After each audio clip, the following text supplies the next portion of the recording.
Suspense.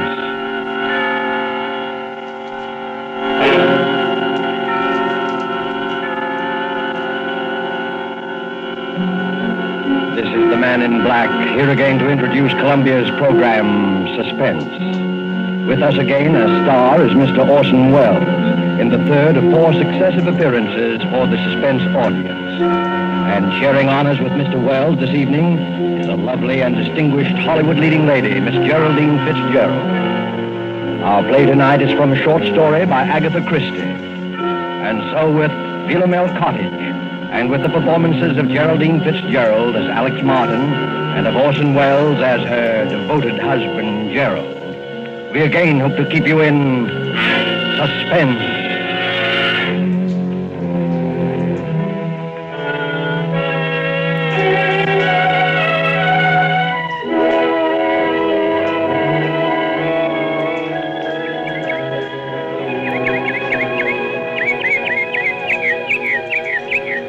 Philomel Cottage. What's that, Alex? I was just reading this sign over the gate. What does Philomel mean? Are you joking? No, really. Why, you little cockney. You've been here for 3 weeks and you still don't know. Philomel is another name for the bird that's supposed to sing only for lovers. You've been hearing it every twilight. Oh, nightingale. Of course. That sign, Philomel Cottage, is the main reason I wanted this place for us. Glad you bought it. Gerald, this was a 50-50 investment, and you know it. 50-50, £1,000 from me and 2 from you. What else could we do? You couldn't touch any more of your capital at the time, and... Well, when you find a country cottage that combines old world charm with new world plumbing, you want to grab it. And we did have to have the place, didn't we? Yes, we did. I've often wondered if you went a bit lonely. Lonely? With you? I mean, well, after living the city all your life, pretty much to ourselves, you know. 2 miles from the nearest neighbor. From the nearest eavesdropper, you mean? What an utterly hopeless romantic I met. Well, you can't get out of it now. No. Oh, Gerald, you know what day today is? Today, it's the 13th. It's our anniversary, darling. We've known each other exactly a month. No, exactly 30 days. Oh, Gerald, really now? No, really. What is it, dear? You have the pain again? No. Just a little indigestion, I think. There. Do you want me to get you your pill? No. Well, dear, it's 11:25. Better get on to the village. Now to get that camera equipment. And the human timetable walks through the garden gate. My dear, there's nothing wrong with system, even on a honeymoon. Sooner I go, sooner I get back. Oh, come on, Gerald. Forget your old photography. Why don't you stay and do some gardening? It'd be good for you. Better for old George. He gets paid for it. He's not due again till Saturday. The place will go to rack and ruin. Over my dead body. Goodbye, dear. Don't walk too fast, dear. Remember the last time. Be careful, darling.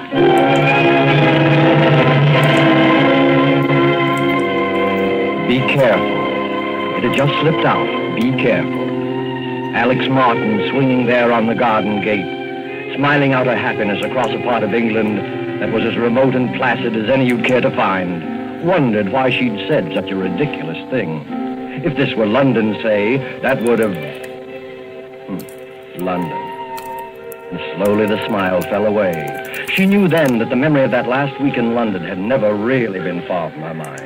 That and that last talk with Dick on the top deck of the bus crossing Trafalgar Square. She'd never seen him like that before. Gerald Martin. I tell you, Alex, the man's a perfect stranger to you. You know nothing about him. I know that I love him. How can you know in a week? You've only met him. It doesn't take everyone 7 years to find out you're in love with a girl. It's meant for me, isn't it? Alex. It's no use. Alex, don't you know what it's been for me not being able to tell you? I couldn't, not with the income I had. Then I decided I couldn't wait anymore, and I was going to tell you anyway. And you know what happened? No, I'm afraid I don't. Oh, yes, you do. That money you inherited. That money from your cousin or uncle or whoever I don't see what You that... didn't think I could ask you to marry me then, did you? You don't think I could live off your money? I'm sorry, Dick. Believe me, I am, but it really doesn't matter now, one way or the other. Doesn't matter, does it? You can bet it matters to that Martin chap. That's what he's after. You mark my words, he's after your money. Dick, it might interest you to know that Gerald has money of his own, far more than I have. And more than I have. Maybe that's the difference. Oh, I've had enough of this. I'm getting off at the next stop. Alex, please. All right, but let me tell you something. If you think I'm going to let Gerald cut me out and not do anything about it, you're very much mistaken. I'll catch up with him, do you hear? I'll catch up with him if it's the last thing I do.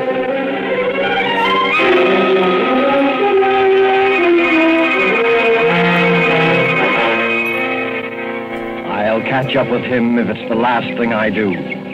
To Alex, that threat of just 1 month ago was merely a heat-of-the-moment outburst of hurt pride. And yet as she leaned on the gate of Philomel Cottage, it kept echoing in her mind.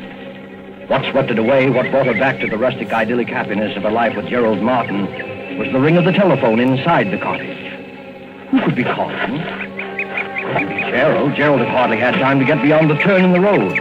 Except if something had happened to him. If he'd had another attack.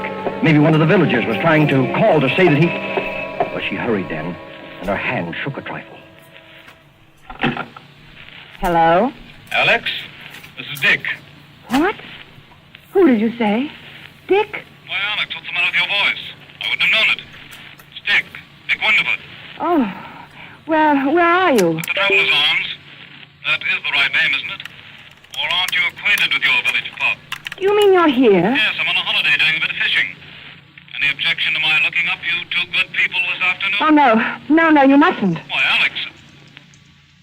I beg your pardon. Of course, I won't bother you if you'd rather I did. I'm sorry, Dick. I only meant that we'd be away this afternoon. Won't you come this evening? Thanks very much, but I'll probably be away by then. Depends upon whether a pal of mine turns up or not. Goodbye, Alex. Goodbye, Dick, and I hope that... Best of luck.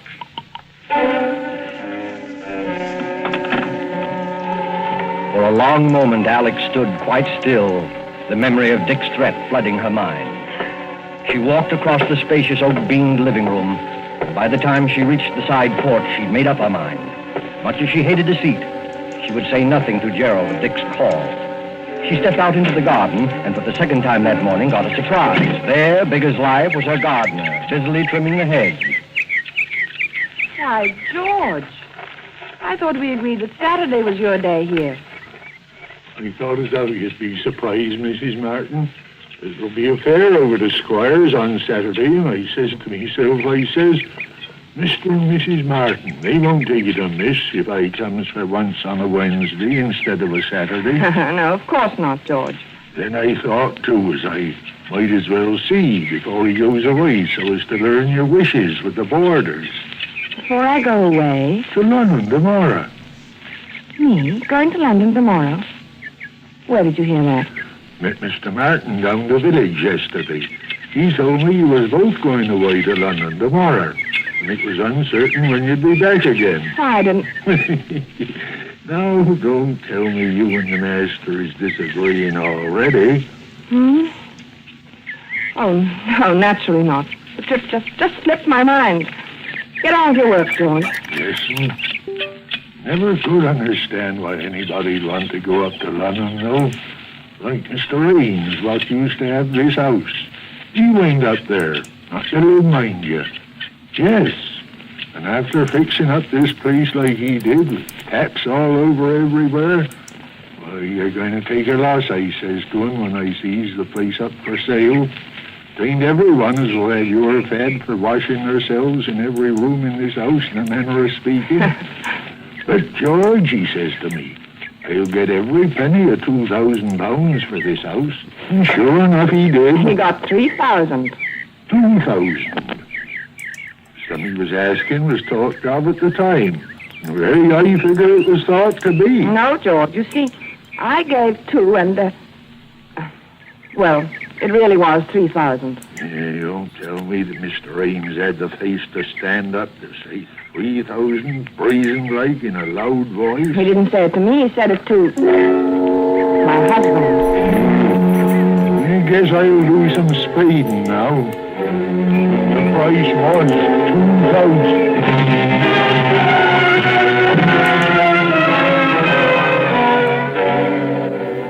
As Alex strolled on across the garden, she was conscious of a thin, vague thought struggling to make itself heard. Then, abruptly, it was gone. Her eye had fallen upon a small, dark green object lying in the fur beside one of the flower beds. Gerald's diary. Her husband's pocket diary. She picked it up and opened it, scanning the entries with some amusement, once again reminded of Gerald's enslavement to time and system. It was the entry on page 21 that brought the smile to her face. April 14th. Marry Alex at St. Peter's Church, 2:30. And it was the entry on page 30 that took that smile away. She stared, puzzled, at the date on the page. Wednesday, May 13th. Why, that's today. Only one thing was written there, in red pencil. 6 p.m. What did it mean? What was to happen at 6 p.m.? As she stood there, that small, vague thought struggled to be heard once more.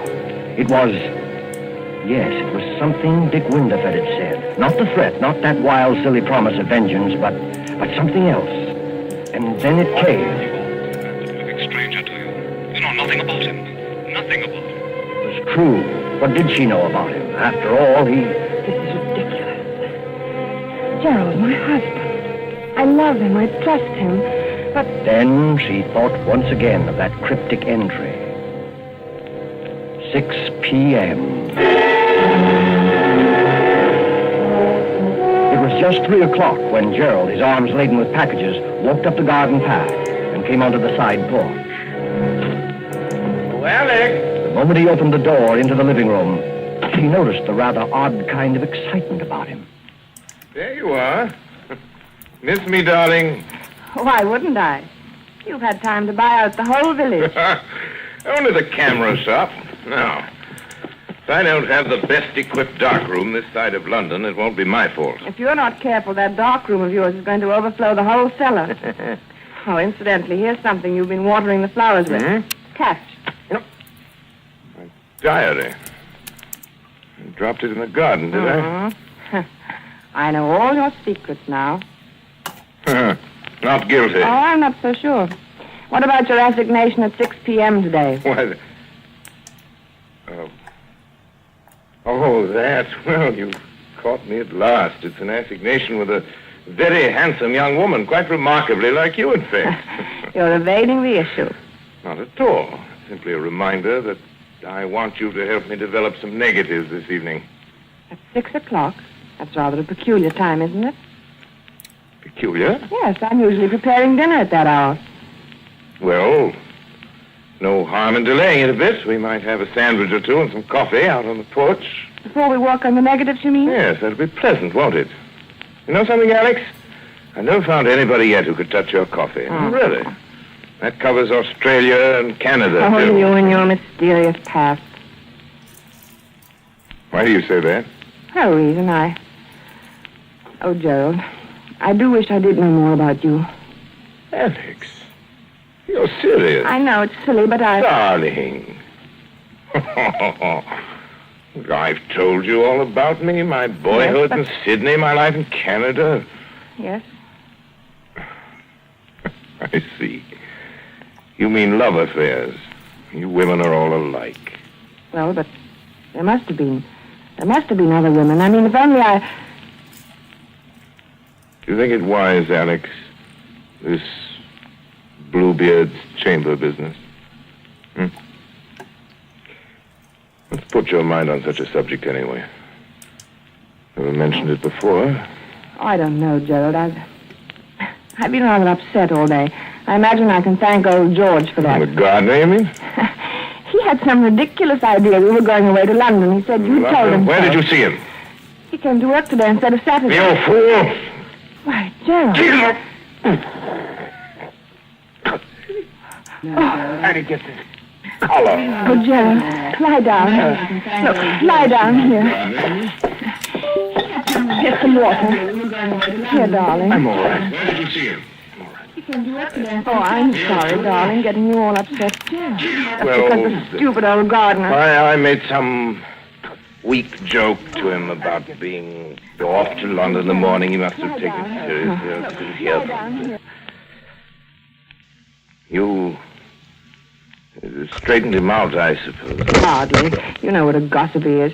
I didn't want the whole village to think my husband was leaving me in the dark about his plans. Are you all right now? You told him we were going then. Naturally. Yes, of course. Sorry you were placed in that kind of situation, darling. I don't suppose you ran into anybody else today? This far from the world, Gerald? It isn't very likely, is it? Gerald. No, not another word. No, not another word. You aren't yourself now. It's quite plain. I want you to have a little rest. You'll be right as rain by 6 o'clock. Must you do those photographs tonight? After all, you don't seem so well yourself. Dear, when one sets a time to do something, one should stick to it. It's the only way to get through one's work. All right, up with you. Upstairs to your bed now. Very well, dear. I'll be getting things arranged in the dark room.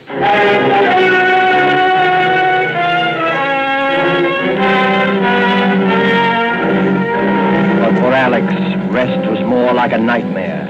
Upstairs in her room, she told herself that there was no basis whatever for her state of mind. Still, the turmoil, the doubt, the odd, unaccountable sense of dread persisted and grew until...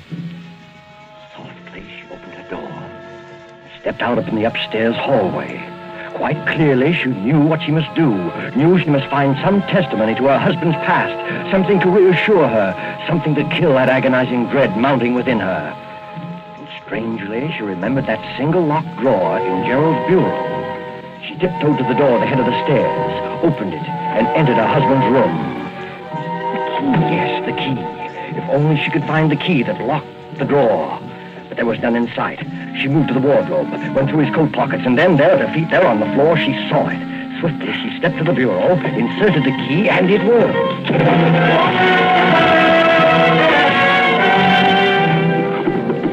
Alex Martin opened the drawer, looked down upon a small packet of letters tied with a light blue ribbon. And when she saw the uppermost envelope, her face reddened with shame.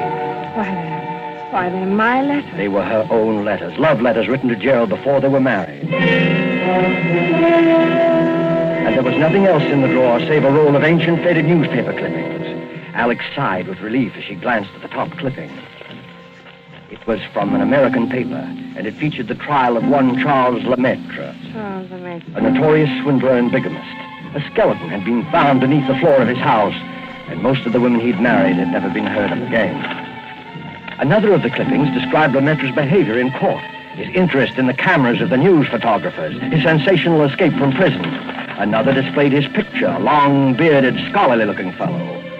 It reminded her of someone. But who? She couldn't tell. She glanced at the caption beneath the picture. Modern Bluebeard. Modern Bluebeard. Yes, that's what she read. Her eyes went back to the picture, and in a flash, they saw the resemblance. She ran through the other clippings. Dates had been found in the man's pocket diary, dates, it was contended, when he had done away with his victims. He was an amateur photographer. He was from Sydney, from Canada. He was subject to heart attacks. He was... Gerald!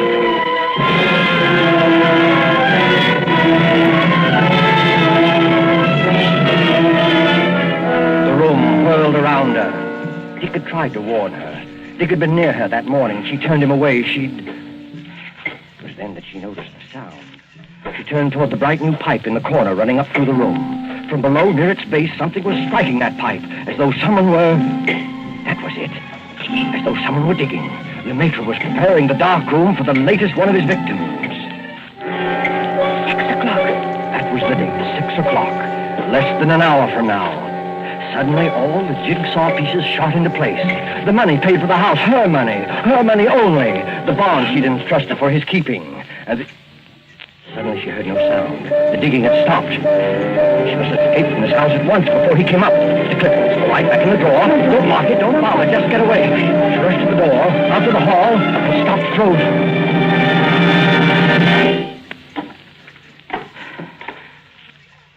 Yes, my dear? Oh, you startled me. I was just trying to find your nail file. Were you, dear? Well, that's nothing to look so guilty about now, is it? Well, come on down. Getting late, you know. Gerald, I... Just have time to make the coffee and sandwiches. Before we do the pictures, that is. I'll be right down, darling. Oh, but we really mustn't delay, must we? Coming, Alex? Very well. Now, that's better. Here, let me give you a hand. Never mind, Why, Gerald. Alex, how cold you are. Cold. Yes, I am, rather. Well, that will soon pass away, I'm sure. Hurry along, dear. Hurry along? Yes, into the kitchen. Alex, what is the matter? Nothing. I'll be all right.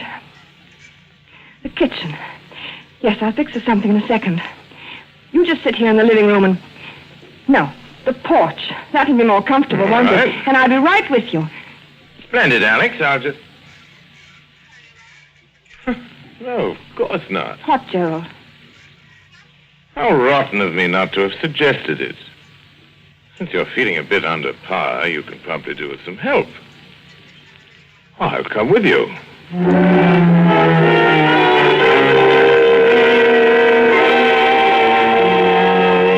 She knew then that some way, somehow, she must get word to Dick Winterford. The fact that he might be gone by now, the memory of him telling her so, she resolutely put out of her mind. There must be no more panic. She must be in utter control of herself. Alex, carrying the coffee out to the porch, glanced at the clock upon the mantel. 10 minutes till 6. Her very life hung by those next 10 minutes, by her ability to think coolly and swiftly, because standing beside her was a man as determined as he was insane. A pity you're so abstracted, my dear. What? Why do you say that? Well, because you're missing the loveliest sight you're ever likely to see again. Look out beyond the garden. First soft shades of twilight. Twilight. Over Philomel Cottage. Now, I say, Alex, you are below par. What do you mean? First time you've ever slipped on the coffee. You must have talked in the entire canister. I'll be more careful after this. Oh, dear. That reminds Alex, me. where are you going? Nothing to get excited about, Gerald. I forgot to order meat for tomorrow. I'm just going to phone the butcher. The butcher this time of evening? He generally stays late on Wednesdays. I'll be right back, darling. Don't shut the door, Alex. It keeps the insects out of the living room. You're not afraid I'm going to make love to the butcher, are you?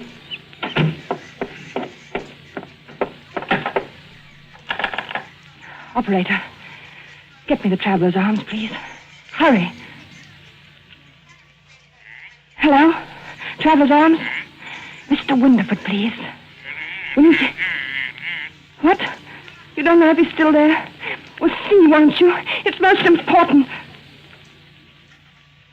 Don't let me disturb you. Well, darling, you do. I hate anyone listening when I telephone. But I do, Gerald, truly. You're quite sure you're really calling the butcher? Why, as a matter of fact, I'm not sure. What? What I mean What are you is, talking about? I'm afraid I've got the wrong person. A perfect sure. Don't understand. Someone I know nothing about. You know nothing about, then why don't you hang up? Here, what's at the end of that wire? Hello? Hello? Dead. All right, my girl. Might as well get started. We're late now. Late? Precisely 3 minutes past 6. Why, Gerald, it won't be 6 o'clock for 8 minutes. Look at the clock there on the mantel. I don't go by that relic. I go by my own Gerald, wristwatch. listen. Stop pacing and listen to Well? me. I don't feel up to it tonight. I'm upset. I'm tired. Alex, I promise you, you won't be a bit tired after it's over. I'm not going to wait 1 minute longer. I won't do it. Come along, I'm not Alex. coming with you. Come along. No. I'll carry you there. You will, you hear? No, stop. You will. I've got something to tell you. Something to confess. Confess. Yes, to confess. Something I ought to have told you before. I've had my secret past, too. Former lover, I suppose. In a way, but something else. You'd call it... Yes, I expect you'd call it a crime. Crime? You? Yes. I don't believe it. Yes. You better sit down, Gerald. There. I told you I'd never been married before. That wasn't entirely true. There was a marriage. When I was 22, He was an elderly man with a little property. I induced him to insure his life in my favor. At one time, I was a nurse with access to a number of poisons. There's one poison, a white powder, it... You know something about poisons, perhaps? No, I know very little about them. This one is very much like... It's absolutely untraceable. Any doctor would give a certificate of heart failure, and that... No, I can't tell you. No. Another time, Gerald. Well, another time now. I want to hear. How did you get him to take it? How did I get him to take it? Yes. Well, I always made his coffee for him. Coffee? Yes. One night I put a pinch of this poison in his cup. I remember that evening how very much like this it was, how peaceful. He gasped a little, tried to move from his chair, but he couldn't. Presently, he died. How much was the insurance money? About £2,000. I speculated. I lost it. It was over 2 years before I married again. He was a much younger man, quite well off. There was a will in my favor. He liked me to make his coffee, too, just as my first husband had done. I make very good coffee. Alex! It was the same, along about twilight. Alex! I remember it perfectly. How nervous and upset I'd been all day, wondering if it would turn out all right. Coffee. But it did. It was the same as the other. He just sat there in his chair and he died. Our village doctor pronounced it heart failure. Alex! My husband did have a weak heart, you see, and that helped a great deal. Alex, listen! That netted me over £4,000. I didn't speculate. Coffee! That's why it tasted that way. You devil, you poisoned me! You poisoned me! Yes, I poisoned you! And already the poison is working. You see? Kill you! You can't move from your chair. You're lying. You're lying. I'll kill you! You can't move. You're helpless. I'll kill you.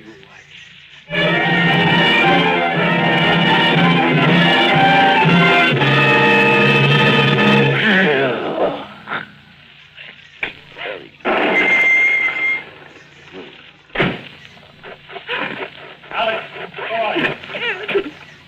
Yeah. What have they done to you, Alex?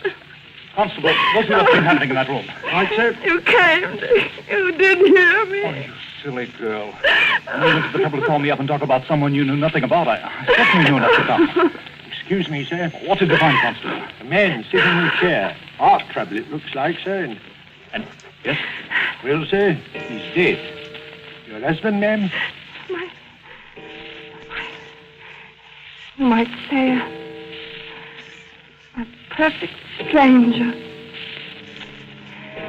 He was just sitting in his chair and presently he died.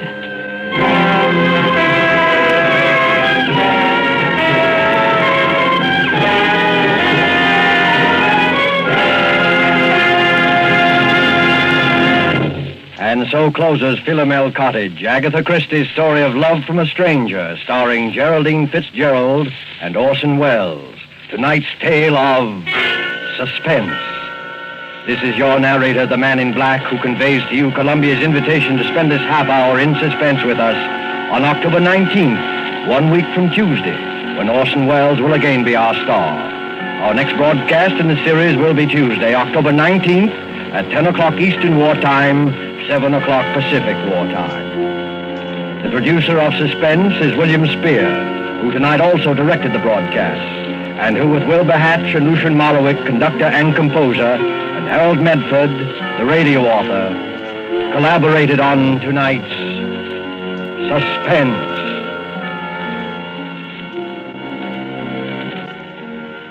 This is CBS, the Columbia Broadcasting System.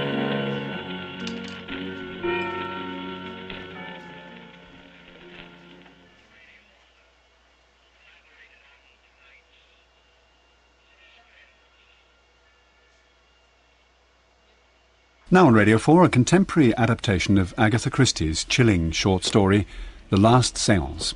Having lost her husband and only child in the Afghanistan war, a young woman turns to a couple with a strange gift for help. They offer her the chance of a miracle. But will the price be too much to bear? We are beginning another front in our war against terrorism, so freedom can prevail over fear. On my orders, the United States military has begun strikes against Al-Qaeda terrorist training camps in Afghanistan. Reports from the Afghan capital Kabul say there have been several large explosions. Play, darling. Go on playing. Everything will be all right. But, Mama... It will go away, darling. Keep playing, Mina. Play to make it go away. But, Mama, I don't want... Go on playing, darling. For Mama. Continue, please.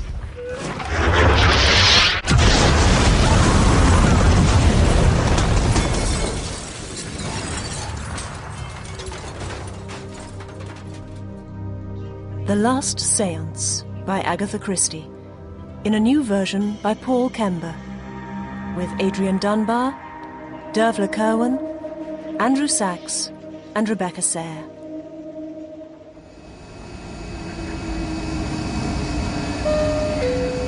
Good evening, ladies and gentlemen. Welcome aboard this Ryanair flight from Dublin to London Heathrow. We'll be getting underway shortly, so could I ask you to put your stewardess in the upright position for takeoff? Thank you. Be quiet, you blockheaded idiot. I hope this one's not going to be snoring all the way. Look at him, drunken filth. I'm sure he's probably been up all night. Aye, up the stewardess. Shut up. Will you look at the poor sod? He's probably working himself to death. Look at the rash on his hands. He's red raw all over. Oh. Huh? Oh, my God. That's not a rash, Patrick. That's blood. And it's dripping onto him. Look, from the overhead locker. Stewardess! Stewardess! Run it through the X-ray machine again there, Constable. Oh, that's not a leg. My todger's a kipper. Severed halfway up the thigh. That's been hacked off someone's body without their permission. Right, get that suitcase off on the table. Let's open it up. Now, have you had any lunch, Liam? No, Sergeant. Where were you thinking of going? No, I mean, I've not long eaten. See, you open it up. Slip the catch, son. Oh, that's horrible, Grizzly! That murdering drunken! Haul him in here! It's a leg of beef, I'm telling you. I packed it at the abattoir myself. Come on, get me a sharp knife, and I'll cut each of you a slice of it for your Sunday lunch, right here and now, in front of your disbelieving eyes. Aren't you the cool customer? You frighten the wits out of all and sundry, causing distress on a grand scale. Well, you can bog off, my mate. Constable, confiscate that beef. What? You're in for the high jump. The high jump without a paddle, my old mucker. What? Declan Flanagan. Smuggling meat is an act which cannot go unpunished. You're a man of previous good character, but the moist, sweaty fear on the brows of your fellow passengers, and the terror that was driven into the very marrow of their bones cannot be ignored or forgiven. The god-awful stupidity of your mendacious actions leave me no alternative but to impose the heaviest sentence that the law will allow. You will be taken from here to a place of execution and hung by the neck until you're dead. And not only you, all your family, your aunts and uncles, nephews and nieces, and especially those as yet unborn! What is it? What is it? The baby. He was going to take away the baby. The baby? The baby's not even born yet, Declan. Here, I brought you a cup of tea. What the hell are you going on about? And why were you in so late from the airport last night? Oh, dear. Oh, Bridget, I had such a nightmare. It was horrible, horrible. Yeah, well, calm down now and get this tea down. Sure, there they were, Bridget. 6 big fellas. I looked the toughest of them cold in the eye, and I said to him, if that's not a leg of prime beef, get me a sharp knife now and I'll cut me own arm off to prove it to you. So the beef, where is it now? Well, I donated it to them. Oh, dear God. Well, they were such a fine bunch of lads. But that was for her ladyship's dinner party. You promised her the best Irish beef. How much did you pay for it? £80, near enough. Yeah. You're going to have to go out and buy it all again now, out of your own pocket. How much is that likely to cost? Double that, I'm afraid. Aye, what a big dollop of... And what happens if you go to court? How much are you likely to be fined? It could be 200 or 300 quid. Oh, that's great! Just when we need every penny we can get for the baby. Ah, you love me, really, so you do. Come here and give me a squeeze. We'll get the money from somewhere. Where, in heaven's name? Like my old daddy always says, something is bound to turn up. It can't be something like this. Jeez, the state of me. You deal with it. My name is Rasha. I've come from the agency about the cleaning job. Come in. The agency should have rung my secretary to warn me. I was in the middle of an important meeting, but seeing as you're here, sit down. What is the job exactly? We're looking for a temporary replacement to undertake some light cleaning duties and help me around the house until my good wife has her baby. My wife and I normally work as a team. I'm the butler and she is the housekeeper. Our job is to keep all stresses and strains of daily life away from her ladyship upstairs. Are you familiar with this in your country? We call it a brush. Back home, you're probably used to using one of those twiggy things for cleaning the floor. Mostly we use vacuum cleaners. Please don't worry. I studied engineering at university and I was a translator for the United Nations, so my English is good. Oh. Well, do you not think you might be a little overqualified for the job as a cleaner? I am a refugee. I need to work. I need to rebuild my life. Well, I'm a good judge of character, and I have a good feeling about you, so the job is yours. Thank you very much. Well, there's no need to kiss me, but you can if you want.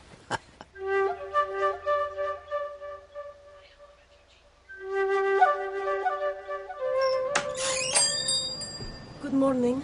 Are you Mr. Weiss? Yes, come in. I've come to have some shoes made.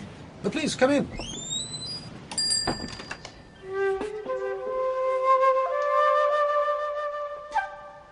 You see, because of the nature of your injury, you drag your feet. That's a giveaway.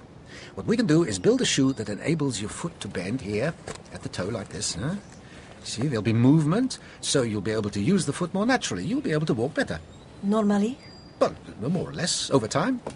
And nobody will be able to tell it is an orthopedic shoe. Yes, orthopedic shoe. Our aim is always to try and make a shoe that... tells a lie? One which simply doesn't shout the truth. So, this is a sort of magic shoe? A miracle shoe? Oh, no. I'm no magician. I'm just someone with a little accumulated skill and experience. You are the miracle. Huh? The fact that you survived, your willpower, your strength and determination. Now, if you'd please stand and walk up and down for me. Yes, good. Thank you. Now, if you'd be kind enough to step onto this pad. Why? Well, so I can draw a line around your foot to get an outline of it. It's not a landmine. It won't explode, I promise. This must be a very bad job you have, to meet every day with victims of wars and torture and hatred. I see surprisingly few victims of hatred, I would say. No, in my experience, it's the people who love who do the damage. Can you please remove your burqa and then your shoes? You think love kills? Oh, love of country, of nation, of comrades, of family, of children. Yes, it's love I fear. And the need of others to protect those they love. Yes. Love of our own can make unconscionable killers of us all. I think you're making me talk so that you don't have to remove your shoe. I am Humpty Dumpty. I had a great fall. I can't do my job unless I see your feet. I am ashamed. Oh, please, don't be. I can't promise you beautiful feet, but I can promise you beautiful shoes. After that, it's up to you. There's nothing like a bit of the old elbow grease to get the silver shining. Look at that. You're doing very well. I can almost see my future in it, eh? Are you, sure I can't tempt you with a glass? Cheer you up a bit? I don't drink, thank you. Her ladyship doesn't mind that you smoke her husband's cigars? As long as I'm discreet and I enjoy his late lordship's things in moderation, she turns a blind eye. What? Why do you say that? Turns a blind eye. Why do you say this? Why do you say this to me? Well, it just means she ignores it. I'm sorry, I didn't mean to cause offence. Please, don't ever use these words to me again. Sure, look... you're all right. Are you sure you don't want to be just trotting off home now? My home is 3,500 miles away. I have no wish to go back there. I have no toes. What? I didn't want to tell you before in case you did not give me the job, but I want to be honest with you. I don't want you to think I lied to you. I lost my toes. I have only 3 left. Where did you lose them? Did you take them out for a walk and then forget where you left them? They were crushed. My apartment, it was demolished by a shell. Oh dear, you have been through it, haven't you? And you? This is your first child. First of a long line, I'd like to think. You are very lucky. You must love your baby. You must protect it, always. So I will. And you? Have you children yourself? I had a daughter. She died. Oh, I'm sorry. So this is why you came to England? Yes. And why did you come? You are a refugee too? Well, yeah, I suppose we are in a way. We left Ireland because of my wife. You see, she has this gift, ability, call it what you will. Gift? Yeah. It was always getting her into trouble. Some people used to call her a witch. 100 years ago, we'd have been travelling around the country roads and the fairgrounds doing shows, you know. We'd have made a good living, but, well, people don't like that kind of thing nowadays, you know. I think it's spooky. Spooky? Weird, strange, frightening, you know, not normal. I don't understand. What does she do, your wife? Come on, I'll show you.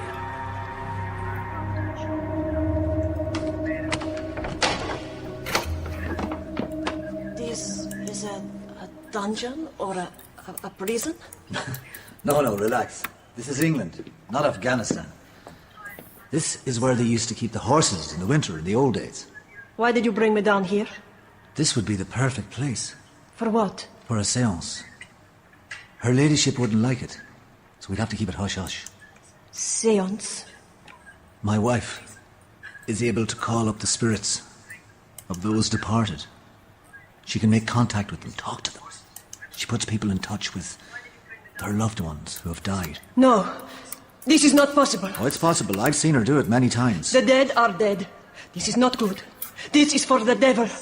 No good will come of this. She could summon up your daughter from the other world. I don't believe.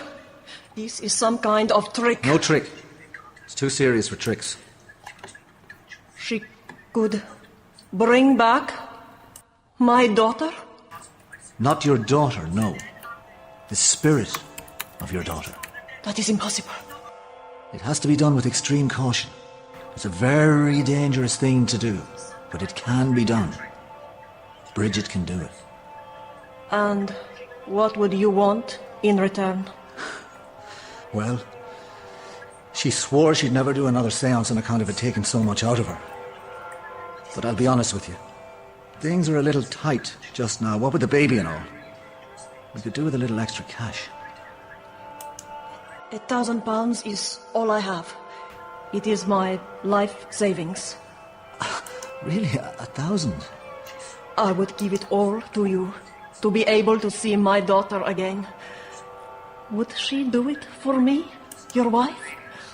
Would she let me see my daughter? Please, ask her. I beg you. Do you have a picture of your daughter? I'll talk to my wife, and I'll see what I can do. No, I won't do it. She's willing to pay. Will you look at the lump in front of me? I'm pregnant, haven't you noticed? It's a lot of money. I don't care about the money. It'd be enough to pay off the fine and buy new clothes for the baby. You said I'd never have to do another séance after the last time. I'm sure you don't. Just this one final time. This is what you always say, the final time, but it's not like a tap that you can turn on and off. It's a dangerous thing. Actually, haven't you done it dozens of times? I've come to dread it. And there's something about her that really disturbs me. I have a bad feeling about that woman. That's only because you think she's a thing about me, huh? Sure, you're letting jealousy cloud your better judgment. Declan, she frightens me. There's something missing about her. She's not a whole person. Oh, Declan, you clumsy idiot. That is even more money down the drain. God almighty, Bridget. Why did you say that? About her not being whole? Because I sense it. You're uncanny. She's not whole. She's got lots of toes missing. She told me so herself.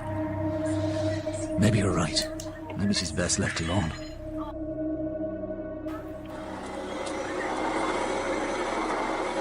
Did you ask your wife? What? About the seance. I did, yeah, but, she's very tired at the moment with the baby on the way and all. Can I talk to her? I don't think that's a good idea, no.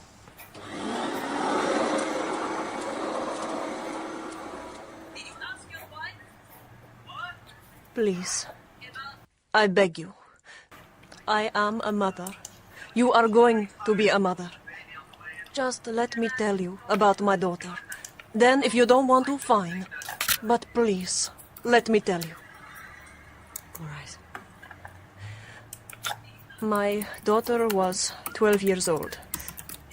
We were at home, at our flat in Kabul, in Afghanistan. Her father had been killed in the war, so she was all I had. She had helped me to prepare kofta, which she liked very much. While we waited for it to cook, she practiced her flute. All I wanted for her was a normal life. I had dreams for her because she was too young to dream them herself. I had heard the sirens in the distance and some shelling. That was nothing new. You manage the fear. But it's always there, weakening your resolve. She was playing when the shells started to fall closer. She looked at me with those eyes children have, that look that can cause you so much pain. She looked at me as if somehow I could take the explosions away. Play on, darling, I said. Play on. I could see fear in her eyes, as if she knew what was about to happen. Do you think we know the moment we are about to die? I think we sometimes do, yes. I think she knew. Play on, darling, I said. I thought she could play away her fear. And suddenly there was no more playing.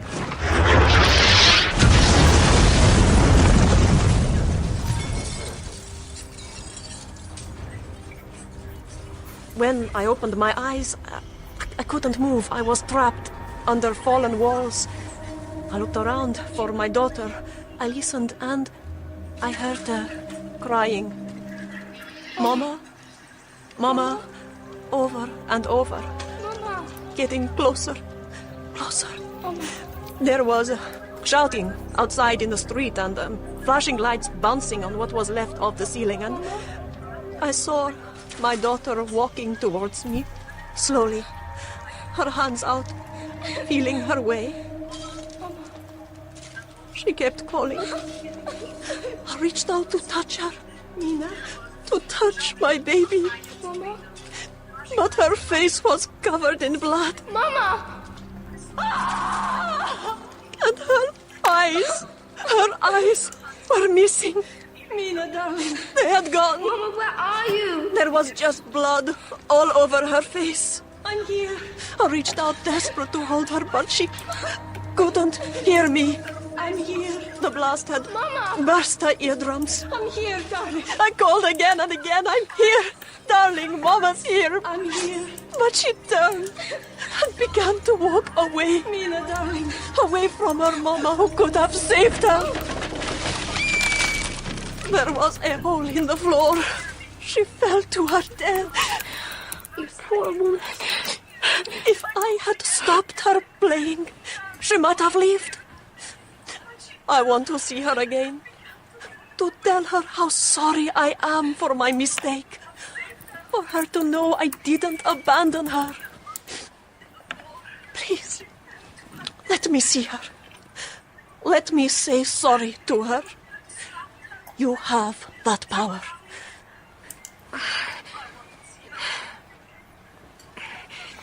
I can summon up the spirit, but, whether she would be able to hear you, I have no way of knowing. Please, let me try. Please. I don't want you to do it, Bridget. I don't think it's a good idea. You thought it was a very good idea before. Well, I've changed my mind. When that woman talks about her daughter, there's something fearful about the power of the emotion inside her. I'm not sure she's in control of herself. I feel calm. I have this overwhelming sense that after this evening, everything will change. I want to get it over with. I'm tired of the burden of it. Just, I can go and get her. I want to cancel it. No, this is going to be the last séance. I can feel it. I can feel it so strongly. You'll see. I hope you're right. Good afternoon. Oh, good afternoon. Oh, what a smile. You're very happy today. Yes. I'm going to see someone special to me. Oh, good. Is there perhaps a new man in your life? Oh, no. Someone much more special. I'm going to see my daughter. Your daughter? Forgive me, I thought your daughter was dead.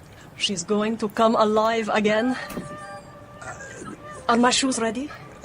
For the fitting, yes. I'm sure you want them to be comfortable. I have to have them today, finished. I am going to a séance. I am going to see my daughter. I want to walk normally for her. I need my shoes. Please. Yes. Of course. But please, be careful that these people are not tricking you. These people take advantage, especially of someone in your situation. I thank you. Oh. Thank you so much. I am no longer Humpty Dumpty. Well, remember, all the king's horses and all the king's men couldn't put Humpty together again. And if the king couldn't manage it, take precautions to protect yourself. 951,000. That's grand. Now, if I come up on the lottery, I'll give you half of this back, and that's a promise. Now, do you have the picture of your daughter? Yes. She was beautiful. Beautiful girl, so she was. Look, I'm going to withdraw while Declan sets up. I need to be alone with the photograph for a while. When I come back, it will be through the back door. You won't see me, but I'll be behind the curtain. Don't worry. Everything's going to be just fine.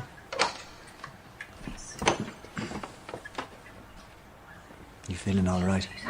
Here, have a glass of water. I'm just a little nervous. I'll be fine. Now, just let me explain. My wife, the medium, will slip in behind this curtain, and she'll go into a trance very soon. Now, if you could sit in this chair, please. I must stress, you must not touch the medium or talk to her, and under no circumstances must you touch the spirit. To do so would be extremely dangerous for the medium. It could even cause her death. I understand. Now, I'm just going to light a couple of candles, and we'll get underway. And where will you be? Standing behind you. No. This dark room, it makes me frightened. I have seen people go into places like this and not come out alive. Can you please stand behind that door? What? You want me in the horse's pen? What for? It is my daughter who is coming into this room. And it is a mother's duty to protect her child. I don't want any more harm to come to her. I think you're being a bit paranoid. Okay. If I'm not going to feel safe, we cancel the whole thing. I want my money back. All right. Calm down. Considering everything you've been through and all, you know, it's absolutely fine.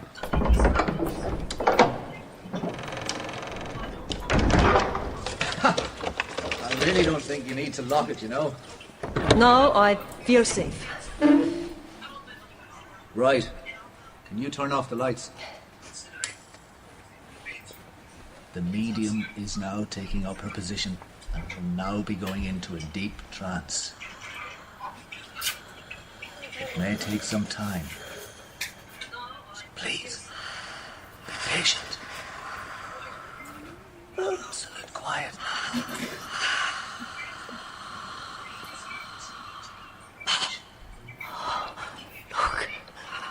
Look. The mist. No, don't move. Be absolutely still. Let it swirl around and condense. It will gradually assume a shape. Look. The shape of a child. That's my baby. That's my Mina. That's my baby. Now, quiet. Don't frighten her away. face. Her hair. Look, those eyes. There is nothing wrong with her eyes. That's right. Her body was damaged, but not her spirit. Oh, can she hear me? We don't know. Mommy? Mina? Darling? Where are you? I'm here, darling. She's looking around. She's looking for me. Mama. This way. This way, darling. I love you, darling. Mama, where are you? Don't go away. No. No, don't walk away. Mama, please. Where have you gone? Please, darling. Mama. No. Sit down. Sit down. Where are you? Mina. Sit down. I beg, this is dangerous. My baby needs me. Sit down. Where are you? Sit. My daughter needs my arms around her. Oh, don't touch her. You could kill the medium. You'll kill my wife. Get back. I want my child. I must have my baby. She is mine. She needs me. I have you, darling. Mama! Put her down. I have you safe. I'll never let you go again. Come back. Where are you going? You said you're going to run. Come back. Come back. Bridget, I'm sorry. It's all gone wrong, Bridget. I'm here. Can you hear me? I can't reach you, but I'm here, sweetheart. Bridget. Where's the baby? Oh, God! Oh! Where's my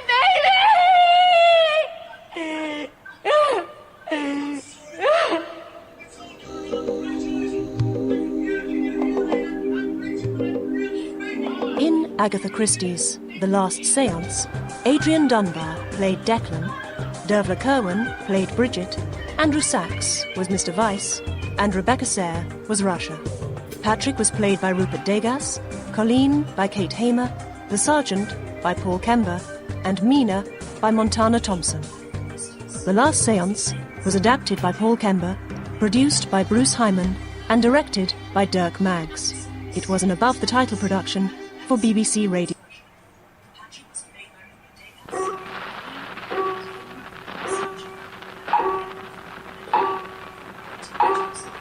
Time and the little grey cells. They will always catch the criminal. Agatha Christie's Poirot.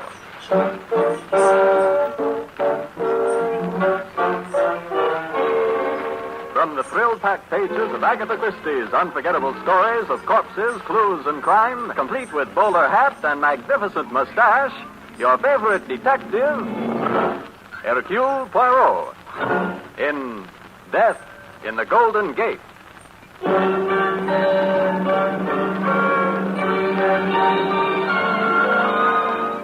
Tonight's story of detective fiction finds Hercule Poirot in San Francisco at the time of the United Nations Conference. Really, Mr. Poirot, you don't have to take me to dinner. All I asked for was an interview. No, but I insist. I owe you one dinner, Miss Blaine, for the great compliment you have paid me. With San Francisco so full of international personalities, I did not think anyone would even notice the presence of an unimportant Belgian detective. Unimportant? Oh, come now, Mr. Poirot, you're too modest. No, but of course, modesty is one of the many qualities for which I am justly famous. Voici. Here is the very excellent little restaurant which I've discovered. Oh, one moment. We better let these three gentlemen out. They present an impassable barrier. That's the idea, pal. Impassable barrier. Three Musketeers. Thanks for holding the door open, lady. I'll do the same for you sometime. Well, kind of early in the day for drinking. If they are intoxicated, mademoiselle, it is from your San Francisco air. They have not been drinking. Of that I'm quite certain. The characteristic aroma is absent. Maybe, but they've got the characteristic staggers. Think they'll make that car all right? Yes, I think so. Shall we go in? Oh, yes, of course. Well, here's a table right by the window. Ah, you see? They're having trouble starting the car. But why does the driver keep stamping on the brake instead of the starter? How do you know he's... Oh, I see the stoplight in the rear. Flashing on... Ah, success, they're off. Yes. Now we can devote our entire attention to dinner. I'm as hungry as... What is it, Mr. Poirot? Oh, that gentleman at the corner table. The corner table? Oh, that foreign-looking chap with the peculiar expression on his face? Wait, that is the one. Rather distinguished looking. What about him? It is strange. The shape of the head, the hair, the general figure of the man is so familiar. And yet the face is that of a stranger. He's getting up now. He's getting ready to leave. Oh, sacre bleu, that is most disturbing. You know, I will not be able to rest until I have identified him. There's only one thing I do know. Seeing him has given me a very unpleasant feeling. Our past association was decidedly not friendly. He's probably a famous jewel thief. He looks it. He's passing this way. Bonjour, monsieur. I beg your pardon? Oh, monsieur, have I changed then so much you do not recognize me? My name is Poirot. Hercule Poirot. I'm afraid there's a mistake. Oh, no, my friend. Where was it we met now? In Amsterdam, n'est-ce pas? I have never been in Amsterdam. Now, if you'll excuse me, sir. Goodbye. Bonjour, monsieur. That voice I have heard before. He certainly gave you the cold shoulder. It is obvious he does not relish my attention. I wonder... Ma foi! What is it? Why did I not realize it before? Mademoiselle, those men who just left the restaurant, I think they are connected with this gentleman. The three drunkards who got into the car? No, mademoiselle, they were not drunk. The two wished to appear drunk. They were holding the third and abducting him. Abducting him? Oui, mademoiselle. Now I understand why he kept applying the brake so the red light would flash. Why? Because he was in trouble. He was seeking help, as one might flash an SOS. An SOS? Well, that sounds as though there might be a story here. Oui, mademoiselle. And perhaps an unpleasant one. But what can we do? They're gone now, all of them, including your mysterious friend. Yes, but fortunately this flashing light business made me suspicious, so I wrote down the license number. Come, mademoiselle. We will find out who owns the car and pay him a little visit.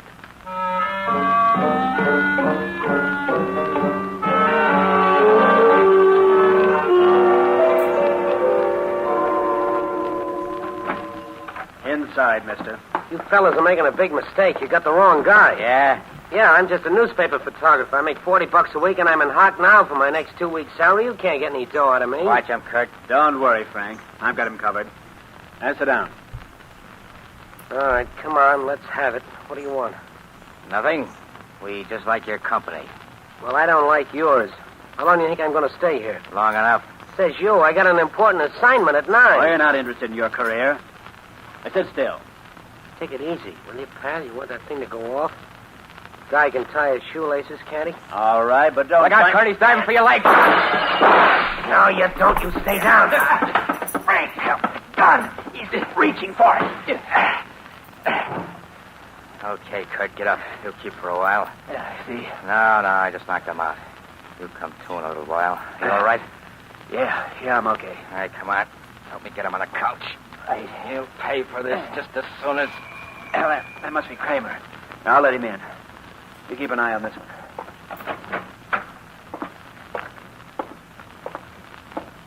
Who is it? It is Von Kramer. Open up. We expected you sooner, Baron.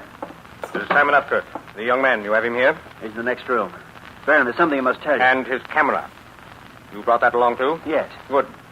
For a moment when I saw that little Belgian in the restaurant, I was afraid. What Belgian? Never mind. Tonight at 9 o'clock, the delegates will gather in a room at the Hotel Embassy. They will pose for pictures. They will smile self-consciously. And then suddenly, poof. Now I will have a talk with this photographer. And while I talk to him, attend to the camera. Yeah, I know what to do. Be careful, Kurt. It is a very small device, but it is very effective. One click of the shutter, the bomb will explode. Baron, there's one thing I must tell you. Yes? There's been a slight difficulty. Difficulty? Yes, it was an accident. What happened? Quickly. Well, he attempted to escape. The gun went off. You stupid swine. Come. I told you to treat him well. Well, he'll be coming to in a minute. Are you sure this is the man we want? Yeah, he's Larry Doyle, all right. But there's He has a very stupid face. Typically American. Kurt, cold water, towels. Yes, Baron, right away. Baron, huh? I thought your name was Kramer. I thought this was a simple snatch so you could get the guy's press card. I don't want any part of this bomb business. I just heard you talking about the Kurt. And now that you know, what do you suggest? I think you ought to call the whole thing off. If you were in your right mind, you'd never even dream of pulling anything like it. Proceed. That's all. I think you're off balance, Baron. You're going berserk because Germany's just lost the war and you want revenge. Just lost the war. Don't be a fool, Frank. We lost the war 2 years ago. It is not this war we've been thinking about. It is the next one. The next? Baron, don't you know what's happening? Your leaders are dead. Germany's ruined. No, Frank. Germany is not ruined. It's only the factories, and they can be rebuilt. But the people, the German people, are not ruined as the others. They are well-fed, well-dressed. Germany will yet rule the world. We have only to divide our enemies. We have only to prevent the unity they hope to build here in San Francisco. But knocking off a couple of delegates won't help. They'll dig up others. Yes, but it will give us time. Time for propaganda. Time to spread distrust. Look, you crackpot, you can't get away with anything like that. They'll catch you and me, too. If I stick with you, I'm pulling out. That is impossible. You already know too much.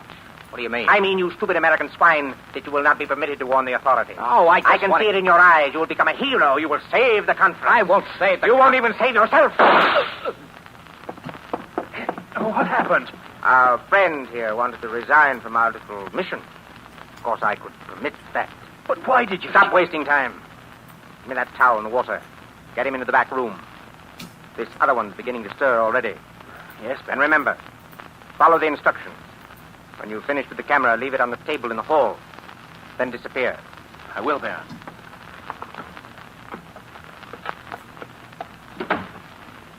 Yeah. Here, young man, drink this. Oh. Can you hear me? You're all right. Oh, my head. Nothing. You were stunned. You're all right now. Ooh, everything's wobbly. Take that thing away. It's only a towel. What is your name, young man? Let me go. Yes, sit up. So, you're better?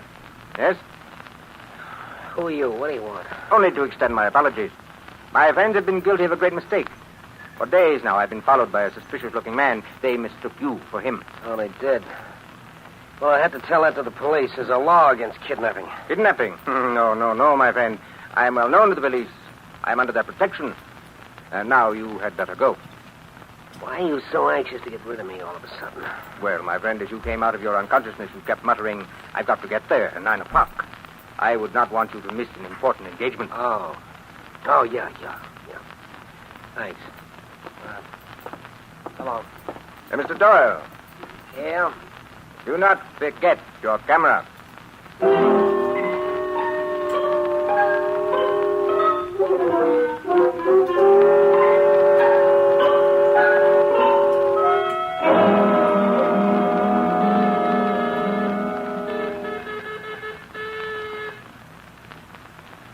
Well, there's nobody home. You sure this is the right place? Oh, there is the name over the bell, Lawrence Doyle. This is the address the police gave to me. Perhaps the door is... Hey there, just a minute. Where do you think you're going? Oh, monsieur, are you Lawrence Doyle? Well, what if I am? Monsieur Doyle, is it not true you were abducted in your automobile earlier today by 2 other gentlemen? You seem to know a lot about my affairs. How come you're so nosy? It is my business to be nosy, monsieur. Sometimes a stitch in time saves the whole garment, n'est-ce pas? Permit me to present myself. I am Hercule Poirot, and this is Miss Blaine of the Time Star. Oh, how are you, Blaine? Hey, are you that famous detective? Well, I am a detective, monsieur, and I am not entirely unknown. I was supposed to take pictures of you tomorrow. Come on in a minute, will you? I think you're just the guy I'm looking for.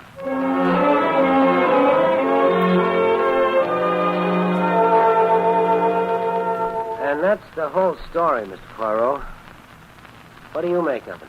Well, this is very strange, Monsieur Doyle. Very strange. You are positive they took nothing from you? No money, no paper? No, I'm positive. Not a thing. And another thing. I didn't mention to that last guy that there was a blood stain on the carpet that wasn't there before I was knocked out. I thought I heard a shot just before I really became conscious. I do not understand this, monsieur. As soon as they released you, why did you not inform the police? I'll tell you why, because I didn't want to get tied up with identifications and making complaints and whatnot. 9 o'clock tonight, I got to be at the Hotel Embassy to take a picture. The heads of the delegations getting together. I see.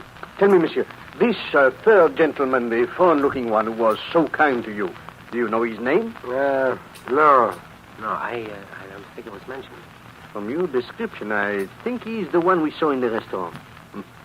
If I could only see him again and perhaps identify him. Well, I'll take you there. Oh, but your assignment to take the picture. Oh, I can make that. It's only 7:30 now. Bon, let us march.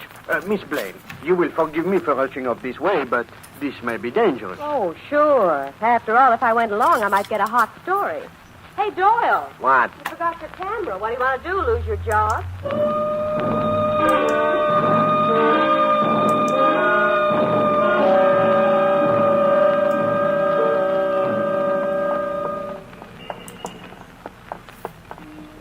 You are sure this is the street, monsieur? This is it, all right.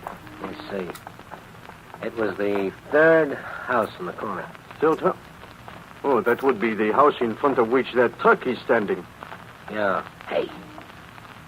Hey, look, they're carrying a crate out of the house. Wait. I would like very much to inspect that crate. Perhaps if I...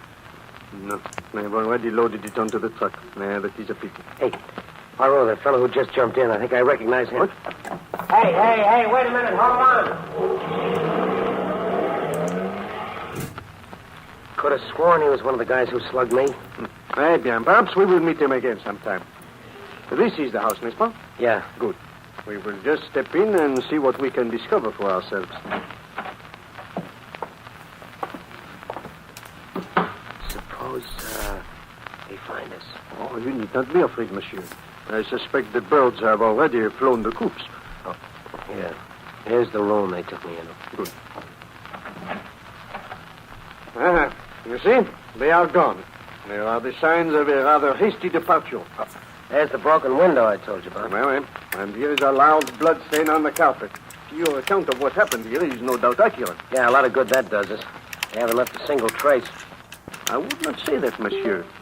They have left at least one vital piece of information. What's that? I can now give you the name of the third man, the one who revived you with the towels. Yeah? His name is Baron von Kramer. Von Kramer? I never heard of him. Should I have? This von Kramer was a German saboteur in Belgium in 1914. A cruel, ruthless man. I had the misfortune to meet him several times. I don't get it, Poirot. How do you know he's the man? Well, this Baron has one careless habit. Whenever he sits at a table with a pencil in his hand, he scribbles furiously. Oh, lots of people do that. We call it doodling. Wait. But this Baron von Kramer, he is an egotist. He doodles for himself decorations of honor. I have observed him doing it many times. On tablecloths, on menus. Always he draws for himself the Iron Cross. Iron crosses such as you see here on this crumpled piece of paper. Well, how is it you didn't recognize him in the restaurant? Well, the Baron has disguised himself very effectively. Plastic surgery. You know, the Germans are so clever at such things. Unfortunately for him, he has Hercule Poirot to deal with. Therefore, monsieur, you will accompany me to my hotel where you can make yourself presentable for your important assignment. And you? And I too have an important assignment.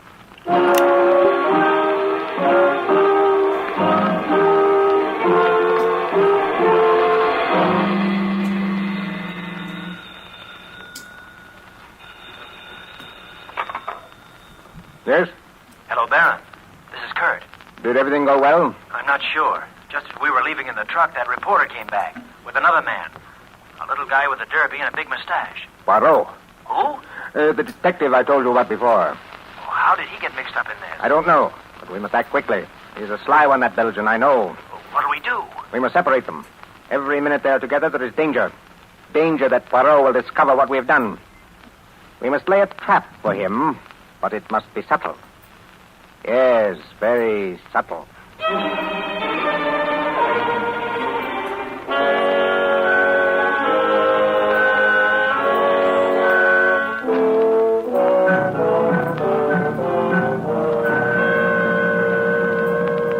Well, Mr. Poirot, thanks for your hospitality. I used up all your towels, but I feel a lot cleaner. Hope you weren't bored. No, Boditou. I occupied myself with a few little tasks. Hello. Now that you are once again presentable, you can proceed to take your pictures. What about those guys? Oh, do not derange yourself, monsieur. I will pursue this... Entrez. Mr. Poirot? Oui? My name is Smith. Oh, come in, Monsieur Smith. Yes? I'd like to discuss something with you. Something confidential. You may speak freely, monsieur. This young man, he is most discreet. Good. Mr. Poirot, I represent certain people. They feel you worked very hard all your life and that the time has come for you to retire. No, that is very considerate, monsieur, but in order to retire, one must have funds. What would you say to $10,000? Monsieur, I find you most amusing. The $10,000 are in cash in this wallet, Mr. Poirot. Here, take a look. Merci, monsieur. Mm-hmm. The money appears to be genuine. Tell me, monsieur, what are the terms of this generous offer? Very simple, Mr. Poirot. You are to pack your bags immediately and return at once by plane to New York. I myself will escort you and provide you with a ticket. Monsieur Smith, your proposition does not interest me. That is all, monsieur. You will please go. All right.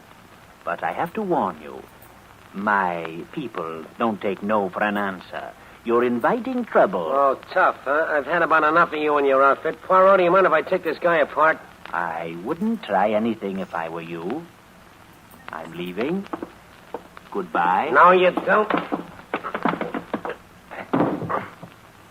Good day.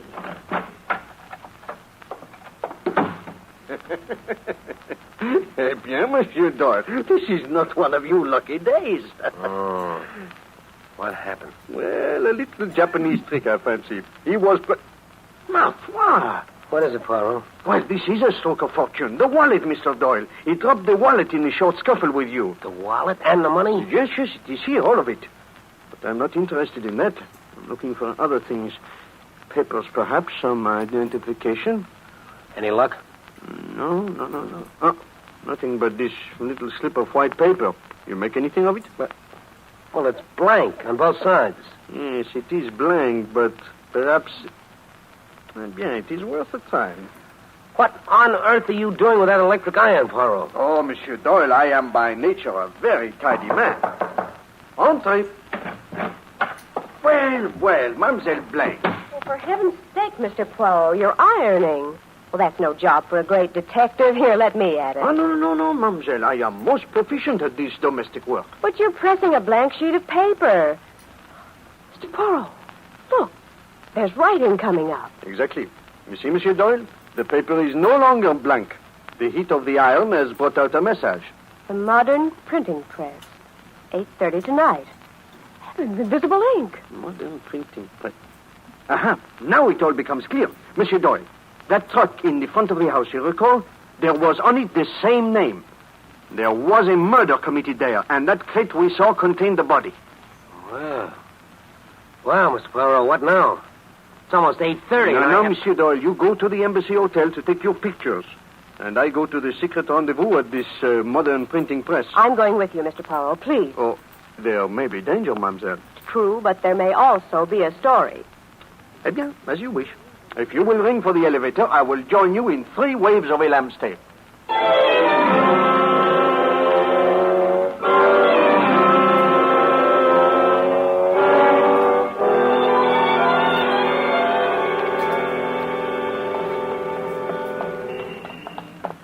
Mademoiselle, I do not like this. I do not like this at all. You should not have come with me. I know, Mr. Poirot. I'm so impetuous. Well, that is a very dangerous quality, mademoiselle, for one so charming. Why, Mr. Poirot, you'll turn my pretty head. Well, this is the place, modern printing press. Doesn't look to me as if there's any secret meeting going on in here. Mademoiselle, that is the purpose of secret meetings, you know? Quiet, please, now. Open. Come in, mademoiselle. I'm right with you. Can't see a thing. There is a little light coming in from the lamp in the street. Your eyes are not accustomed to the dark. I think we can remedy that. Wait, it's the man in the restaurant. Oui, otherwise known, mademoiselle, as Baron von Kremer. So, Poirot, you did see through my disguise. I was afraid you might. That is why I made such elaborate preparations to receive you. Sit down. Merci, Monsieur le Baron. Well. I did not expect to find such sumptuous quarters back here. The printing shop does The printing shop. That, too, is a cover. I see. Oh, pardon, I have not presented my companion. This is Mademoiselle Blaine, a reporter. I am so sorry, Miss Blaine, that you have stumbled into this situation. It is most unfortunate. You see, Mademoiselle Blaine, the Baron, like all of his people, is exceedingly chivalrous. I remember how remorseful he was on one occasion when he had to let his lady accomplice die so he could escape. You are clever, Poirot, but not quite clever enough. You fell into my trap. Trap?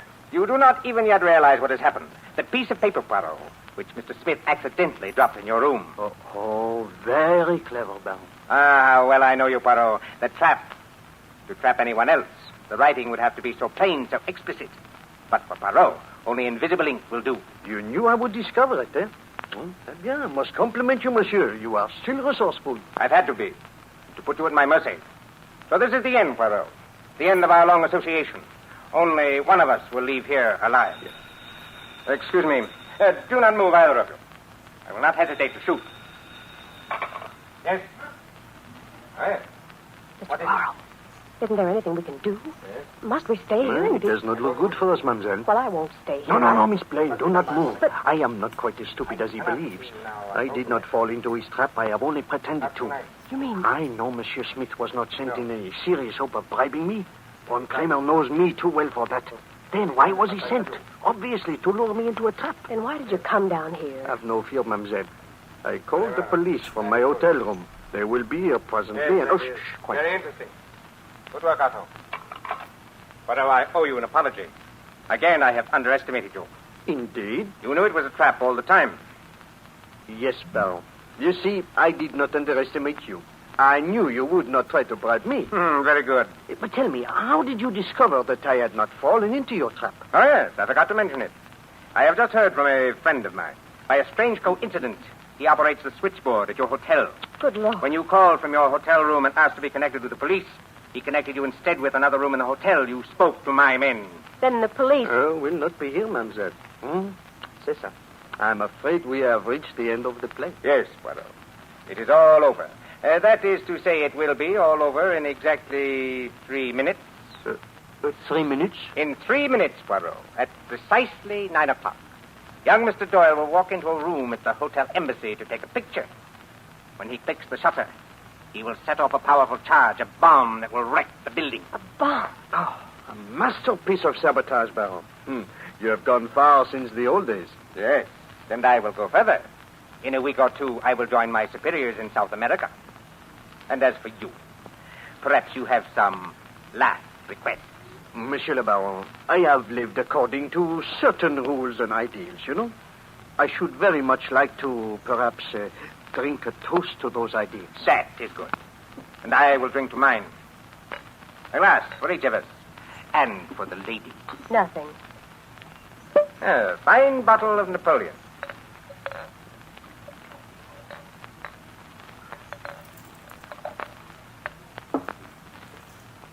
So, one moment. I will just turn on this radio. I am expecting a news flash shortly. You know, I am most curious to hear your toast, Baron. It would seem to be... I am disappointed in you. Eh? As I turned on the radio, I watched you in the mirror. It seemed to me you passed your hand over my glass. You think I put something in it? Oh, Monsieur le Baron, that is fantastic. It sounds like a mystery novel. In that case, Poirot, I am sure you will not object to our changing glasses. Oh, but you... So, I have yours, and you have mine. Are you ready? Yes. Yes, I'm ready. I drink to the destruction of tyranny, now and forever. Excellent, Oberallen. It is now 9 o'clock Pacific War Time. Listen, Poirot. We have just received the following bulletin. At the United Nations Security Conference, the heads of the delegations have just posed for photographs and have now closed the doors on what is expected to be the most fruitful session of... But it is impossible. What is it, Monsieur le Baron? You look faint. Mr. Poirot. He's dead. No, Miss Blaine. Not dead. Only unconscious. You see, I knew he would be suspicious of me, so I put something in my glass before I pretended to put something in his. What did you put in? Some of these. I always carry them with me. They are knockabout drops. Very interesting. What you call in America the Michael Finn. Now, if you will take his gun, I will use the telephone. The camera, why didn't it explode at the hotel? Oh, very simple, mademoiselle. I removed the bomb while Monsieur Doyle was washing up at my hotel. He never knew about it. Well, I don't see how you knew about it. Well, I just employed the little gray cells, mademoiselle. And they told me that these people kidnapped a photographer and then let him go. Well, obviously they did not want him. They took nothing from him. Then what did they want? It could be only one thing. The camera. Precisely.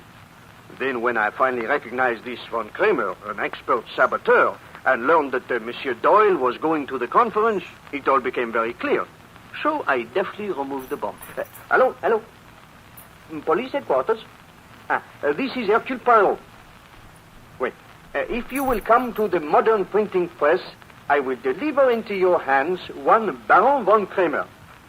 And also, I think you will find a body. Of course, a dead one. Wait a minute. I will wait, merci. And now, Miss Blaine, let us continue with our interview, eh? After all, I would not want to send you away without a story.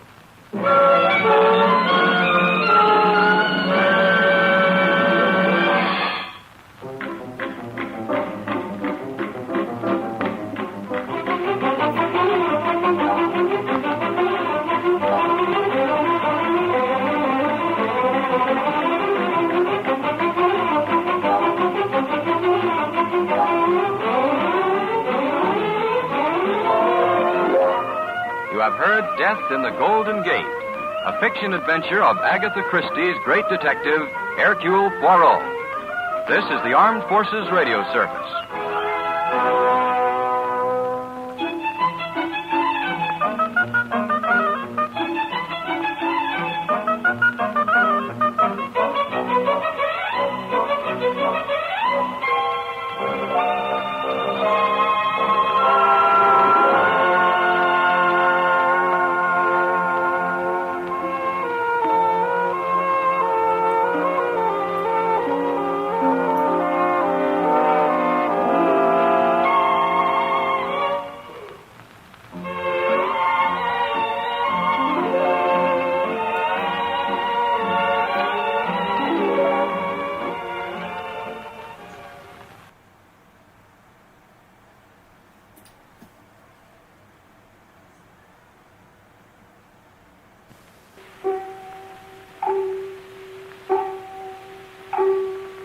Time and the little gray cells.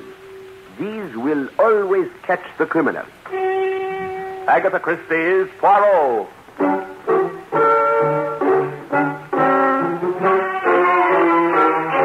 From the thrill-packed pages of Agatha Christie's unforgettable stories of corpses, clues, and crime, Mutual now brings you, complete with bowler hat and magnificent mustache, your favorite detective, Hercule Poirot, starring Harold Huber in The Deadest Man in the World.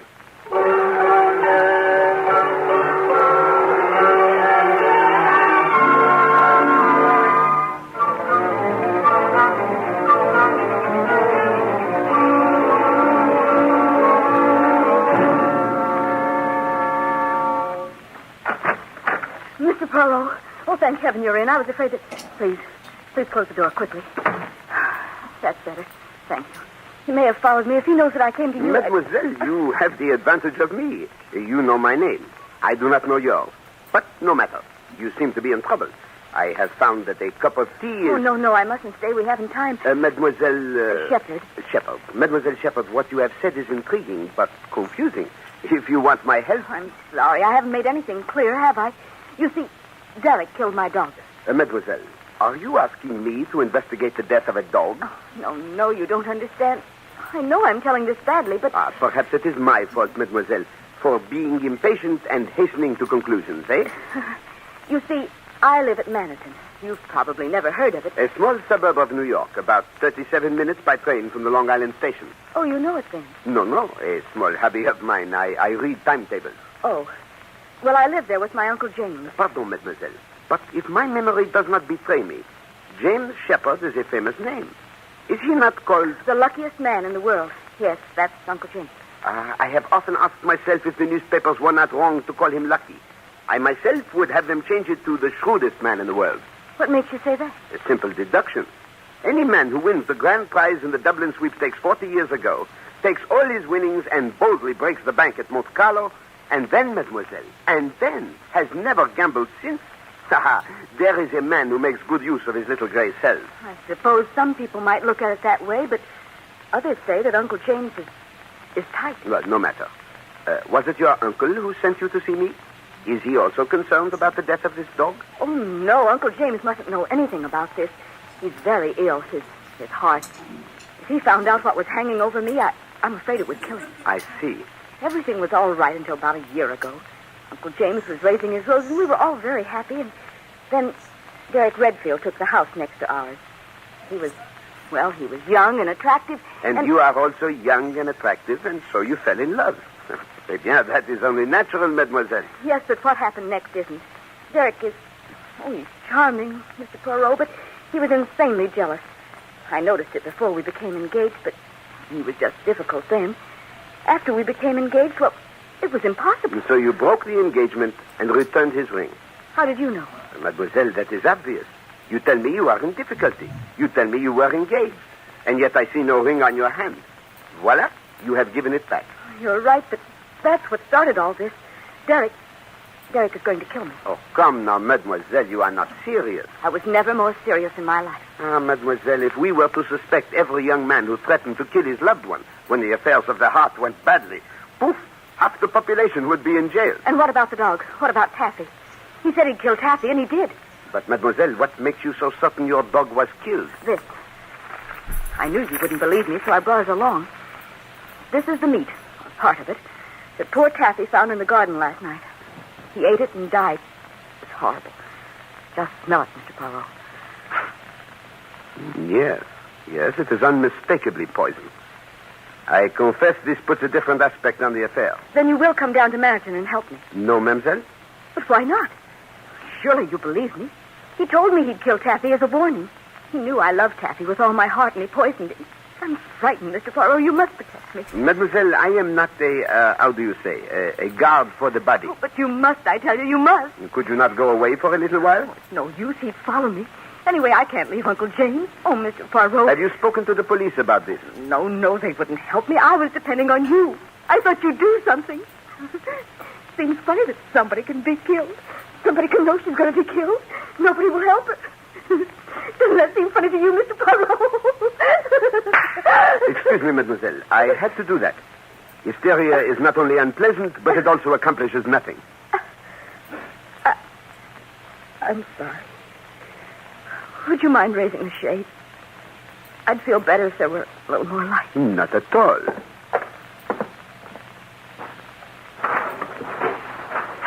Voila. Better? Much, thank you. Perhaps a cigarette. I myself find they have a singularly soothing... Pardon.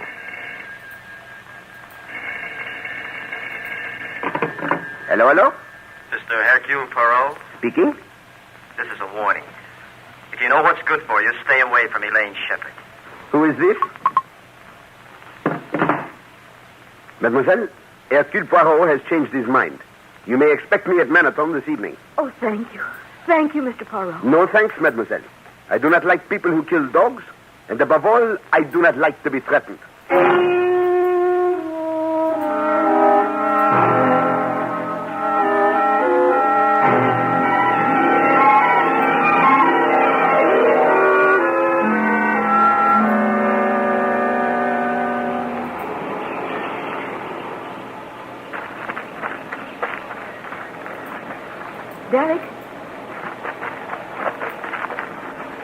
Derek?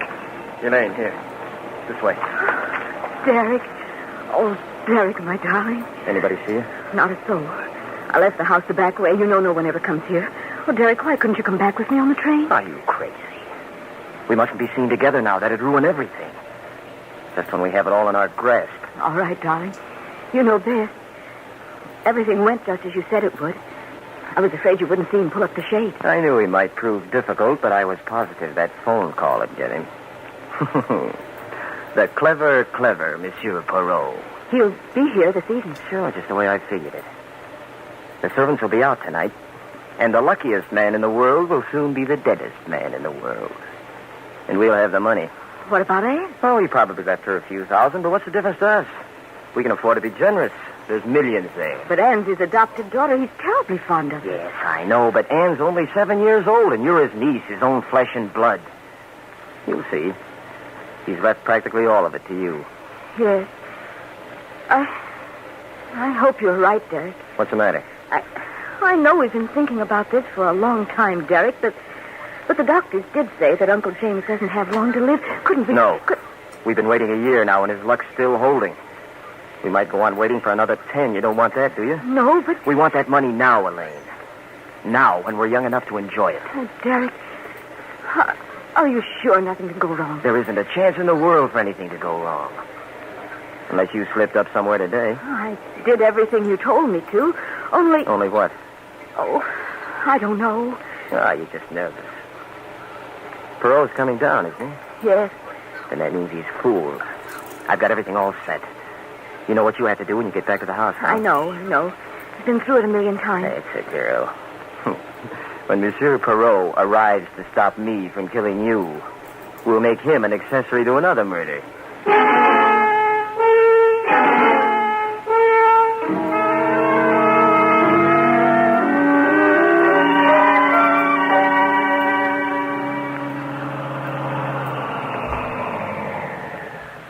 Here you are, buddy. The shepherd joint. 1,000 thanks. Okay, but it's all the same to you. I'd rather have one tip. And that, too. Oh, Monsieur Poirot, come in. You don't know how glad I am to see you. Mademoiselle, it is a great pleasure to receive such a hearty welcome. There's a deep, dark plot behind my welcome. I suspected as much. Yes. You see, tonight is the servants' night out. I didn't want you to run away because you'd have to put up with my cooking. But, mademoiselle, that will be a pleasure, if I may help. You? With people who have had the pleasure of sampling the cooking artistry of such famous chefs as Escoffier, Oscar, and the immortal Monsieur de Gouy, these people, mademoiselle, say there is yet one greater chef. Who? Hercule Poirot. Oh, then I'm doubly glad to have you. Oh, there's Uncle's phonograph. That means he's awake. Wouldn't you like to go upstairs and meet him? That is, if you don't mind climbing 3 flights. Oh, I should be delighted, but did you not tell me that it would upset him to know that I am in the house? Oh, don't worry about that. I'm going to tell a little white lie. Now, don't you be surprised at anything I might say. On that score, be at ease, mademoiselle. I have come to expect extraordinary things from you.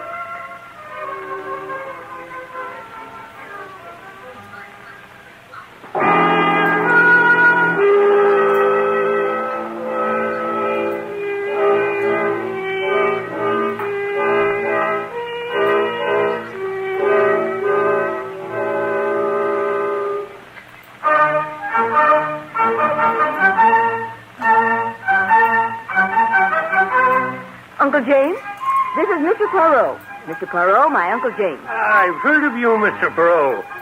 Wait until I turn this phonograph off, and then you can ask me some questions. Questions, monsieur? Sure. And the only reason I can see for a famous detective like you coming to Manhattan is that you suspect me of murdering someone. All right. Fire away. No. I assure you, monsieur, my visit has no such purpose. And then you're here to find out how I broke the bank at Monte Carlo. You'd be surprised how many people want to know. Well, that of a surety I would love to know. But I am certain that is something beyond my poor powers of discovery, eh? You're just as smart as they say you are, and I like you. So I'll tell you how I did it. I was just lucky as the devil. Now, Uncle, Mr. Poirot really came down because he heard about your roses. He's interested in gardening. Well, of course he is. Any smart man would be. I tell you, Mr. Perot, the roses are all right. Of course, not as fine as they used to be when I was able to get out and tend to them myself. And now, my greatest pleasure is playing records on this phonograph. And a very fine machine. Mr. Poirot is also a good cook, or so he says. He's going to help me with the dinner. And so I am, mademoiselle. Now, what do we have? Well, there's a duckling. With a sauce bigarade. I insist on it. If you know how to make it. But of course. And some string beans. But I can take care of those. You just boil water and... No. It is a sacrilege. You must not destroy the flavor. They must be steamed gently, mademoiselle. And... All right, you win. Come along and show me. I will indeed, mademoiselle. Directly after I have my bath, I will make a sauce bigarade that would make Escoffier himself jealous.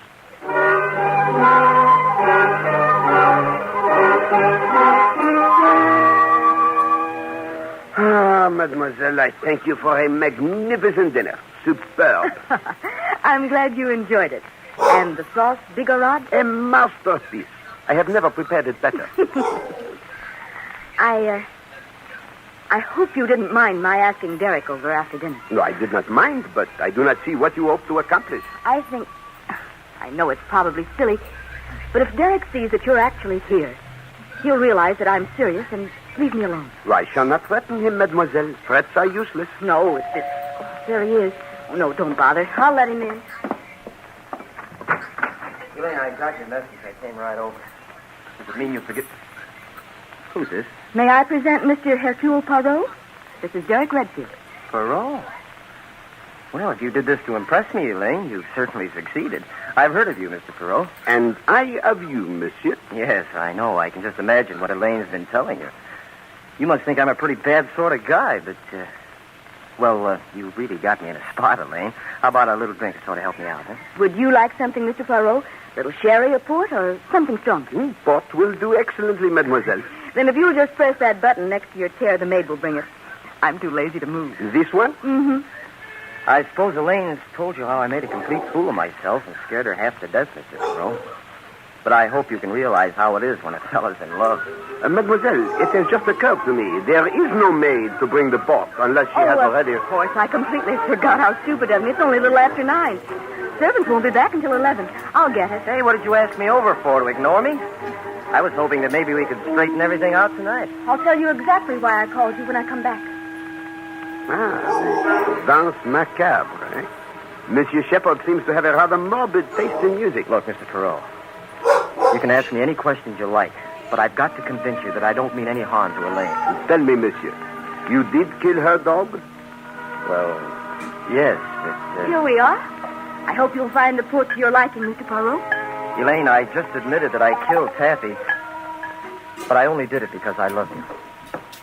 You know, sometimes you want to hurt the person you love. Derek, I asked Mr. Poirot to come down here to show you that I'm serious.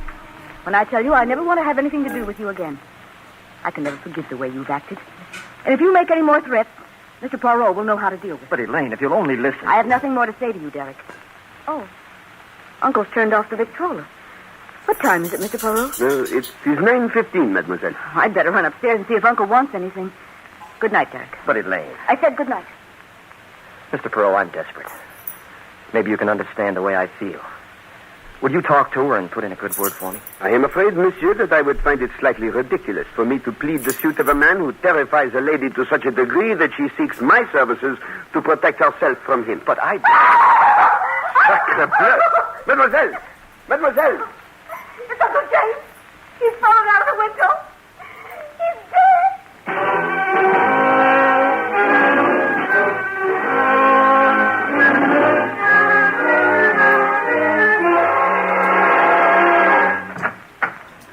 Good morning.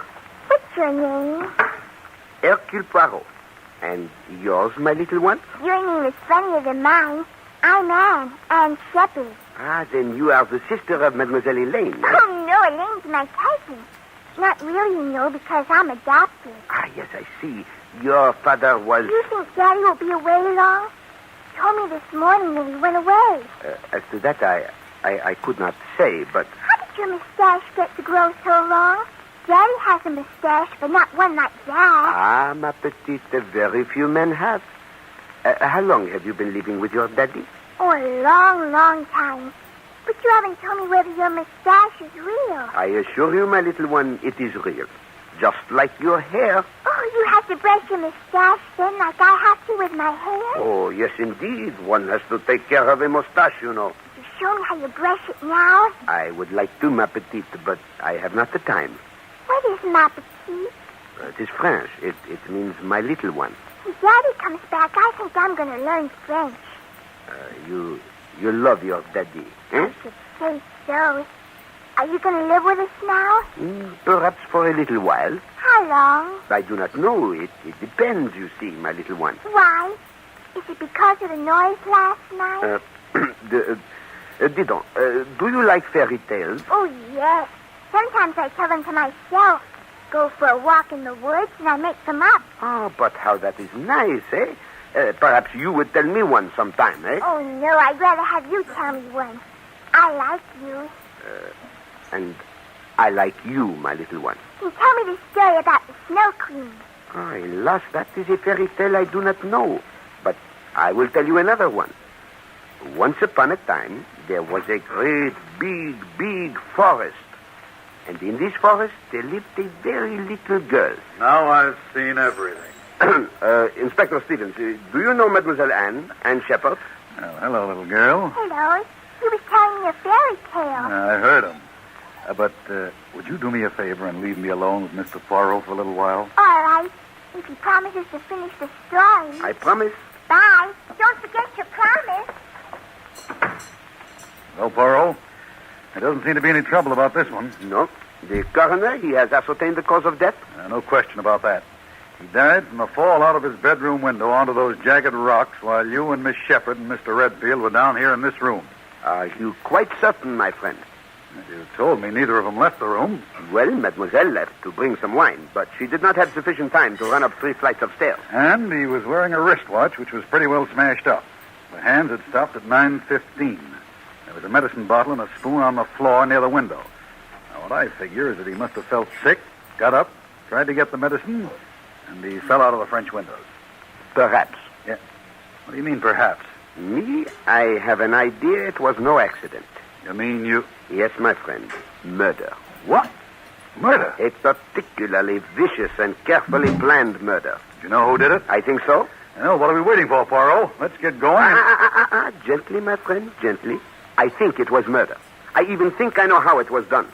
But alas, I could not prove it. The murderers would get clear away in a court of law. You mean you're going to let them get away with it? No, that I will most certainly not allow. But we must annoy them, Stevens. That's the first time I've ever heard of annoying murderers. I generally arrest them. I do not like murderers, my friend. And when we arrest these, we will make certain they are not set free.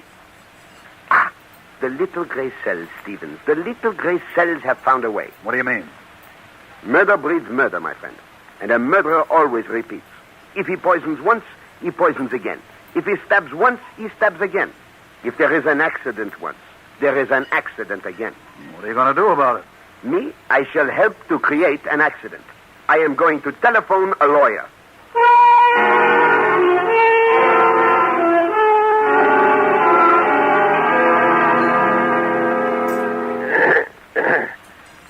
Now that we are all together, I think that we can proceed with the reading of the will. As the late Mr. Shepard's attorney, I am the trustee of the estate. I, James B. Shepard, being of sound mind and body, do him. I believe that we can skip all that.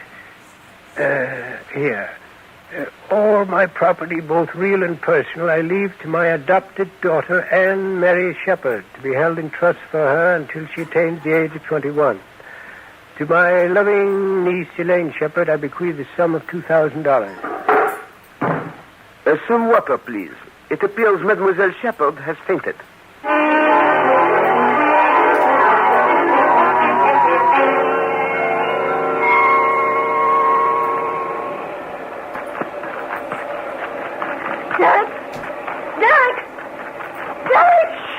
Quiet. Derek, the will. The will. What about it? What happened? Will you stop shaking and tell me? Uncle James left everything. Left it all to Anne. What? All of it. I don't believe it. True. We were all there. McBride read it to us. But it's impossible. Didn't he even mention you? Yes. He left me $2,000. $2,000. That's good. That's very good. What are we going to do with $2,000? I don't know. Oh, Derek, it's all gone wrong. I knew it when I knew it. I'm sorry we ever started. We never should have done it. Hey, wait a minute. I think I have an idea. Sure, that's the solution. It's easy. What? If you'd only stop and think, you'd see the way it has to be. Derek, I don't know what you're talking about. Who inherited the money, Elaine? Why, Anne... No. No, Derek. I say yes. Derek, you mustn't. Listen to me. Remember what you said about planning things? The people who didn't think things out made mistakes. Never mind that. I know what I'm doing. No, Derek, we planned something, thought it all out. Look what happened. Even if we do something to Anne, I still won't get the money. Don't be a fool. You have to get it. You're the only living relative. Now, listen, Elaine. Inspector Stevens has gone back to New York. We're perfectly safe. I won't help you do anything to Anne. What makes you so soft about Anne all of a sudden? A bride who doesn't even belong to your family. Where does she come in for anything? Oh, Derek, I'm frightened. I won't do this with you. Oh, yes, you will. That's one thing I'm sure of now. We're together, Elaine. Together for life. Don't forget you were with me on one murder. And you're going to be with me on another.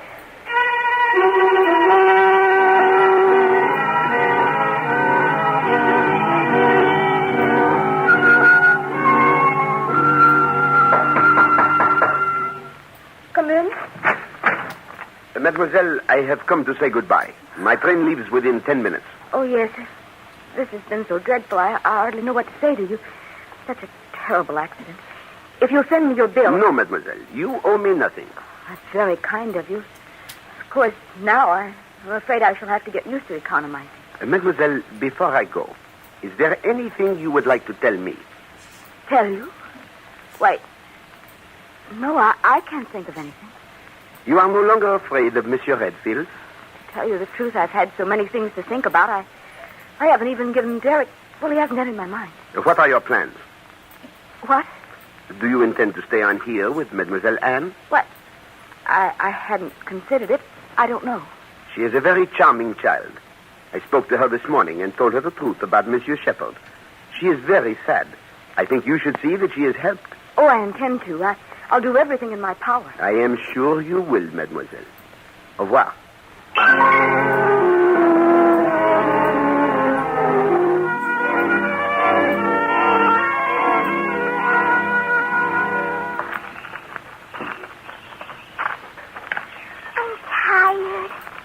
Walk much more, Elaine. Oh, you've got to grow up to be big and strong. Remember, I promised you ice cream. Don't think I'd like it now. Can't we play Indian? I didn't know little girls played Indian. I didn't make it up. Roy taught me. You know Roy, Uncle Derek? No. Do so. He's a boy who lives in a big house down the road. See, this is the way we play. I run away and hide. Anne! Blast that brat. You'll frighten her. Anne, dear. Come back. Where did she go? Here I am. See, I'm very good at it. Sometimes even Roy can't find him. He's a scout. Anne, I don't want you to do that again. Yes, you might get hurt. There might be some bad men in the woods. Oh, pooh. Come here, Anne. But you're so near the edge. I said come here. No, I don't want to. Anne, did you hear me? Yes, but I don't like to. I'm going to run away and hide. You're not going to run anywhere. There, I've got you. Oh, Mr. Perot. Mr. Perot. So you didn't take the train? As you see. I am afraid that woods and flowers do not agree with me. I must have the fever of the hay. Cut it out. Pardon? That means stop trying to fool us. You're a little cleverer than I thought. A little? Oh, monsieur, for the sake of courtesy, let us say a great deal, eh? Come here, Anne. Go. Just how clever are you, Perot? Hold still, Anne. Ah, monsieur, really. Such a transparent little plan, eh? You send a charming young lady to my apartment with a very sad tale. She is so distressed. I must protect her from this terrible fiancé. And everything prepared for me, even to the poisoned meat. This meat so strongly dosed and evil-smelling that not even a starving dog would have eaten it, monsieur. So I say to myself, these people must have a reason for wishing Hercule Poirot at Manhattan. What is it? And that evening I find out. You have murdered Monsieur Shepherd. I told you. Is that all you have to say, Perot? And you, mademoiselle, the window shade. Did you really believe that such an old trick would deceive Hercule Poirot? You become hysterical and you need light. Oh, mademoiselle, you asked me to raise the shade and then the so convenient telephone call. So what? You can't prove we murdered anyone. We were right there with you when Shepherd died. Ah, no, monsieur. Monsieur Shepherd did not die at 9:15. You killed him earlier, much earlier, before dinner, in fact, while I was bathing. That is the only possible time. It is easy to set the hands of his watch. Then you came over and played your little comedy with me. Oh, you're crazy. You heard him playing his Victrola as well as we did. I heard the Victrola, monsieur. Then if he was dead, who started it? That, monsieur, is what makes me to burn. I started it myself, when Mademoiselle Elaine asked me to press the button for the servants. After making so much bother about their being out, you simply had the wire set for that button to start the racket automatically in Monsieur Shepherd's bedroom. That was supposed to prove he was alive. You removed the wires last night. All right. You have it all figured out.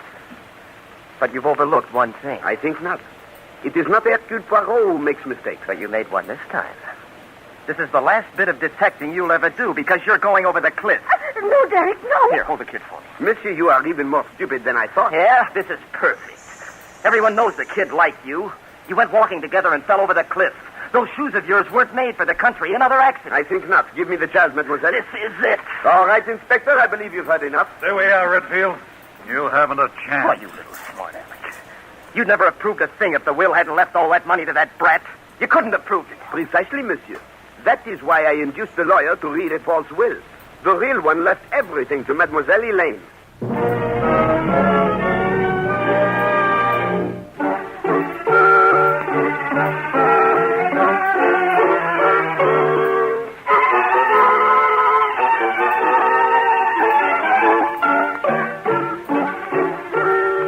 Be sure to listen again at the same time next week when Agatha Christie, America's favorite mystery writer, brings you her favorite detective, Hercule Poirot, starring Harold Huber in The Book and the Corpse.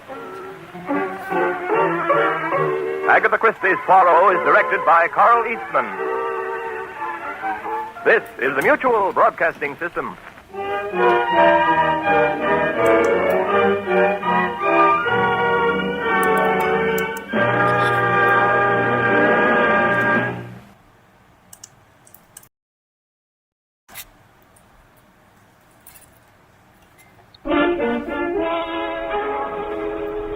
Murder Clinic.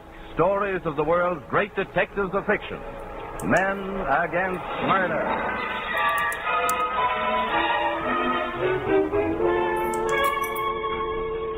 Each week at this time, WOR Mutual turns the spotlight on one of the great figures of crime detection and brings you his most exciting case.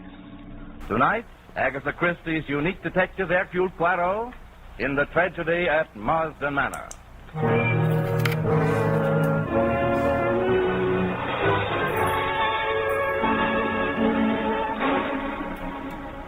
Evening, Monsieur Poirot.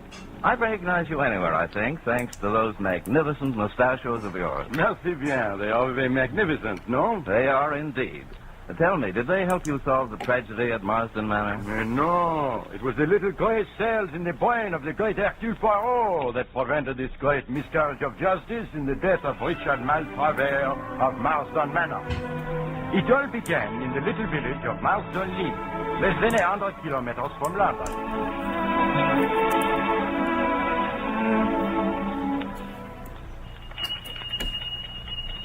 Come in.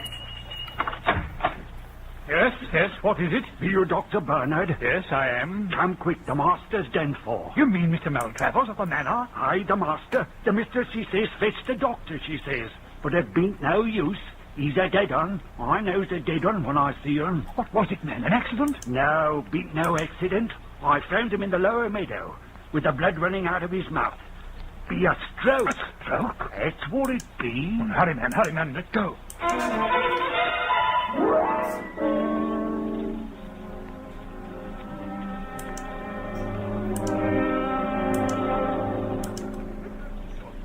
Come now, Mrs. Maltravers.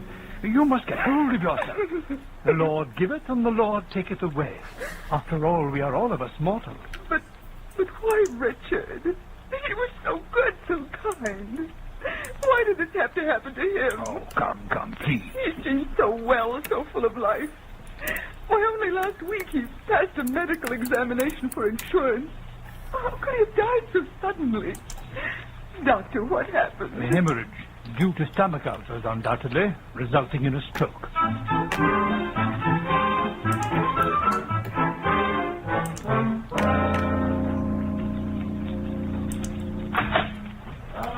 Bonjour, Mr. Hyde. Hello, Poirot. You know my good friend Captain Hastings, no? Good morning, Captain Hastings. Hi, sir. Well, Poirot, you got my message, I see. I did. What is it that disturbs you, mon ami? Richard Maltravers dies?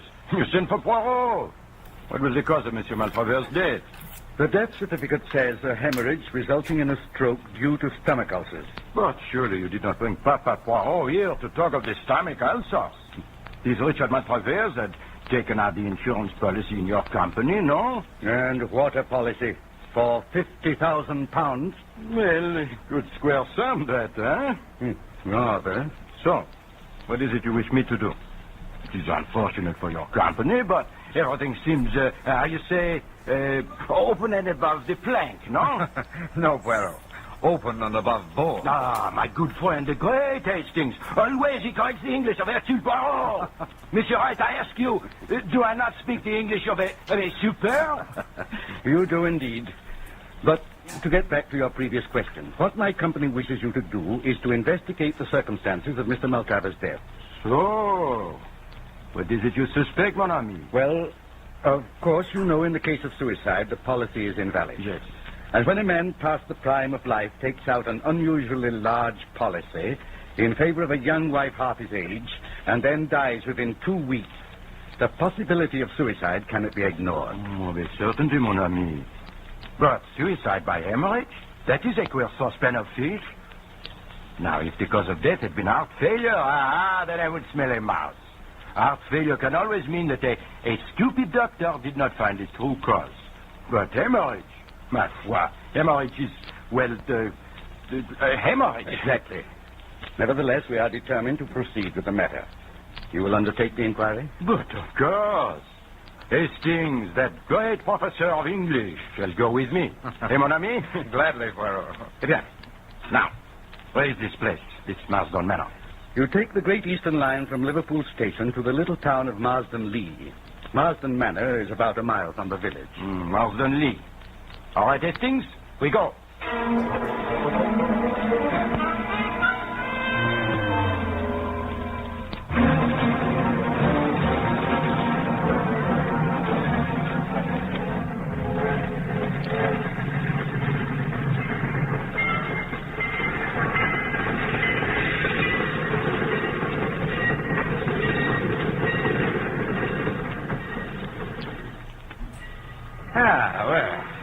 This is Marsden Lee, eh? I hope we can get a conveyance up to the manor. Ticket, sir. Here you are, my friend. I suppose you'll be commandant for the funeral, sir? Funeral? What funeral? You say you've made a funeral of Master Maltravers. About the manor. Oh. You said the manor. Could that be Marsden Manor? Aye, it be. That is an odd coincidence. My friend and I, we have come down with a thought of buying this Marsden Manor. You couldn't pay me to live there, you couldn't. Why not? It be haunted. Haunted? Aye, haunted. Seen things there, folks says. Yeah, we should see. Now, could you tell us where a Dr. Bernard lives? Aye, up yon hill, about half a mile. Well, come, Hastings.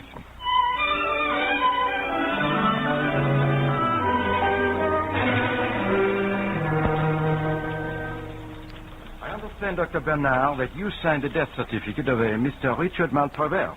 Yes, I did. You understand, Doctor, with such a big policy, we must make the careful investigation. Of course. I suppose he was such a rich man, his life was insured for a big sum, You consider him a rich man, Doctor? Well, was he not? He kept 2 cars, you know, and Marsden Manor is a pretty big place to keep up. Although I believe he bought it very cheaply. I understand he had considerable losses of late. That's so, indeed. It's fortunate for his widow, then, that there is this insurance. Yes. Very beautiful and charming young creature, but terribly unstrung by this sad catastrophe. I've tried to spare her all I could, but of course the shock has been very great. Why shock? His ulcers of the stomach, they're what you call chronic, Yes. They are not sudden. No. Did you not attend Mr. Maltravers before, Doctor? My dear sir, I never attended him. What? I understand Mr. Maltravers was a member of a faith-healing sect. But you examined the body? Certainly. I was fetched by one of the under-gardeners. And the cause of death was clear? Absolutely. There was blood on the lips, but most of the bleeding must have been internal. He had not been moved? No, the body hadn't been touched. He had evidently been out shooting crows, and a long-barreled bird gun lay beside him. The hemorrhage must have occurred quite suddenly. Gastric ulcers, without a doubt. He could not have been shot, My dear sir. I beg pardon. But I remember once a doctor who said heart failure until the constable showed him a bullet wound through the head. You will find no bullet wounds on the body or head of Mr. Maltravers. Now, gentlemen, if there's nothing further, Thank you, Doctor. Just one more thing. You saw no need for the autopsy, Certainly not. The cause of death was perfectly clear. In my profession, we see no need to distress unduly the relatives of a dead patient. Now, gentlemen, if you'll pardon me. Good day. Well, Hastings, what do you think of our good Dr. Bernard? Bit of an old fool. Precisely. Your judgments of character are always profound, mon ami, except where a young and beautiful woman is concerned. So now you must mind your Q's and P's, because the good doctor has said that the next one we see is both young and beautiful. This Madame Maltravers.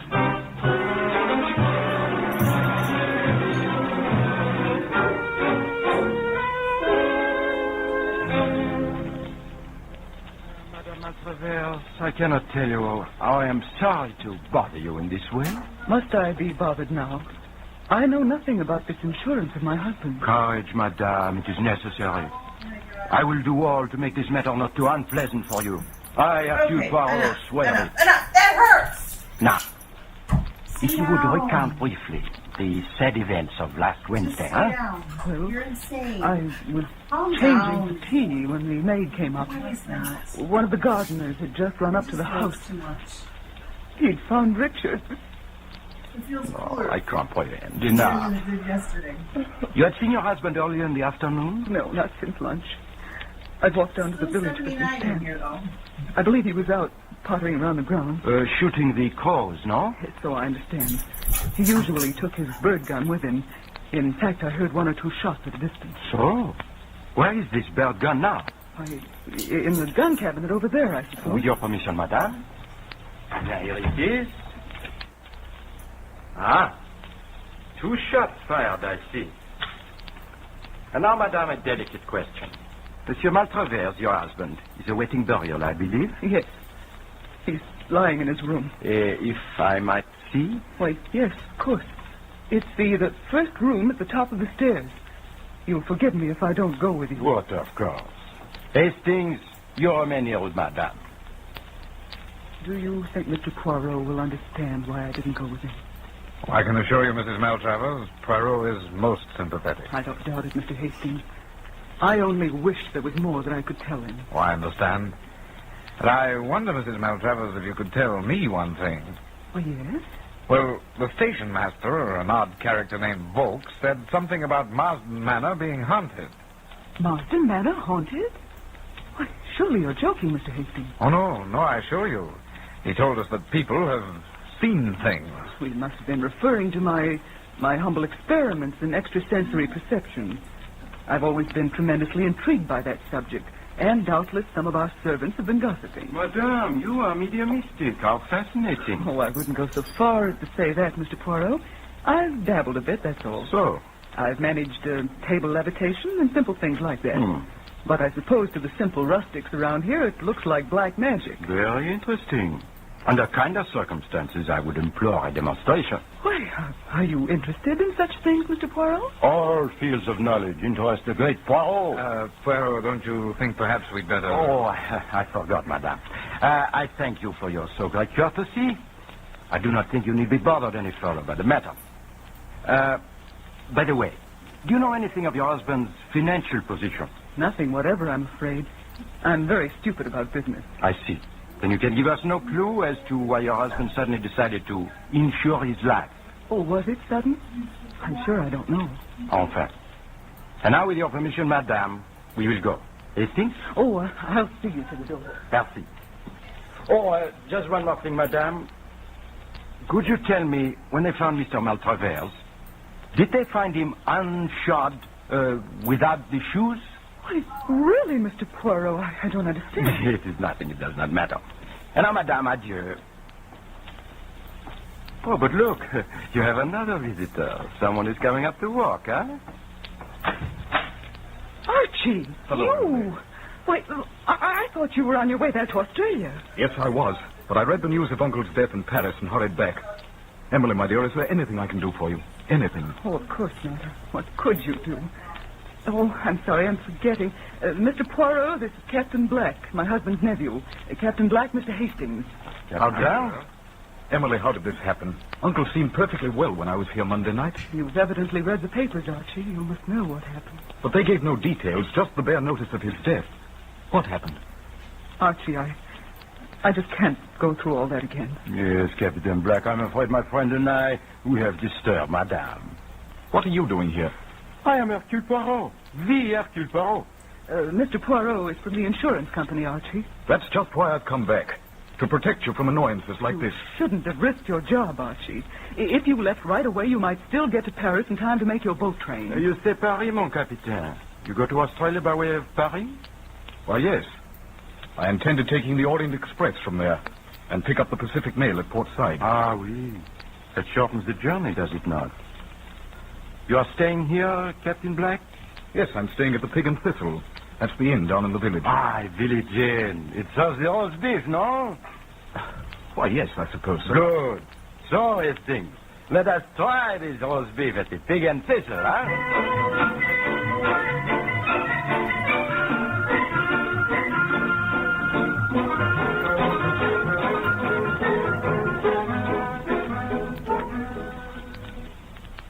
All right, Poirot. Now you've had your roast beef.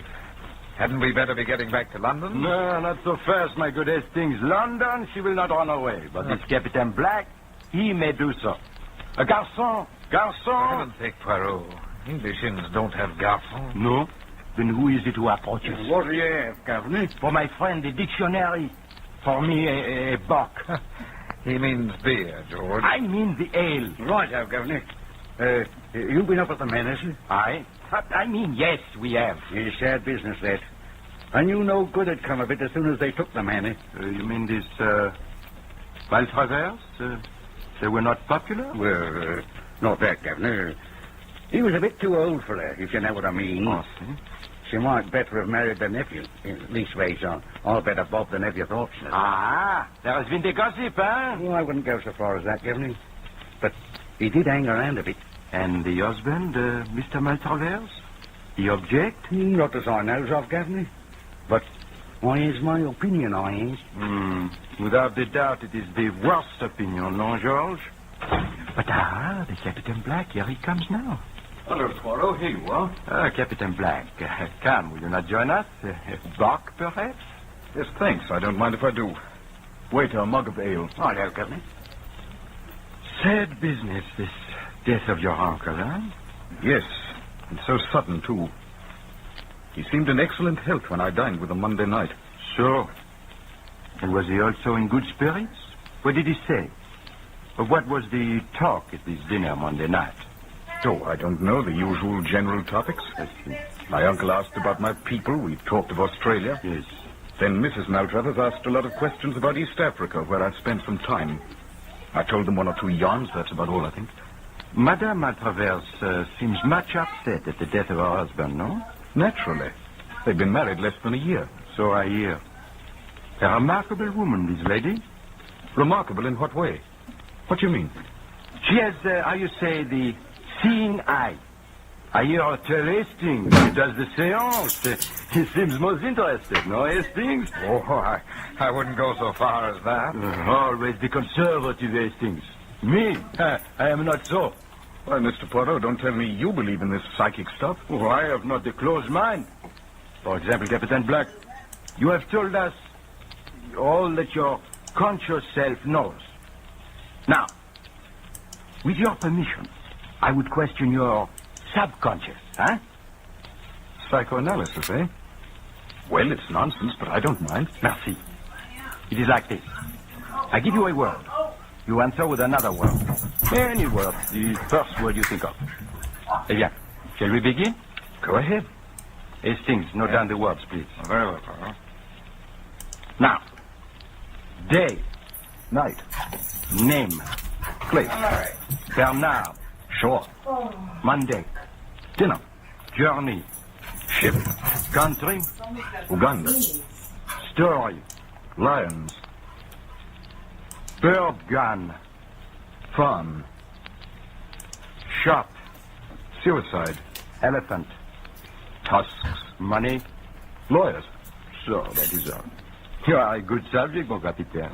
You don't mean to tell me that rigmarole means anything to you? Maybe not. But nevertheless, you are a good subject. Well, if you don't need me anymore, I think I'll go upstairs and unpack. Shall I see you again before you leave, Mr. Poirot? Yes, I should not be surprised. Good. See you later. Au revoir, mon capitaine. And now, my clever Hastings, You see it all, no? Well, I don't know what you mean, Poirot. Does that list of words tell you nothing? Sorry, I'm afraid it doesn't. Then I will assist you. To begin with, the Captain answered within the time limit. No pauses, no making up the mind. Day to night and place to name are normal associations. Then I give him Bernard, the name of the doctor, if he knew him. Evidently he does not. When I say Bernard, he says sure. Monday means dinner, country is Uganda. Story recalls the lion story he tells them. All natural. But now, notice. When I mention bird gun, I get the unexpected answer, farm. When I say shot, he answers at once, suicide. A man he knows commits suicide with a bird gun on a farm somewhere. Imbecile that I am! The great Hercule Poirot is hoodwinked. What are you talking about? Do you not see Hastings? That is the story the Captain Black told at the dinner Monday night. Oh, I see. And you think that gave Maltravers the idea? You think he shot himself in the mouth with that bird gun? Why not? Remember, the bird gun has a very tiny charge of powder. The bullet would remain lodged in the brain.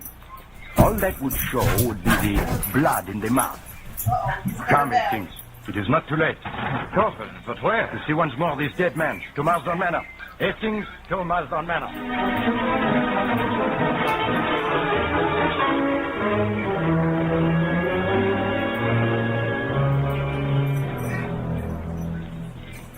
Alas, Mrs. Maltravers, it is true. Your husband shot himself through the mouth with the bird gun. You mean suicide? It would seem so, madame. But the insurance... Naturally, madame, the suicide will void the policy. It is unfortunate, but what will you? Oh, but this is impossible. My husband would never commit suicide. It's inconceivable. But the evidence, madame, it is conclusive. No. There must be some other explanation. You mean murder, madame? Well, of course, that is always possible. But no, not likely, I'm afraid. But you do admit it's possible. You just said it was possible. Yes, of course, everything is possible. Have you any idea who might have wished to kill your husband? Why, no. No, I haven't. Madame, I have a suggestion. It is bizarre, no doubt, but perhaps if you are willing to help. Oh, yes, of course, anything. Madame, you are mediumistic. Perhaps if you would try, you could... Perhaps you're right. Perhaps I could get through to Richard. He might tell us what happened. I am sure you could do it, madame. Yes, I'll do it.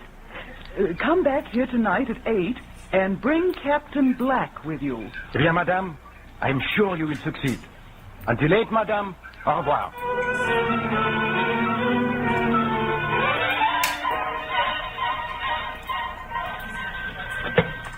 Hello? You were the article agency? Henri Dubois. This is Hercule Poirot. Dear mon ami, Henri, I have a part for you. For one appearance only. Oui, as always. Now listen closely. This is what I wish you to do.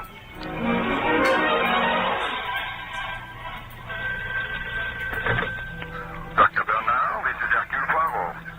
Tell me, doctor, when you saw Mr. Maltravers after the stroke, did he have on the shoes?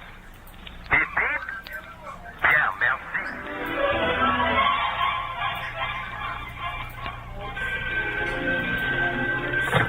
Hello, Scotland Yard. Inspector Japp, please. Hello, Japp. This is Poirot. Quite well, thank you. Inspector, I think I have a murderer for you. No, there is no time to explain.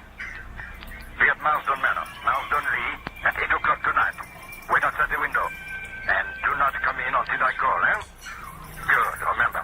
Marsden Manor at 8.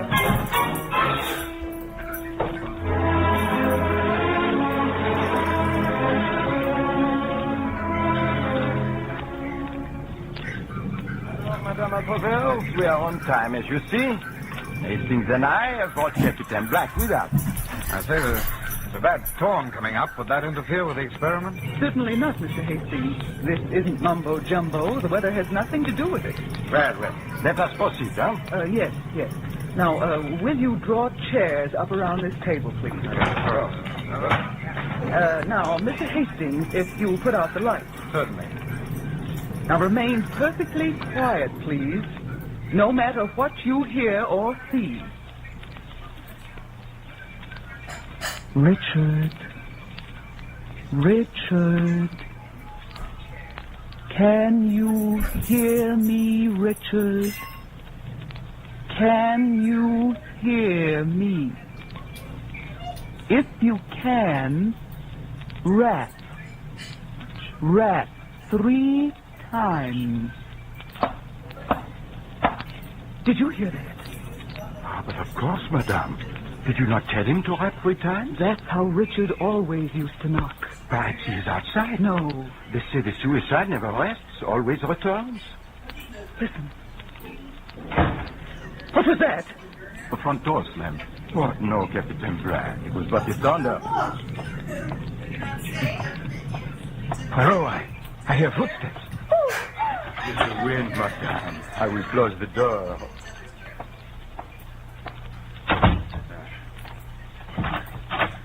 I have locked it. Don't do that. If it should open now. Jove, it is open. He's there. There in the doorway. I see nothing, madame. I saw him, I tell you. My husband, you must have seen him too. Look. She's right. He is there. His hand. Look, it's pointing. What's that light coming from? Pointing at her. What did you... Her hand. Her right hand. It is scarlet with blood. Blood? Yes, it's blood. I killed him. I got his take him away. Take him away. Light!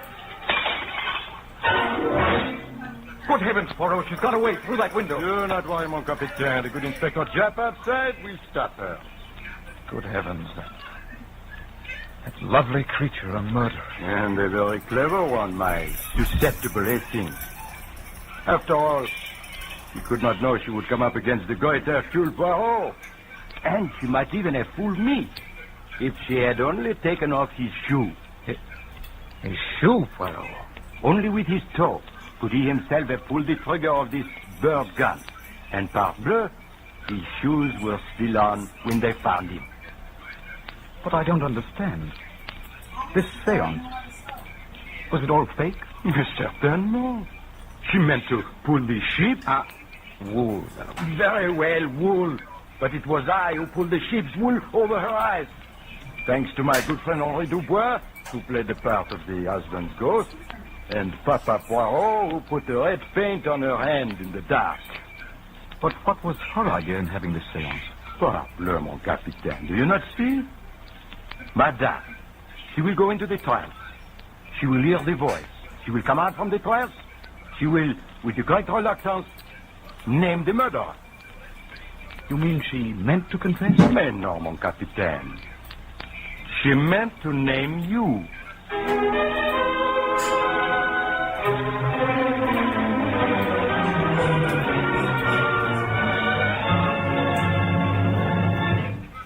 You have been listening to Murder Clinic.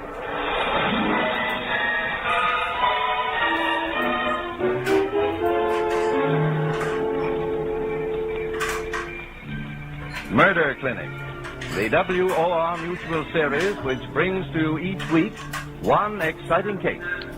Tonight, the tragedy of Marsden Manor, with Agatha Christie's unique detective Hercule Poirot, played by Maurice Tartman. Next week, Murder Clinic will bring you Fred Irving Anderson's Deputy Farr, the Vermont farmer who became chief of the Homicide Bureau in New York City. Deputy Farr, the man with the nose for murder. The story is Gulfstream Green, in which the deputy proves that the conceit of murderers is colossal.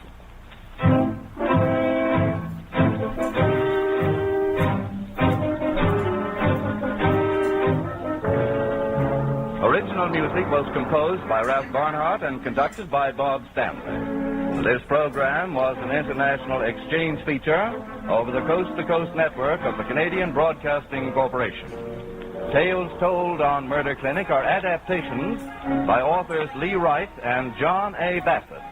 Murder Clinic is produced under the direction of Alvin Flanagan. Frank Knight speaking.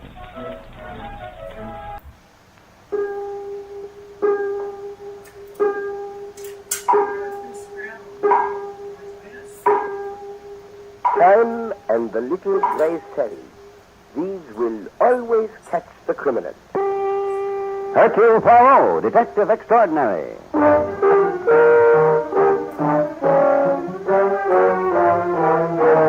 From the thrill-packed pages of Agatha Christie's unforgettable stories of corpses, clues, and crime, Mutual now brings you, complete with bowler hat and magnificent mustache, your favorite detective, Hercule Poirot. Starring Harold Hubers in The Adventure of the Money-Mad Ghoul.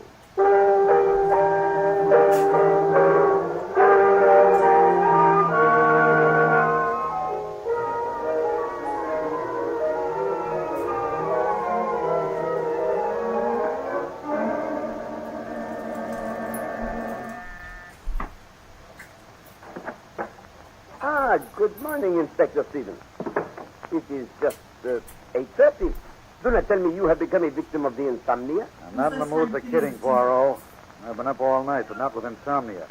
I've just come from the Pleasant Valley Cemetery. In that case, permit me to say that you are a singularly healthy-looking ghost. That may be funny to you, but I frankly admit that I'm worried.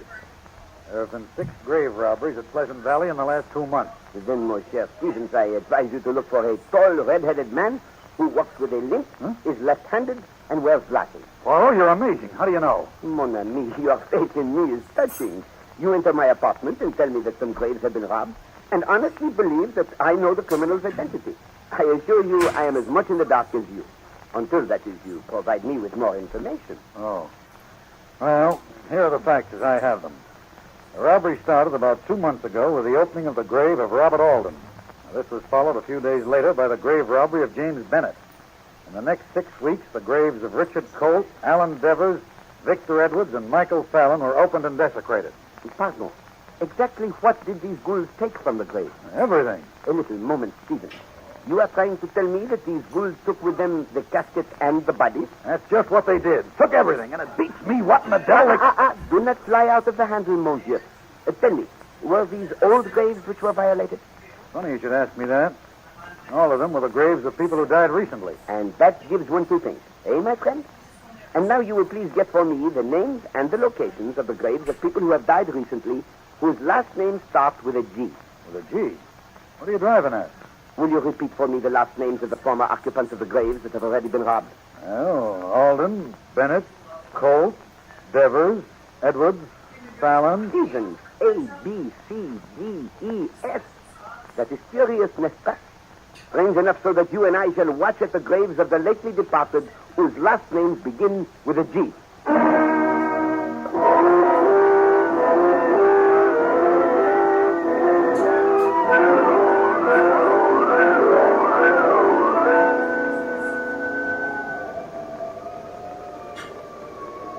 I'm beginning to feel more like a grave watcher than a police officer, Poirot. Do not fear, mon brave.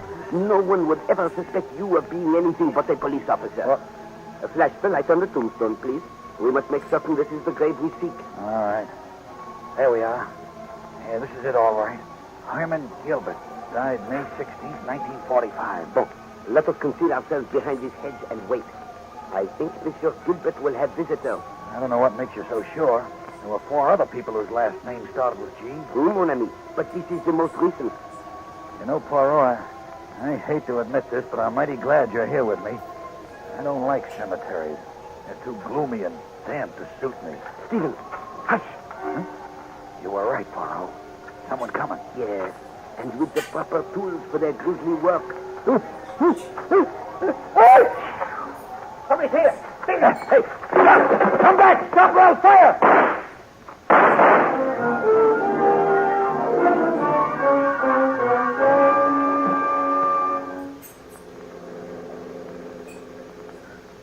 Now, Poirot, if you won't tell me what your angle on this case is, at least you might tell me where you're going. Mon ami, if you promise not to sneeze, I will tell you. You can't blame me for sneezing. I couldn't help it. It is not the sneeze that annoys me. It is the effect it had upon the case.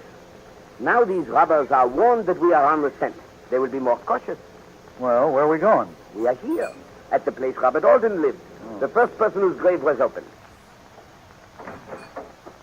Is it not significant to you also, Stevens, that there have been no graves of women disturbed? That's so. I never thought of that. You did not. I was so sure you had. Well, what is it? Speak up. Don't keep me standing here in the draft. Pardon, monsieur. But did a Robert Alden live here? Robert Alden? Yes, he certainly did, but you can't see him. He's dead. That we already know, monsieur.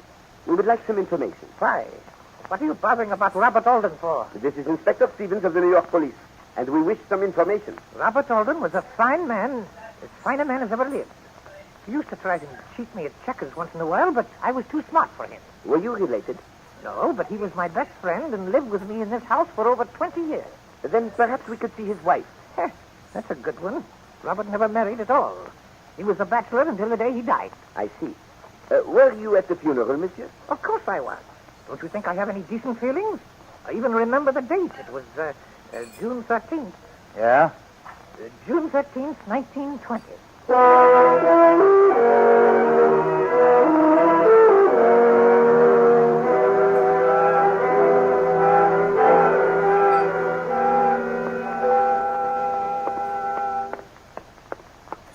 I'm all in, Poirot. And I don't understand this. Alden's been dead for 25 years. Nobody ever heard of Devers, Edwards, and Fallon. I can't make any sense out of this. Patience, mon ami.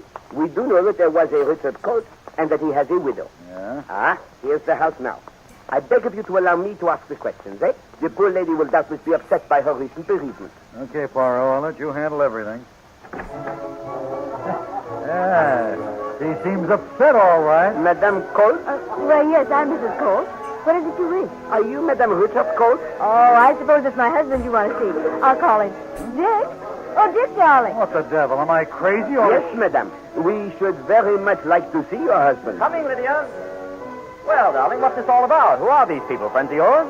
I'd like to know what this is all about, all right. Please, mon cher Stevens. Monsieur, I am Hercule Poirot, and this is Inspector Stevens of the police. He is disturbed because he finds you a singularly healthy ghost. Ghost? I don't know what you're talking about. You have had no other husbands, madame? What are you saying? If this is some kind of game, I don't like it. Be quiet, Dick. There's evidently been some mistake. No, Mr. Poirot, Dick is my only husband. Well, he ought to be dead. I'll punch you right on the nose. Gently. And now, Madame Colt, if you would be so good as to close the door, we will attempt to perceive the reason behind your husband's so sudden return to life. Now, let's get to the bottom of this. That is exactly what we wish. You, Monsieur Colt, are supposed to have died on the 3rd of August of this year. I never felt better in my life. Who on earth could have played such a horrible joke on us? Madame, I assure you, this is no joke. But there must be other Richard Colts in New York. Are you sure you have the right one? Yeah, we got the right Richard Colt. The manager of Pleasant Valley Cemetery gave us your address. I think you two better come along with me. That will not be necessary, mon ami. We have a more logical task to perform. We go to call on the manager of the Pleasant Valley Cemetery.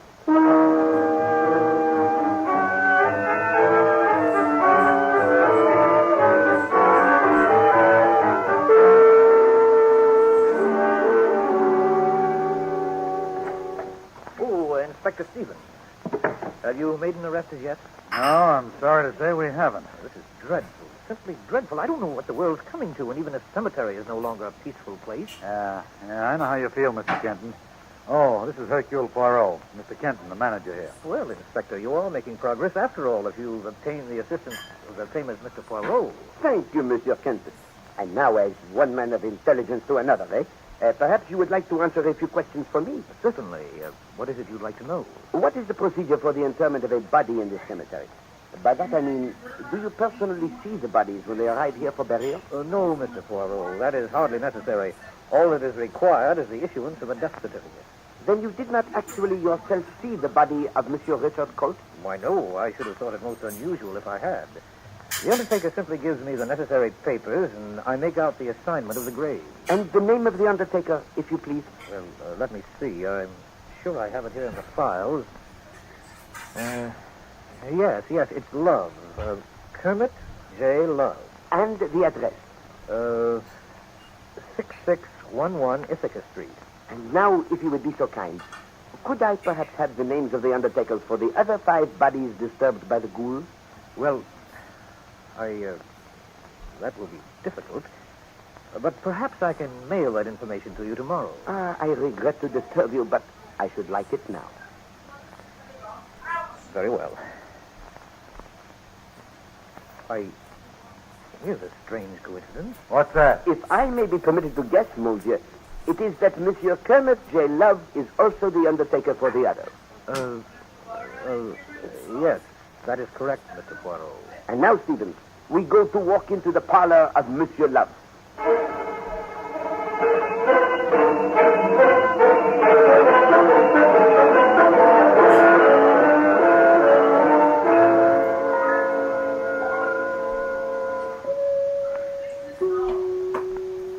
One could be at peace in so gentle an atmosphere, mon ami. Did you not hear those beautiful chimes? That is enough pushing on the bell, Stephen. Someone is coming to the door. Good afternoon, gentlemen. Won't you come in? Thank you, Monsieur Love. Come, Stephen. May I offer my profound sympathy for your great loss. You may rest assured that Kermit J. Love will do all in his power to assist you in this moment of need. We'd like to ask you a few questions. Of course. We handle all the necessary details. You've got the wrong idea. We want to... I understand. Perhaps you would like your little friend here to speak for you. That is an excellent idea, Monsieur Love. Wait outside for me, Stephen. I will take care of all details. Oh, well, all right, but I don't see why I think... Your friend is quite upset. Was it his wife? No, he is not married. I see. Then his mother, perhaps. Or some other close member of the family. No. It is not that at all, Monsieur. But I don't quite understand. Then perhaps this will assist you. Were you not the undertaker for Alden, Bennett, Colt, Devers, Edwards, and Fallon? I'm afraid that is a rather unethical question. Unethical question? Oh, now it is I who do not understand, Monsieur. Sir, you certainly don't understand. I take my profession seriously. If I may say so, I am doctor, lawyer, and minister to the dead. It is I who escort them to the next world. So, and I also, Monsieur, take my profession seriously. Which is of no interest to me. You are exceedingly rude and inquisitive. I will not have the secrets of the dead laid bare. They must rest. Rest in peace. But that is just what they have not been allowed to do, Monsieur. That is regrettable, but I don't see how it concerns me. This is a most magnificent establishment you have here. Thank you. Good day. Tell me, what are those cabinets in the wall? Don't touch them. They are resting places for those awaiting burial. And they are occupied now? Most certainly. Ah. I see the cards say that 2 of them are occupied by Monsieur P. Fox and Monsieur S. Martin. I don't like your attitude. As I told you before, it's rude and unethical. Rude? To inquire about your business with Messieurs Alden, Bennett, Cote, Devers, and Fallon? I am interested in whether you were the undertaker for those gentlemen, Monsieur Love. You came in here with your friend and led me to believe you were seeking my professional services. One moment, Monsieur. I am afraid you leaped too quickly to that conclusion. My friend and I said nothing. I am not permitted to release the information you've asked for. Well, perhaps you will be good enough to oblige me when you learn the identity of my friend who waits outside. If you will excuse me, I have some duties to perform. He is Inspector Stevens of the New York Police. I can ask him to make this request for me. Oh, the police? Well, that's an entirely different matter. Yes, I was the undertaker for the late gentleman you mentioned. And you saw the bodies? Naturally. You are quite certain of this, Monsieur? Kermit J. Love Incorporated is a reputable firm. We have been in business for the last 27 years. If I tell you I saw the bodies, there are no further questions necessary. Now, is there anything else you'd like to know? No, Monsieur, that will be all for the moment.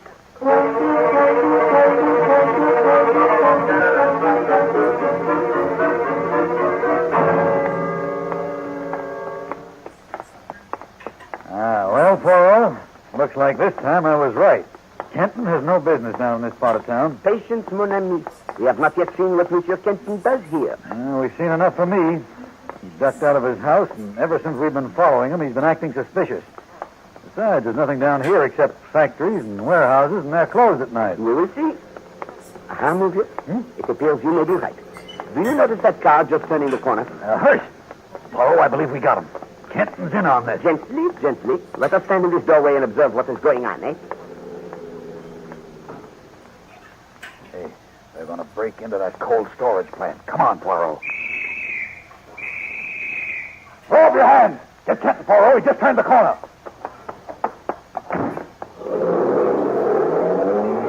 Come back. Stop. Halt. God darn it. Poirot. Poirot, where are you? Coming, my friend. Coming with Monsieur Kenton. At least we got somebody. All right, Kenton, speak up. We know everything. Speak for yourself, monsieur. There are still a few things that puzzle me. It's as plain as pikestaff. Come along, Kenton. Take your hands off of me. I warn you, Inspector, I'll sue you for false arrest. What's the meaning of always shouting and shooting? Monsieur Kenton, perhaps you will be kind enough to explain what you were doing in this neighborhood at this time of night? Certainly. I was going to get some pipe tobacco. If you can't think of a better one than that, Kenton, come along. Let us permit Monsieur Kenton to finish. You'd better. You'll be making a bad mistake. It just so happens that I smoke a special kind of tobacco, mixed for me by a friend of mine. His name? His name happens to be Rosemary Leeds. She's a very charming girl engaged to my son. She's a chemist. She happens to have her office down here, and once in a while she mixes a particularly mild mixture for me, and I come down, pick it up, and take her home. Yeah, that's a good one, all right. I suppose you didn't see that hearse. I didn't see anything, but I heard a lot. Then Mr. Poirot asked me to come with him. Poirot, I've got this all figured now. Somehow they're taking the bodies out of the cemetery to the cold storage plant and leaving them there. What for, mon brave? Well, I don't know yet, but I'm going to find out. Do that, mon cher Stevens, and while you risk pneumonia, I will check upon Monsieur Kenton. Come, monsieur, we will see whether this Mademoiselle Leeds is waiting for you with your tobacco.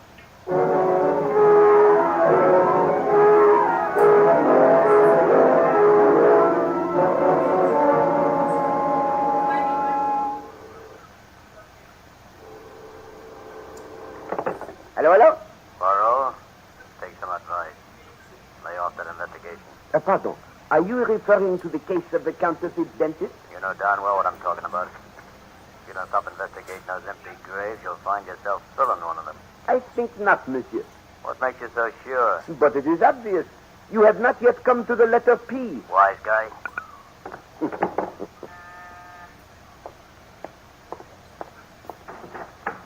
Good day, Stephen. Yeah, what's good about it?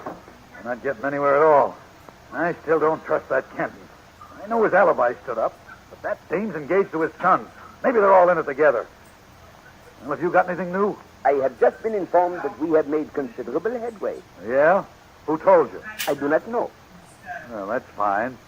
We're making headway, but you don't know how. I do know how. It is that I do not know who.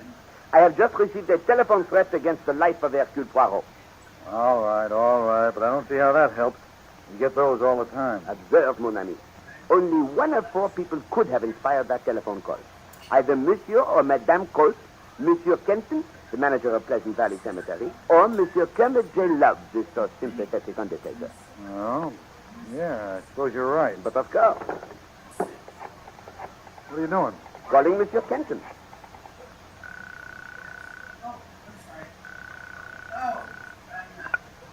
Pleasant Valley Cemetery. Monsieur Kenton, this is Hercule Poirot.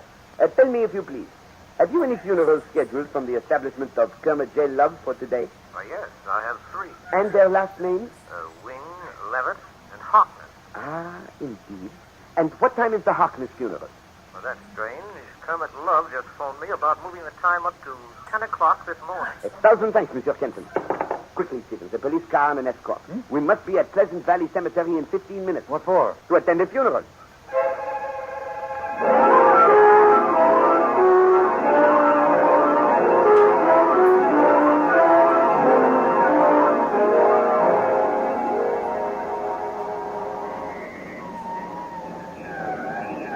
We're almost there, Poirot. There's the entrance.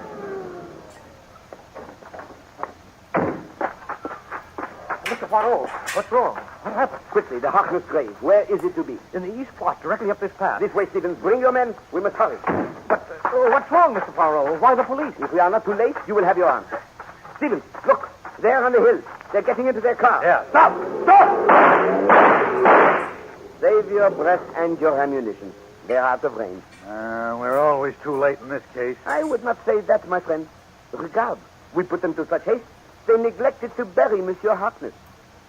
Great Scott. The coffin's empty. They took Harkness's body with them.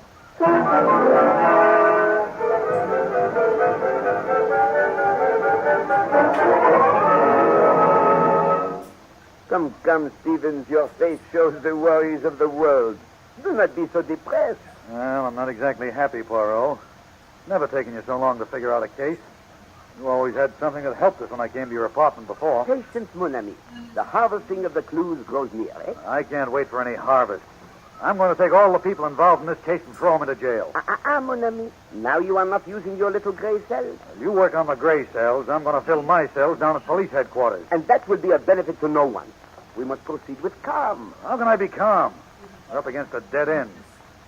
If we'd only gotten to that cemetery 5 minutes earlier. Yeah, this whole thing's driving me crazy. I admit the case holds a few peculiar aspects. Peculiar? Is that all you can call it? Now, look, Poirot, we go to a funeral, but before we get there, the mourners decide to take a powder. Then they take the body with them. What's going on? Am I losing my mind? I can only reflect on the case itself, Stevens, not on your personality. Why are you so quiet? You got something up your sleeve? It is always possible that something may pop out. Well, it had better soon. I can't stand much more of this. The funeral this morning was too much for me. I still can't understand what they wanted with that body. Sacre bleu, it is I, Stevens. I, Hercule Poirot, who have been blind. What do you mean, Poirot? What's the matter? Stevens, it has been in front of my eyes all this time. The most important clue, and I have kicked it away like an unwanted bill. Okay, let's have it. Listen carefully, Stevens. This morning at the cemetery, when we frightened the men away. You remember? Yeah, of course. Go on. Now think carefully. You did not see any of those men carry a body with them. Wait a minute. No, they weren't. You're right. Exactly. And the reason they were not carrying a body was because there was no body to carry. What? But the question remains, what was in that coffin that they were so anxious to take with them? Well, I don't know. Do you? I have a small idea. What else can you put in the casket except a body? A great many things, mon ami. But the point to follow here is about the bodies which were removed from the 6 open graves. Yeah, what about them? Think back to our interview with Monsieur and Madame Cote. He was very much alive. And we could not find even a trace of those other dead gentlemen, Except Robert Alden, who'd been dead for 25 years. Exactly. Now, do you not see? No, I don't. The answer to my question is so simple, mon Dieu. There never were bodies in the graves that were opened. Oh, I get it. Why, that's wonderful, Poirot. I still don't get the idea behind these phony burials and what sort of racket they've been running. Well, that is a two-part question, mon ami. The first part I know. The second part, in due time. You mean you know who's in back of all this? There is only one possibility, Stephen. Since there were no bodies in the 6 graves that were opened, we can now proceed to apprehend the one man who claims to have seen all the 6 bodies. Kermit J. Love, the undertaker.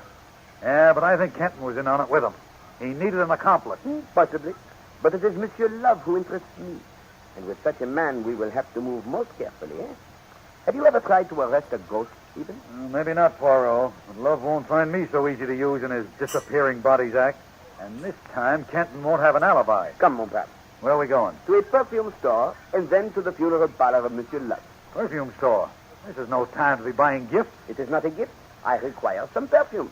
Okay. This time I know which one of us is going crazy.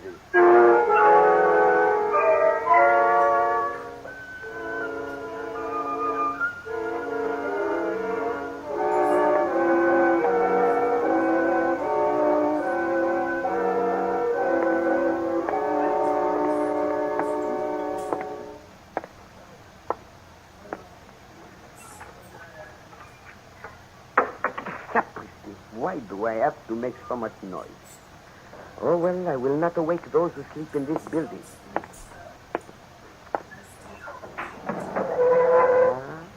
What have we here? They are beautiful. They are worth a great fortune. I admire your taste, Monsieur Poirot. Monsieur Love. It is I who must compliment you. These stolen furs are among the finest I have ever seen. We took great care in selecting them. And the sables, magnifique.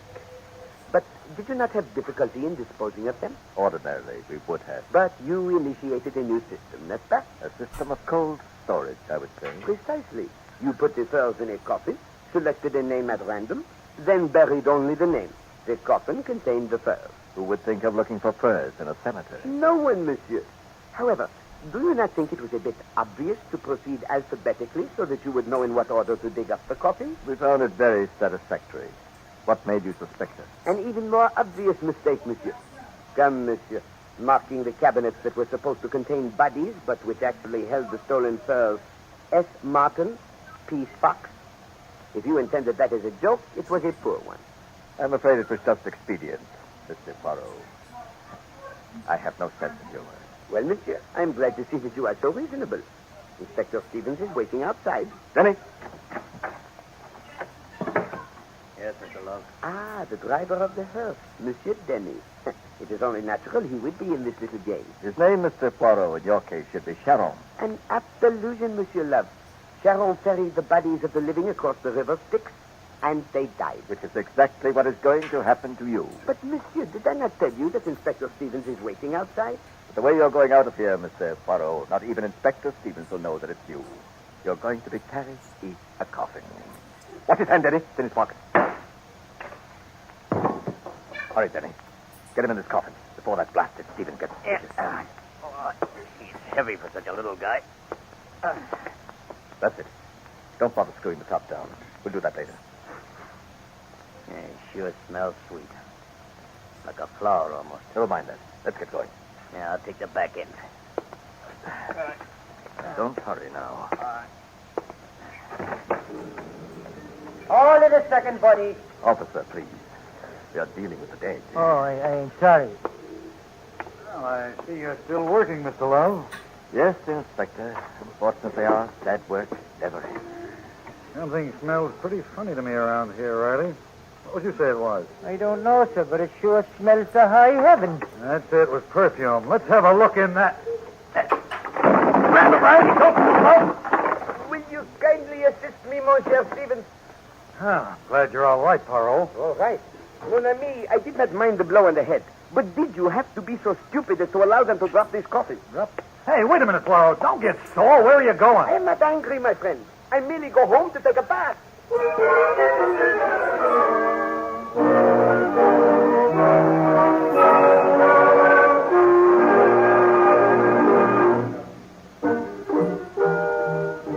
Be sure to listen next week when Agatha Christie, America's favorite mystery writer, brings you her favorite sleuth, Hercule Poirot, starring Harold Huber in The Parallel Murder Case.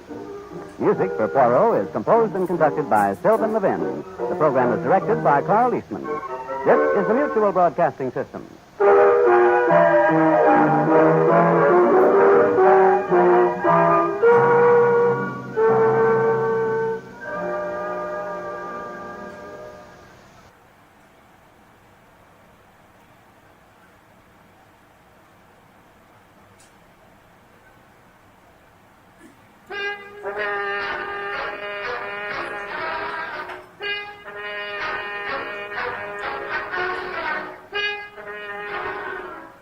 Agatha Christie's Poirot.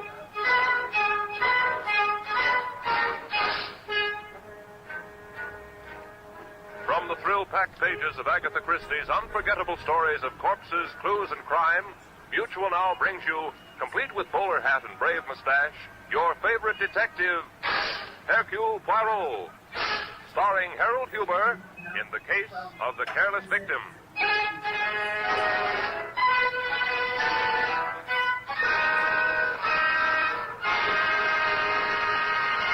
Before meeting Hercule Poirot in his first American adventure, it seems only fitting for the millions of faithful readers who have followed the little Belgian detective's career in book form to meet the famous lady who created this famous character.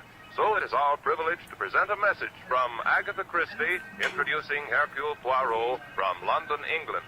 The next voice you hear will be Miss Agatha Christie's. Go ahead, London. We regret that due to atmospheric conditions, we have been unable to bring you Miss Christie from London. However, we have a recording which she made earlier today and which was transmitted by shortwave to this country. We present it now. I feel that this is an occasion that would have appealed to Hercule Poirot. He would have done justice to the inauguration of this radio program, and he might even have made it seem something of an international event.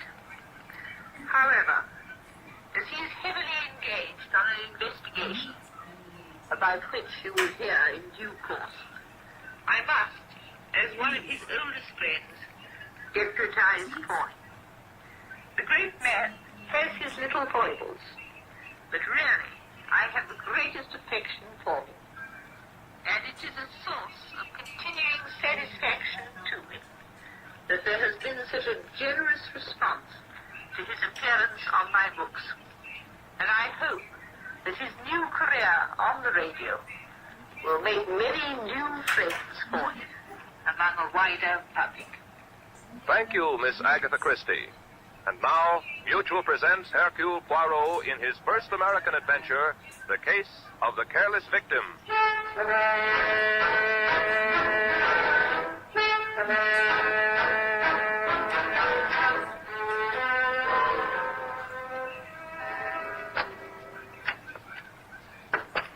Mademoiselle? Huh? This is the Cozy Home Apartment Renting Agency. Well, we got something to rent, yeah. I had the desire to rent an apartment. Who hasn't? Please, mademoiselle, do not jest. Alors, I have with me a brief dossier of my requirements. Please to read it. Well, all right. Gentleman desires the bright sunshining apartment of a reasonable quietness near the heart of the city. Should be furnished with the utmost charm, French, provincial, if possible. Price is of no consequence as long as it is very reasonable. Please communicate with me at the Hotel Windsor, Hercules, Poirot. Poirot. No, mademoiselle. The name is Poirot. Hercule Poirot. Well, I wish you luck, Mr. Poirot. Well, finding an apartment, mademoiselle, is not a matter of luck. It is a matter of employing the little gray cells. If you can find an apartment for me, please do me the kindness to inform me. Sure, if you'll do something for me. And what is that? If you can find an apartment for me, please do me the kindness to inform me.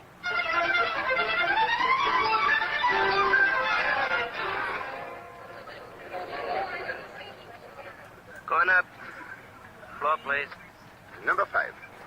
You are new here, no? Yes, I only came on yesterday. You're Mr. Perrot, aren't you? Poirot. Oh, Perrot, one of the boys pointed you out. Hey, sir. Fifth floor.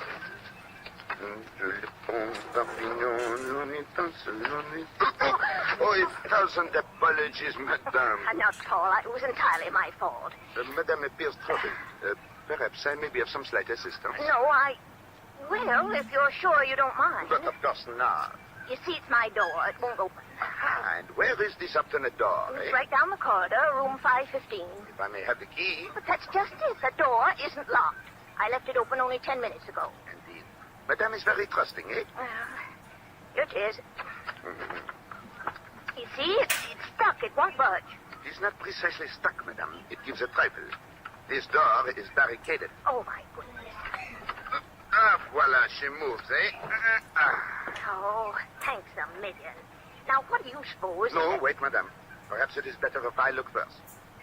Hélas. It is as I had feared. What is it? You do not know? Look. Oh, it's a man. Is he...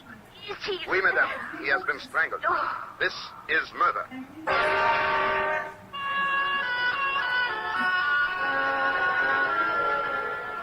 Zit alors, I must compliment you, madame.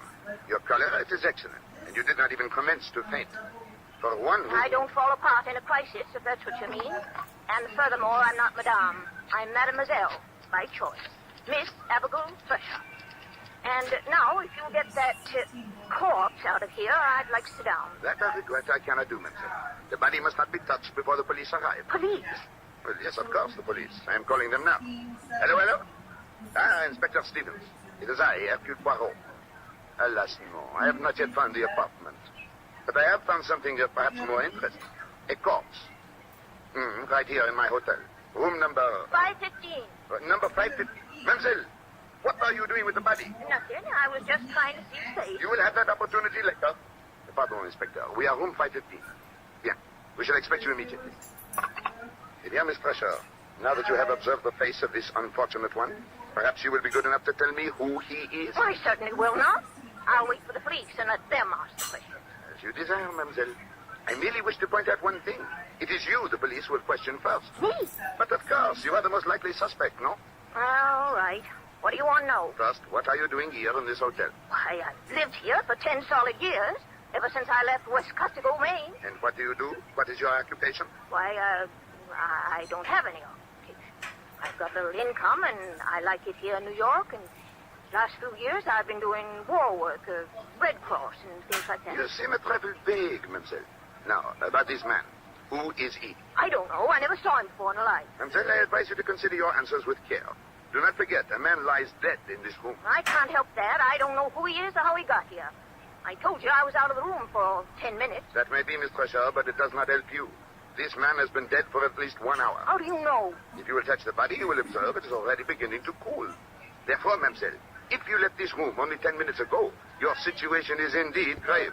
For this man was already dead. Oh, but I couldn't have done it. So? And why not? Because his body was lying right across the doorway. You know perfectly well I couldn't get out through this doorway and still leave a body wedged against it. Belgian surety, indeed. Very good, mademoiselle. But you could have murdered him in here.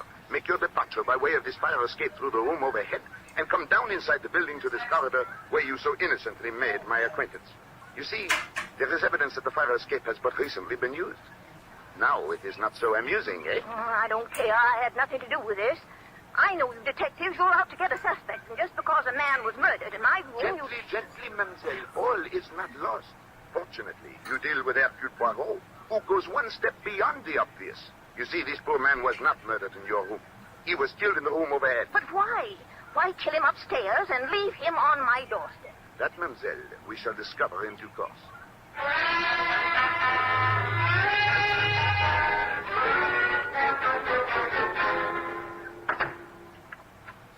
All right, Mr. Poirot, now that you've got the corpse safely locked in my room and us outside, what am I supposed to do? Sleep on the fire escape? I do not think that will be necessary, mademoiselle. You are coming with me to the lobby where we shall wait for my friend, Inspector Stevens. He will see that you are comfortably sheltered for the night. Oh. Tell me, Mr. Poirot, how'd you figure out that the murder took place upstairs? Is it not apparent, Miss Thresher? Please to squeeze the bell for the elevator. I look out of your window and observe the fire escapes. And what do I find? Everywhere the dust reposes peacefully. Well, naturally. The help was too busy to polish fire escapes. Ah, mademoiselle, but on one stairway, the one leading up from your window, all is disarranged. There is a broad, clear path through the dust. And it is precisely the width of a human body. And since the path extends only to the floor above, it is obvious the body has been dragged down from room 615. Also, on the garments of the dead man, on the trousers, the left elbow, and across the shoulders, there are unmistakable traces of rust. Ah, voila, the elevator. Going down. Monsieur, would you be good enough to explain why you were so long in arriving? Huh? Oh, it's this old car. Every once in a while it goes on a fritz. Comment? On the fritz? Out of order. Yeah, it got stuck on the ninth. You have been on the 9th floor all this time? Yeah, that's right. That is difficult to believe. Why? Because the indicator has been pointing to the basement. That indicator. As soon as anything goes wrong, it flops. I am not so sure that is true of the indicator. But unquestionably, monsieur, it is true of the too clever murder. As soon as anything goes wrong, it flops.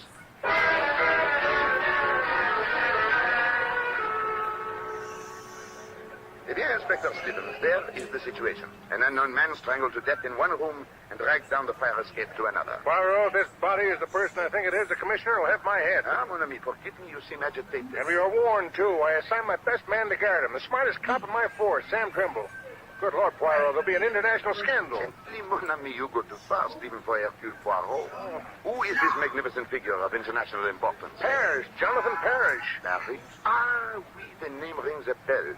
He is the big currency expert, eh? That's right. He's on his way to Europe to set up the new paper currency for the liberated countries. Checked in at the Windsor today. Was supposed to pick up some papers, dyes, and inks, and then hop a bomber tonight. The 5th floor, please. An enormous undertaking, and one of great importance. And I was responsible for his safety. He's supposed to be an eccentric sort of guy. No photographs, no publicity. Trimble was the only man in the force who knew him at all, and Trimble failed. Do you see what this means, Poirot? I see only this, my friend. We have arrived at the first step in the solution of this distressing murder.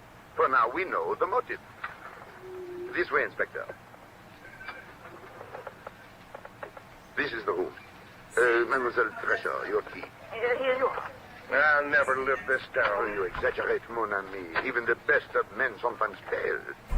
Regard, Inspector. Here is your corpse. They certainly did a job. Thunderation. You are shocked, monsieur? Poirot, do you realize what's happened? But of course, Inspector. It is not Jonathan Parrish who has been murdered, but your own faithful policeman, Sam Trimble. Poirot, that's not very funny. You knew it all the time. Pardon, mon ami, I knew nothing of the sort. But you distinctly told me. No, Inspector, you told me. To me, the dead man was an unknown corpse. It could be anyone. But when you speak of two men, one a wealthy financier of international importance, the other a police officer, By employing the little gray cells, it is not difficult to conclude that the corpse with the large, high, comfortable shoes and the plain suit is the policeman. Oh, of course. I'm sorry. Monsieur, there is no time now for the profuse apologies. Yeah, you're right. I've got to get to Parrish at once. The poor guy doesn't even know his bodyguard's gone. Hello. Operator, what room is Jonathan Parrish in? Huh? 615. Hold on. Oh, that's the room directly over this one where Trimble was killed. Precisely. Operator, let me talk to Mr. Parrish. I think you will find the gentleman does not answer. Why not? Oh, obviously, he would not witness a murder without reporting it. On the other hand, he too may... Good Lord, Poirot, do you think he's dead too? Well, we know he received a warning from Hillary Kent. I do not follow you, mon ami. Huh? No, I don't blame it. Hillary Kent is a criminal egomaniac. One who commits crime chiefly for the pleasure of battling the police, eh? Exactly. Well, this Hillary Kent, or somebody who calls himself Hillary Kent, is one of those guys. He pulled off a few clever jobs and got away with them. We don't know anything about him, but whoever he is, he's got to get his thrill out of every job. So he makes it a rule to warn his victim. Oui. I know well the type. And Monsieur Parrish, I take it, has received such a warning. Right. Now you see why I assigned my best man. Yeah, but now we must hasten upstairs to Monsieur Parrish's room. Already it may be too late. Yeah, I'll go too. I don't want to stay here with this body. You'll stay right here, Miss Thresher, until I give you permission. If you do not mind, myself, I am not averse to Miss Thresher's company. I find her very intriguing.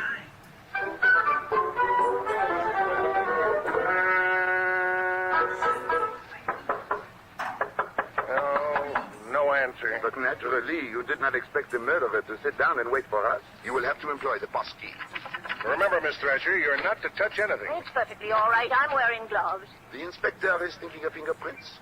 Well, I do not think he will find any. Monsieur Kent, or whoever the killer may be, is too clever to leave any such traces. Yeah, maybe. But I want to be sure we don't lose even the tiniest clue. An excellent approach, mon ami. There are many interesting things we may learn here about Monsieur Parrish. He certainly gets around a lot. Oui, the labels on his luggage are from the four corners of the earth. Miss Thresher, I said you're not to touch anything. Oh, for goodness sake, it's only a book. Books may be of great significance. Oui. This one, for example. It is no ordinary book. It is a stamp album of great value.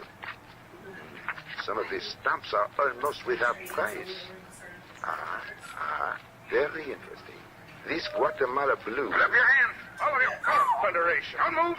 I said don't move. Have no fear, monsieur. I will not dispute the authority of your gun. Mister, you can't get away with this. Put your gun down and talk fast. Who the devil are you? But obviously, Inspector, this is the man we seek. Monsieur Jonathan Parrish. That's just who I am. All right, speak up. Which one of you is Hillary Kent? Hillary Kent? Well, now, wait a minute, Mr. Parrish. I'm Inspector Stevens, Homicide Squad. This is Hercule Poirot, the famous Belgian detective. So you say. You don't look like policemen to me. Particularly that little squirt with a silly mustache. You stay right where you are till I check on you.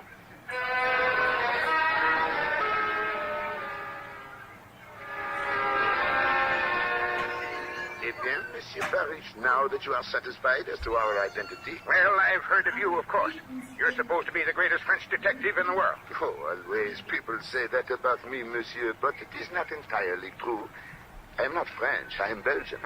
Well, I wish you'd all get out of here and leave me alone. I'm expecting my daughter, and I don't want her running into a room full of policemen. But, monsieur, you are in grave danger. You must be protected every moment. You offering me police protection?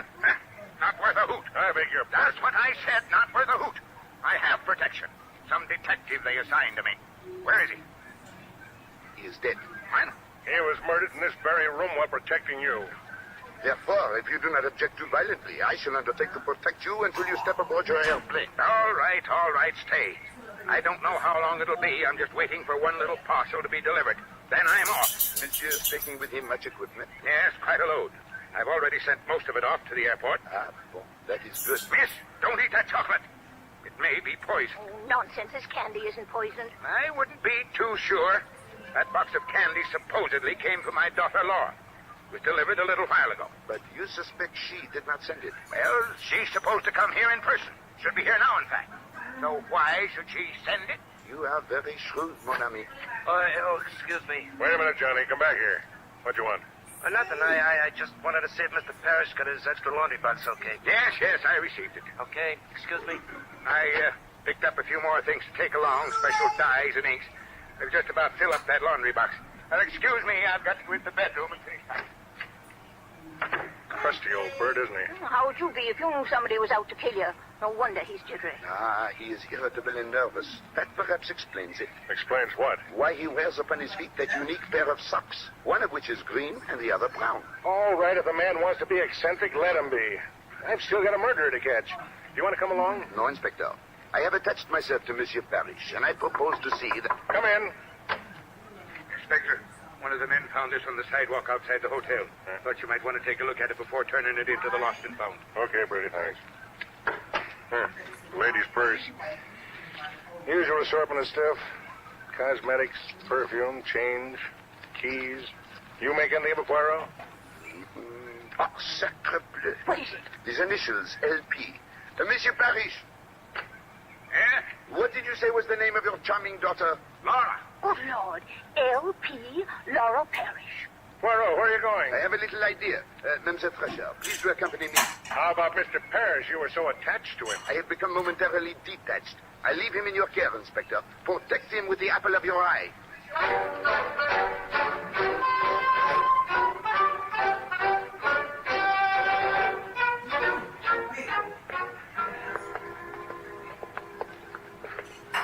Come, it will not be the first time you have left the elevator unattended, Monsieur Johnny. Come along. Mr. Perrault, you're wasting your time in this basement, believe me. Nevertheless, it interests me. Please to light the way. There's nothing here, just a lot of ash cans. One moment. What is behind this door? Well, that's the laundry bin. You keep the solid linen in there. You won't find anything in there. We shall take one brief glance, eh? There, you see? Nothing but a pile of dirty sheets and pillowcases. Good gracious, what a laundry bill they must have. Eh bien, let us proceed to... One moment. What is it? Sacre bleu, here protruding from under these sheets. Holy cow. A foot, a small foot. This is what I fear. Look! Ah, it moves. Then we are not too late. Quickly, monsieur, help me to uncover her.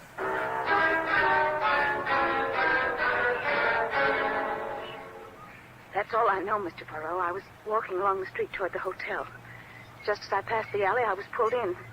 I tried to scream, but something was pressed against my mouth. Au revoir, Miss Parrish. Had you seen your assailant, you would have seen Hilary Kent. Hello, Miss Parrish. You are most fortunate. Another few minutes under those linens, and who knows? Voilà. Here is the room of your father.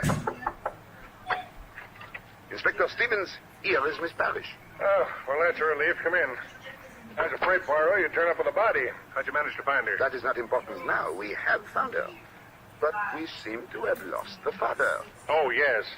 Miss Parrish, I'm sorry. Your father's terribly upset about you, but his material was delivered and he had to rush off to the airport. Oh, no. Don't tell me I missed him after all this. Ah, ma pauvre petite. We have neglected you, eh? Miss Thresher, your room is now free of corpses. Please take Mademoiselle Parrish down and extend to her the first aid. Come along, Nora. Inspector, I hope you do not later have cause to regret that you permitted Parrish to go off to the airport unprotected. He'll be all right. Besides, I've got a job to do here, although, frankly, I'm in a complete fog. I can't make head or tail of the whole business. No, Stevens. The head and the tail we have. What? Yes, it is merely a fragment of the middle that we still lack. Oh, who is it? Hey, where are you going? To see how Miss Parrish is, and to telephone the airport to see that Mr. Parrish receives the proper attention. Au revoir.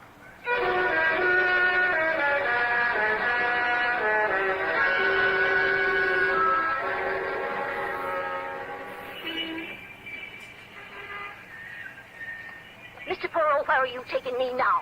I'd like to have some... Mr. Perrault. Hello? Someone calls? It's Johnny in that parked car. Mr. Perrault, I got a message for you from Inspector Stevens. He rushed off a minute ago. From Stevens? What is it? What is the message? He says he just got word that Mr. Parrish has been seriously hurt in an automobile accident on North Salem Road. Dear, this is too much. You ought to get there as fast as you can. Here's the address. 52 North Salem Road. Monsieur, your duties for the day are over. Yeah. And this is your vehicle? Yeah, why? There is no time to seek a taxi, so I will impose on your kindness. Miss Thresher, quickly, please. Okay. North Salem Road, right? No, to the airport. What? But Mr. Parrish isn't at the airport. He's injured on North Salem Road. No, mademoiselle. That is what I was intended to believe. Do you not think so, Johnny? He is not there, I assure you. How do you know? Well, North Salem Road is not on the way to the airport. It is in the opposite direction. This is merely a trick to keep us from the flying field. We must hurry there before it is too late.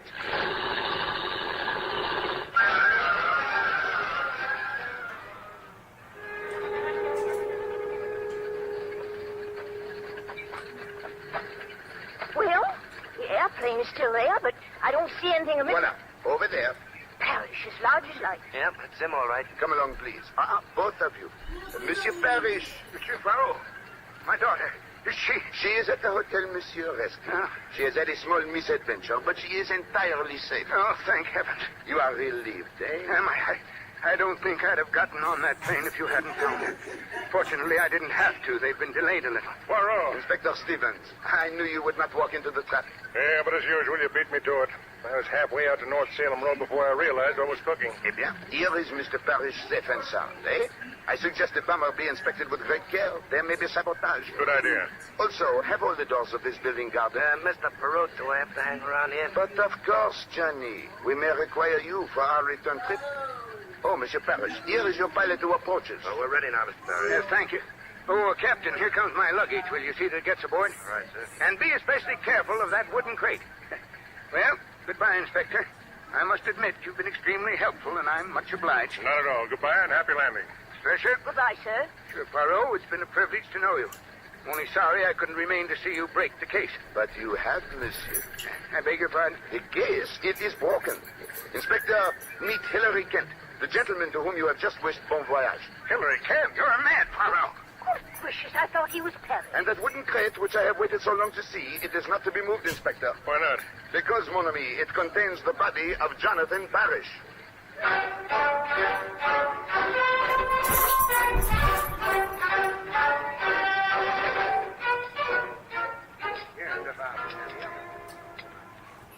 A charming restaurant, this, n'est-ce pas? The planes circling about give one the feeling of flying, eh? The feeling I've got is that fine gives you. Keep me from it. Oh, that is natural. I, too, do not like murder, Miss Thresher. Inspector Stevens. Everything is taken care of? Yeah, they're taking Kent away now. Then perhaps you will join us in a little supper. No, thanks, Poirot. I've got to get back. I just dropped over to ask you a few questions. For example? Well, when did you first suspect that Kent was impersonating Parrish? Almost from the start. When we enter the room of Monsieur Parrish, what do we find? An amazing paradox. On the one hand, we have a man who is an ardent stamp collector whose album is in perfect order. Each stamp, each shade of stamp, precisely in its proper place, except the most valuable one of all, a Guatemala blue reposing among American 3-cent stamps. Later, when I look at his socks, one green and one brown, I am certain. The man in the room is colorblind. And therefore not Parrish, the stamp collector. More important than that, he cannot be Parrish, the currency expert, who is to select the colors and shades of the new paper money. Therefore, if the man in the room is not Parrish, who is he? Obviously, Hilary Kent. Then why didn't you arrest him right away? Because without a body, one cannot prove a murder. And I felt sure Monsieur Kent would lead me to the body. Then you weren't guarding him, you were watching him. Precisely. Well, you weren't so smart. When you let him out of your sight, he might have gotten away in the plane. Not at all. When I called the airport, it was to make sure that the plane would not leave until I gave the word. You know everything, don't you? Some things are obvious, mademoiselle. We can suppose Hilary Kent discovers the nature of the mission Monsieur Parrish is engaged in. What a magnificent opportunity for a swindle, eh? Perhaps the greatest in history. To remove Jonathan Parrish, fly to Europe as Parrish, deliver the papers, the formulas, the dies to the proper authorities, and then, at the moment juste, counterfeit the new currency and reap a huge fortune. Jumping codfish. The man must be mad. Perhaps, mademoiselle, but he is also a genius, eh? He learns that Parrish is at the Hotel Windsor in room 615. He knocks on the door. Parrish admits him and is at once strangled to death, eh? But the body, that must be disposed of, where no one will find it. There is but one thing to do. Take the body to Europe in the very packing case which stands in the room. Then you just guessed where the body was. No, Inspector. There was proof in the room. You remember the second laundry box which Hilary Kent asked for? This is for some special inks, he says to us, which I have only now purchased. Obviously, this is a lie. On such a mission, one does not purchase supplies at the last minute, eh? Hence, I know that these inks and dyes have been removed from some other box or crate to make room for the body. Gracious, it's as plain as the nose on my face. What about Laura Parrish? Oh, I've got that figured out. She calls up and says to Kent, "Pop, I'm coming over." Of course, he can't allow that or the jig's up, so he gets down to the alley and eliminates her. Right, Poirot? Exactly. As for poor Tremble, he has been with Parrish. He knows him. When he knocks on the door and Kent appears, he demands to see Parrish. Kent kills him, and since the packing case is already occupied, drags him down to Miss Thresher's room. That was his big mistake. He should never have started up with me. Excuse me for a minute. I think that's the morgue wagon pulling in. Mademoiselle, may I ask you a question of a personal nature? Far away. Mademoiselle Abby, you are not now engaged in a business enterprise. No. Are you fluent with the shorthand and the typewriter? Why, yes. Oh, Mademoiselle, I find you both intelligent and amusing. A rare combination in a woman. Moreover, I am in great need of a secretary with your superb qualifications. Why, Mr. Poirot. Who you do not yet employ the little gray cells to the best advantage. Nevertheless, if you are interested... Oh, Mr. Poirot, for 10 years I've been devouring detective stories, and you ask me if I'm interested. Chief, you've got a secretary. Well, Poirot, I'm taking Kent away now. I guess that winds up the case. Not quite, Inspector. Tell me, where does Monsieur Kent reside? We found a lease on him for an apartment in Gramercy Park. That is a good neighborhood? Oh, swell. It's right in the heart of the city. But why do you ask? I do not think Monsieur Kent will need an apartment for some time. But I do. You see, my friends, it is as I have said. To find an apartment in New York City is the essence of simplicity. One has only to solve 2 murders.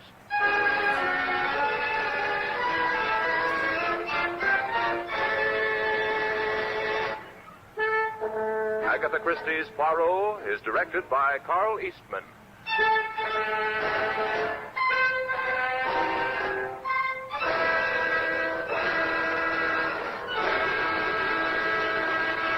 This is Mutual.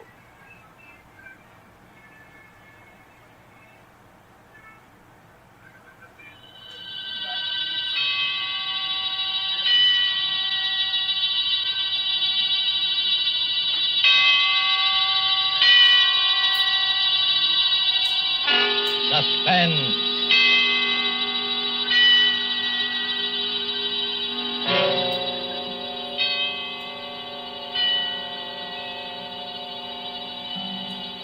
This is the Man in Black, here again to introduce Columbia's program, Suspense. Our distinguished stars tonight are 2 of the world's acknowledged masters of the art of suspense. They are Mr. Charles Lawton and Miss Elsa Lanchester.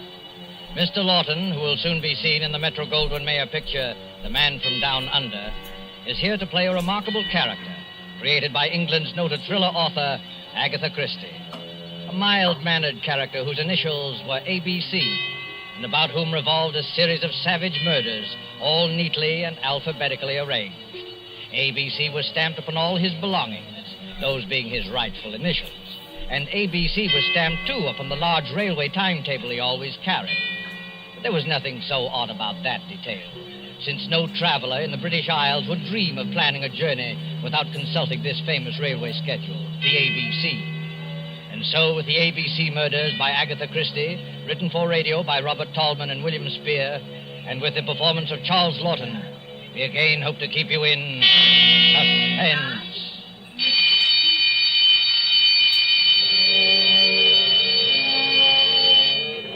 When the time for closing bell rang in the public library, Alexander Bonaparte Cust started, picked up his battered briefcase with the almost faded initials ABC, closed the book he had been reading, and shuffled over to the librarian's desk. It's a most interesting book, librarian. I should like to come back sometime and read another chapter of it, if I may. Quite. Yes, Mr. Clark. Can I help you, sir? No hurry. Well, I'll be going along now. Thank you. Rum little chap, that. What do you think he was reading?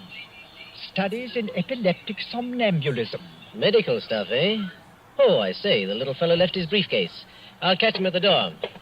I say, sir, just a moment. You left something. Oh, dear, it's my briefcase. I'm terribly sorry. I seem to be getting more and more forgetful lately. Why, only the other day I left it on the counter in a tobacco shop. Lucky you have those initials.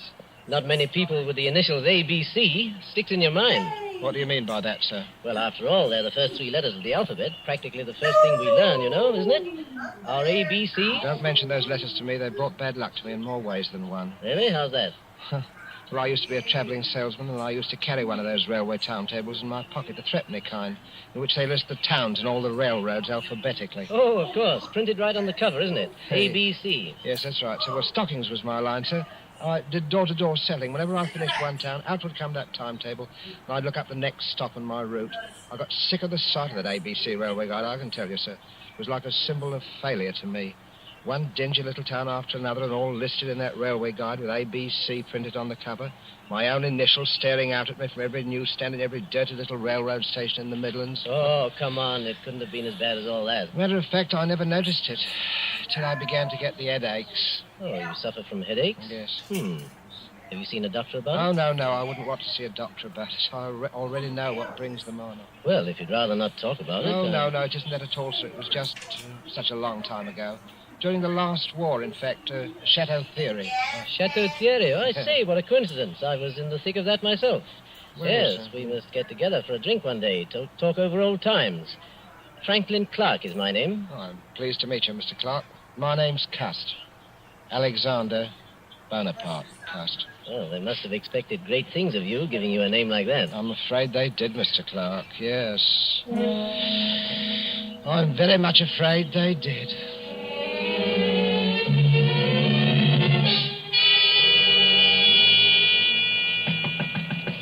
Mr. Cast. Oh, Mr. Cast. Who is it? It's me, Mr. Cast. I brought you up a spot of tea. Oh, it's you, Miss Marbury. That was very thoughtful of you. Oh, nonsense. You know Mother dotes on you. You're her favourite lodger. In fact... Why, Mr. Cast, you're packing your things. You're not leaving us, are you? Oh, no, I'm just taking a little trip over the bank holiday, you know. Now, don't try to deceive me, Mr. Cast. You're embarrassed about owing us, aren't you? No. You needn't be, Mr. Cast. Really, you needn't. Oh, you are a nice girl, Miss Marbury. You really are a nice girl. As a matter of fact, I'm not going just for the bank holiday. I've something rather important, some very important matters to take care of. You know, it's very possible that my mother didn't have me christened Alexander Bonaparte Cast for nothing.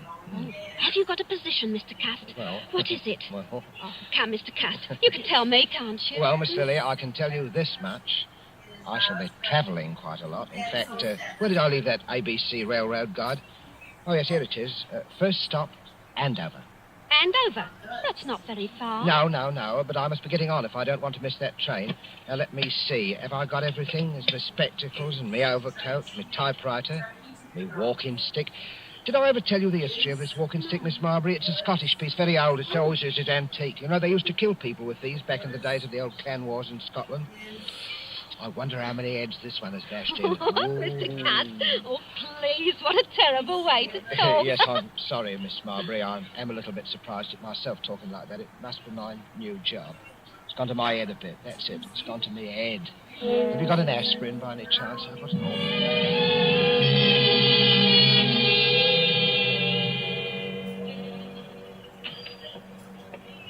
Yes, gentlemen. What'll it be? Packet of goldflakes for me. Yes, sir. And the other gentleman? 3 Havanas, the shilling cigars. Havanas? You gentlemen must be up from London. That's right. Is that your name on the window of this shop? That's right, sir. Olivia Asher. Been in business right here in Andover and right here in St. Andrew's Place for 20 years. All A's. Andover, St. Andrew's Place, and Asher. Funny, ain't it? Never so much as crossed my mind before. Well, Mrs. Asher, we're from Scotland Yard. We have reason to believe there may be a homicidal maniac at large in Andover. God, blimey. We don't want to frighten you, Mrs. Asher. For all we know, this may be just a practical joke. You see, we received an anonymous letter, typewritten, and signed ABC. ABC? This murderer, if there's anything in his story, is planning a series of murders. His mania seems to be centered on the alphabet. If he follows his plan through, his first murder will be committed in Andover, and the victim will be a person whose name begins with an A. The Lord help me, sir. You don't think... We don't think anything. Scotland Yard has taken its precautions. Oh, a woman takes a terrible chance. There's probably nothing to be alarmed about, but it won't hurt to keep a sharp lookout. Who's next on your list, Mackenzie? Next is Arthur Atwood. All right. Let's be on our way, then. Good day, madam. Don't worry. Thank you, sir. And good day to you, sir. A murdering lunatic in Andover, of all places.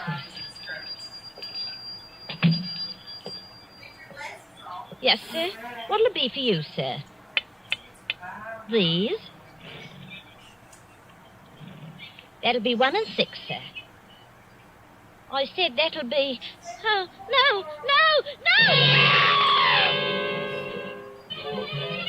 It's bloody newspaper sensation. Homicidal maniac in Andover. Alphabet murderer destroying next suspect still. Latest on ABC. Oh, boy, let me have one of those. Oh, yes, will a you? news standard, sir. Both. Here you are. Oh, thank you, sir. 6:30 newspaper. Sensation. Nasty business, eh, mister? Oh, yes, very, very. You never know with lunatics. They don't always look bomber, you know. Sometimes they look the same as you on me. Eh? Yes, I suppose they do. Oh, it's a fact. Sometimes it's the war runnings them. Never been right since. Yes, I expect you're right. You know, I don't hold with wars. I hope this will be the last.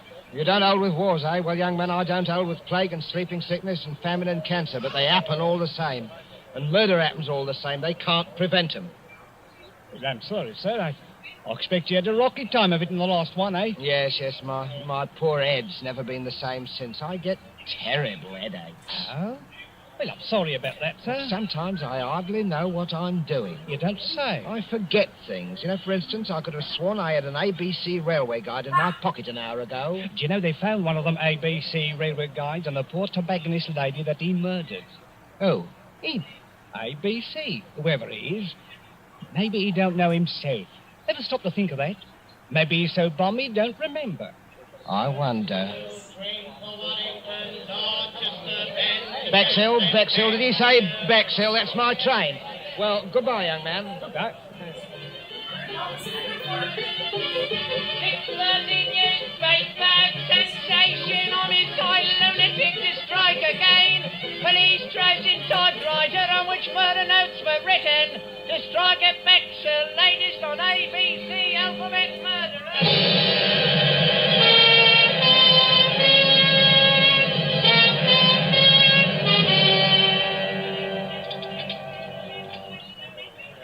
Your order, sir? Well, I don't think I'll have the ham. I'd ham for breakfast. Yes, I think I'll have the mutton pie. One mutton pie. Yes, sir. What's the matter with you? You're trembling, young woman. Is something wrong? Oh, sir, if you only knew. I have to walk home tonight after they close up here. And there ain't hardly a light in Benson Terrace where I live. Benson Terrace in Bexhill? Yes, sir. You're afraid of the ABC murderer, aren't you? He follows the alphabet, don't he? That was the way he done in Andover. Hey. And does your name begin with a B? Barnard's my name. Mary Barnard. Oh, dear me, Miss Barnard. Well, I don't like to appear forward. Well, anyway, I'm old enough to be your father. Would it make you feel easier if I saw you home tonight? Oh, you don't know, sir. You just don't know what it would mean. Oh, well, what time do they close up here? 9 o'clock. All right, I'll wait outside for you. At 9 o'clock? All right.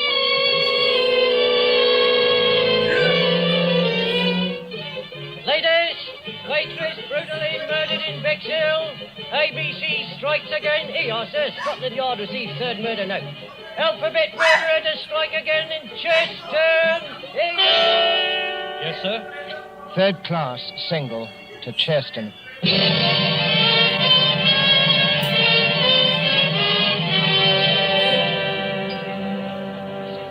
Give me a pint of half and half, please. Yes, sir.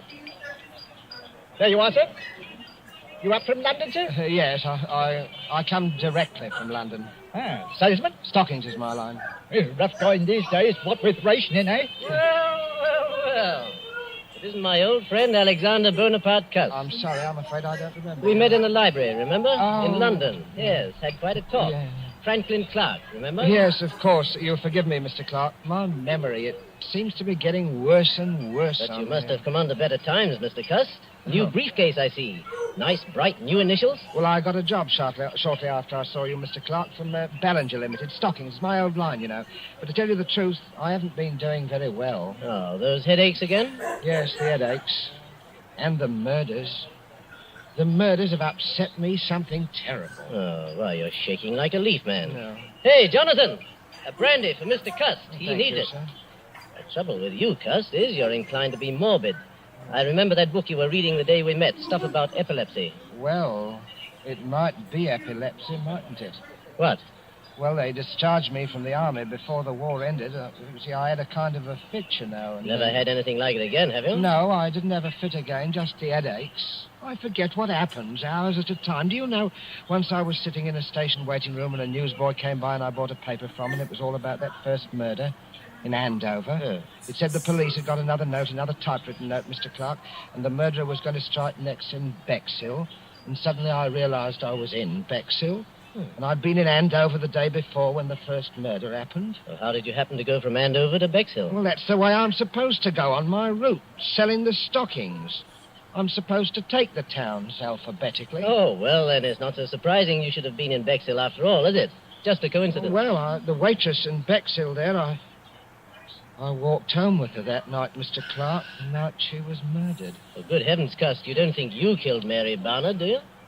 I don't know, Mr. Clark. It said in that book that people who have had epileptic fits often do things and don't remember them. They even commit crimes. I said good night to her, and after that, I don't know what happened. The notes, those typewritten notes.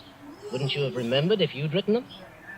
I don't know. Well, now, I know a little something about psychology myself, Cust. And I'd stake everything I own on the fact that the man who wrote those notes was conscious of what he was doing. Do you really think so, Mr. Clark? Positive of it.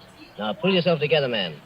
Incidentally, my sister-in-law lives here in Chesterton. My brother is Lord Cameron Clark, and I happen to know she needs some new stockings. Pop over there in the morning, will you, and show the old girl your line? Here's the address. Might cheer you up to make a good sale. I'm sure it would, Mr. Clark. I'm sure it would. Well, good night, Mr. Clark, and thank you again for all your kindness. Good I'm night. sure, sir. Good night. Oh, wait a minute. You've forgotten something again. Oh, dear me, that's my typewriter. I shall certainly need that. Oh? Well, it's to type up my report to the Home Office in case I should make that sale tomorrow. Oh, of course. Oh, yes. By the way, Cust, better watch out. Somebody in Chesterton is going to be murdered tomorrow. Aye. Old ABC is up to the letter C, you know, and your name is Cuss. Huh? Oh, I say, good heavens. Mine is Clark.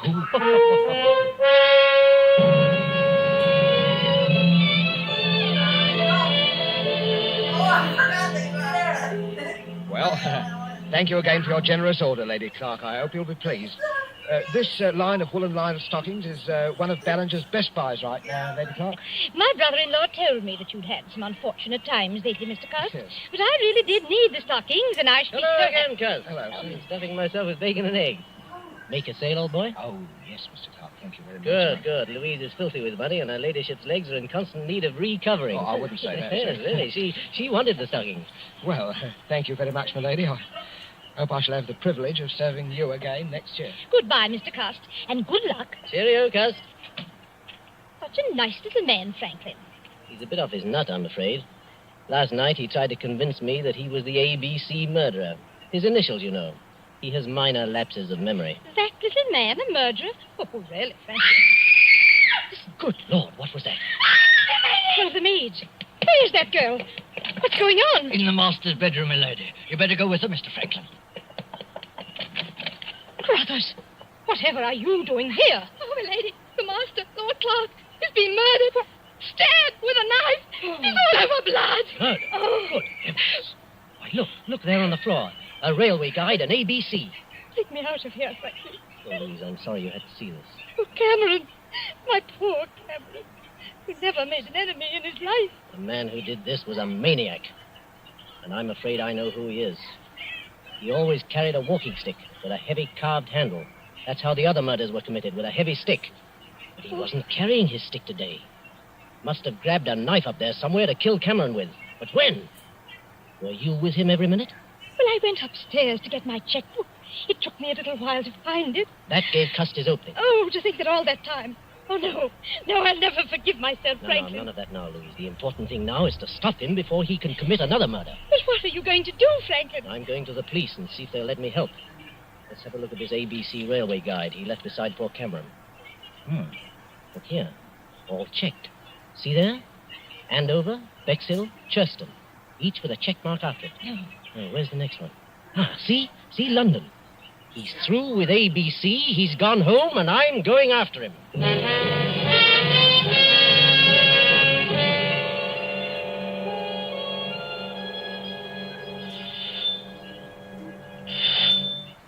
Yes? Well, Mr. Cuss, come in. Whatever kept you away so long? Miss Lily, I've got to talk to you alone. Oh, well, I'll go up with you. I want to show you the new curtains I put up in your room anyway. Oh, you are a nice girl, Miss Lily, really are a Yeah, nice let me girl. carry one of these, Mr. Cuss, the typewriter. No, I'll carry my own things, thank you. Oh, Mr. Cuss, you're trembling. Oh, dear, you do look a fright. Look, I'm going to straight and get you a hot foot bath. No, not now, please, not now, Miss Lily. There's no time for it. What is it, Mr. Cuss? Close the door and lock it. Are you in some trouble, Mr. Cuss? I'm in terrible trouble, Miss Lily. I want you to hear the story first from me. You're the only one who's ever been my friend. Oh, I've had a lonely life, Miss Lily. Oh, poor Mr. Cust. Poor Mr. Cust. That's what they always say about me. Poor Mr. Cust. I thought you were different. Now, don't take on so, Mr. Cust. It was only a manner of speaking. You don't need to worry. I'm all right now. I never get 2 spells in one day. Spells? Mr. Cust, I don't understand. Well, you heard of the ABC murders? Shocking affairs. But, Mr. Cust, why Miss are you Lily, saying... the police will be here at any minute. Please let me finish. I don't want you to think harshly of me, Miss Lily.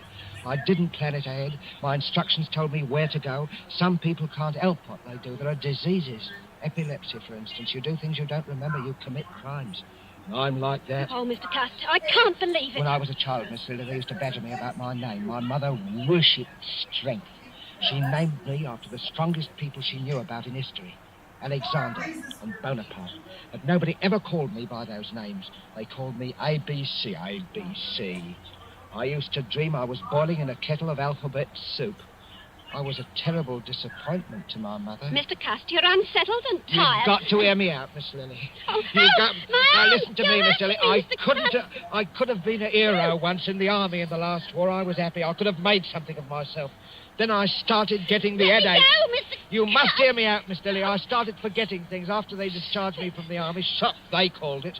I used to have dreams. I was a great ruler. The destiny of men was in my hands. I had the power over them of life and death. Let me go. Oh, please let me go. First, there was Andover, that tobacconist. I can't even remember what she looked like. Then there was Bexhill. I walked home with a waitress from the station restaurant. She was murdered, too. In Chesterton, I sold a dozen pair of stockings to a lady, and while she was upstairs getting her checkbook, her husband was murdered on the floor where I was waiting. And now I've come back here. Maybe the alphabet charm is over. Or is it? Mrs. London? L? Your name is Lily? Are you trying to frighten me, Mr. Cust? I am trying to convince you. You, murderer? I'd as soon believe it as my own mother. What about this? Look at it. Oh, no. Look closely at it. I found it in my briefcase when I came on the train, Miss Lily. This knife murdered a man in Chesterton just 3 hours ago. No!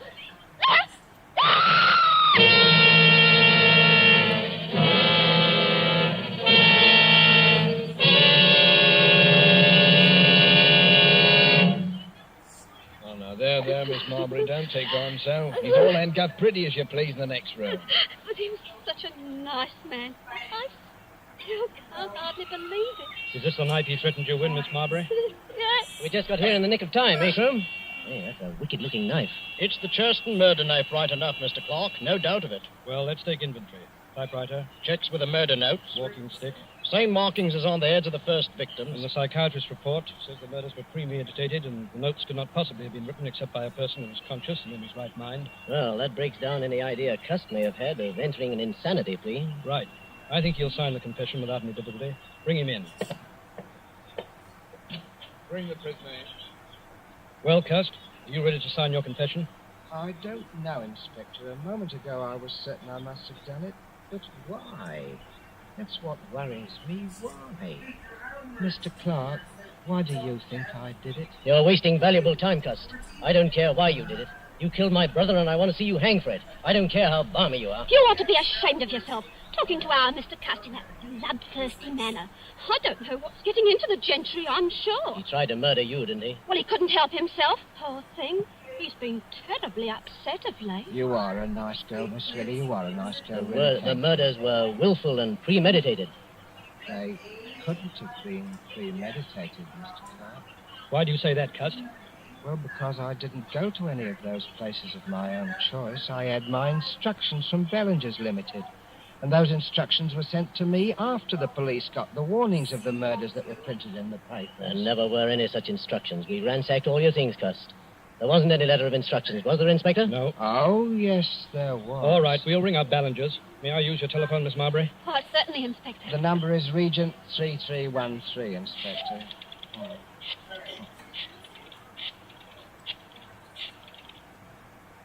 Ballinger's, are you there? Put me on to personnel. Oh, Mac, start packing those exhibits, will you? All right.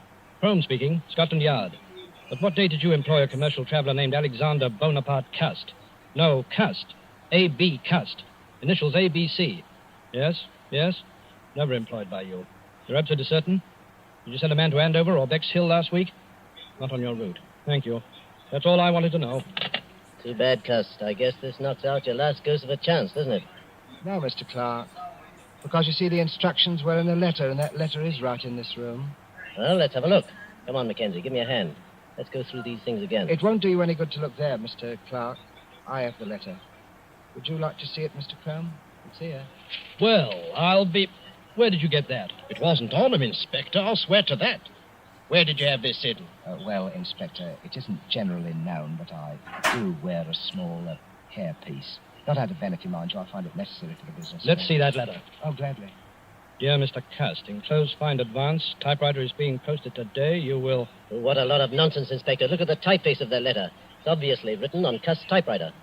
Yes, that's right, Mr. Clark. And the man who wrote that letter was the murderer. Cool as you like, he sent the typewriter to me and instructions on one of Ballinger's letterheads and the money and everything else. What kind of stunt are you trying to pull here, Cust? No stunt. It's just that when you made that telephone call, Inspector, and Ballinger said I'd never worked for them, I knew that the typewriter must have been sent to me by the murderer. And the more I thought about it, the more it seemed to me that the murderer must be Mr. Clark. What? Why, this is too utterly fantastic, Inspector. Really, Well, the murderer would have to had to know something about me. Something I'd never confided to anyone but to Mr. Clark about my headaches. I'd been reading a book in the public library, Inspector, a book on epilepsy, and it seemed to me that what I suffered during the last war might have been epilepsy. And it was on my mind, see? It said that epileptics might commit crimes and not remember them under certain conditions. Without that to go on, the murderer couldn't possibly have pinned the crime on me. That works two ways, Cust. You might have told me that story deliberately, just so you could cook up this story now. Well, I couldn't cook up your fingerprints, Mr. Clark. And I'll wager anything. Your fingerprints are on that letter. Oh, come now, really. Well, that's easily settled. We can do it right here. Won't take a moment. Take a set of Mr. Clark's fingerprints, Mackenzie. You examine the prints in the letter meantime. Right, Inspector. Just press your fingers down firmly on this ink pad, Mr. Clark.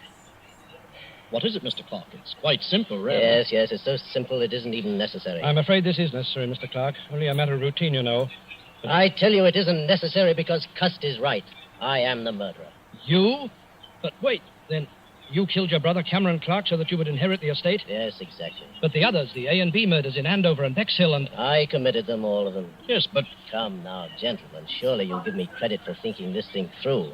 If only my brother Lord Clark had been murdered, I, being the only heir, would have had a lot of explaining to do. So I invented my own little crime wave to make it appear as though he were just one of the victims of a homicidal maniac. And I must say, it almost came off, thanks to the unknowing cooperation of Mr. Cust here. Thank you just the same, Mr. Cust. You're very welcome. Oh, Mr. Cust, I knew you couldn't be a murderer, not really. Oh, you are a nice girl, Miss Lily. Really, you are About a those nice headaches, girl. Mr. Cust, why don't you go to an oculist? Those headaches, maybe you just need a new pair of glasses. I think I'll do that, Miss Lily. But do you really think... Of course, I'll wager that's what's been the trouble with me all along. You know, you need someone to take care of you. Oh, I do, Miss Lily. I do, really. If only you... Oh, but no, you couldn't ever think... What, Mr. Cust? Well, I mean, Miss Lily, I was just thinking it'd be really too much to ask anyone. Mrs. Alexander Bonaparte Cust. But when we're married, please don't wear that toupee. It's very conspicuous. Oh, you are a nice girl, Miss Lily. Really, you are. I do hope people won't call you Mrs. ABC.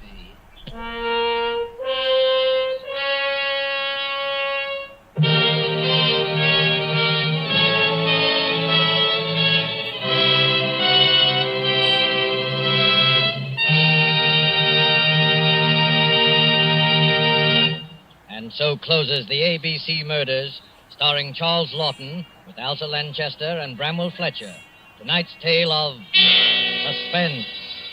This is your narrator, the Man in Black, who conveys to you Columbia's invitation to spend this half hour in suspense with us again next Tuesday, when Agnes Moorehead will return to our stage as star of the suspense play called She Overheard Murder Speaking.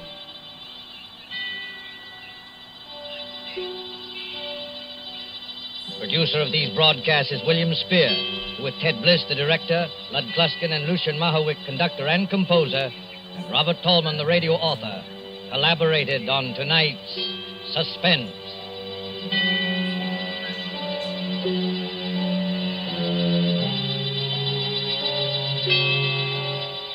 This is the Columbia Broadcasting System.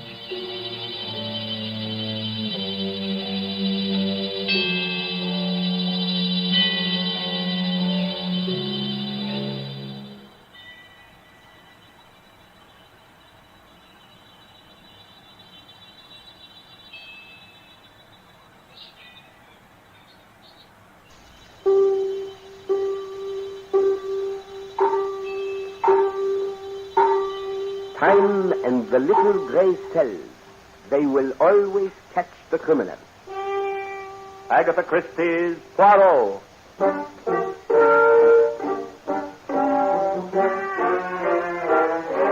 the thrill-packed pages of Agatha Christie's unforgettable stories of corpses, clues, and crime, Mutual now brings you, complete with bowler hat and magnificent mustache, your favorite detective, Hercule Poirot.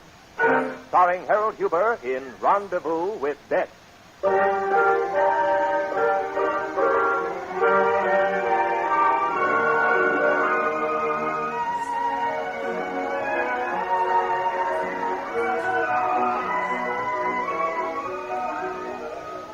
you'll wait just one moment, sir, we'll have a place for you. But alas for me, monsieur, your cafe enjoys such a great popularity.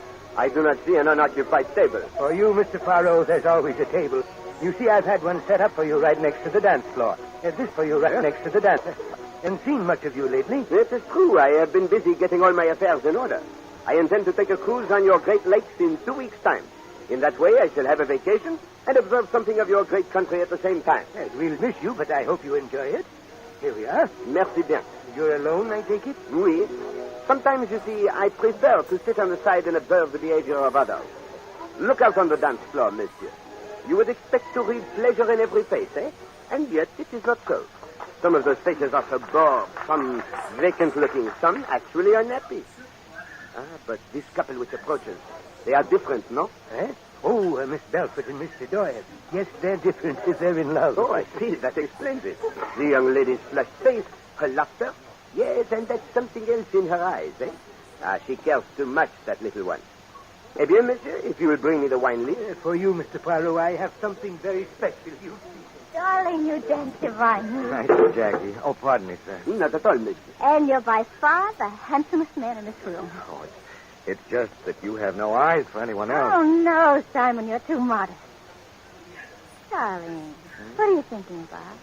Oh, well, that opportunity you've wangled for me handling the Ridgeway properties. Do you really think Linda Ridgeway will give me a trial? I know she will, dear. Linda's my friend, and I told her all about you. She won't let us down. I might let her down. Nonsense. She may be fabulously rich and glamorous, but she's as easy to please as any ordinary person. It's just the right job for you. As a matter of fact, I think it is. I really haven't any doubt of my ability, and I intend to make good for your sake. Oh, darling. We'll wait 3 months to make sure you won't be fired. And then... And then we'll get married. Oh, it'll be so wonderful, Jackie, won't it? I wonder. You really care as much as I do. Don't be absurd, Jackie. I wonder. Oh, well, let's dance. Here we are, Mr. Poirot. Just 3 bottles left. You see, monsieur? The old story, eh? One who loves and one who permits himself to be loved. Me, I wonder, too.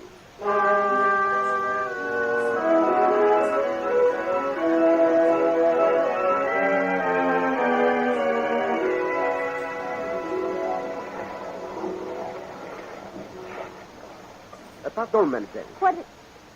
Oh. On a cruise, it is permissible to introduce oneself, n'est-ce pas? And though we have barely left the dock, Yes, of course, but, But you would rather be alone, eh? The last time I saw you, Mademoiselle Belfort, you did not look unhappy. Really, I don't think we've ever... Forgive me, mademoiselle. First, I present myself. I am Hercule Poirot. How do you do? The name means nothing to you? No, I'm afraid not. Eh bien. It is my business, Mademoiselle Belfort, to remember names and faces. I sat at the table next to you and your handsome young man at the Café du Fort 2 weeks ago. Richard, the maître d'hôtel, told me who you were. I see. Also, I must confess, I could not help overhearing some of your conversation. That is why I was so glad to see you again. You and Monsieur Doyle, you are perhaps here on your honeymoon? Monsieur Doyle is here. He's on his honeymoon. But it's not with me. Ma foi, this is incredible. Yes. I would have thought so, too. If you heard our conversation, you must have heard us talking about my best friend, Linda Ridgway. Ah, yes, it was through your efforts. Monsieur Doyle obtained a position in her employ. And after she saw him, she decided she wanted him. Not as an employee, but as a husband. But the young man... Oh, Simon's weak. Linda's not only beautiful, but very rich. Just the combination was irresistible. It took her just 1 week. But in that case, what are you doing here? I don't know, Mr. Poirot. Seems as though I'm just driven to following them everywhere. Maybe seeing me constantly will spoil their happiness. Maybe Simon will realize what a fool he's been. Maybe I'll do something. Mademoiselle, do not even think such thoughts. How did you know what I was thinking? Ah, there is desperation in your eyes, ma pauvre petite.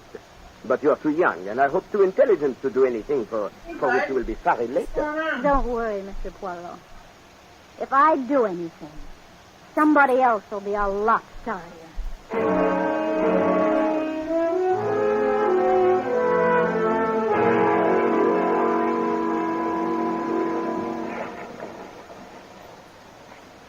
Come on, Linda. Let's go forward to the sun deck. You could use a burn, you know. You look so pale. Oh, it's wonderful here on the ship, Simon. Away from her. For the first time in days, I feel free. So glad, darling. Why should she persecute me? Why does she follow me? Follow us, wherever we go. Just staring and staring. I couldn't help it, Simon, could I? I couldn't help loving you, and you're loving me. Jackie's a queer sort, Linda. She'll get over it. Simon! Oh, no, not again. What is it, Linda? There, by the rail, Jackie. Good Lord. Simon, I'll go mad, I know it. She's driving me mad. Linda, get hold of yourself. She's coming this way. I'm going back. No, we've got to face her. We've got to show her we're not afraid. Yes, dear, I guess you're right. Hello, Linda. We seem always to be running into each other. How are you? Hello, Simon. You're looking well. Though not as well as last week. Oh, Jackie, we didn't expect to see you here. Didn't you? I thought I'd surprise you. Simon. Oh, Simon, what can we do?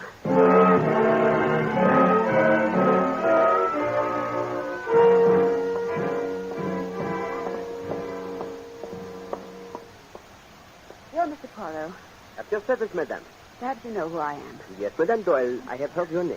I know exactly who you are. Won't you sit down? Thank you. Mr. Poirot, I've heard a great deal about you, and I know that you're very clever. I need someone to help me.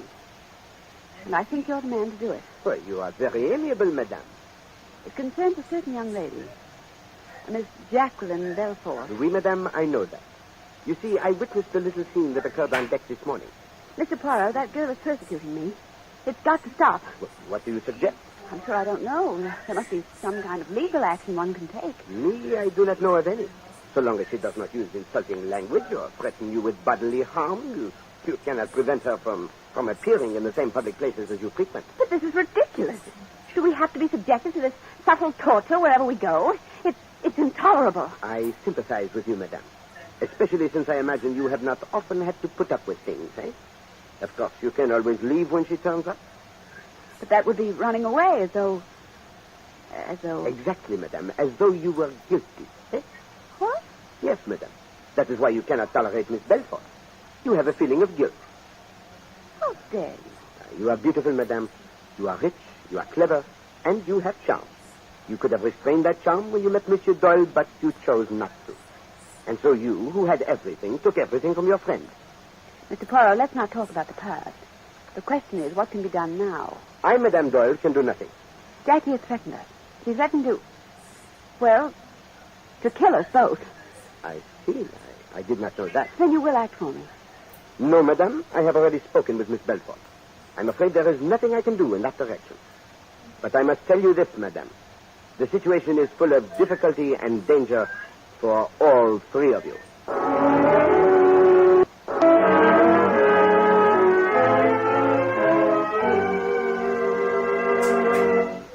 No spade, Mrs. Doyle? What? Oh, I'm so sorry. I'm sorry, Miss Robeson. That's stupid of me. I have got a spade. Yes, I thought you must have. A cream from Dummy, please. Mr. Doyle, we're waiting for your play. Huh? Oh. I'm sorry, Pennington. I wouldn't let her upset my game, darling. Just let her sit over there and stare. The last 4 tricks are mine. Ace of clubs and 3 trumps. Ah, that's game and rough. 3 trumps. Well played, Miss Robson. Thank you. Well, I guess I'll turn in. You coming, darling? Not just yet, Linda. I think I'll have a drink first. All right, Tommy. Good night, Miss Robson. Good night. Mr. Pennington? I'll take a few turns round the deck. Good night, Doyle. Good night. Good night, Miss Robson. Good night. Did I leave my bag here, Mr... Oh, yes, there it is. Miss Robson, don't go to bed. Please don't. I feel like making a night of it. Stuart. Oh, yes, miss. Another double scotch. I'd love to stay, Miss Belcher. Oh, sit down. We girls must stick together, you know. I think you ought to go to bed. Everyone else has, except Mr. Doyle over there. Oh, yes, Mr. Doyle. He was her man, and he done her... Here you are, miss. Thanks, Stuart. Well, here's to crime.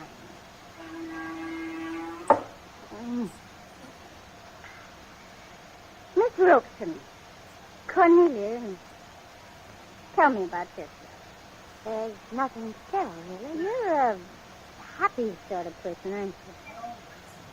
I wish I were like you. Do you? I suppose everyone considers the next person a little happy. I remember... Simon, ring the bell. I want another drink. The stewards have gone to bed. It's after midnight. I tell you, I want another drink. You've had quite enough drinks, What Jackie. business is it of yours? None.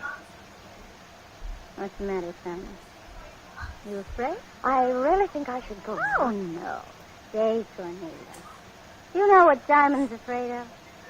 He's afraid I'm going to tell you the story of my life. Oh. Well, you see, he and I were once engaged. Really? Yes. It was a very sad story. Go to bed, Jackie. You're drunk. Afraid of a scene, aren't you? Gotta get out of here quickly. Because I'm going to talk. I'm going to talk a lot. I told you, Simon, I'd kill you rather than see you go to another woman. Jackie, get hold You of didn't yourself. think I meant it, did you? You're so wrong. I've only been waiting. You're my man. Do you hear? I'll shoot you like a dog. Jackie, no, put that like down. a dirty dog you are. Jackie! Mr. Pennington, come quickly. She's got him. Simon, you're right. Please. Right to you. I didn't mean it, Simon. I didn't really mean it. I should never have took the gun with me. Doyle. Is it bad? Leg. I'll be all right. Please, Pennington, for pity's sake, don't say anything about this to anyone, especially to Linda. Where's the gun? She kicked it under the sofa. Oh, Lord, I wish I were dead. I'd kill myself. I'd be better off dead. Miss Robeson, get her to her cabin. Pennington will help you. Stay with her until the nurse gets there. And Pennington, after you send the nurse for Jackie, bring the doctor here for me. I don't like the way my leg's bleeding.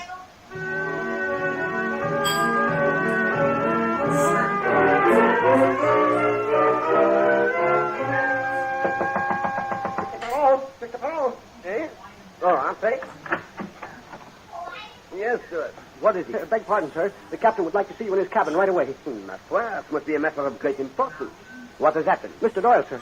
He was shot last night by Miss Belfort. Sacre then it has happened. Yes, sir. And something else has happened. Something worse. Indeed? Yes, sir. Sometime last night, Mrs. Doyle was murdered.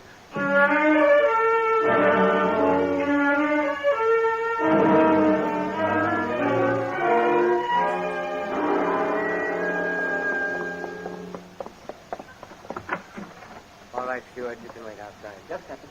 Well, Miss Poirot, there she is. The doctor said death was instantaneous. She was killed between 12 and 1. Bullet entered behind the left ear and lodged in the brain. Oui. A bullet from a small caliber gun held at very close range. Yes, but no one heard the shot. Oh, that is not surprising, monsieur. The explosion would be scarcely noticeable above the sound of the engine. She was probably asleep when the murderer entered. Ah, to destroy such beauty, one must have a very powerful motive, eh? I presume nothing has been touched. That's right. The room is just as we found it. Observe, Captain. Here, on the floor. A compact with the initial J on it. Precisely. The letter J. I must inform you, Captain, that Madame Doyle had a very dangerous enemy on board this ship. Mademoiselle Jackie Belfort. Belfort? Do you mean to stand there and tell me, Poirot, that this Belford woman shot Simon Doyle, then murdered Linda Doyle and left her compact on the floor? Why, that's incredible. Is it, monsieur? Perhaps no. Mademoiselle Belfort is high-strung and nervous. She is a type who might make such a mistake. Well, then what are we waiting for? Why don't we go and get her? Evidence, monsieur, evidence. For example, the gun. Where is it? Not a trace of it, Mr. Poirot. And the bullet? The bullet in Doyle's leg and the one in the woman's head. Doctor says he's almost positive they came from the same gun. You see, after Doyle was taken to the infirmary, he sent Pennington back to get the gun to the infirmary soap. And? It was gone. Ah. What's that you're doing? I am merely observing these two bottles of nail polish. One is marked red plum, the other rosebud.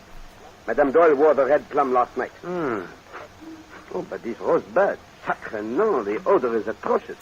It smells not of the rose, but of vinegar. Yes, that's all very interesting, Mr. Poirot, but we've got a murder here on our hands. Are you making any headway? Oh, mon Dieu, I see you expect miracles from Hercule Poirot. I do not deal in them, monsieur.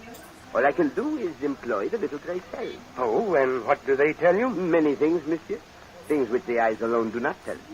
For example, your eyes, without a doubt, have observed this jewel case, which is just a fraction of an inch open. Well? Well, I ask myself, why should it be open? Therefore, I lift the lid and discover... Great Scott. Exactly. That the priceless string of pearls Madame Doyle was wearing last night is gone. Good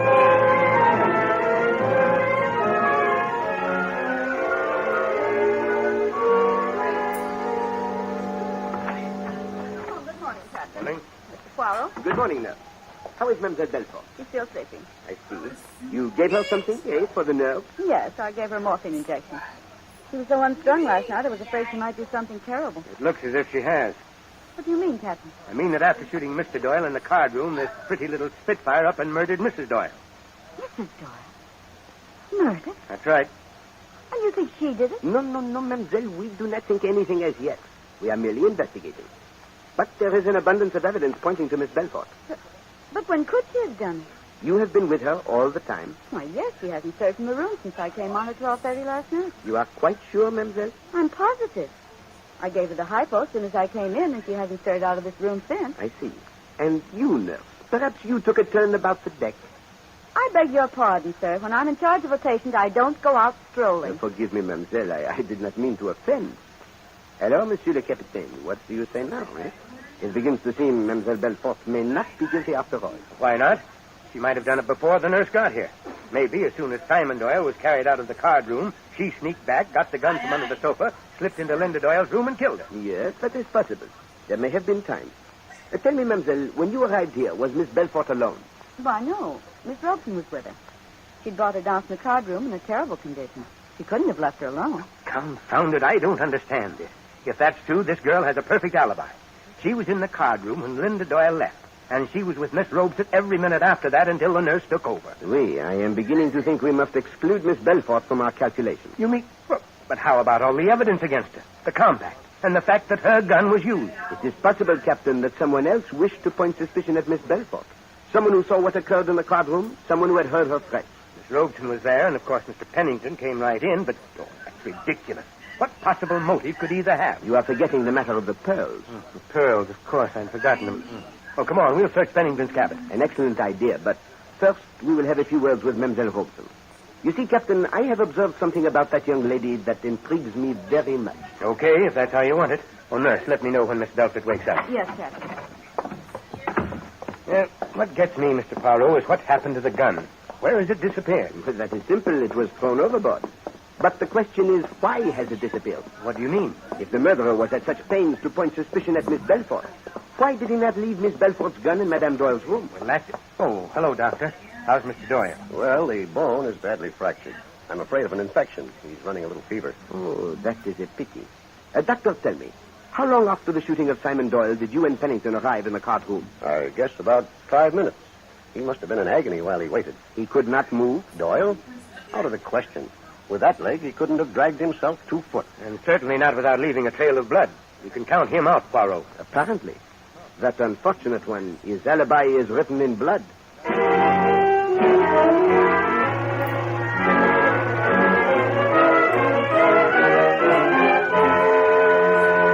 Miss Robson, will you tell me just once more exactly what occurred last night? Well, as I said, everyone had left the card room except the 4 of us who were playing bridge.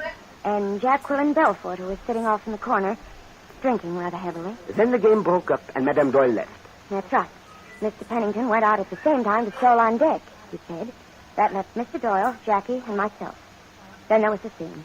Jacqueline shot Mr. Doyle and kicked the gun under the sofa. I called Mr. Pennington in, and together we got Jackie down to a cabin. Now, mademoiselle, this is very important. Are you sure that you were with Miss Belfort every moment, from the time you left the card room until the nurse arrived? Yes, I'm positive. And after that, mademoiselle? What do you mean? You did not by any chance go back to the card room and fetch the gun? What? Do you think I merely ask the question, mademoiselle. Did you? Certainly not. What did you do? I went to my cabin. And you stayed there all night? Why, yes. You are quite sure, mademoiselle? You did not go to Linda Doyle's room at any time during the night? No, I went right to sleep. You believe me, don't you? Miss Robeson, a person has been murdered on this ship, and another one seriously wounded. I can only believe what I see. What do you mean? This large container of dusting powder on your vanity table, mademoiselle. I am wondering why so much of it has spilled. Oh, I guess I was pretty jittery last night. My hand must have shaken. I see. Then you will not mind if I turn the box over? What for? Mademoiselle, do not think me harsh. I have been observing you in the dining room for several days, and I know that you are a sick person. Forgive my saying so, but you are mentally ill. You know that? Oui. I have seen you slip into your purse a pair of silver tongues and several other objects. I am sure you are aware, Miss Robson, that you are a kleptomaniac? Yes, I know. I can't help it, Mr. Poirot. I've tried. Oh, I've tried terribly hard to break the habit. When I get the impulse to take something, I can't resist it. Well, it is a condition, mademoiselle, which cannot be fought. It must be cured. The pearls are in the powder box. I couldn't sleep during the night. I kept thinking about the necklace Linda Doyle had been wearing. About 2 o'clock, I got out of bed and slipped down the corridor and into Mrs. Doyle's room. The pearls were in their place on the dressing table. I took them and came back. But I didn't kill her. I didn't. I had no reason to. I thank you, mademoiselle. And now, if you please, I will take these pearls. I'm ready to be turned over to the captain. No, mademoiselle. No one need know of this. I shall merely announce that the pearls have been found. Oh, thank you, Mr. Poirot. You're too good. Au contraire, mademoiselle, you are too unfortunate. I'm glad Mr. Pennington didn't find out. He'd have made it very difficult for me. Monsieur Pennington? Well, what has he to do with the necklace? Didn't you know? Mr. Pennington was the trustee of Mrs. Doyle's estate. Sapristi. That gives one furiously to think.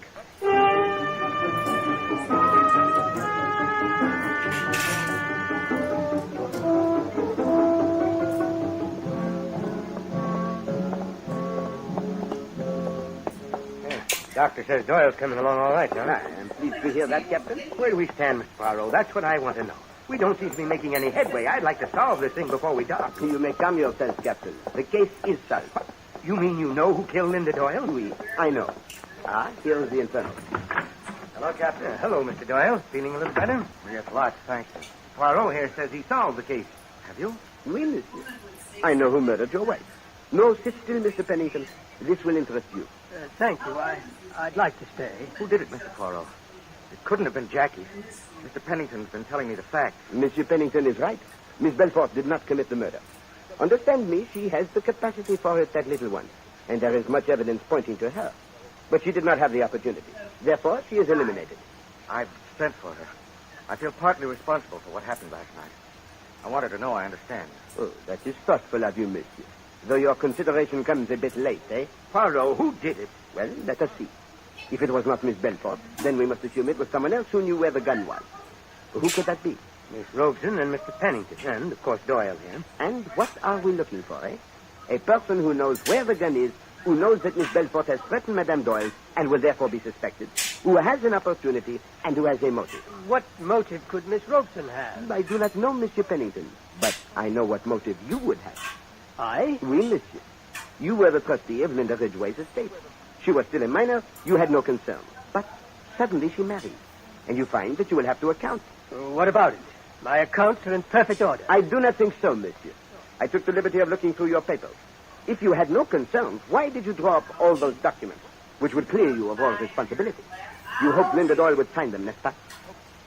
Yes. Did you not, monsieur? Yes, I did. But she wouldn't sign them. She was too good a businesswoman. I was a little short. I'd speculated with some of her funds. But I was making it up. I only needed a little more time. But you didn't get more time, so you killed her. No, I didn't kill her, I swear. Simon? Come in, Jackie. Simon, I must have been insane. I'm a horrible, jealous beast. I don't deserve to live. It's all right, Jackie. I understand. You understand? You don't hate me? No, Jackie. Everything was messed up. We were all responsible. You and I and Linda. We won't ever see each other again, but I want you to know I bear no malice. Thank you, Simon. That'll help. I suppose you've heard about Linda. Yes. Horrible. I feel responsible for that, too. No, don't feel that way. Mr. Poirot knows you didn't do it. He knows who did. Do you, Mr. Poirot? Oui, mademoiselle. It is very simple. From the very beginning, there was one question that perplexed me. Why did the murderer point the finger of suspicion at you, even to the extent of leaving your compact, and then take your gun away with him?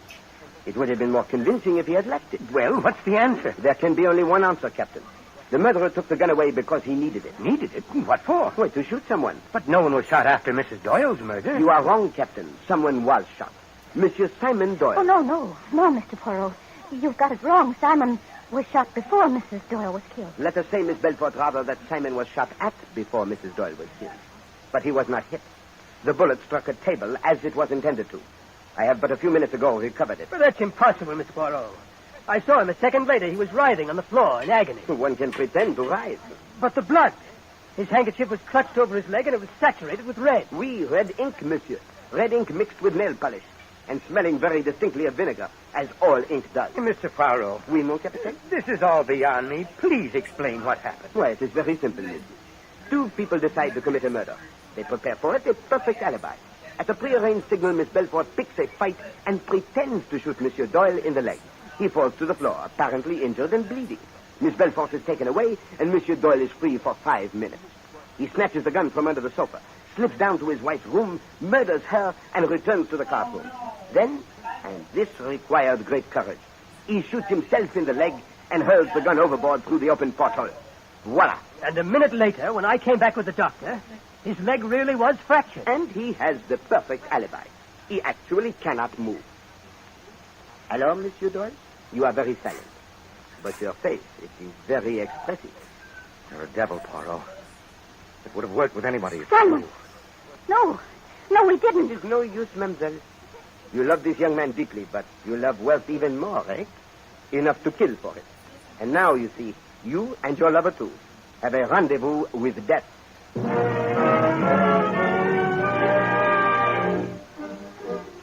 Be sure to listen at the same time next week when Agatha Christie, America's favorite mystery writer, brings you her favorite detective, Hercule Poirot, in The Deadest Man in the World. This is the Mutual Broadcasting System.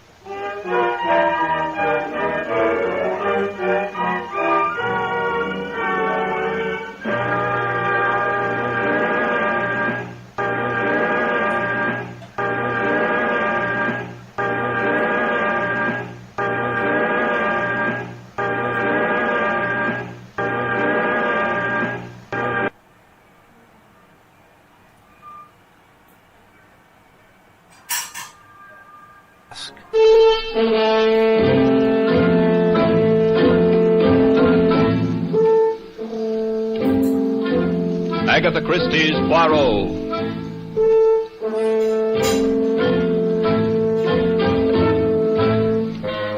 From the thrill-packed pages of Agatha Christie's unforgettable stories of corpses, clues, and crime, Mutual now brings you, complete with bowler hat and magnificent mustache, your favorite detective, Hercule Poirot, in Murder Wears a Mask.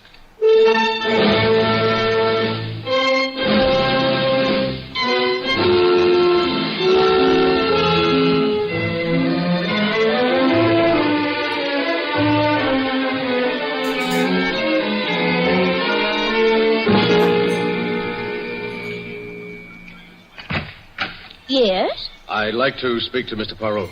Won't you come in? Your name, please? Richard Fields. Mr. Poirot's busy at the moment. Please sit down. I'll tell him you're here. Thank you. There's some magazines on the table at your left. Mr. Poirot, it's a Mr. Fields. Eh? Well, he can wait. He's a very patient man. He only rang the bell once. Here, Abigail, I want you to taste this sauce now. It's good. Good. Oh, ma foi, Abigail, it is superb. There are only 3 people in the world who know how to prepare this sauce. And you are about to become the 4th. Now, you take 2 tablespoons... Chief, there's someone waiting. Ah, oui, Monsieur Fields, eh? Eh bien, I suppose we must see him. Come. Mr. Fields, this is Mr. Perrault. Oh, how do you do? Bonjour, monsieur. Well, it must be an important matter which calls you away from your business at the moment when it is most active. Well, as a matter of fact, I don't recall mentioning my business. But it was not necessary, monsieur. The Journal of Wall Street in your pocket tells me you are a stockbroker. Since it is only now 3 o'clock, it is obvious you left your office shortly before the closing of the exchange. Oh. Now, you would not do this for a minor matter. Oh, you're right. I've come to you on a matter that affects me very deeply. It concerns my daughter's welfare. Uh-huh. You see, Mr. Perrault, she's quite young, not quite 18. And at that, she's rather immature for her age. Yes, monsieur, but let us come to the point, please. I have a sauce cooking, important business waiting for me. Well... Now, what is the young lady's difficulty? She met this ham actor when he went up to her school to address the Dramatic Society. He's still quite distinguished-looking in a dissolute sort of way, and she promptly became infatuated with him. It's partly his reputation, I guess. He's been a matinee idol for 20 years. Well, that seems very normal behavior for a young girl of her age. Yes, but the horrible part of it is that he became equally interested in her. Why, the man's old enough to be her father. Oh, you must have heard of him. His name... Wait, monsieur, please. I should prefer to hear all the facts before you mention any names.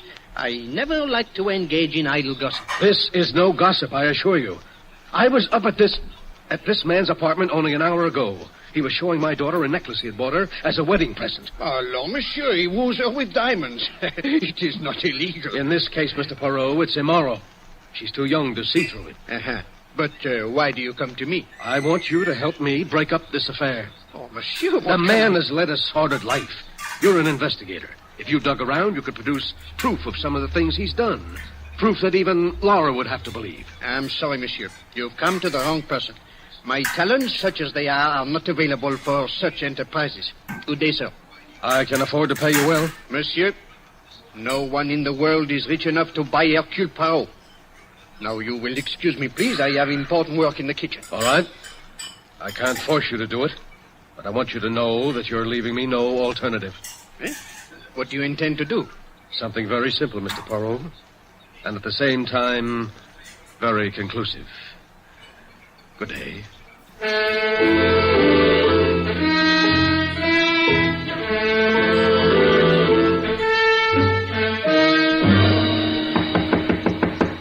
Come in.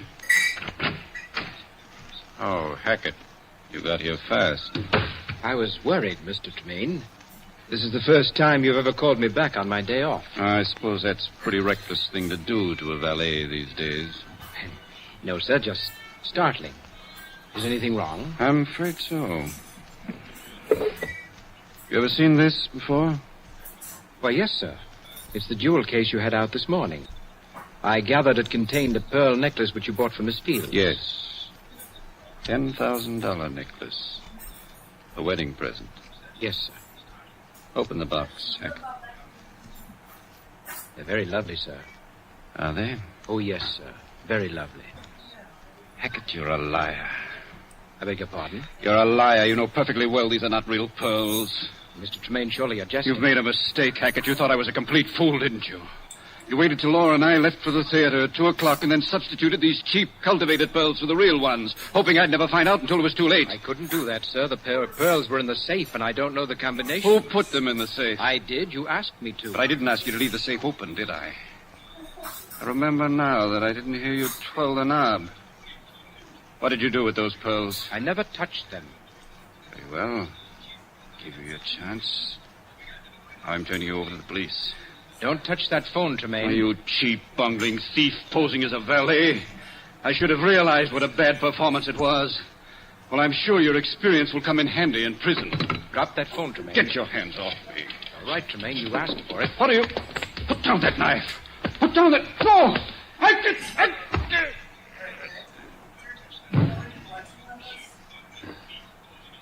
Exit. Mr. Tremaine.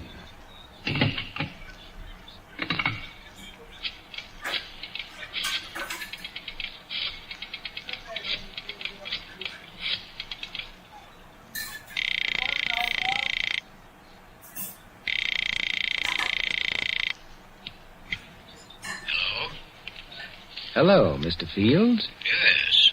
This is Archie Tremaine. Tremaine. Where's Laura? Right here at my place. You filthy swine. I told you this afternoon I wouldn't have her seeing you. Well, I don't see how you can stop her. We're getting married tonight. Married? Yes. We'd like to have your blessing. Why don't you come down? I wouldn't come down. Yes. Yes, maybe I will. Sure. I'll give you my blessing, Tremaine. Wait for me. I'll be down in 20 minutes. Don't worry. I'll be here. And so will the police.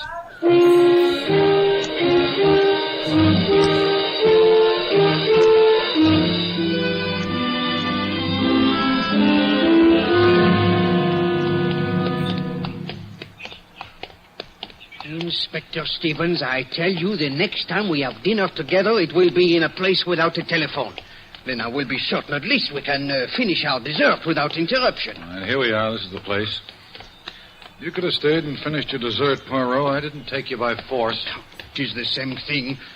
Why, you very slyly tell me you have received an anonymous call reporting a murder. Lord, you know I cannot resist such a situation. He has excellent taste, this Monsieur Archie Tremaine. Me, I like very much these brownstone houses. Nobody home.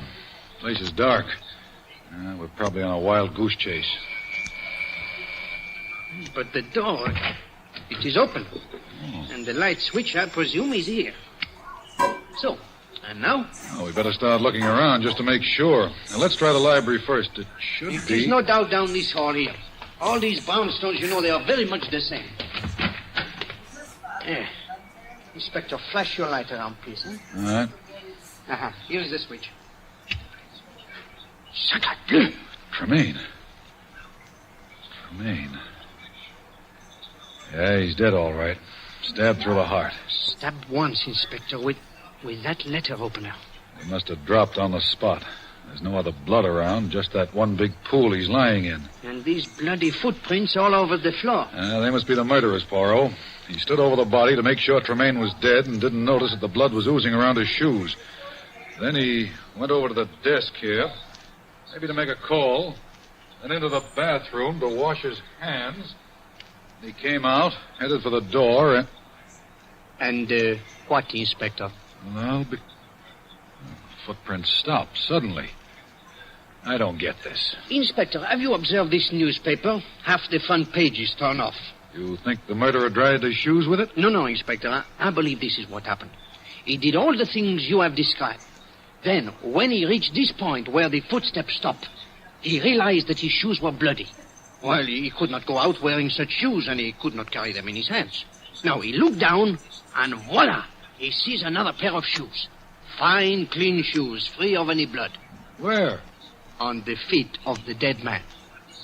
You mean these shoes belong to the murderer? But obviously. They are covered with blood, and the laces are open because the shoes are a trifle too small. Mm-hmm. Now, the murderer put on the dead man's shoes. He finds they are too large. So, he tears up part of the newspaper and stuffs it into the shoes in order that he may walk with more comfort. By Jove, Poirot, I believe you're right. Now, all you have to do is to find the owner of these shoes. We'll try it through checking the manufacturer's code number. Wait, perhaps I can make the task easier, Inspector. I think you will find that the owner of these shoes is a stockbroker named George Fields.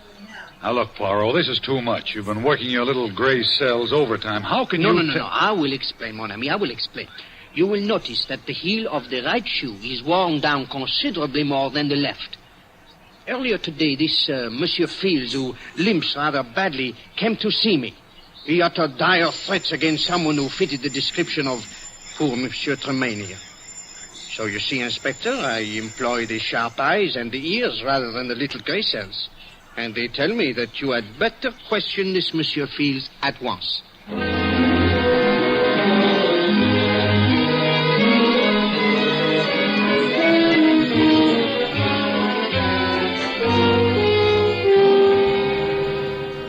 Well, Poirot, you were right. We've got Fields here at headquarters under lock and key. He's our man, all right. He was trying to burn Tremaine's shoes when we called on him. You are sure he is the guilty man, eh? Of course. He tried to tell us some cock and bull story about getting a call from Tremaine and finding him dead when he got there. Says he got his shoes all bloody before he saw the body, and then he became panicky and changed them. Just as I thought. Mm-hmm. But he's the killer, all right. You said yourself he threatened Tremaine. It's an open and shut case. Myself, I always mistrust the open and shut cases. Tell me, what of the anonymous telephone call you received? The way I figure it, Poirot, Fields called us himself, and then he thought maybe he could beat the rap, so he wiped off all his fingerprints, changed shoes with the dead man, and ducked. Oh, a very intelligent reconstruction, Inspector. Very intelligent. Alors, I must return to my office now. If anything new develops... I'll let you know. Good, good. Bonjour, Inspector.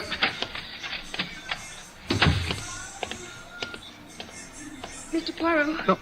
Oh, Mademoiselle Fields. Mr. Poirot, may I please talk to you for just a moment? Oh, but of course.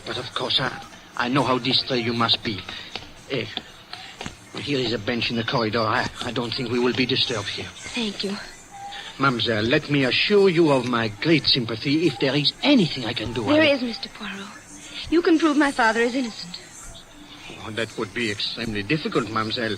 All the evidence seems to point to his guilt. Well, I don't care about the evidence. He didn't do it. He couldn't. He was in my office, Miss Fields, and he threatened to take desperate measures. He lost his head, but he didn't mean what he said. And he was there in Monsieur Tremaine's apartment about the time of the murder. He admits this. Well, of course he admits it. He has nothing to hide. But at first, Mademoiselle, he did deny it. And the exchange of shoes, the removal of the fingerprints. Oh, no, these do not seem to be the acts of an innocent man. Mr. Poirot, he was trapped. Someone lured him down there and planted the evidence to convict him. That is what he tells us, and I will not say it is impossible, you know, but there must be proof. Don't worry, I'll find it somehow. George will help me. George? Oh, that is Monsieur Hackett, eh? Yes, Archie's valet. He knew a lot about Archie. He's downstairs now talking to the detectives. I'll go and get... Oh, here he comes. George! George! I beg your... Oh, Miss Fields. How are you? George, this is Mr. Poirot, the great detective. Well, how do you do, sir? I've heard of you, of course. Enchanté, monsieur. I have heard fine things about you, too. Oh, thank you. George, you've got to help me find the murderer. Well, Miss Fields... Go on, say it. You think my father's guilty. No, I won't say that, but I don't see how I can help you. Well, did Mr. Tremaine have any enemies? Anyone who hated him? Enemies? I don't think so. Of course, there were many people who disliked him. Why, monsieur? Well, frankly, sir, he was rather an egomaniac. He couldn't stand being in the background for a minute. It was always top billing for Archie Tremaine. But as I told the police, I can't think of anyone who'd want to kill him. Well, maybe some woman who was jealous about the necklace. The necklace? Yes, the pearl necklace he was going to give me. You were there, George, when he showed it to me that afternoon. Oh, yes, miss. I heard some conversation about it. Of course, I didn't see it. Mr. Poirot, the police found the necklace, didn't they? Matched pearls with a small diamond clasp. No, mademoiselle, I do not believe so. I myself saw everything that was found in the house, but this is the first I have heard of a necklace. Oh. Monsieur, I hope you will not be offended if I ask about your movements on the day of the murder. That was the first thing the police asked me, Mr. Poirot. It was my day off. I left Mr. Tremaine's apartment shortly after he did and spent the rest of the day and the whole evening with my parents. Oh? I do that every week on my day off. I see. Your parents, they live here in this city, huh? Yes, of course. They share a flat with me. Eh bien, I was merely curious, you know. Mademoiselle, I do not know where this matter of the necklace may lead us, but it gives one furiously to think. What say you, Monsieur Hackett? I think Miss Fields has brought up something important. Something very, very important.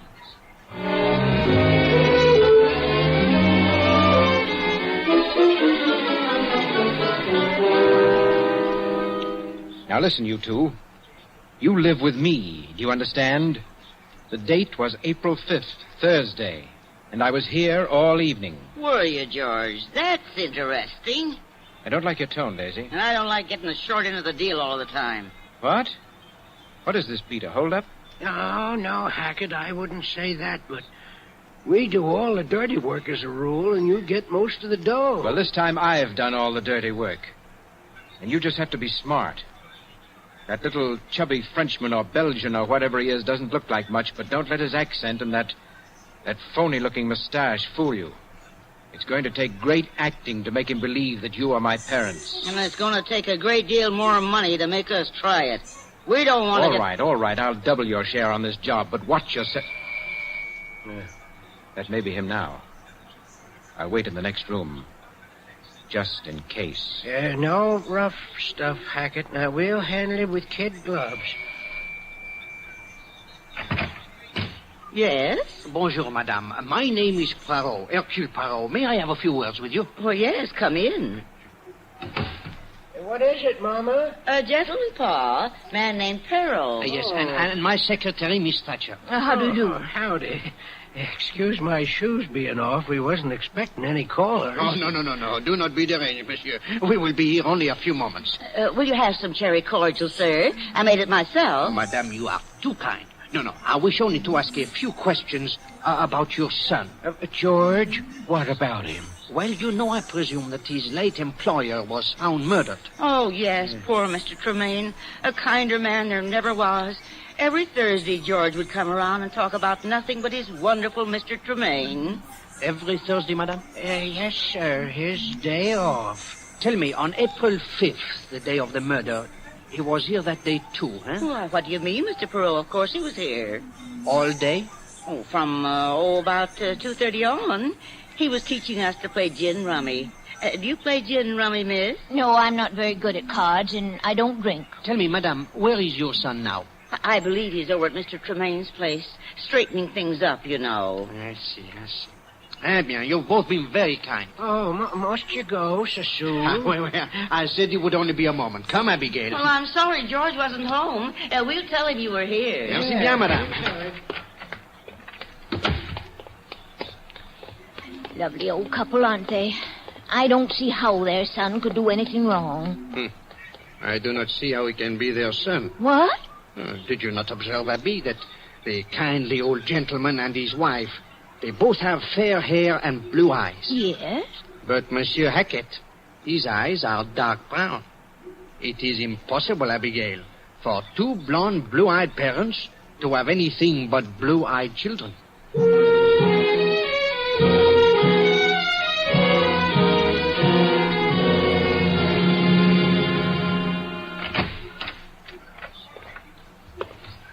May I help you, sir? Oh, yes, if you don't mind.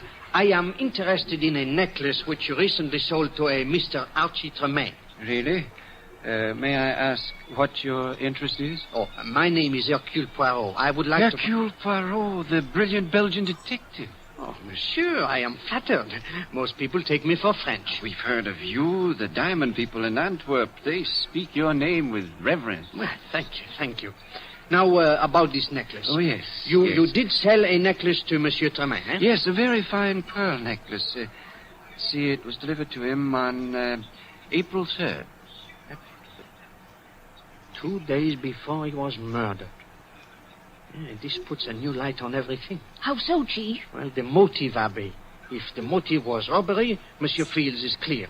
He himself is very wealthy. He would not kill for jewels. But it's gone, Chief. Who took it?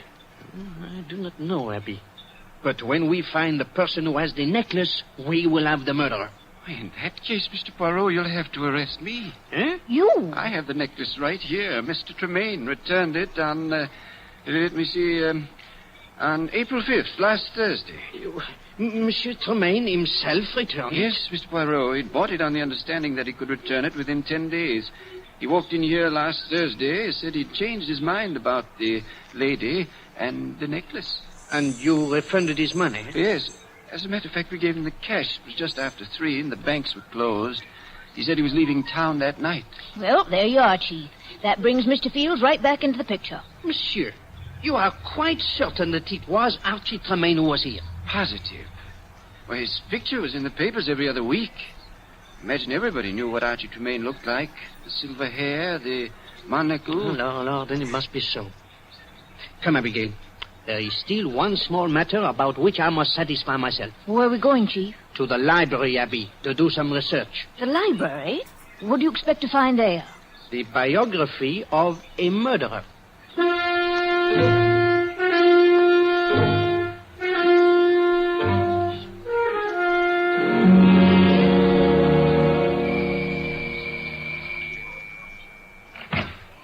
Why, Miss Fields, this is a surprise. Hackett, I had to come here to Mr. Tremaine's house. I had to come and see for myself. Is there anything... I'm terribly sorry, miss. I've gone through all of Mr. Tremaine's belongings, and there's not the slightest clue, not the slightest suggestion that anyone else could have killed him. It's horrible. Horrible. They've indicted him, Hackett. They're going to try my father for murder. Yes, I know. They were about to let him go because of that missing necklace. And then they found out that it had been returned. I can't understand it. I can't believe that Archie returned it. We were going to be married. It was all agreed. Well, miss, your father was so set against it that perhaps... Oh, no, that would have made Archie more stubborn. If I could... Wait. I've just thought of something. What time was that necklace returned? A little after 3, according to the jeweler. At least that's what the papers say. A little after 3? Yes, miss. But that's impossible. Oh, why didn't I think of it sooner? It's impossible, Hackett, because Archie was with me at the theater from 2:30 until 5. He couldn't have been at the jeweler's.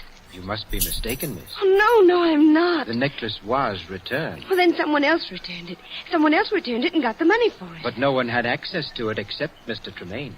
Oh, no one but Mr. Tremaine. And you.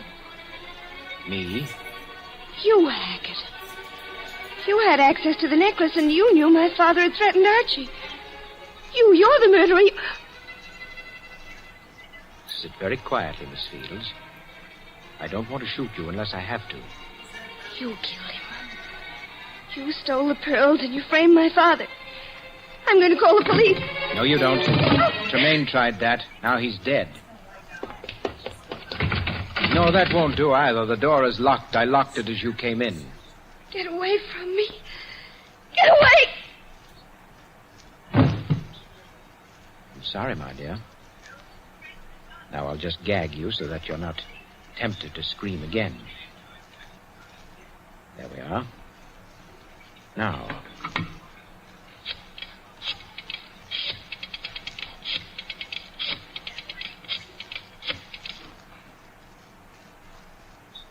Hello, Daisy.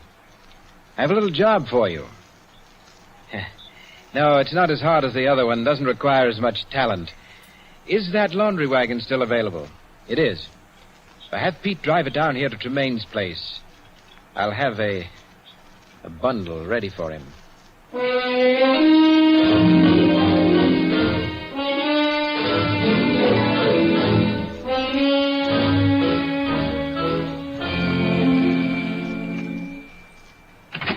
Pete. Oh. Bonjour, Monsieur Hackett. May we come in? Why, the place is topsy-turvy, Mr. Poirot. I'm in the middle of packing. Good. I may be of some help to you. You know, I have a very orderly mind. Come, Abigail. Hey. Oh, but, monsieur, this is not the middle of the packing. It is barely the beginning. Yes, the other rooms are all done. I've left this one for the last. And after this room is packed away... The curtain will ring down on Archie Tremaine. Oui. You phrase it so well. Of course, there is still the small matter of punishing the murderer. Yes, I know. You know, I feel sorry for him. For whom? For Mr. Fields. He's not really a murderer. I mean, say he's not the criminal type. He was driven to do what he did. Oh? You know, that is very interesting, Monsieur Hackett. Very interesting. I see that you are quite a student of criminology. Well... Oh, come, my friend. Do not be so modest. You have many accomplishments. Have I? But of course. For example, I would suggest that you have at one time been an actor. What? Oh, do not leap so, monsieur. Look, you frightened my secretary. She's dropped her glove. Hmm? Oh, yes, my glove. You startled me, Mr. Poirot. I didn't think that anybody would remember me. I gave up the theater some years ago. Au contraire, monsieur. I do not remember you. I never saw you. But you still use the expressions of the theater. Did you not say Monsieur Tremaine always wants top billing? You see? Tell me, what was your thought on the stage? Impersonations, n'est-ce pas? I did some impersonations. Why? No, I was merely wondering if your experience as an actor could have something to do with this case. I'm afraid I don't understand. Well, by a strange coincidence, monsieur, this case involves a very clever impersonation. Really?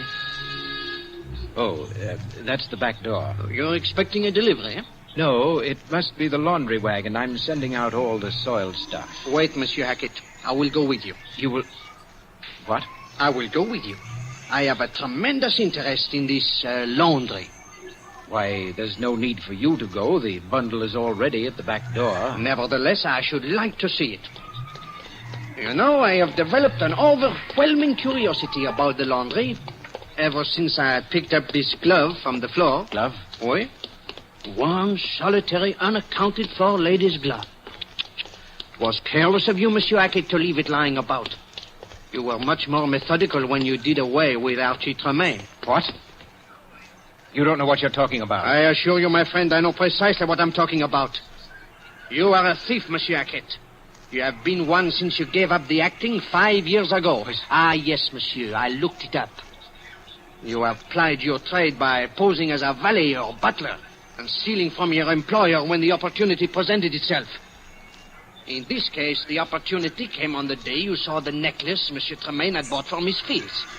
You stole the necklace and went to the jeweler's impersonating Tremaine and received the cash for it. Why, you're mad. Unfortunately, Monsieur Tremaine found you out the very same day. He threatened to call the police. So you killed him. And then a delicious thought occurred to you, monsieur. The thought of implicating an innocent man. So you called the police to tell them of a murder. That was a mistake, monsieur. That was when I started to believe... All right, Poirot. You're clever, but you talk too much. I guess Pete will have 2 more bundles to take with him. Okay, Pete. Pick him up, Hackett. But I thought... Where's Pete? Don't worry. We've got him nice and safe in a patrol wagon. Right where you'll be in just a minute. You see, monsieur? Your goose is boiled.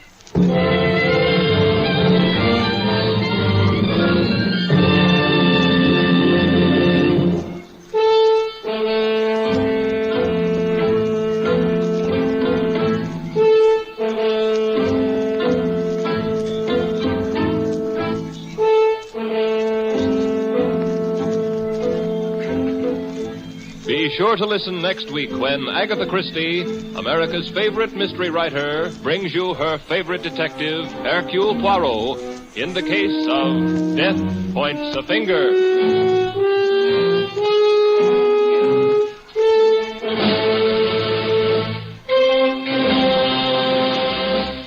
Agatha Christie's Poirot is directed by Carl Eastman. This is the Mutual Broadcasting System. You're listening to Same Time, Same Station, the best of old-time radio. And I'm your host, Jerry Hendigas.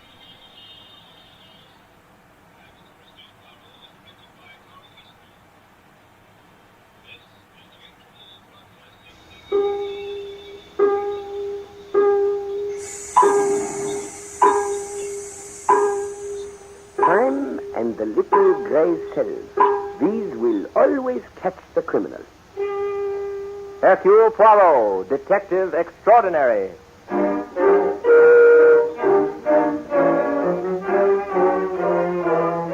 From the thrill-packed pages of Agatha Christie's unforgettable stories of corpses, clues, and crime, Mutual now brings you, complete with bowler hat and magnificent mustache, your favorite detective, Hercule Poirot, starring Harold Huber in The Trail Led to Death.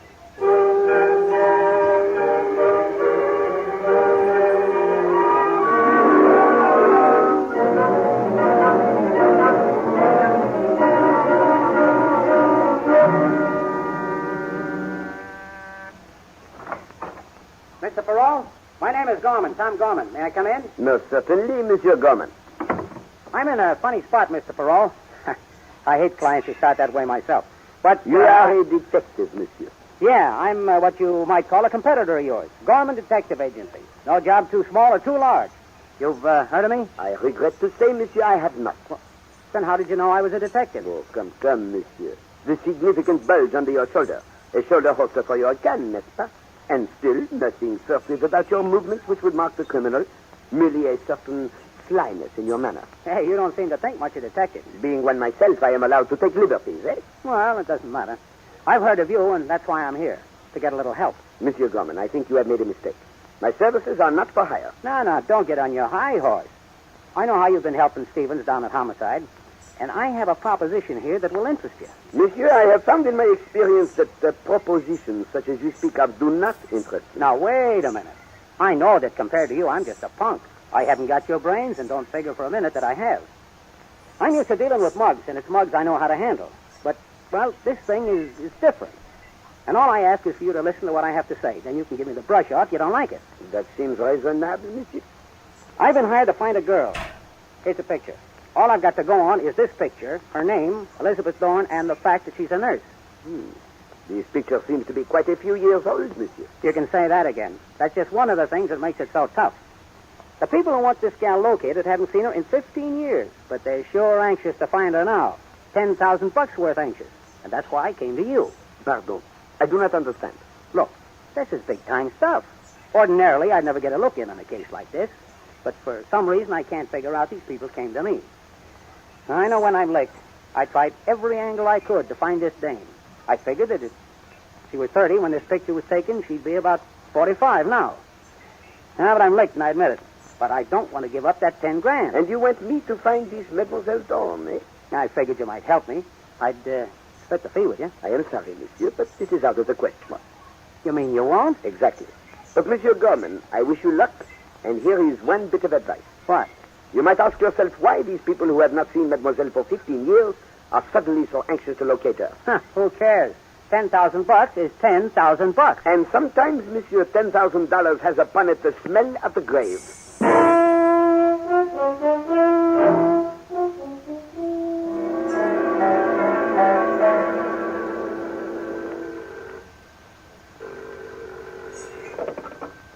Hello? Hello. Dilly? Oh, Elizabeth. How are you, dear? Worried, Dilly, worried sick. Well, they haven't found you, have they? No, thank heaven, but I feel this is the year. Well, you've stayed away from them for over 10 years now. What makes you think they'll find you? Oh, I'm not worried about myself, Dilly. It's Jimmy. If they ever get their hands on him, Now, stop worrying. It won't do you, nor the boy, nor your work any good. Oh, Dilly, you're a wonderful person and a real comfort to me. I don't know what I'd have done without you. You'd have done very well. You always had courage and brains. But I'm beginning to get that feeling again, Dilly, about things closing in on me. Where's Jimmy? I sent him away to the country. Usual place? Yes. And, Dilly, if anything happens to me... Elizabeth, now listen stop to me, Dilly. imagining things. Listen to me. If anything happens to me, I want you to take care of Jimmy. You know I will. He'll be 21 in another month. And if anything should happen, I want you to tell him the whole story. I'll do better than that. I'll tell the police so that we can catch the thieving scoundrels. All right, Dilly. You're sure you don't want to tell the police now? I can't, because then I'd have to tell Jimmy, too. Well, all right, Elizabeth. You can count on me, dear. Oh, heaven bless you, Dilly. Goodbye. Wait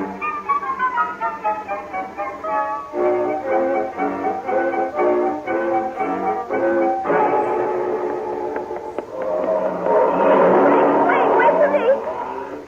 Oh, darn. Now I'll have to wait 20 minutes for the next bus. Good evening. I said good evening. Look, I'm not trying to pick you up. I just want to know your name. Come here, you fool. I just want to ask you a few questions. Let go of me. Let go of me. I'll scream. Help! Help! Now listen. Is your name Dawn? Is it? If I let you go, will you answer? Just shake your head, yes or no. No, my name isn't Dawn. And I'm going to call the police. Help! Police! Help!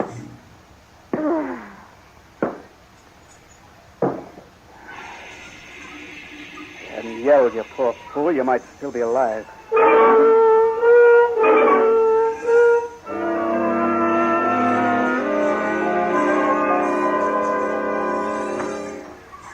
Good morning, Monsieur Stevens. Well, you are indeed a faithful public servant. Whenever I come to your office, I find you working diligently at your desk, eh? Being the head of the homicide department in this town is no joke, Poirot. But today I can relax. Things have been pretty quiet around here lately. Around here, perhaps. But what about the borough of Queens? Was it not there that a nurse by the name of Molly Ward was killed last night? Yeah. Too bad, but that's just a routine job. Looks like a mugging to me. I've got Collins on it. Do you have a picture of this Mademoiselle Ward? Yeah, sure. Here's the police picture taken out there. Her face is badly battered. Well, that's what you'd expect when she's been belted over the head with a blackjack. Yes, mon ami. But why should a poor, unimportant nurse by the name of Mademoiselle Molly Ward be selected for being hit over the head? And in such a lonely section of the city. She wasn't selected, Poirot. Some guy was waiting around and tried to mug her and take her purse. She put up a fight and buffled. Perhaps. Dis donc, what do you know of a private detective named Tom Gorman? Gorman Detective Agency. No job too large or too small. Tom's a small-time operator. He'll chisel a little, but nothing serious. Hey, wait a minute, Poirot. You know something I don't. How is this Gorman hooked up with a nurse mugging? I don't know that he is, monsieur, but he came to me yesterday with a... Police headquarters, Stephen speaking. What? Where? I'll be right over. Come on, Poirot. Another nurse has just been knocked off. Right in General Hospital.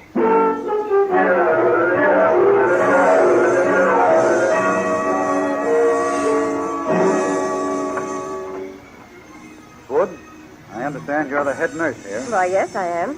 I'm Inspector Stevens of the New York Police. And this is Hercule Poirot. Oh, yes, I've heard of Mr. Poirot. If anyone can solve this brutal killing, I'm certain he can. You are most kind, mademoiselle, but it is the good Stevens who is the authority on mugging. Now, wait a minute, Poirot. I didn't say this was a case of mugging, nor that it has anything to do with that murder of the nurse out in Queens. But you will admit, mon ami, that the coincidence of two dead nurses gives one furiously to think. N'est-ce pas? Well, I don't know about this other nurse you're discussing, but I'm willing to swear that Miss Dilly's death was no case of mugging. What makes you say that? Because of the man who came here to see us. What man? What did he look like? Well, it's difficult to describe what the man looked like. All I remember is he was of medium height and wore a blue pinstripe suit. Is it a custom at this hospital to permit nurses to have visitors? As a matter of fact, Mr. Poirot, it's not. This man was so insistent that I allowed Miss Dilly to come down to the reception room. What happened then?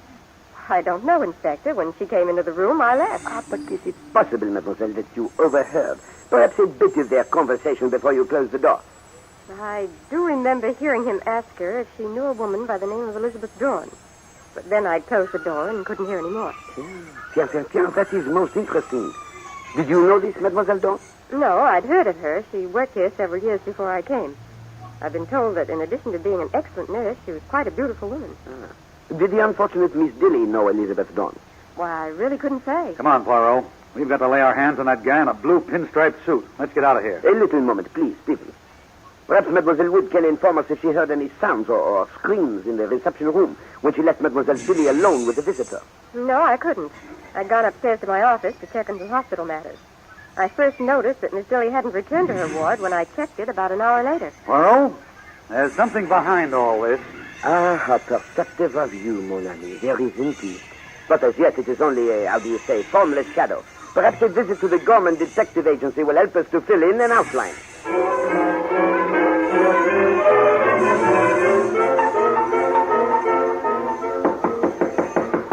Hey, open up in there. This is the police. Okay. Keep your shirt on. I'm coming. Take your shoulder away from the door, Stevens. He will open it voluntarily. Oh, it's you, Inspector. All right, Gorman, let us in. We want to talk to you. Make yourselves at home. How are you, Poirot? I am well, and most happy to see that you are wearing a gray suit. Blue pinstripe is not a healthy pattern just now. What's on your mind, Inspector? Murder, Gorman. Look, I'm a detective, but I don't go out and make my own crimes. If you're talking about that nurse, you're wasting your time. I know nothing about it. Who are you trying to kid, Gorman? 2 nurses have been killed. What? Both by the same method, and you stand there and try to tell me, as far as you're concerned, it's all brand new. 2 of them. Inspector Stevens has the proper score, Monsieur Gorman. We have just come from the hospital. A nurse by the name of Mademoiselle Dilly was killed there by a man who inquired for Elizabeth Dawn. Hey, Poirot, look at this. Hey, give me that. Oh, not so fast, Gorman. Yeah. What do you make of it, Poirot? Perhaps my colleague can explain to us why the name of Sheila Dilly appears on his calendar pad. I was going to try and see her tonight. You know, I'm trying to find this Dawn woman, and I got a tip that Dilly might know her whereabouts. That's a good one. Come on, Poirot. Let's take him down to headquarters. He'll talk there. Now, wait a minute, Stevens. I'm on the level. All I'm trying to do is find Elizabeth Dawn for my clients. One of the few clues I have is that she came from Montana, having spent several years there. This Dilly woman also hails from there. Then it is merely coincidence that her name appears on your calendar, Monsieur Gorman. Of course, Perrault. I'm getting $10,000 for finding this dame, but if I smelled murder anywhere in the deal, I'd drop it like a shot. I have not accused you of these murders. But you have some information, and you would be most wise to give it to me. Wow, Mr. Perrault. It seems as our interview yesterday is back for a return engagement. Only this time, you're a little more interested in what I have to say. I can only repeat what I said then, Monsieur Gorman. My services are not for hire, but I dislike murder. You and Stevens are barking up the wrong tree. What makes you think these two killings are connected with what I'm working on? Oh, come. Is it not apparent to you that other people are interested in the whereabouts of Mademoiselle Dawn? Also, it seems that these people have not your scruples about murder. Sorry, Mr. Perrault, but I can't go along with it that these other guys are connected with my client. But the little gray cells, Monsieur Gorman, they tell me you are making a bad mistake. Well, they don't talk to me, but the 10,000 does. Did your client tell you why he is seeking this Dawn woman? Yeah. He told me that she nursed a sister of his back to health in Montana, and he wants to reward her now. And you believe his story? Not a word of it. But I'm going on the theory that his money's not counterfeit. Now, look here, Gorman. I don't believe you're innocent about these two killings. I got a good mind to lock you up. I told you I know nothing about them. Last night I was up all night in a card game, and I can prove it. As for this dilly rap, I don't have a blue pinstripe suit, and you can see that for yourself. Then you will not tell us the name of your client? Not a chance. I gave my word. I'll tell you what I'll do, Mr. Perrault. Give me 24 hours. If I find that my client hired those guys to knock off those two nurses, I'll turn him into you. Very well, Monsieur Gorman. You have made your own bargain. I hope it will be to your advantage.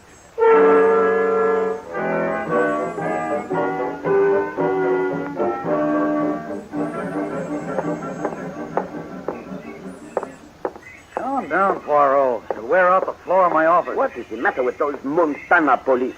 The answer to our teletype should have been here hours ago. Hey, what's wrong with you, Poirot? I've never seen you so nervous before. It is the delay of that teletype. I know it will give us the motive for those killings. Well, I wouldn't worry about that. Even if those Montana cops don't send through your message, Gorman's bound to show up here tonight and give us the lead on the murderers. Sacre bleu, Stevens, never have you been so naive. You do not mean to tell me that you trust Monsieur Gorman. Well, frankly, Poirot, I've been working on another theory. And you have been keeping it a secret from me, monsieur? But why? Well, I didn't have it all worked out. But the way I figure it is, a maniac's been responsible for these killings, and unless I miss my guess, we're in for a mess of nurses' deaths. A maniac? Tell me, Stevens, how do you arrive at this startling conclusion? It's simple. Some guy who lost a wife or someone else close to him because Elizabeth Dorn botched up the job of nursing her has gone out of his mind and is going around killing all the nurses he can find. Mon ami, it is a pity that all that thought should be wasted on such a worthless theory. Now, oh, come on, Poirot. That message from Montana's coming in over the teletype now. Excellent. Hurry, Stevens. Well, now we'll find out something. Yes, mon brave. I think we begin to arrive in the vicinity of somewhere. Elizabeth Dorn, resident of Butte, 1927 to 1930. Registered nurse. Employed last 2 years here by James and Ellen Fenway as nurse for James Fenway II. All trace lost of her after death of James and Ellen Fenway when she disappeared with their child, adopted by her. Last known to have worked for Dr. Henry Monkton in New York City. Quickly, Stevens. Where to? To find this Dr. Monkton.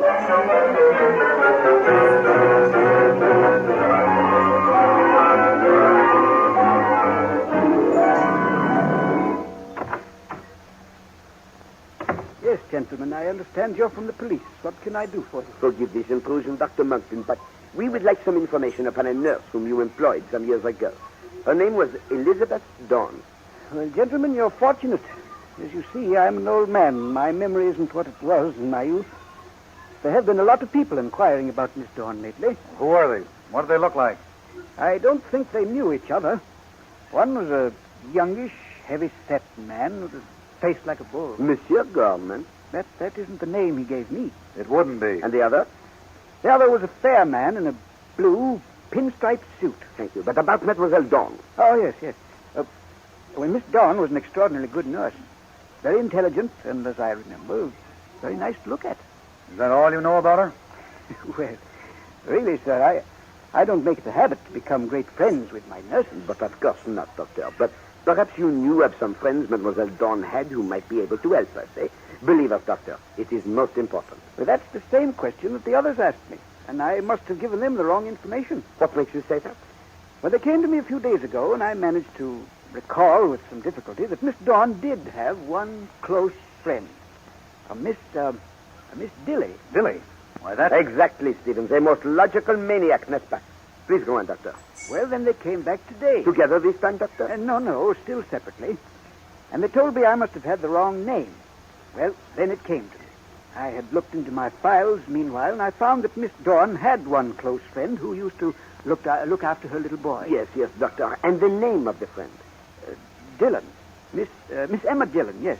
957 West 2nd Street. You see, gentlemen, that was how I happened to make the mistake in name.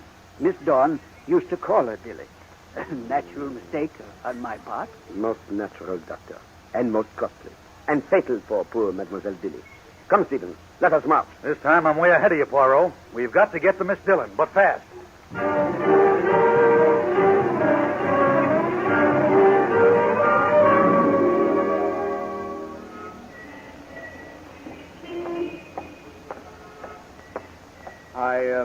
I beg your pardon.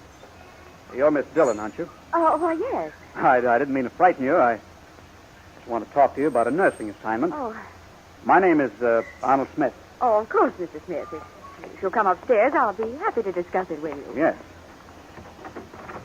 Very kind of you to see me like this. I need your help pretty badly. Well, it's difficult for a nurse to keep office hours. Must be tough to have to climb stairs like these every day. Hmm? Oh, I really don't mind. I'm rather used to it. You live all alone? Yes, it's too late to change my way of living now. Well, here we are. Thank you.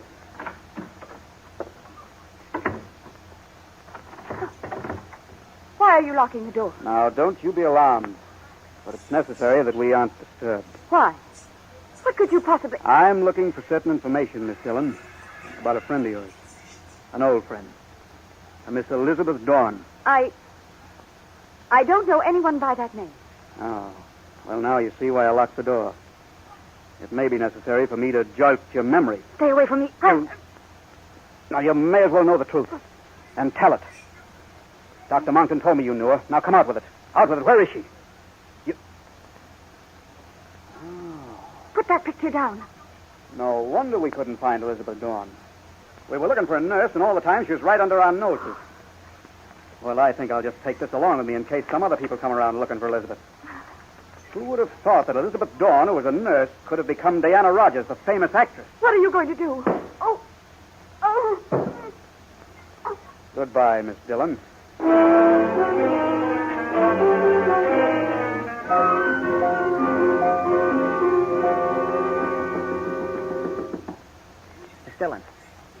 Miss Dillon, open the door. Miss Dillon, are you all right? It wasn't locked. Holy smoke. Help me. Stay away from me. It's all right, Miss Dillon. I'm a detective. Tell me what happened. A man came.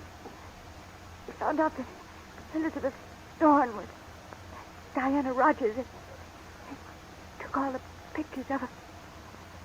Got to stop it. Dead. Diana Rogers. Miss Dillon, this is the police. Open the door. This is a fine mess. That door will hold if I get out the window.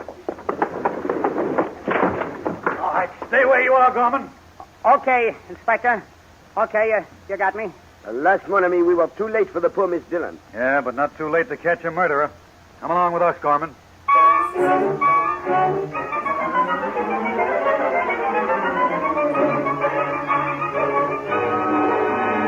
I tell you, I didn't do it, Inspector. I didn't do it. Now, that line has whiskers on it. You're guilty, and don't try to deny it. Look, Mr. Perot, you know I didn't knock off that nurse. Don't pay any attention to him, Poirot.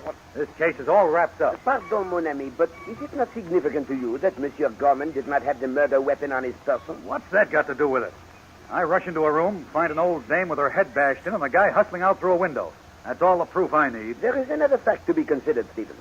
Monsieur Gorman is not psychologically capable of committing murder. Sorry, Poirot, but I don't agree with you. One little moment, monsieur, but I should like to ask Monsieur Gorman a question. Yeah. Go ahead. Last night you said you would tell us the name of your client if you discovered him to be a murderer. If you are not guilty, then is it not obvious that your employer is? Keep going. There is not much further I can go unless you tell me his name. I've changed my mind. Why, he's a Welcher in the bargain, Poirot. Monsieur, you are making a grave mistake. You still refuse to tell us the name of your client. That's right. Then you must know where Mademoiselle Dawn is. You're crazy. Not at all, monsieur. You merely believe you will make better use of your information than we. But come, monsieur, a bargain, eh? If you will tell me where Mademoiselle Dawn is, I will tell you why your employer is so anxious to get in touch with her. How do you know that, Poirot? From spending some time with the newspaper files of Butte, Montana, printed 15 years ago. Okay, that's a deal. Eh bien, 15 years ago, James and Ellen Fenway died in a train accident. Their estate, which consisted of 4 of the largest silver mines in the West, was left to their only heir, James Fenway II. Yeah, I remember the kid from the teletype. James Fenway's will appointed as trustees the board of directors of the Arkel Company of Montana.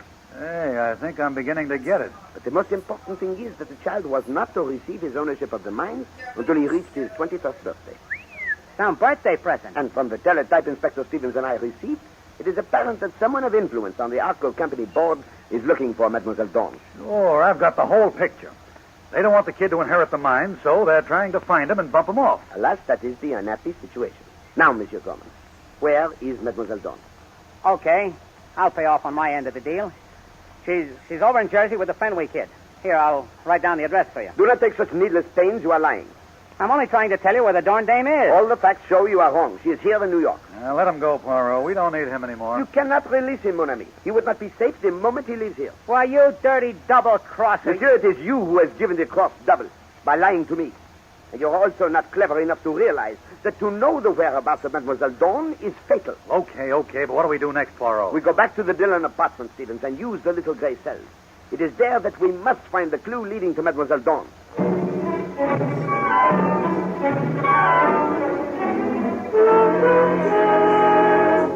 I don't know, Poirot. We've been through this place with a fine-tooth comb and haven't found a thing. But we cannot allow ourselves to fail, mon père. Others found things here that helped them. We've ripped open drawers, turned up carpets, and all we've gotten out of the whole thing is a wrecked apartment. Wait, what have you there in your hand? Some old theater programs. Yeah, they belong in this trash basket. No, let me see them. Huh? They don't mean anything except that this Dillon dame liked the theater.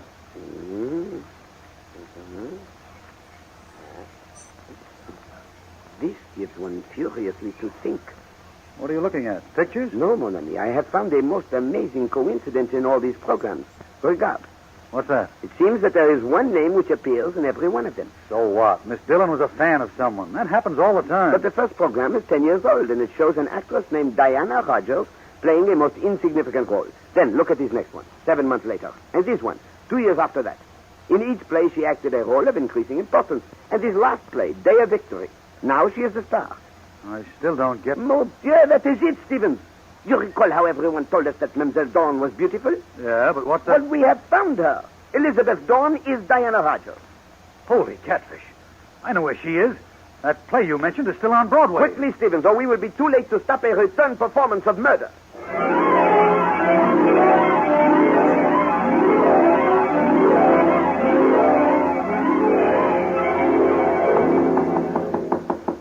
This is her dressing room, Mr. Chisholm. Open up, Elizabeth. This is Michael Chisholm. Come on, let us in. It's been a long time, Elizabeth. What do you want, Mr. Chisholm? You know what we want.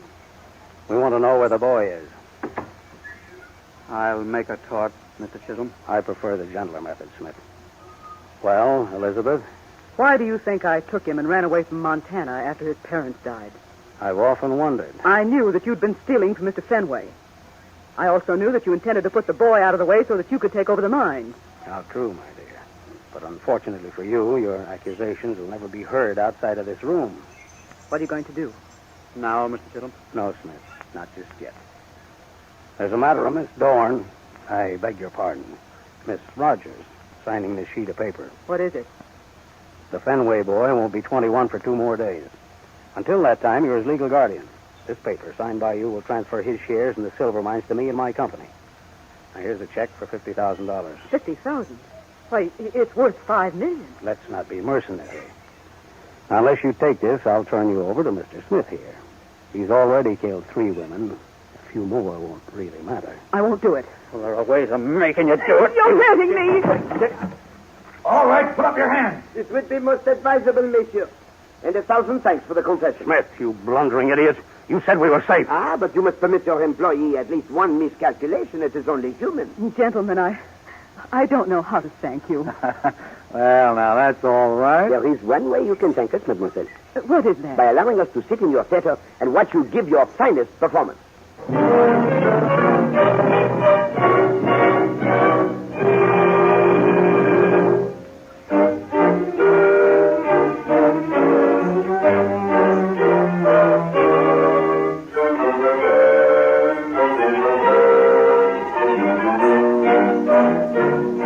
Be sure to listen next week when Agatha Christie, America's favorite mystery writer, brings you her favorite detective, Hercule Poirot, starring Harold Huber in Murder is a Private Affair.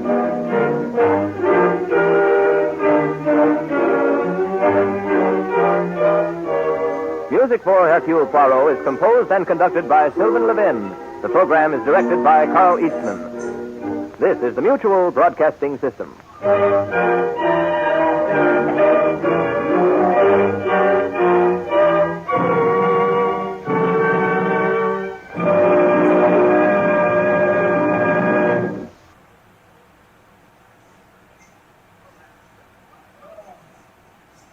This is ChestertonRadio.com.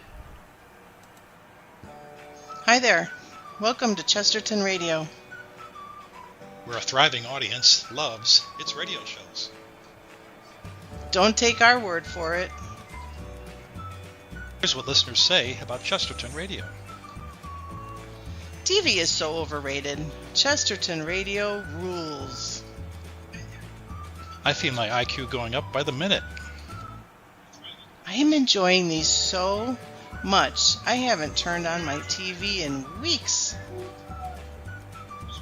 Lying here on my sofa with my eyes closed, I can picture the whole story. I've seen the movie version. This was just as grand, if not more. I thought I'd doze off, but no. I am hooked.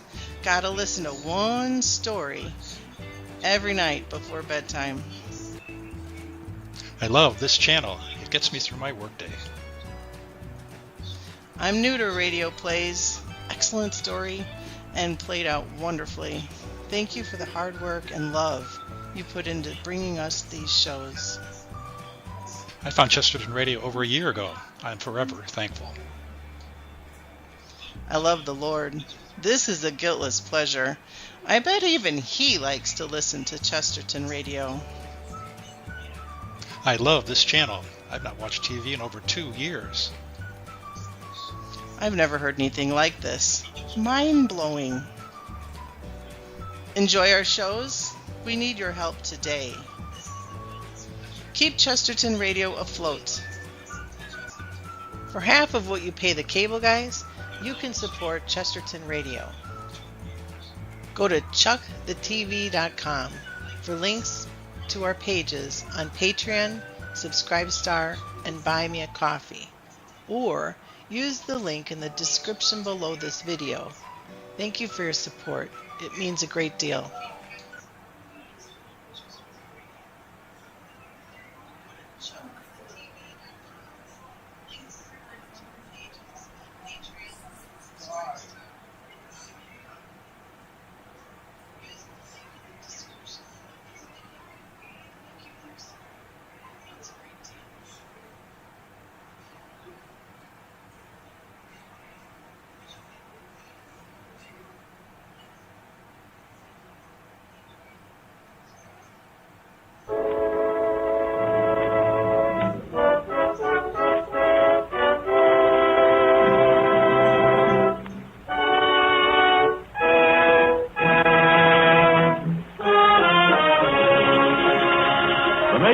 Campbell Soups present The Campbell Playhouse.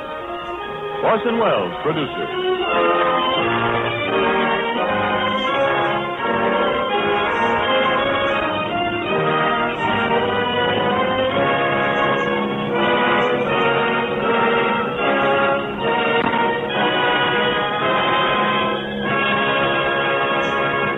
Good evening. This is Orson Welles. Tonight we broadcast our version of what is generally regarded as one of the greatest of the modern mystery murder novels. In some peculiar fashion, it seems to have become necessary to defend the murder mystery as a form of entertainment. Heavy artillery is brought up in its behalf.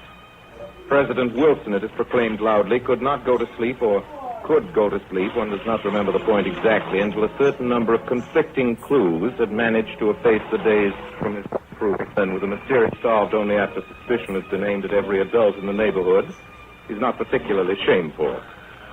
I have never understood the need for this defense. Murder mysteries are, among other things, our most moral form of entertainment. The wrongdoer is regularly apprehended.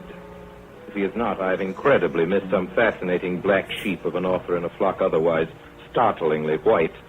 And one learns an obvious lesson that to be suspected wrongfully is in due course to be triumphantly cleared of suspicion. Life doesn't always proceed according to this admirable pattern. The apologists would do better to defend life, I sometimes think.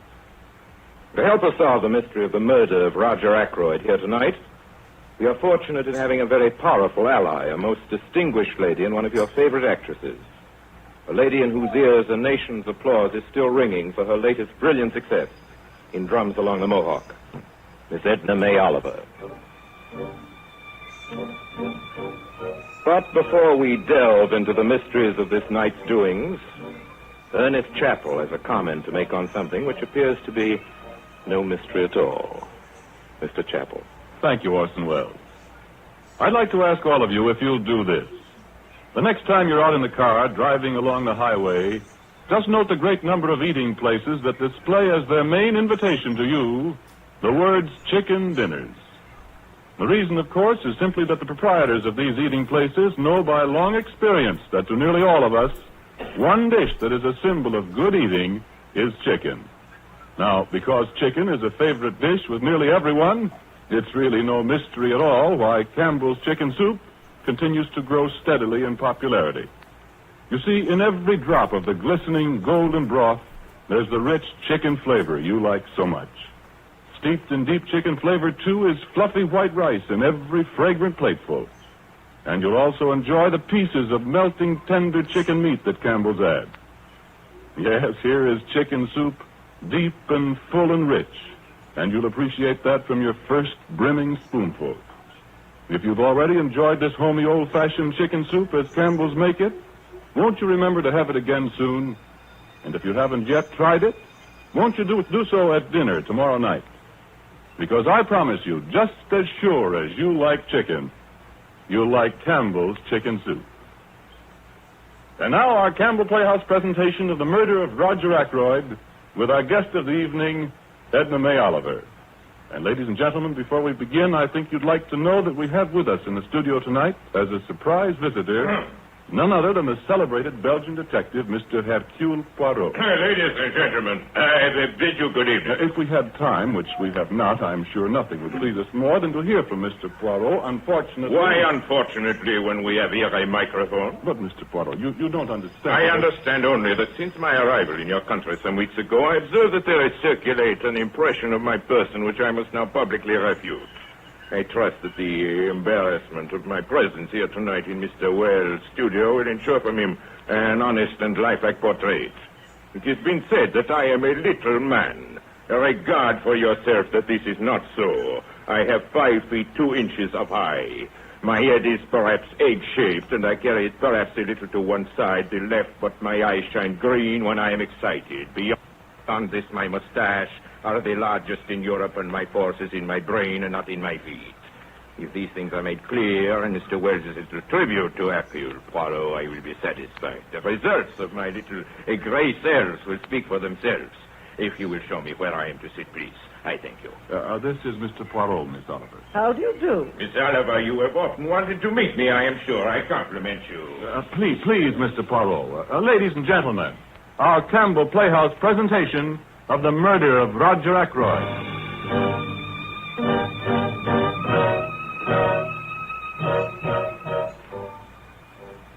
Well, only to start with, give you some idea of the little village of King's Abbot, of which I have so many years been the leading, I must admit, also the only physician and surgeon. My name, by the way, is Shepherd, James Shepherd.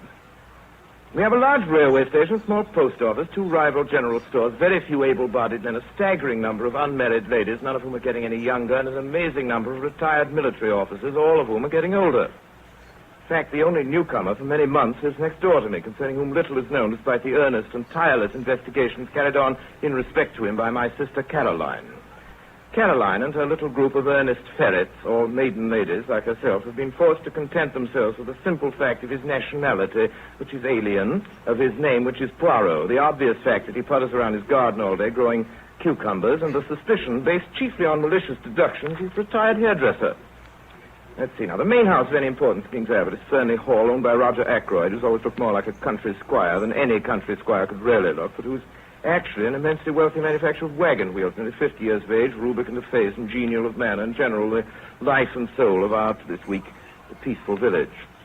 The other house of any importance has been left to Mrs. Ferrars by her late husband. Mrs. Ferrars died on the night of the 16th of September, a little less than a week ago. It seems longer than that. I was sent over for 8 o'clock the morning of the 17th. There was nothing to be done. She'd been dead some hours. I turned to my home as soon as I decently could, looking forward happily to the warm breakfast I'd missed, and rather unhappily to the certainty of a relentless cross-examination by my sister Caroline. Is that you, James? What on earth are you doing out there in the hall? Just hanging up my overcoat, my dear. Oh, Mrs. Ferrars died in her sleep, didn't she? Bacon is cold. How did you know? Out of the dawn, securing information instead of warming the bacon is that it? I suppose you're going to tell me she died of heart failure. Annie told me. The milkman told her. He had it from Ferrars' cook. Since you're bound to hear sooner or later, Caroline, from the greengrocer or the postman, I might as well tell you myself. She died of an overdose of sleeping medicine. She hadn't been sleeping well lately. Nonsense. She took it on purpose. Well, why on earth should Mrs. Ferrars wish to commit suicide? A widow, still fairly young, very well off, good health, nothing to do but enjoy life. And looking forward to marrying Roger Ackroyd. Don't forget to leave that out. That's an item of fact only in your local gossip circle. A fact's a fact. And there is such a thing as remorse, James. Even if you're as wealthy as Mrs. Ferrars. Remorse? I have always been convinced she poisoned her husband, and I'm more than ever convinced of it now. If you'd arranged an inquest a year ago, as I suggested you should... You're talking nonsense, Caroline. Then you're absolutely satisfied it was an accident? I'm satisfied this bacon is not going to get any warmer by itself, and it's time I went to the surgery to see my patient. All right, James. You don't have to be grumpy about it. Oh, by the way, Mr. Ackroyd's butler, Parker, called. What about?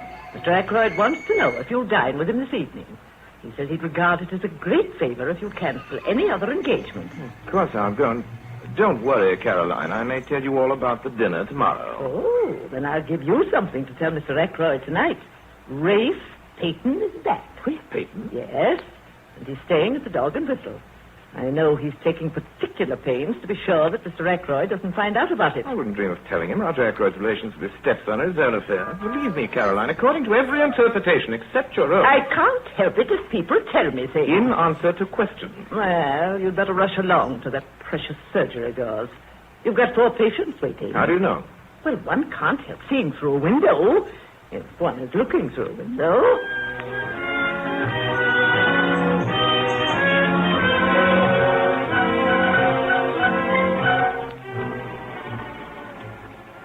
The distance from my house to Fernley Hall, Roger Ackroyd's home, is a little over 2 miles. I remember that evening as I walked that the subject of Caroline's latest piece of gossip kept returning to my mind. Rafe Peyton was in King's Abbot. Rafe Peyton, whom I'd known and liked since he was a child. Adopted by Ackroyd upon the death of his mother, he'd grown up to be a handsome but what our narrow little village regarded as a rather wild young man. There'd been many stormy scenes between his stepfather and himself before he finally left for London. According to Caroline, he was secretly engaged to Flora Ackroyd, Roger Ackroyd's niece, who with her mother was now living in Fernley Hall. According to Caroline, I say, and Caroline's information, I'm afraid, is always exact. However illegitimate her source may be.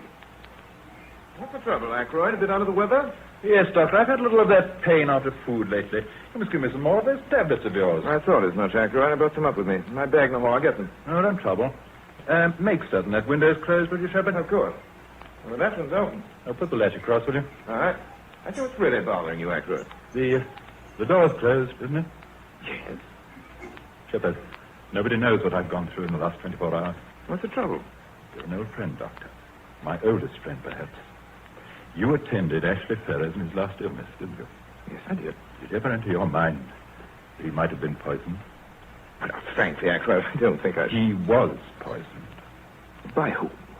His wife. She told me so herself yesterday. Yesterday? You mean a few hours before she died, she told you? Yes. Some weeks ago, I asked Mrs. Ferris to marry me. She refused. Last week, I asked her again, and she consented. Yesterday, I called upon her. I noticed that she'd been very strange in her manner for some days. Now, without the least warning, she broke down completely. She told me everything. Her hatred of her swine of a husband, her growing love for me, and then, a year ago, the dreadful means she had taken to free herself. It was poison, Shepard. Murder in cold blood. Murder? Are you sure? That wasn't all. It seems there's one person who's known all along what she did, who's been blackmailing her for huge sums. It was the strain of that that drove her nearly mad. Who's the man? She wouldn't tell me his name. Have you any suspicion? I don't dare have a suspicion. Something she said made me think that the person in question might actually be a member of my household. But that can't be so. I won't let it be so. I must have misunderstood her. What'd you say to her? What could I say? She made me that promise to do nothing for 24 hours, and she refused to give me the name of the scoundrel who'd been blackmailing her. I never dreamt she'd kill herself. Shepard, will you hand me that letter on the table there, in the blue envelope? This one? Thanks. It's from her. It arrived during dinner. She must have written it just before she... You think she wrote you the little bit she didn't tell you, is that it? Name of the man? Yes, I think so. I've got to open it, and yet I'm afraid. What's that? What? I thought the latch of the door gave a bit. Yeah? Let's see if there's anyone there. No one. Nerves, I expect. Are you sure you shut the window? Yes, it's closed. Well, I'll read it. If I read it to you, it won't seem so bad. I won't be facing it alone. No matter what the name. My dear, my very dear Roger, a life calls for a life. I see that. I saw it in your face this afternoon, so I'm taking the only road open to me. I leave to you the punishment of the person who made my life a hell on earth for the last year. I would not tell you the name this afternoon, but I propose to write it to you now, dear Roger, now that I have nothing more to fear. Will you forgive me, Shepard, but I see I must read this alone. It is meant for my eyes alone. Do you think that's wise, Roger? I'd rather wait. Well, if you insist on not letting me help you. If you must put it that way, yes, my dear friend, I do insist. I'm sorry.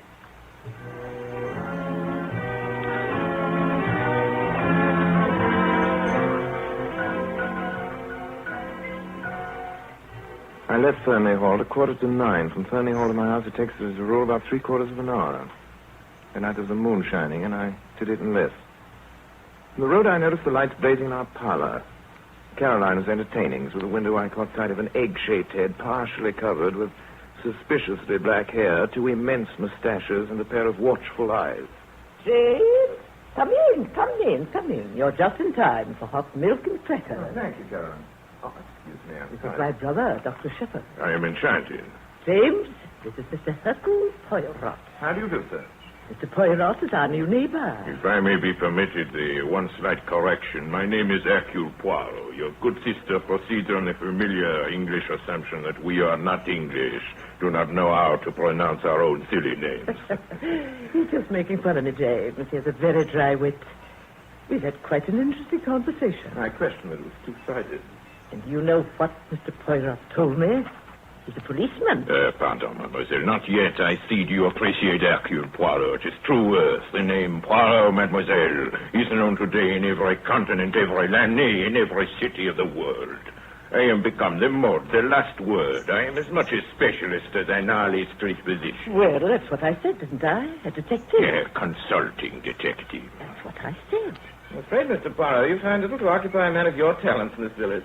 Mr. Poirot tells me what he's looking for just now is peace and quiet. Precisely, mademoiselle. That and the correct soil, which you have in so great abundance here in King's Abbot for the cultivation of cucumbers. Oh, I'll answer it. It's probably Mrs. Bates and her rheumatism. Never mind, Caroline. I'll take it. Oh, all right. Hello. What? What's that? Certain, of course. Of course I will at once. What is it? It's Parker, the butler, calling from Fernley. Just found Roger Ackroyd. Murdered.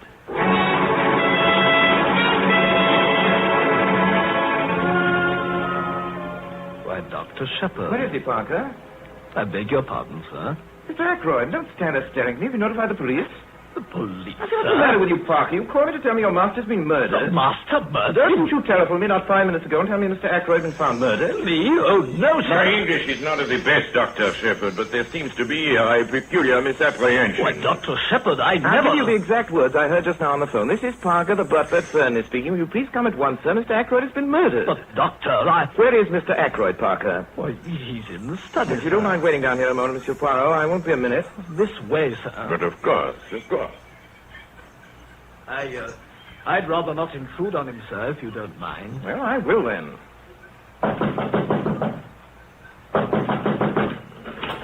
Door's locked.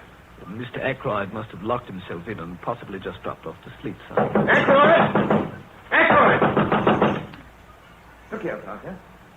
I'm to break this door in, or rather we are. But, Dr. Shepard... I'll take the responsibility. Oh, if you say so, sir. All right, here we go. Together now. 1, 2, 3.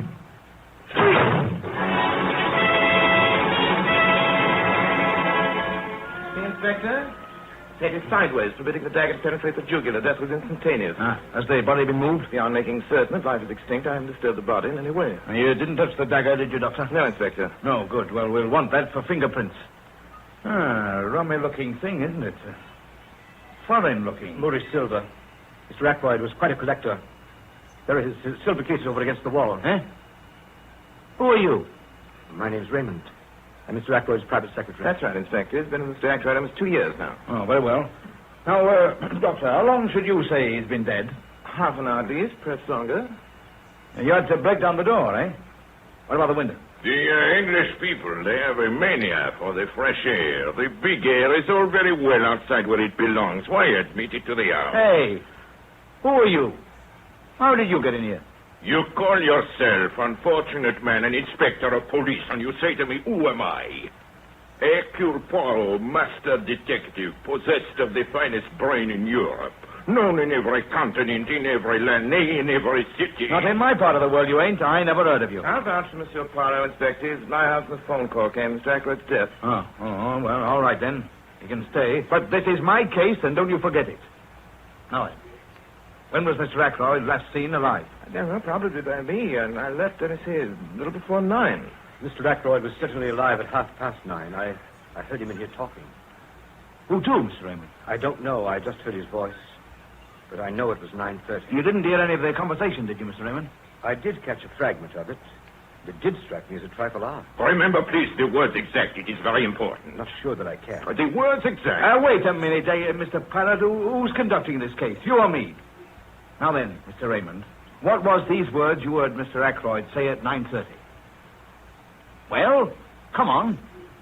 I'd swear under oath the exact words were, the calls on my purse have been so frequent of late that I find it impossible to accede to your request. Thank you, Mr. Raymond, very much. I beg pardon, Inspector. Well, what is it, Parker? I just remembered. Miss Flora saw Mr. Ackroyd later than 9:30, about 9:45. She was just coming out of this room. You mean she was just closing the study door? No, sir. She'd already closed the door when I saw her. She told me Mr. Ackroyd was not to be disturbed again tonight. Where's Miss Flora? Upstairs in her room. Shall I ask her to come down? No.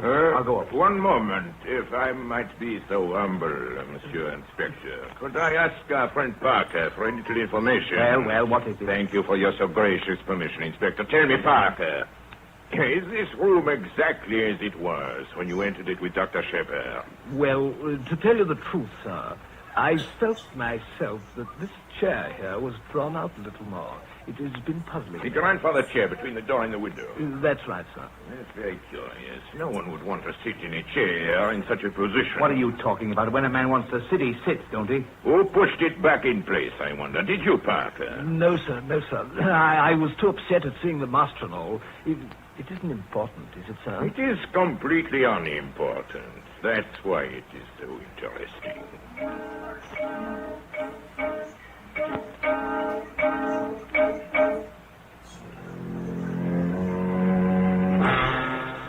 You're very late for breakfast, James. I was up quite late, Karen. I'm afraid I forgot your natural anxiety to learn details you're not supposed to know. Well, don't worry about me, James. Mr. Poirot was working his cucumbers at daybreak this morning. 6:37 it was. And I've been with him ever since. Good. Perhaps you have some information for me, Caroline. Perhaps I have. Or are you going to pretend you know what suddenly occurred to Mr. Poirot in the night? So that he couldn't sleep for an hour or two after he got home? Inasmuch as I hadn't seen our friend since he went to bed. Well, I don't feel very much like telling you either. If I didn't know that he'd tell you himself, I don't think I would. Well, he was worrying about the prints of some shoes outside the window. The way the rubber studs were worn down, he says, should mean something to him. But he doesn't know what. Did you explain it to him, Caroline? Hasn't the cook been of any help to you, or the milkman, or the Ladies' Aid Society? You needn't always be facetious, James. Hasn't the bacon needn't always be cold, I dare say, but it is, and so am I. But not cold, but facetious. James, you know what Mr. Poirot said? He said I had the makings of a born detective in me. He particularly admires my wonderful instinct into human nature.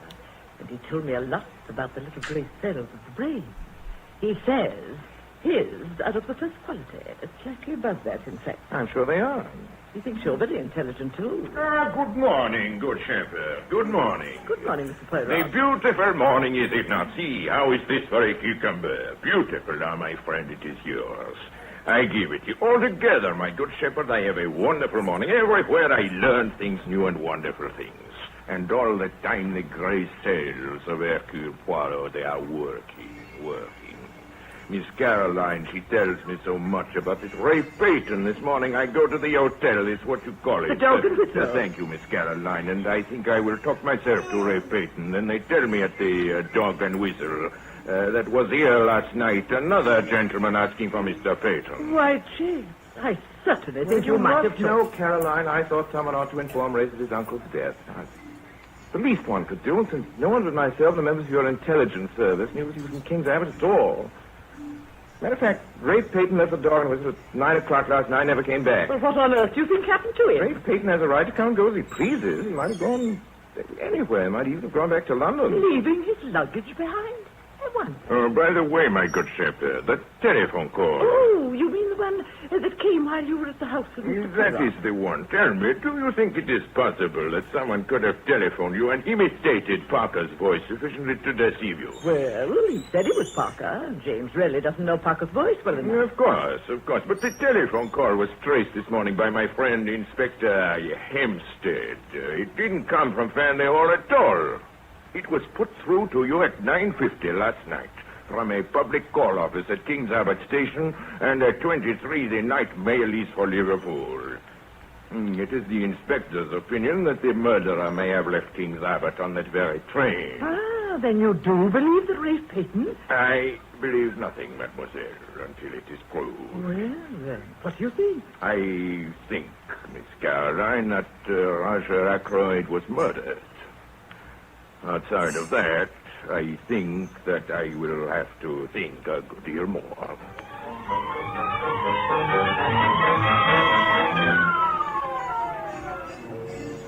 Oh, it's an outrage. That's what it is. A little man, not even an Englishman, a foreigner with moustaches, comes into this home, a British home, a house of mourning, unsolicited, unwelcome. Oh, Mother, do be quiet. Flora, I will not. He comes in here, into my own brother-in-law's house, questions us like a lot of criminals, besmirches our kith and kin. Mrs. Ackroyd. Mr. Poirot, you must excuse my mother. My uncle's death was a terrible shock. I understand, mademoiselle. It is very little that Hercule Poirot does not understand. Honestly, no, Mr. Poirot, you're on the wrong track. Ray Peyton has nothing to do with this crime. The mere fact that he was hard-pressed for money... Was he hard-pressed for money, Mr. Mr. Raymond, now you've made it seem as though... Miss Ackroyd, I'm merely telling the truth. Yes, he was hard-pressed.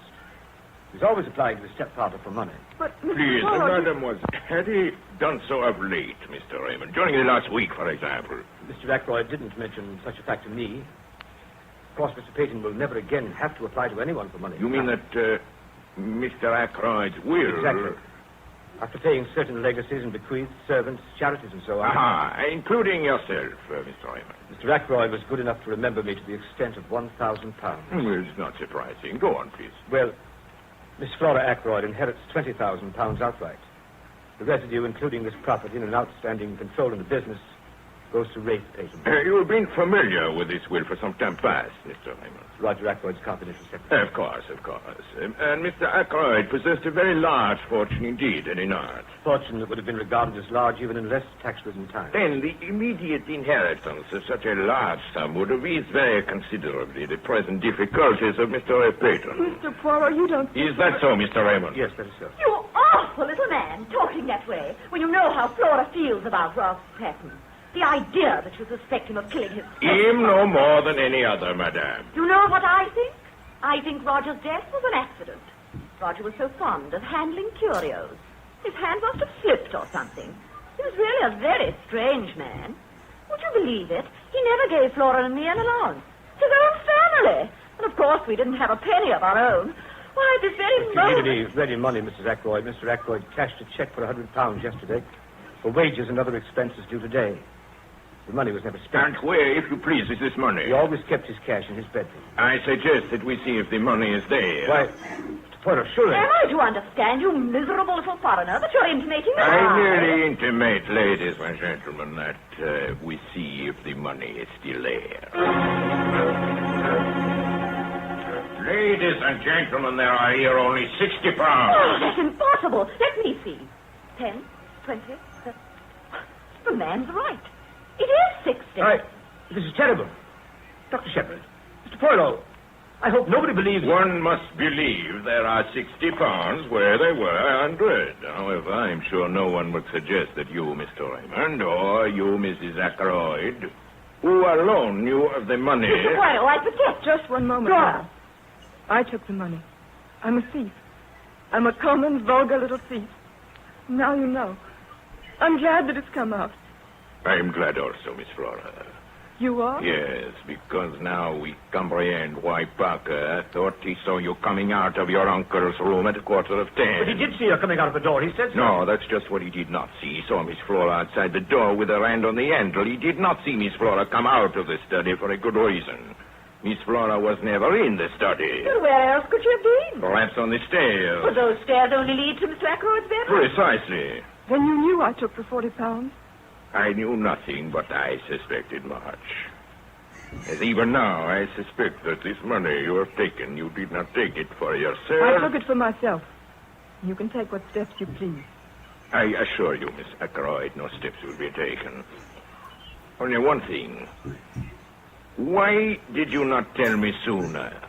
Me, Hercule Poirot, who in the end will know everything. Why do not all of you tell me the truth? Just because Flora made a little mistake. That's no Silence, reason to... silence, madame. Ladies and gentlemen, I am amazed. My powers might not be what they were. In all probability, this is the last case I shall ever investigate. But Hercule Poirot does not end with a failure. Ladies and gentlemen, I tell you I mean to know, and I shall know in spite of you all. How do you mean, in spite of us all? But just that, monsieur. Every one of you in this room is concealing something from me. It may be something trivial, which is supposed to have no bearing on the case. Each one of you has something to hide. I appeal to you. Tell me the truth now. The old truth. Miss Flora, my good shepherd, Mrs. Ackroyd, Parker, Mr. Raymond. Will no one speak? It is a pity.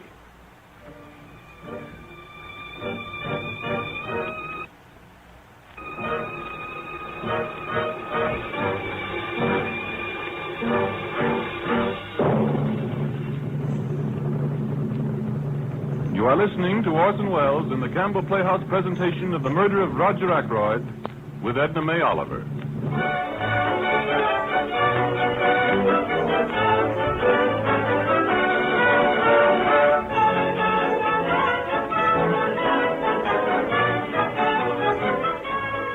This is the Columbia Broadcasting System.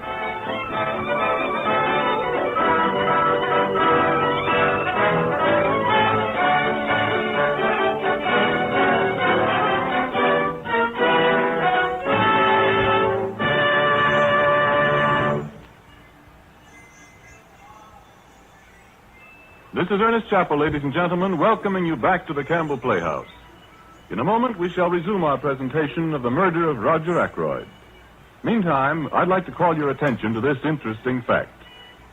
Authorities tell us the young people of today are healthier than the youth of any previous generation.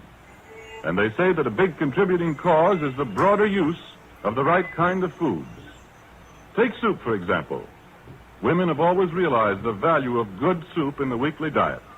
But it took a long time to make it. Then came Campbell's soups, and women, one after another, tried them. They compared them for wholesomeness and nourishment with their own homemade soups. They saw how much their families enjoyed the fine flavor of these soups of Campbell's. And because women no longer had to find time to make it, soup began to come to the table more and more frequently.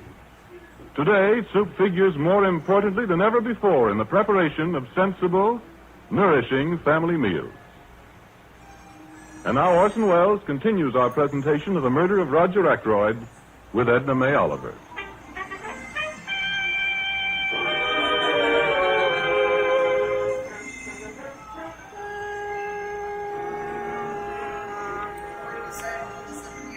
I am a village surgeon, and Hercule Poirot is a distinguished Belgian detective, so it was scarcely for me to tell him I thought he was wasting his time.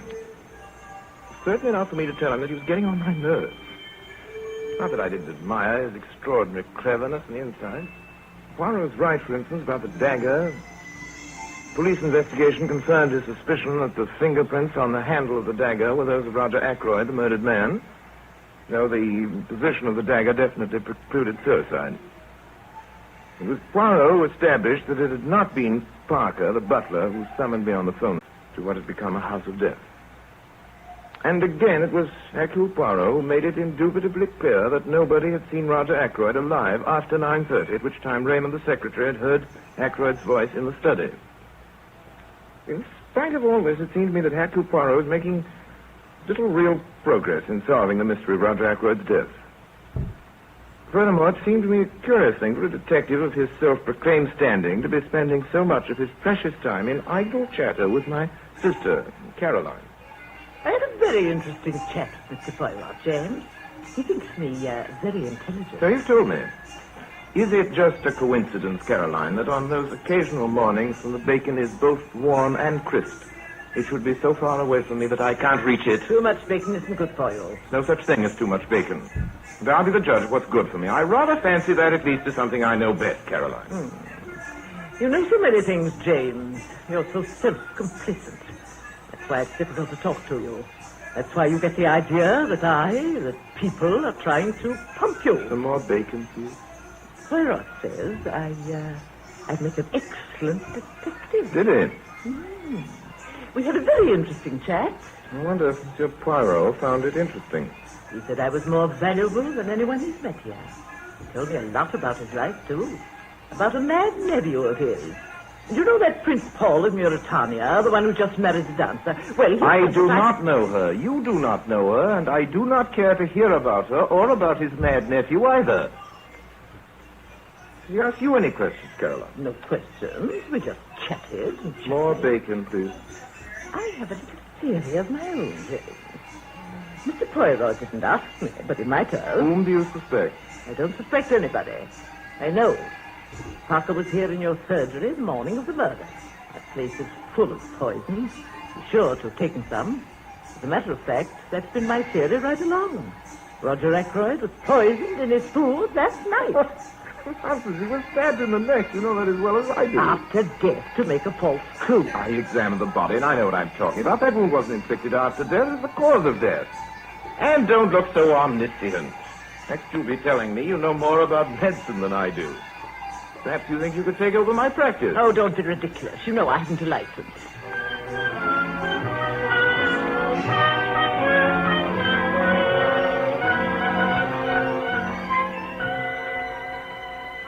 That afternoon, Caroline had a mahjong party made up of her little group of village gossipers, in whose opinion, I now learned, Rafe Peyton was mysteriously concealed somewhere in Cranchester, the only big town anywhere near us. Of course, that was true. Miss Gannett's maid, it seems, had contributed the additional information that while taking a walk that afternoon on Cranchester Road, she'd seen Monsieur Poirot in a large black car coming from that direction. After that, I was not surprised to learn that Monsieur Poirot had been invited to my house for dinner.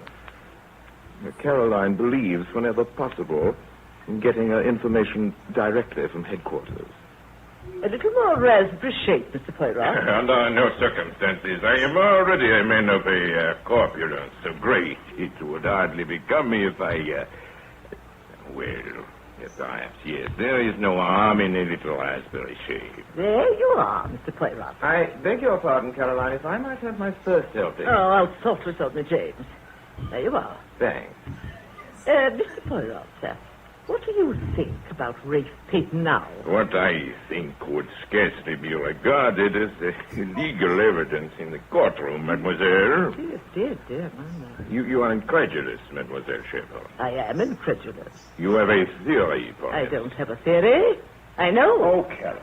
James, don't meddle about in what you don't understand.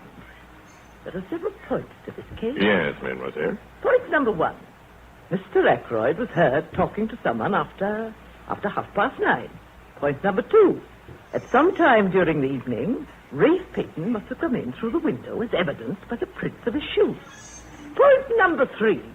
Mr. Ackroyd was nervous that evening and could have only admitted someone he knew. Point number four. The person with Ackroyd at 9:30 was asking for money. We know Rafe Peyton was in a scrape. Admirable. Oh, and one other thing, Mr. Poirot. I found out something for you today. The boots Rafe Peyton was wearing that night, they were not brown, they were black. Ah, you have found that out for me. Thank you. You are sure, mademoiselle, they were brown or black? Positive? Too bad. If they were only black, those boots. I mean, if they were. You mean...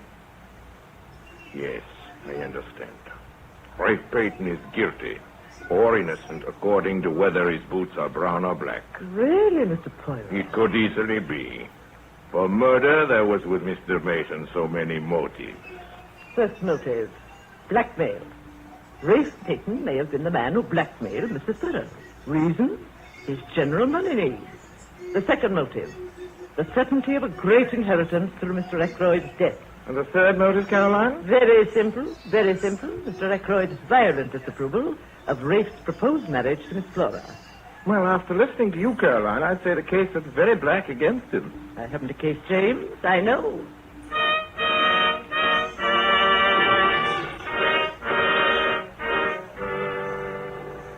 Late that afternoon, Monsieur Poirot called on me to ask if I could arrange a little conference room at his home that night. There was to be present Mrs. Ackroyd, Flora, Raymond, and Parker. I think Caroline, who was present when he called, would have given 10 years of her life to have been added to the list. For my part, I would have been only too glad to yield up my place among those who, in that particular evening, gathered around the beaming countenance of the Belgian detective and cucumber breeder. Yeah, I'm clearing my throat. That is an accepted signal in this country that a meeting is about to begin. Quiet, everybody. I will read the list. You will please answer to your names. Raymond. Yes? Parker. Yes, sir. Mrs. Ackroyd. Yes, but I wanted to see you. Yes, will be sufficient. Miss Flora. Yes? Mr. Poirot, what's the meaning of all this? The list I have just read is the list of suspected persons. Every one of you present had the opportunity to kill Mr. Ackroyd. I won't stand for this. I'm going. You will not go, madame, until you have heard what I have to say. I clear my throat again. And now I commence at the beginning. Until now, ladies and gentlemen, we have all been trying to answer to ourselves one principal question. Who was in the room with Mr. Ackroyd at 9:30? Not Dr. Shepard, since I myself can prove that he was at home. Not Miss Flora. nor Mrs. Ackroyd, nor Mr. Raymond, with whose actions on that evening we are well acquainted, nor Parker, who has furnished me with a satisfactory alibi. Who then? This is the part of Hercule Poirot, the cleverest, the most audacious question. Was anyone with him? Are you trying to make me out a liar, Mr. Poirot? I tell you, I distinctly heard voices. I distinctly heard the words that Mr. Ackroyd was speaking. Mr. Raymond, the words that Mr. Ackroyd said. The calls on my purse have been so frequent of late that I believe it is impossible for me to accede to your request. Does nothing strike you as odd about him? Their style, for example. No, he frequently dictated letters to me using exactly the same style. That is precisely what I seek to arrive at. Would any man use such a phrase in talking to another, huh? I think not. My friends, you have all forgotten one thing. The stranger who called at the house in the proceeding weekend, the firm he represented. You remember, Mr. Raymond? Dictaphone company. A dictaphone, that's what you think. Mr. Ackroyd had promised to invest in a dictaphone, you remember. Me, I had the curiosity to inquire of the company in question. Their reply, Mr. Raymond, was that Mr. Ackroyd did purchase a dictaphone from their representative. Why he concealed the matter from you, his confidential secretary, I do not know. Must have meant to surprise me with it. He had quite a childish love of surprising people. Oh, there's only one man who could have done it. You mean Rafe Payton? Mother! Oh, let's face it. If he's innocent, he should be able to prove it. If he isn't... If only he'd come forward. That is your advice, Mr. Raymond? That he should come forward? Certainly. Do you know where he is? Me? I know everything. Remember that. The truth of the telephone call, of the footprints on the window sill, of the hiding place of Rafe Payton. Where is he? Not very far away. Where? In Chesterton. Where? No, he is not in Manchester. He is here, in the doorway of this room. Right. Please follow, my darling. Have I not told you all at least 36 times that it was useless to conceal things from Hercule Poirot? That always I discovered a little secret. It is my business. From Dr. Shepard's sister Caroline, ladies and gentlemen, I learned that the doctor and Rafe Payton, they are old friends. Dr. Shepard knows that things look very black against his friend Payton. He tells him the old story. Yes, he did. He explained to me how suspicion was bound to fall on me, and I had no real alibi. And with the best of intentions, people sometimes make errors. That's why Dr. Shepard consented to do what he could to help Mr. Payton. He was successful in hiding him from the police. Where? In his own house? No, indeed, Mr. Raymond. You should ask yourself the question that I, Hercule Poirot, did. If the good doctor is concealing the young man, what place would he choose? It must necessarily be somewhere near at hand. I think of Manchester, a hotel. No. Lodgings, even more emphatically, no. Where then? I have it. A nursing home. I make inquiries. Yes, at one of them, a patient was brought there by the doctor himself early on Saturday morning. That patient, I had no difficulty in identifying him as Rafe Payton. He arrived at my house yesterday, and now, ladies and gentlemen, we come to the point of this evening's meeting. Rafe Payton says he is innocent of the killing of Roger Ackroyd. Oh, I am. I swear by heaven I am. Please, Mr. Payton, please. You have just heard Mr. Payton declare he is innocent. Yet he has 3 motives for the murder and no alibi. Well, I certainly don't see how you can sit there. I am possessing the floor, Mrs. Ackroyd. Listen carefully, everybody. To save Mr. Payton, the real criminal must confess. I speak to you, Hercule Poirot. I know that the murder of Mr. Ackroyd is in this room now, at this table. Tonight. Tomorrow in the morning, the truth goes to the police. You mean you know who? Yes. At the moment, I know. I alone. For the murder of Roger Ackroyd, there is only one way out. And that way does not lead to freedom. And it is to the murderer now that I speak. This is a matter of life and death. And I, Hercule Poirot, am not joking. Good night.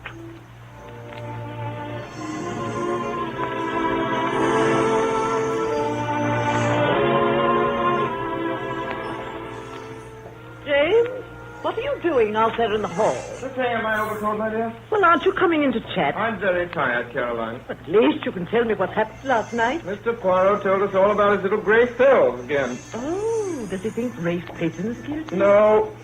Well, he's crazy. You can go over and tell him so in the morning. Good night, Caroline.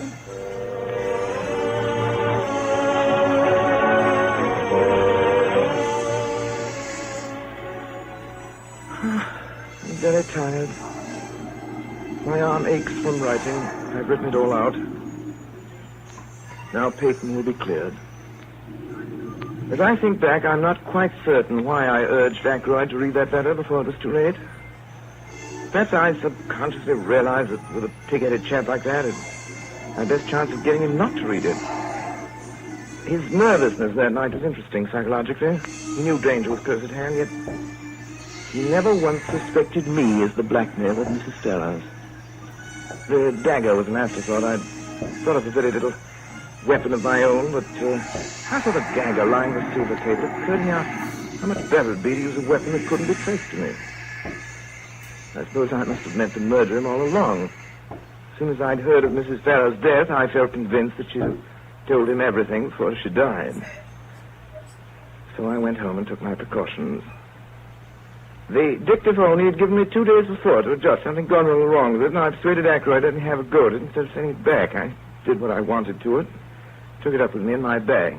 Studied that evening. When it was all over, I looked around the room for the door. Quite satisfied, nothing had been left undone. The dictaphone was on the table by the window, time to go off at 9:30. The mechanism of that little device was rather clever, based on the principle of an alarm clock, and the armchair was pulled out so as to hide it from the door. I never dreamed that Parker would notice that chair. Certainly would not have remembered Poirot hadn't asked him. Having the American sailor with a toothache call me from King's Abbot that night is a stroke of genius.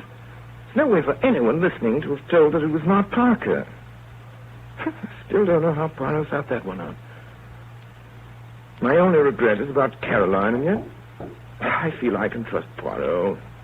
She'll never know the truth, and I'm glad of that. I shouldn't like her to know she's fond of me, and then, too, she's proud. My death will be a grief to her, but grief passes.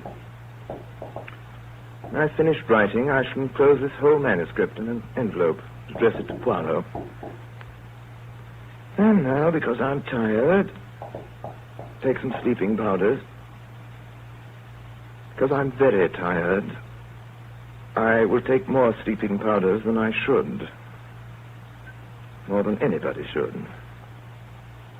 I suppose I ought to feel sorry. I am sorry. Sorry that Hercule Poirot ever came to King's Abbot to grow his cucumbers.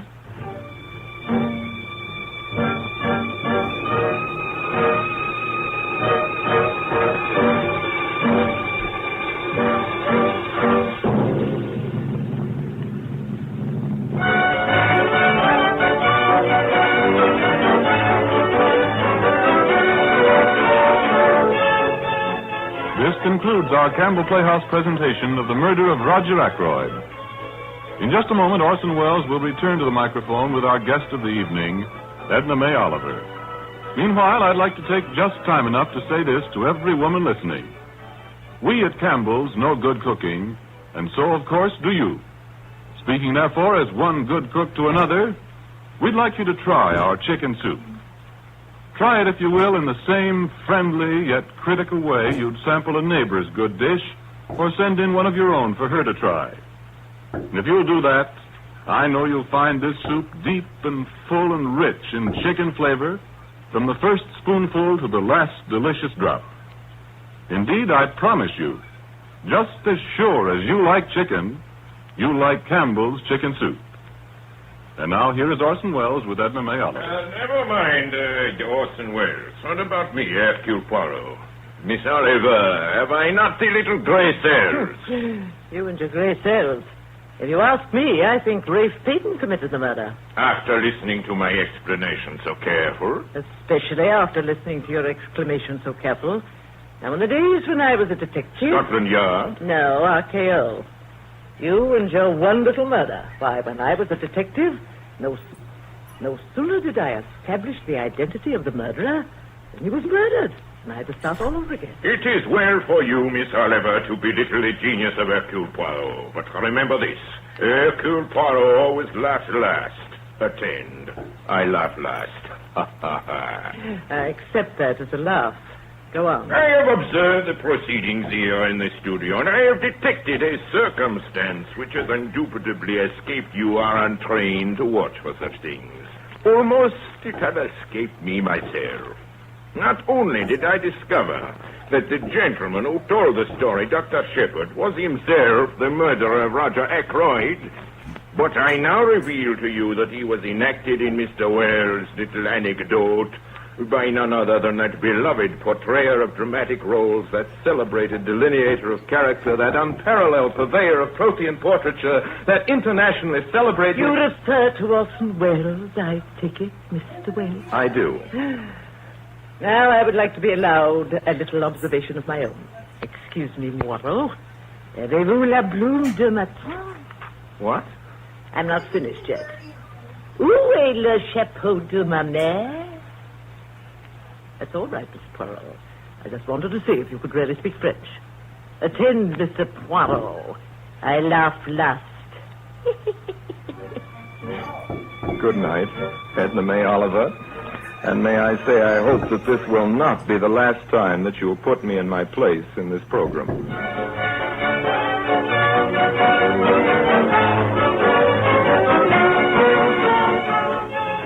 In tonight's Campbell Playhouse production of The Murder of Roger Ackroyd, the role of Caroline Shepard was played by Edna May Oliver. The part of Roger Ackroyd was played by Alan Napier, Mrs. Ackroyd by Brenda Forbes, and Flora Ackroyd by Mary Taylor. George Coulouris was heard as Inspector Hempstead, Ray Collins as Mr. Raymond, and Everett Sloan as Parker the butler. Dr. James Shepard, who committed the murder, was played by Orson Welles, and Hercule Poirot, who arrested Dr. Shepard, was played by Orson Welles. The music for tonight's production, with the exception of the Noel Coward melodies, was composed and, of course, conducted by Bernard Herrmann. And now, Mr. Wells, I see we have just a moment. Can we have a word about next week's story? Next week, ladies and gentlemen, it will be our proud pleasure to give you The Garden of Allah, starring Claudette Colbert. The Robert Hitchens masterpiece, both as a book and a play, has engaged the affections of the peoples of the world for 35 years with its ageless story of a great love and a greater renunciation. If Miss Colbert is listening in, I want her to know how eagerly we're all looking forward to the privilege of having her with us in the Campbell Playhouse. No other actress that I know is more ideally suited than Miss Colbert for the part of Dominique, the English girl who found in the great Sahara Desert the love that gave the final meaning to her life. And so until then, till next Sunday in Claudette Colbert in the Garden of Allah, my sponsors, the makers of Campbell Soups, and all of us here in the Campbell Playhouse remain obediently yours.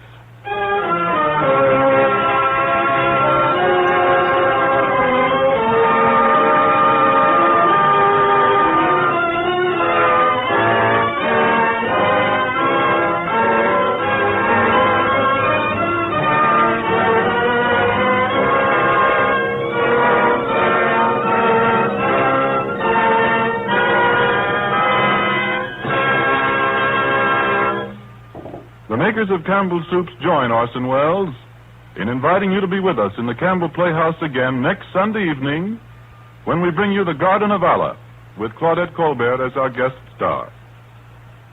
Meanwhile, if you have enjoyed tonight's Campbell Playhouse presentation, won't you tell your grocer so tomorrow when you order Campbell's Chicken Soup? This is Ernest Chappell saying thank you and good night.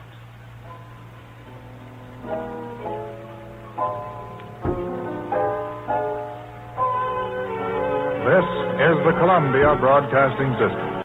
This is Chesterton Radio, your home for podcasts of works by G.K. Chesterton, plus drama, comedy, mystery, science fiction, big bands, and much more. The soundtrack to your Chesterton day at chestertonradio.com.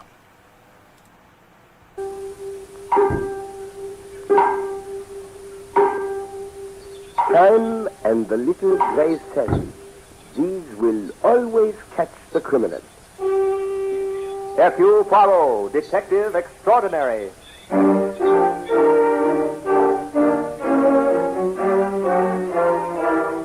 From the thrill-packed pages of Agatha Christie's unforgettable stories of corpses, clues, and crime, Mutual now brings you, complete with bowler hat and magnificent mustache, your favorite detective, Hercule Poirot, starring Harold Huber in The Bride Wore Fright.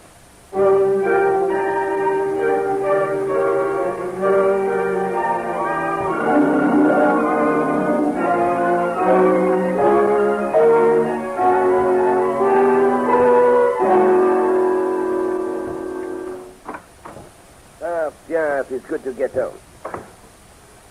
1,000 thunder, what is it called with the lights? Well, there is always the lamp. Oh, please, I'm not a thief. I'll go out quietly. I didn't take anything. I didn't really. Unless you count a cup of coffee.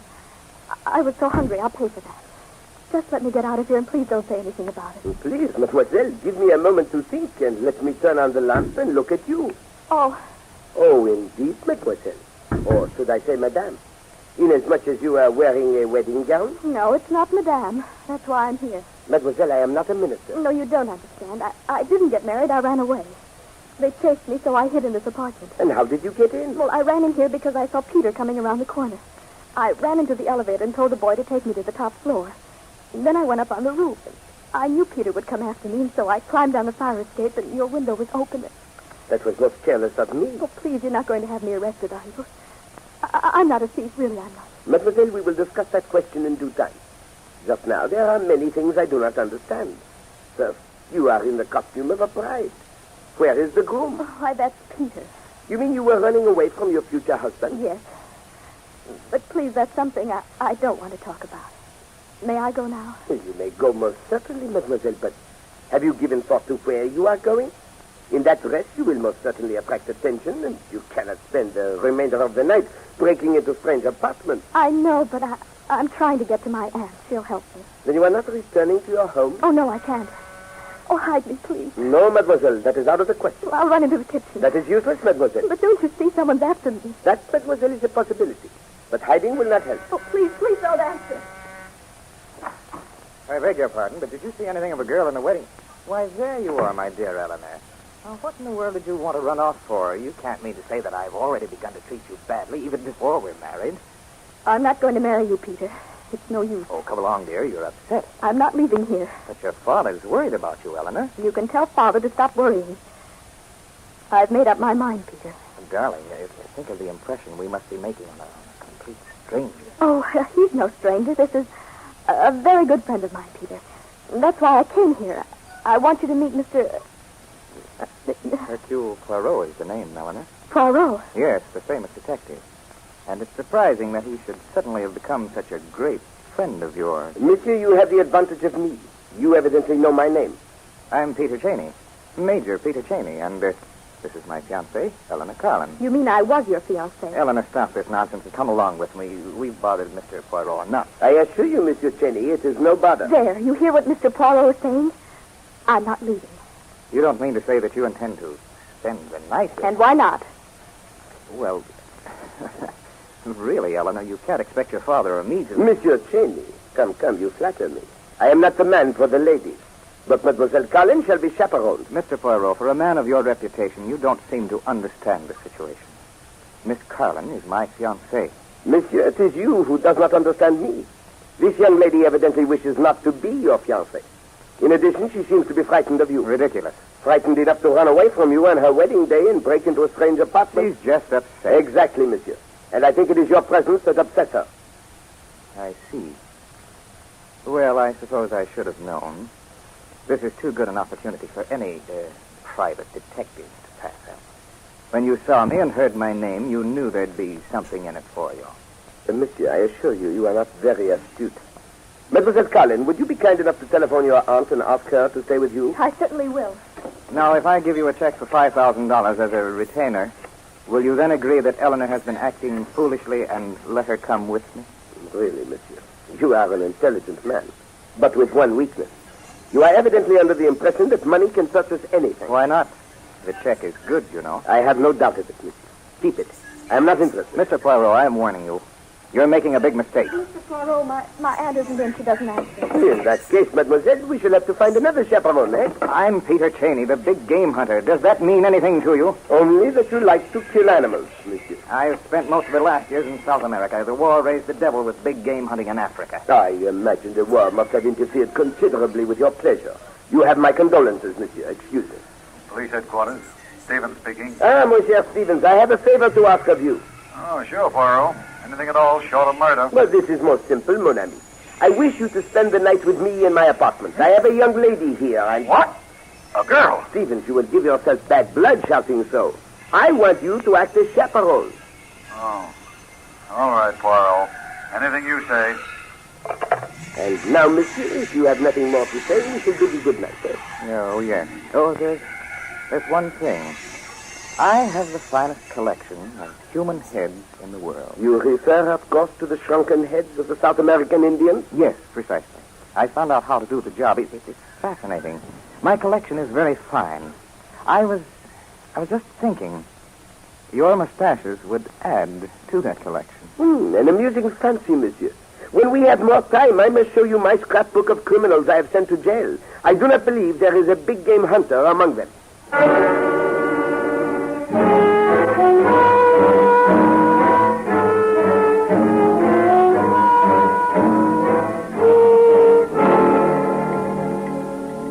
Well, at least I'm getting a good breakfast out of this, Poirot. What's the matter? You're not eating. I am worried, mon ami. Now, look, Poirot, you've done enough for Miss Carlin already. She's going over to her aunt's this morning, and that's all there is to it. I only wish you were right, mon Dieu. Monsieur Cheney will not let go so easily. Well, I still don't see what you can do about it. After all, it isn't a crime to want to marry a girl. Good morning, Mr. Poirot. Oh, Inspector Stevens. Good morning. I want to thank you for being so kind to me. That smells good. And it is good, mademoiselle. Come, sit down. And Okay. this time you can drink coffee and not worry about being taken for a thief, eh? Yes, monsieur? Eleanor, I'm surprised at you. To think that my daughter would disgrace me by running away from her wedding and making a public exhibition of herself is shameful. Good morning, Eleanor. Oh, Peter, you too? Well, young lady. Father, I'm sorry. I know that what I did was pretty bad. I should have refused to go through the wedding in the first place. But why? What possible objection can you have to Major Cheney? Only that I'm not in love with him, Father. And I should think that would be enough reason for any father not to force his marriage into any marriage. I'm sure you'll learn to love me, Eleanor. Oh, nonsense. The girl doesn't know her own mind. She's much too young. I'm old enough to be able to make up my own mind as to whom I want to marry. I'm over 21, and you can't make me marry anyone I don't want to. Eleanor, I want you to come home and talk this over with me reasonably. I'm sorry, Father. I know that Peter can ruin you financially, and probably will if I don't marry him, which ought to be reason enough why you shouldn't insist that I do. Eleanor, I want you to come home with me now. I'm sorry, Father. I'm going to live with Aunt Susan. Let Eleanor do what she wants, Roger. I like a girl with a mind of her own. Don't worry. I'll change it. Well, that's very decent of you, Peter. And as for you, gentlemen, you meddling, interfering French busybody... Monsieur Darlin, that I will not tolerate. I'm not French. I'm Belgian. And you! Since when do the members of the New York police force interfere between a father and a daughter? Huh? Well, I Mr. Carlin, Inspector Stevens spent the evening with me as my invited guest, which is a good deal more than I can say for either yourself or Monsieur Cheney. His presence here was in a friendly, not an official capacity. Come along, Roger. I don't think we're wanted. Oh, by the way, Inspector, if anything should happen to Mr. Poirot, anything violent, I mean, I trust that you will then be present in your official capacity. Good day, gentlemen.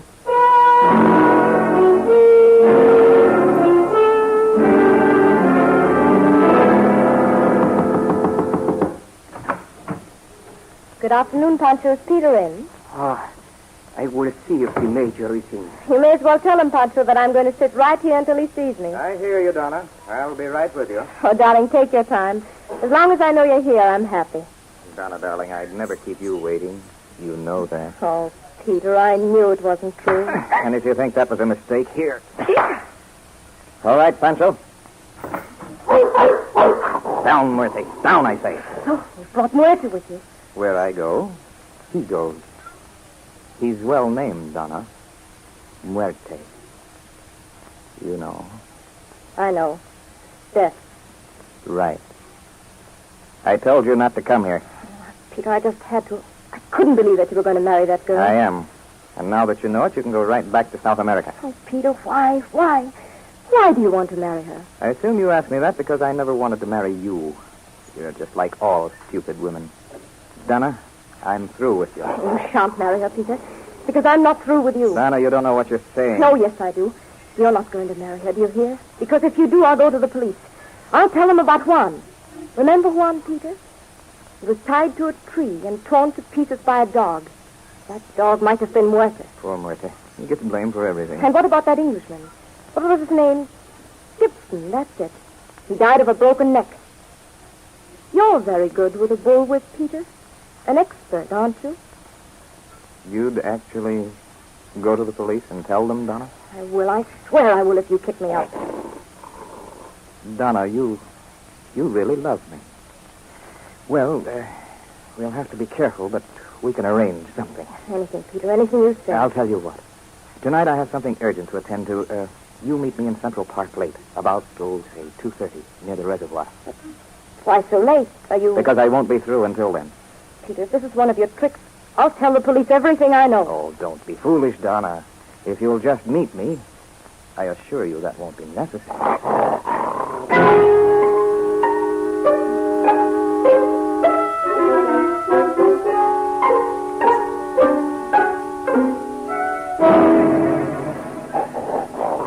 Easy now, Muerte. Easy. Wait, boy. Wait. Peter! Oh, Peter, where are you? There she is, Muerte. Get her, boy. Drive her towards me.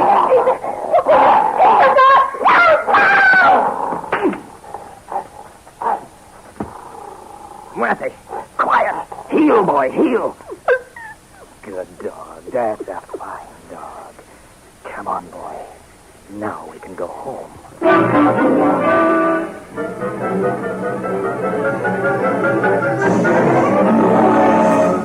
Well, that's the way we found her, Poirot. Lying in the bushes near the reservoir with her neck broken like that. Ah, the pauvre petite. This is a most singular affair, Stephen. The manner in which the neck is broken gives one furiously to think, n'est-ce pas? Somebody awfully powerful must have gotten hold of her. Perhaps, but if that is true, mon ami, where are the marks of fingers? Hey, all right, Poirot. She must have been hit with something. Exactly, mon ami, but with what? Tell me, what was her name? Donna Moreno. She just got in from South America yesterday. Oh, good morning, Inspector. Good morning, Morning. Mr. Poirot. Good morning. Well, this is my first visit to a police headquarters. The policeman downstairs said I'd find you up here, Inspector. What do you want? Well, I read the papers this morning. I think I may know this girl who was so unfortunately killed last night. And so you came down here to give your knowledge to the police? That's right, monsieur. That was most kind of you, Monsieur Cheney. Oh, not at all. I knew that sooner or later the police would find out that Don and I had been very good friends, and so I thought I'd better trot right over here and tell everything I know. Do you know anything about this killing? Oh, nothing about the killing, of course, Inspector.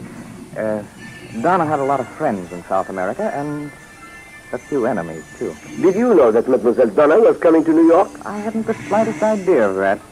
We said goodbye in Rio. Did you see Mademoiselle Donna before last night? As a matter of fact, I did. She called on me yesterday afternoon. And you had a quarrel? Oh, nothing could be further from the truth.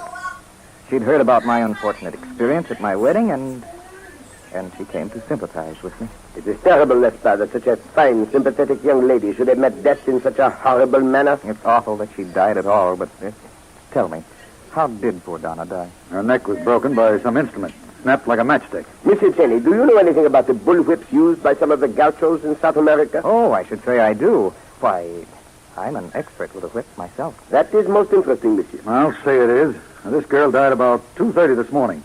Just where were you last night, Major Cheney? I thought you might ask me that, so I took the liberty of bringing my servant, Pancho, with me. Pancho? Si, Major. Pancho, tell these gentlemen where I was last night. Major Cheney had dinner at home and never left the house. I sat with him in the library until midnight. I don't care about midnight. Where was he at 2:30? Major Cheney was in bed, asleep. You have no way of knowing that. You can tell me he went into his room, but you can't swear that he stayed there. It is permitted to contradict the inspector. Go right ahead, Pancho. Tell the truth. I sleep in the same room with the Major. I am a very light sleeper. I would have noticed if the Major had left during the night. He did not. You're willing to swear to that? I do not make these statements which are not the truth. Oh, well, gentlemen, I think that's all. Take care of yourself, Mr. Poirot.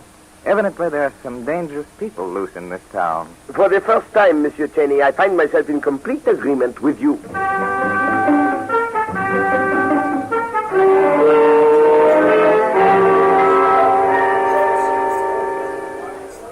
you mind if I sit down, Eleanor? Oh, Peter, I wish you'd leave me alone. Aren't you tired of working, Eleanor? You don't have to, you know. I like working.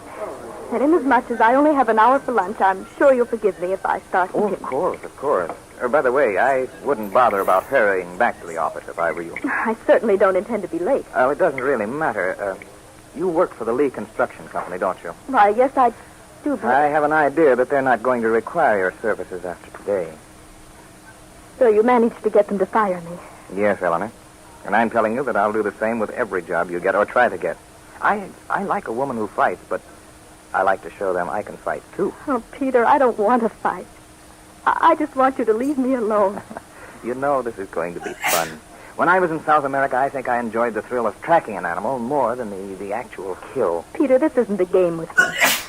I'm not going to marry you, and I'm not going to be tracked like any animal. No? Well, what are you going to do? I'll see that you don't get a job, you have no money, and you're too proud to take any from your aunt. You see, Eleanor, I have the advantage of knowing your weakness. I know what I'll do. I'll... You'll marry me. Eventually.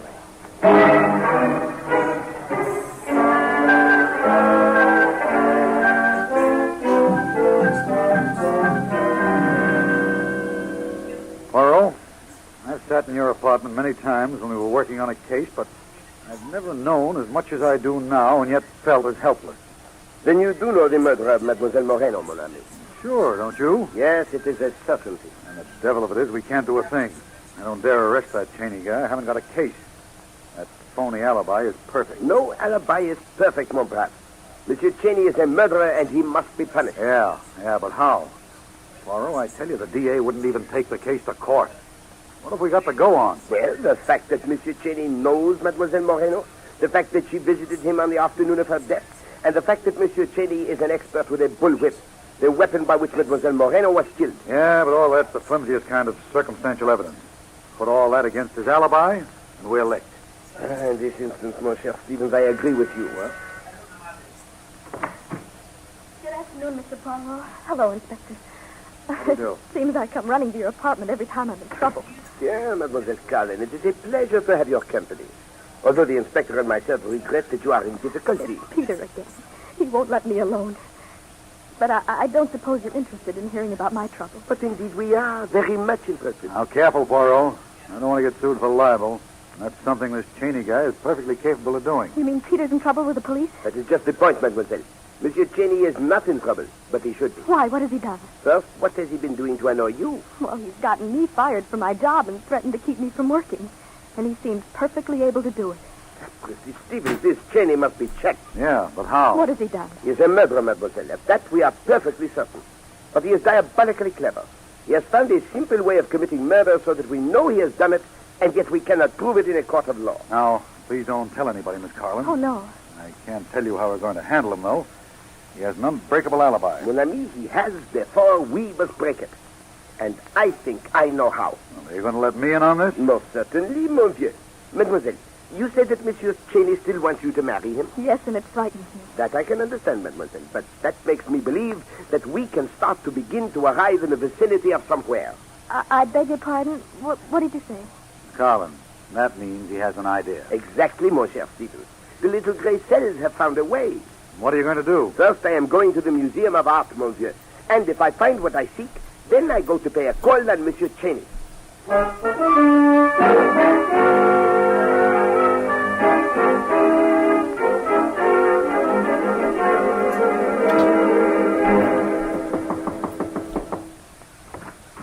May I see Monsieur Cheney? Oh, this way, senor. Ah, Mr. Poirot, this is a surprise. I'm glad to see you. Monsieur Cheney, you have been a great deal in my thoughts. I'm sure I have, and you in mine. Would you care to see my collection of heads? It's even finer than the one in the Museum of Art. But I should enjoy that immensely, monsieur. Oh, they're right in this other room. And while we are examining the collection, we shall talk, eh? Of course, of course. What about? Murder? You have said it, monsieur. Now, here's a head I'm particularly proud of. It's the head of a man named Juan who died in a most peculiar circumstance.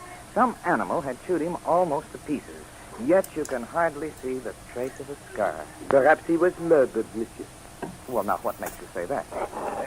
Down, Murphy. Stay back. It seems that so many things about you, Monsieur Cheney, bring murder to my mind. Even your dog is named Death. That's because he's dangerous, Mr. Poirot. I always think people should be warned, don't you? But of course. And did you warn poor Mademoiselle Donna, monsieur? Well, now, why should you think I had anything to do with Donna's death? I do admire the way it was done, though, quickly and efficiently. I understand you have been annoying Mademoiselle Collins. I thought we were going to talk about murder.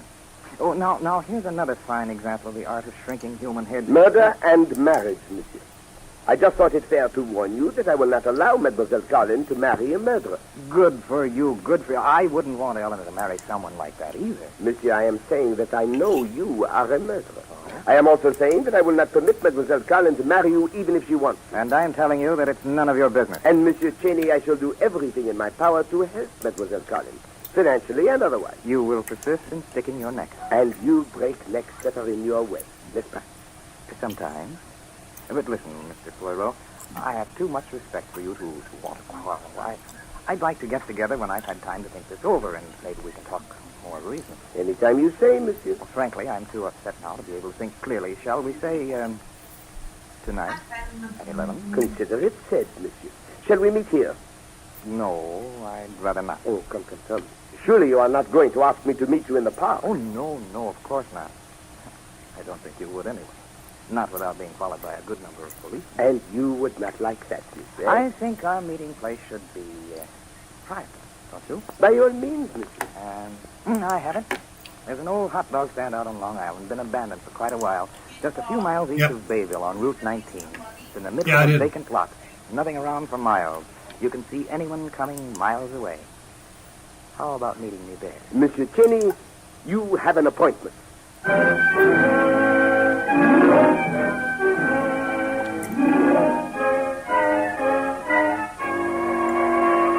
But, Poirot, I don't like it. I cannot say, mon ami, that I am pleased at the idea myself, but it must be done. But you won't even let me have Collins trail you. It is useless, monsieur. This must be done this way or not at all. Okay. Tell me what you want me to do. It is simple but vital. You must go to the house of Monsieur Cheney and tell his servant Pancho that Monsieur Cheney has been hurt, badly hurt. But will he believe me? It is essential that he must. If he needs convincing, tell him that he was hurt because of his appointment with me, that Pancho must come with you immediately, that Monsieur Cheney needs him. Yeah, but suppose he won't come. He must, or you will be in the terrible situation of having to solve murders without the assistance of Hercule Poirot.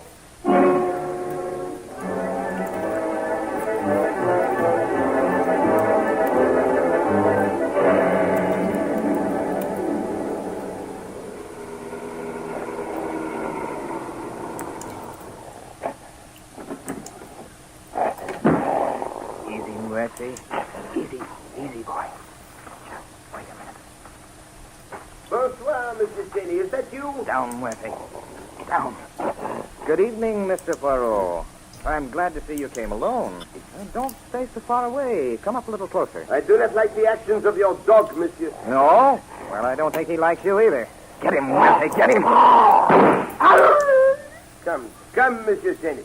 That was stupid of you, eh? Did you think I would come unarmed to meet you? I'm glad to see the pistol in your hand. May I congratulate you, monsieur? You are most expert with that whip. Thanks. Start running, Mr. Poirot. I always like to give the ones I hunt an even break. In this case, monsieur, you are doomed to disappointment. I shall not run. If you think you can break my neck with that whip, I am unable to stop you. But I warn you, Monsieur Cheney, you will die for it. And that takes care of you, Mr. Poirot.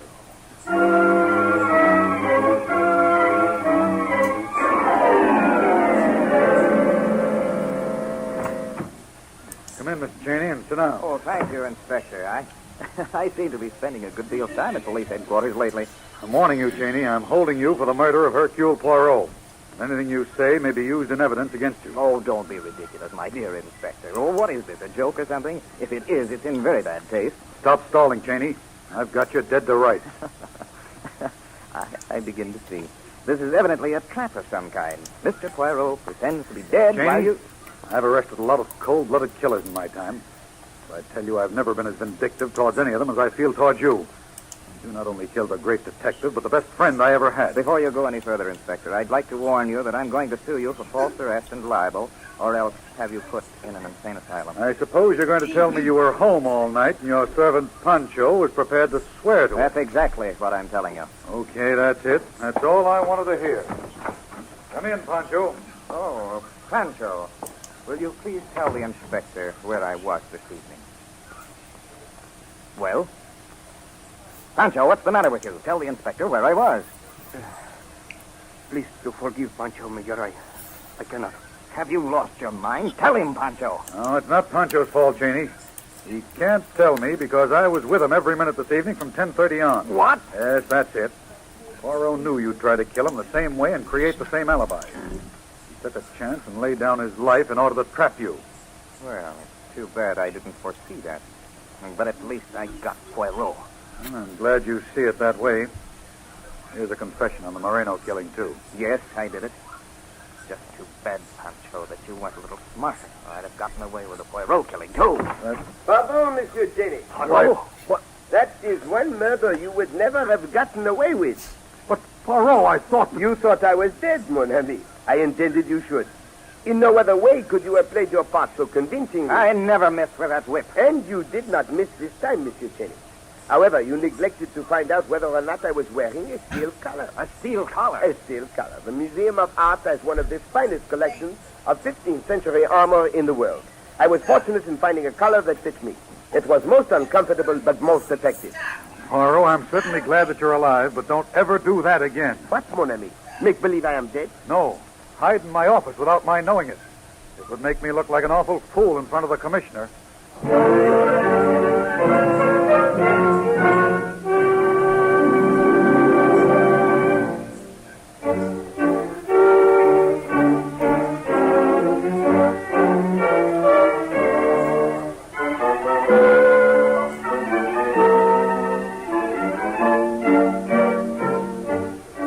To listen next week when Agatha Christie, America's favorite mystery writer, brings you her favorite detective, Hercule Poirot, starring Harold Huber in The Letter and the Mad Woman.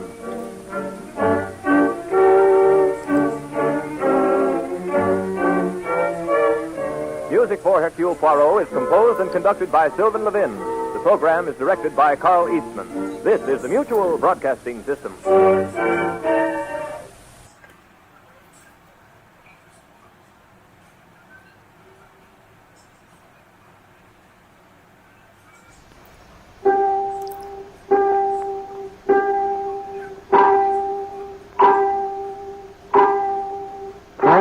And the little gray cells. These will always catch the criminal. Hercule Poirot, Detective Extraordinary. From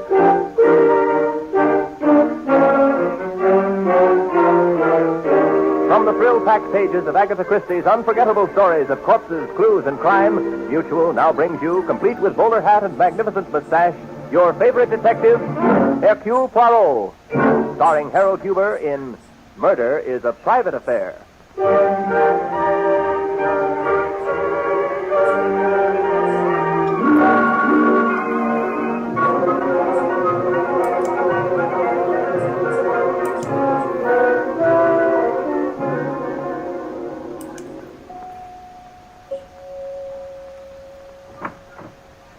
Hercule Poirot to see Madame Baldwin. This way, sir. Madame expects you. Mr. Hercule Poirot. Ah, Mr. Poirot, come right in. My family has been panting with eagerness waiting for you. Speak for yourself, Aunt Amelia. You see, Mr. Poirot, you'll get to know the family without my introducing you. That was my stupid nephew, Henry Baldwin. Really, Aunt Amelia? I think this procedure of yours is not only high-handed, but insulting. You hear that, Mr. Poirot? She thinks I'm insulting her. That's my nephew Henry's wife, Alice. Henry's the only one of the Baldwins who married a plain girl like Alice. That's why we call him stupid.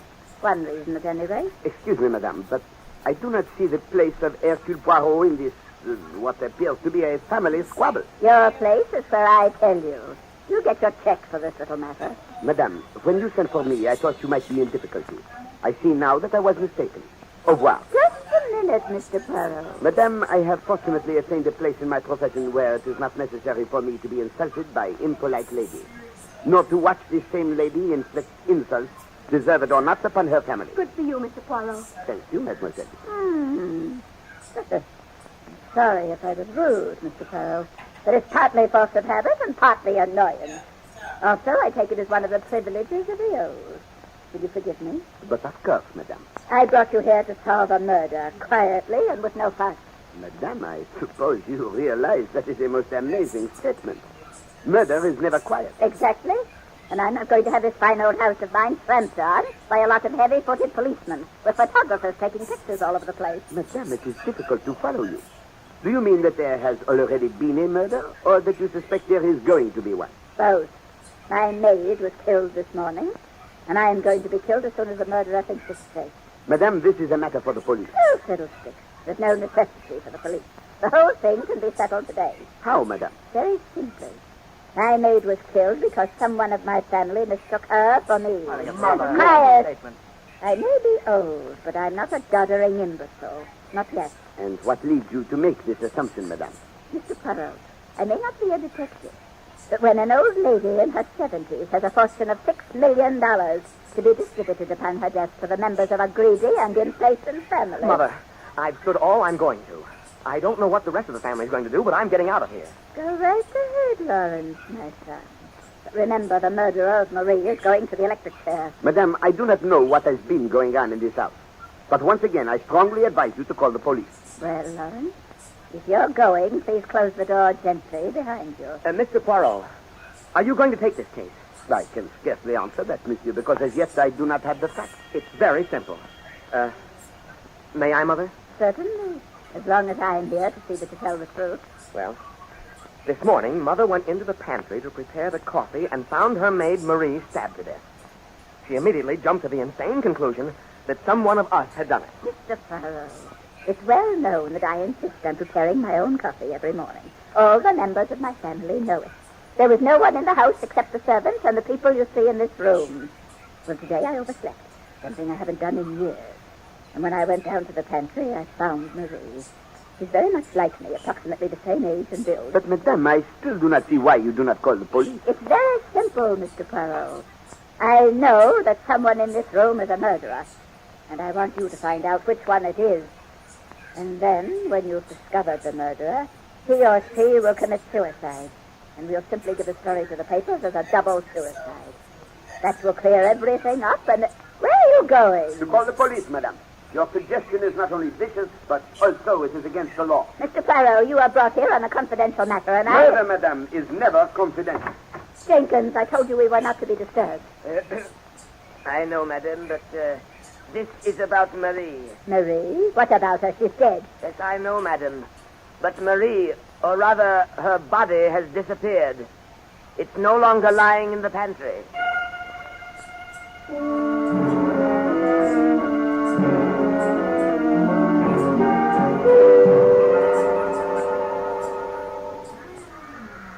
Don't feed the animals, miss. It's against the rules. Lawrence, look at that magnificent beast. Look at the way he walks up and down the cage. Tigers do have power in their walk, don't they, Olivia? They're beautiful. Yes, it's vaguely reminiscent of you, darling. That same feline grace. Why, Lawrence, you improve each time I see you. You couldn't, Olivia. You were too overwhelming the first time I met you. When I was engaged to Henry Baldwin, you mean? By the way, how is dear Henry and that stupid little wife of his? Worried, Olivia. Very worried. How did it go? Are you sure it's all right to talk here? In the Central Park Zoo, my dear. No one's around but the tigers and the children. No, I don't know quite how to say. Oh, Mother blew up, of course. I knew she would. Oh. Don't jump, Lawrence. He can't get at you. Well, I'm nervous. Mother went right to work, assembled us all in the library, and accused one of us of trying to murder her. Was she frightened? Well, that's hard to say, Olivia. You know, in many ways, Mother is like you. You're both strong women. Maybe that's why I love you so much. Oh, never mind that, Lawrence. Go on about Amelia. She called in Hercule Poirot. Poirot? That's right, Tiger. I don't like it either. Poirot's about the only one smart enough to see through this. Then you think we ought to drop it, huh? No. No, we'll just have to watch our steps, all right?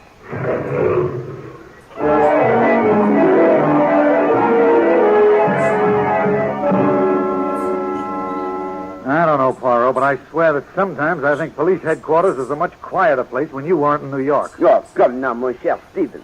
Surely you are not saying that the city of New York had no murders before Hercule Poirot arrived. Sure we had, but they were simple gang killings. Some torpedo put the slug on another hood, and, well, there you had it. There you have it indeed, mon ami, an entirely new language. Well, I understand that better than this Baldwin dame. She's sure a holy terror. Followed me around the house, bawling me out and calling me names. Poirot, where is that maid body? Alas, mon brave, that is a question that I ask myself. And who could have taken it? Now, you tell me that the whole family was sitting there in the library with you. That is right, monsieur. And we checked on the servants. None of them could possibly have moved it. Mon ami, there is something in this case that is out of focus. Observe, we are seeing it in a distorted light. I'm not seeing it at all. We checked every inch of that pantry for bloodstains, and not a one. Everything washed clean, which means that whoever took the corpse away also had time to clean up the pantry floor. Poirot, I'd give my eye teeth if you'd gotten a look at that body. It is not the body that bothers me so much as the feeling I have that unless we are careful, there will be another murder. So you believe the old lady's story that someone's out after her? I neither believe nor disbelieve it, Stephen. There is something that we have missed. Something that is in the back of my mind. Something that would open up this whole case for us. Now, look, give me something to go on, will you, Poirot? Do you think that the old lady Baldwin is in danger, or don't you? But of course she is in danger, mon ami. But from what source, I cannot yet tell. Sometimes I almost feel as if... As if what? As if she were in danger more from herself than from anyone else.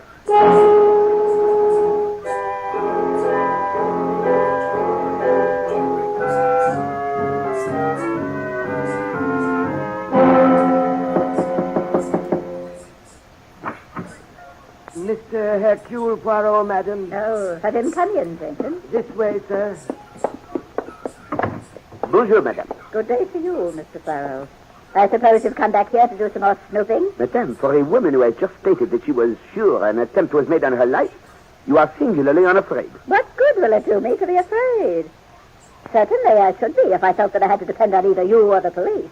You've done nothing but track up the house and ask a lot of silly questions. Then you are relying on yourself to stave off whatever threatens you, madame? I've done it all my life, and I'm too old to change now. May I ask what it is that you intend to do? Yes. I'm going to change my will. Leave every cent to charity.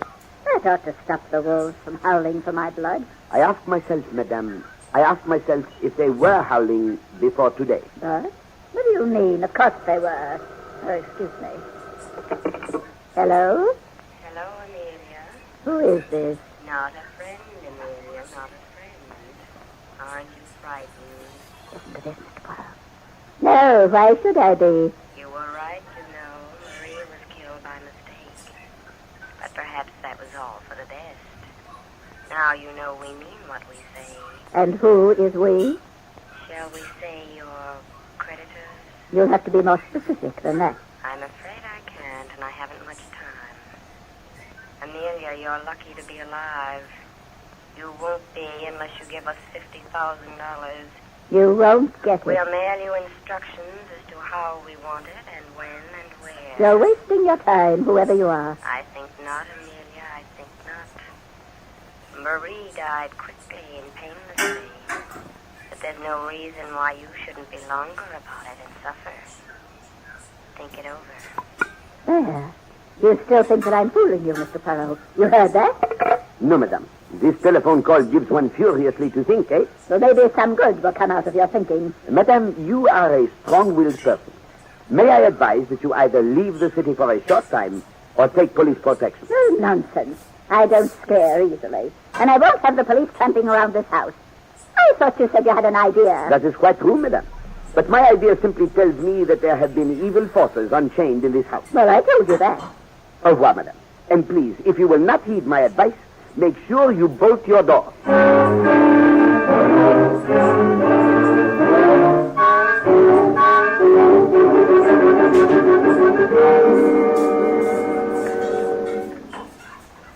Henry, Yes, dear?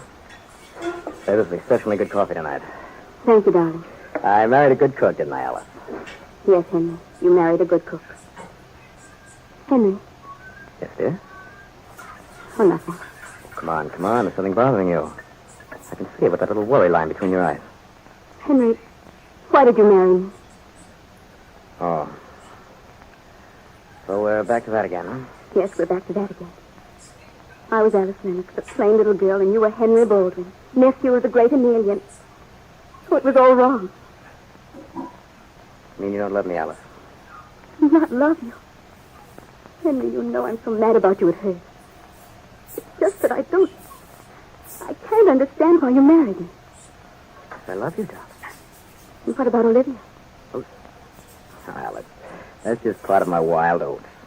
Every man who's worth his salt is entitled to a few wild oats, darling. I never should have married you, never. But, Henry, you don't know what it meant to me. You don't know what you meant to me. Here I was, perfectly resigned to living out the rest of my life as an old maid, and then someone beyond my wildest dreams falls in love with me. Darling, it happens sometimes. I see how that is, dear. I'm afraid. I'm afraid to let anyone in. I'm so sure that every time I open that door, someone will be standing there who'll take you away from me. Now, don't worry, darling. Bonsoir, madame. Bonsoir, monsieur. May I intrude for a little while? Oh, yes, come in. Oh, but I see that I interfere with your dinner. That is unforgivable. No, Mr. Poirot, we're just finishing. Get some coffee? No, thank you. I will be brief. That little scene this morning at the house of Madame Baldwin, that was most unfortunate, n'est-ce pas? Well, we're quite used to Aunt Amelia's tantrums, Mr. Poirot. You mean, monsieur, that your aunt is as insulting as that always? Only since Henry married me, Mr. Poirot. Madame Baldwin objected to your marriage, then? Only enough to cut Henry out of her will altogether and have him fired from his job.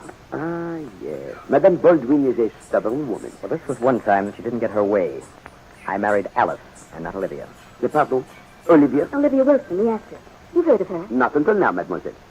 Tell me, in the Baldwin family, there are you, Monsieur Henry, and Madame Baldwin's son, Monsieur Lawrence, and that young lady who sat in the library so quietly and said nothing, yes? Oh, that's Jean, that's Lawrence's sister. She's a very sweet girl, Mr. Poirot, but completely terrified by Aunt Amelia. You needn't worry about Jean, darling. She's the smartest one of us all. And what makes you say that, Monsieur Henry? A few years ago, Jean fell in love with a nice enough boy by the name of Harrison. And, of course, Aunt Amelia wouldn't hear of Jean marrying him. You see, Aunt Amelia likes to choose the people that Baldwins marry. So poor little Jean didn't marry Harrison. But she is one of the Baldwins who has her cake and eats it, too. She still sneaks out and sees them on the side. Oh, Henry, don't. You make it sound so mean and hateful. Yes, there is so much in this case that is spiteful and evil, madame. So much that it worries me. Tell me, Mr. Poirot, have you found Marie's body yet? Not yet, monsieur. Mr. Poirot, why did you really come here? Do you think we had anything to do with what happened? I came, madame, to see if you had a telephone.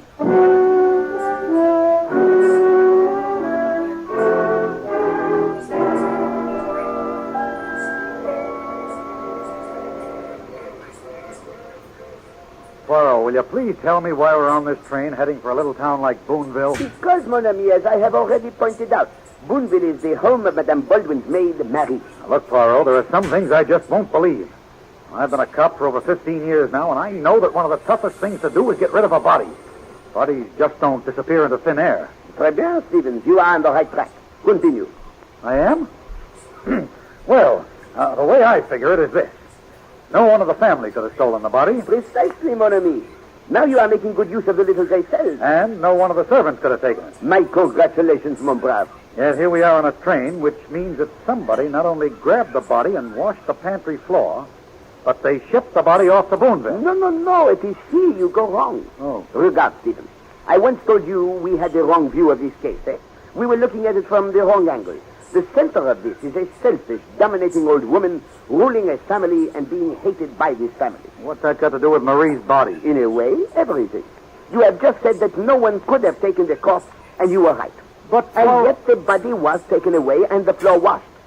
There is therefore only one possible explanation. Sure. The body got up and walked away. Exactly, mon ami. But first, Marie washed the pantry floor, so we would think that the bloodstains which had never been there had been washed away. What? What are you trying?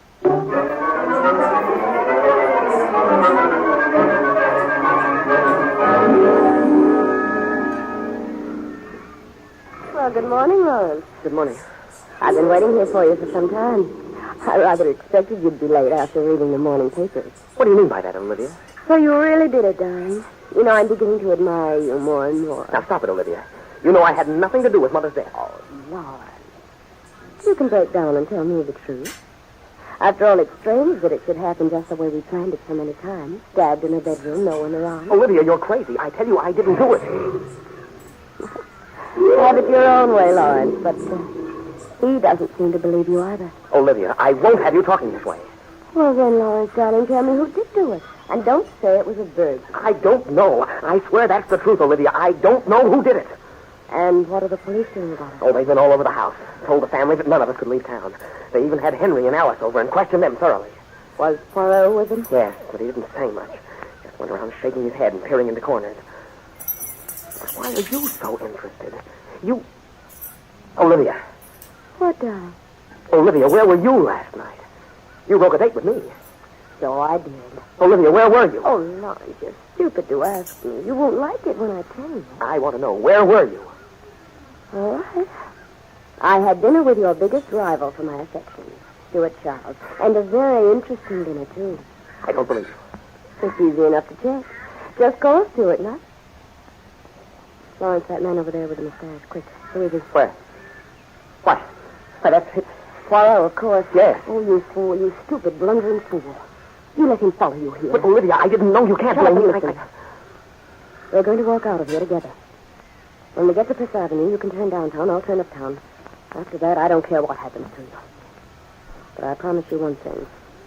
Mr. Poirot won't be able to stay with me. But, Olivia... Come on.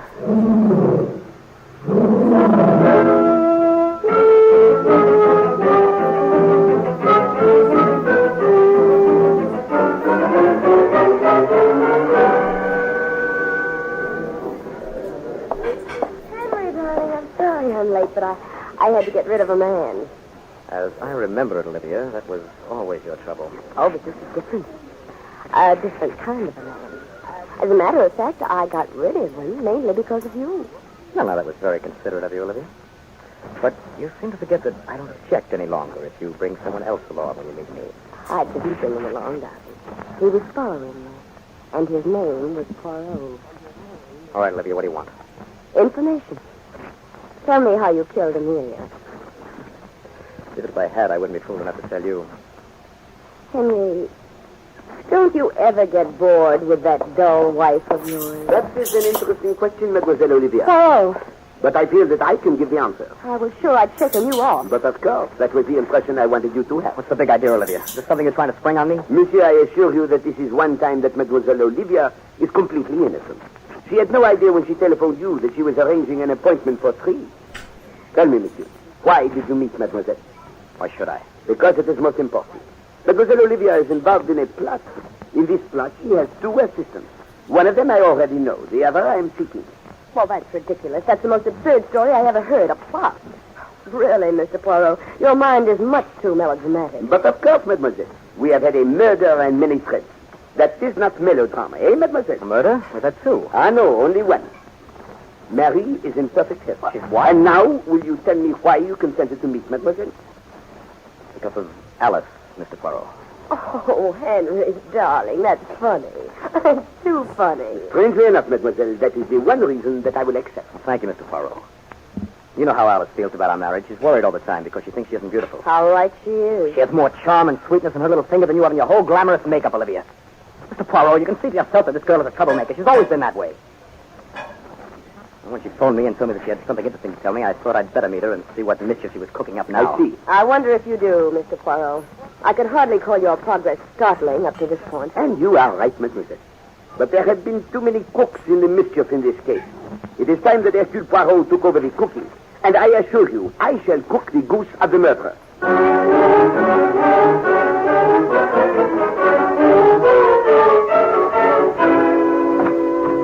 Stephen, take your feet from the desk and come with me. Where are we going? Where are you up to, Poirot? I have been making assignations. What are you talking about? We have a murderer to catch. Precisely, mon ami. A murderer who killed for hate and love. And therefore, I, Hercule Poirot, have been playing Cupid. Excuse me, Poirot, if I say this is the first time I've ever seen Cupid with a mustache. But of course, mon Dieu. And I assure you that I am not particularly proud of the role. In this case, I am bringing together two people whom I dislike. But come, I have set events in motion which should catch the criminal. All right, but I wish you'd tell me what you're going to do. There are too many suspects in this case, Poirot. Any one of the family could have done it. Not one of them has an alibi for last night. And do not overlook Mademoiselle Olivia. She is a most dangerous woman. Now, look, if you know who did it, let's arrest him and get it over with. A miracle, a taxi. Huh? Taxi! Where are we going? 298 Preston Drive, please. That's where Henry Baldwin lives. Is he the guy who did it? Mon ami, I do not think that Monsieur Baldwin is at home. Poirot, will you please tell me what's going on? Monsieur Stevens, I told you that I am not proud of what I have done, eh? But murder is a crime which calls for any action. And what did you do? I think, Stevens, I have sent out an invitation to murder.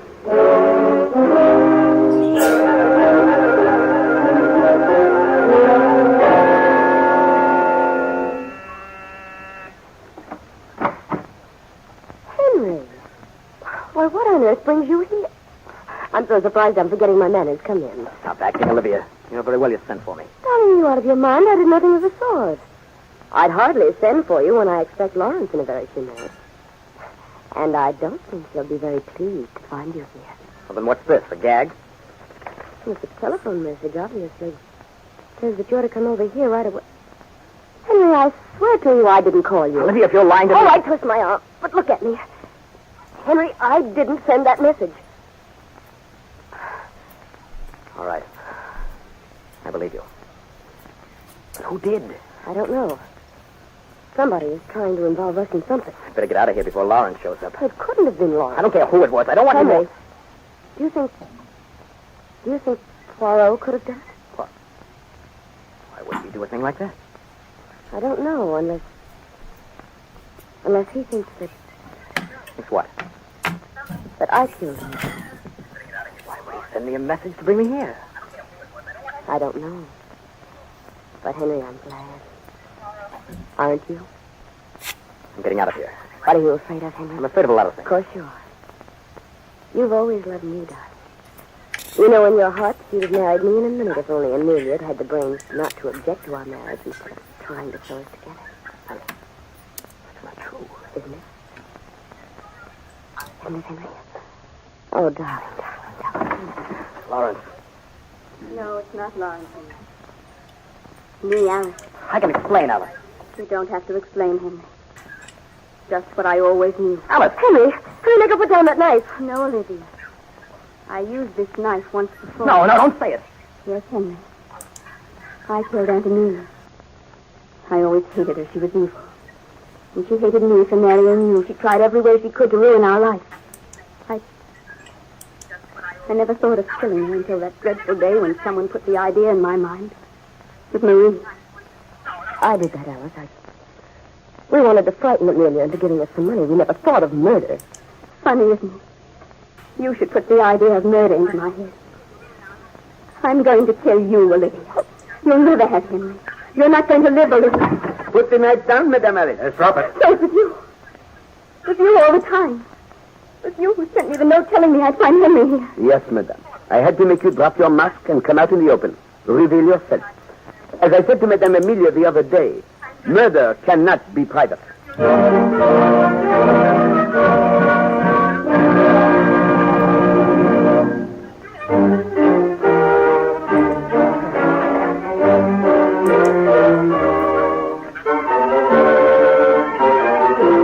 Be sure to listen next week when Agatha Christie, America's favorite mystery writer, brings you her favorite detective, Hercule Poirot, starring Harold Huber in The Bride Wore Fright. Music for Hercule Poirot is composed and conducted by Sylvan Levin. The program is directed by Carl Eastman.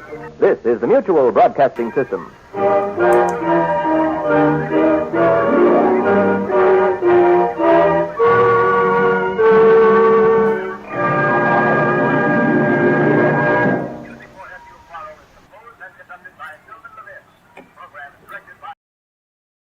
A new program, a great program. The Moore Durante Show is coming to CBS.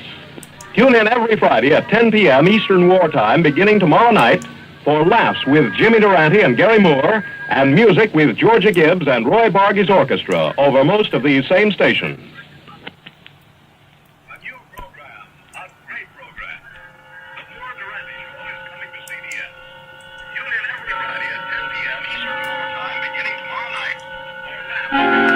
Suspense.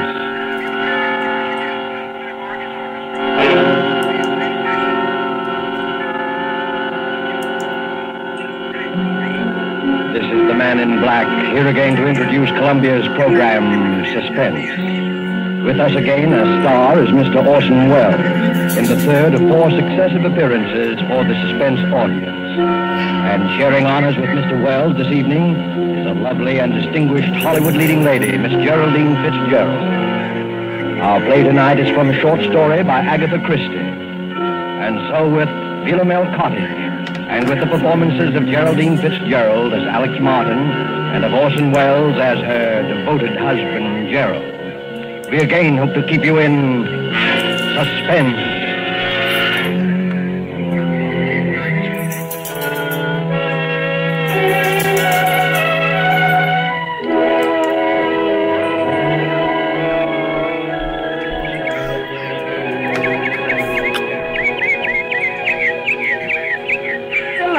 Cottage. What's that, Alex? I was just reading this sign over the gate. What does Philomel mean? Are you joking? No, really.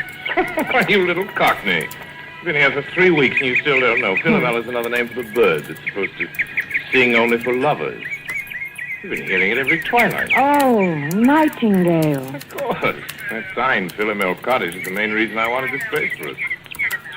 Glad you bought it. Gerald, this was a 50-50 investment, and you know it. 50-50, £1,000 from me and 2 from you. What else could we do? You couldn't touch any more of your capital at the time, and... Well, when you find a country cottage that combines old world charm with new world plumbing, you want to grab it. And we did have to have the place, didn't we? Yes, we did.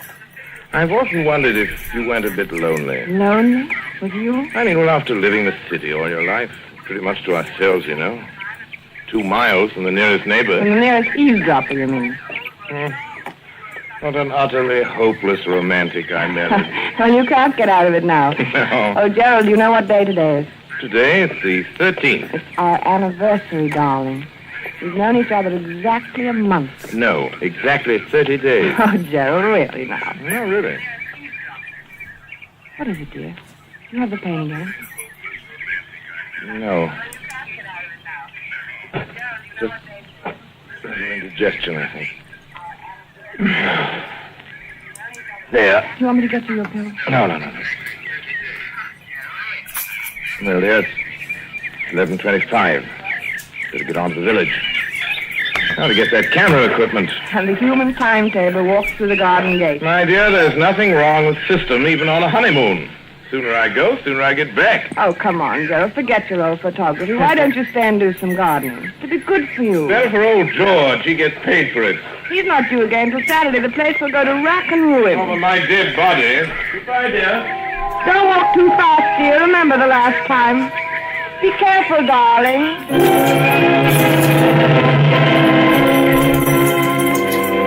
Be careful. It had just slipped out. Be careful. Alex Martin swinging there on the garden gate, smiling out her happiness across a part of England that was as remote and placid as any you'd care to find, wondered why she'd said such a ridiculous thing. If this were London, say, that would have... London. And slowly the smile fell away. She knew then that the memory of that last week in London had never really been far from her mind. That and that last talk with Dick on the top deck of the bus crossing Trafalgar Square. She'd never seen him like that before. Gerald Martin. I tell you, Alex, the man's a perfect stranger to you. You know nothing about him. I know that I love him. How can you know in a week? You've only met him. It doesn't take everyone 7 years to find out you're in love with a girl. It's meant for me, isn't it? Alex. It's no use. Alex, don't you know what it's been for me not being able to tell you? I couldn't, not with the income I had. Then I decided I couldn't wait anymore, and I was going to tell you anyway. And you know what happened? No, I'm afraid I don't. Oh, yes, you do. That money you inherited. That money from your cousin or uncle or whoever I don't see what You didn't think I could ask you to marry me then, did you? You don't think I could live off your money? I'm sorry, Dick. Believe me, I am, but it really doesn't matter now, one way or the other. Doesn't matter, does it? You can bet it matters to that Martin chap. That's what he's after. You mark my words, he's after your money. Dick, it might interest you to know that Gerald has money of his own, far more than I have. And more than I have. Maybe that's the difference. I've had enough of this. I'm getting off at the next stop. Alex, please. All right, but let me tell you something. If you think I'm going to let Gerald cut me out and not do anything about it, you're very much mistaken. I'll catch up with him, do you hear? I'll catch up with him if it's the last thing I do.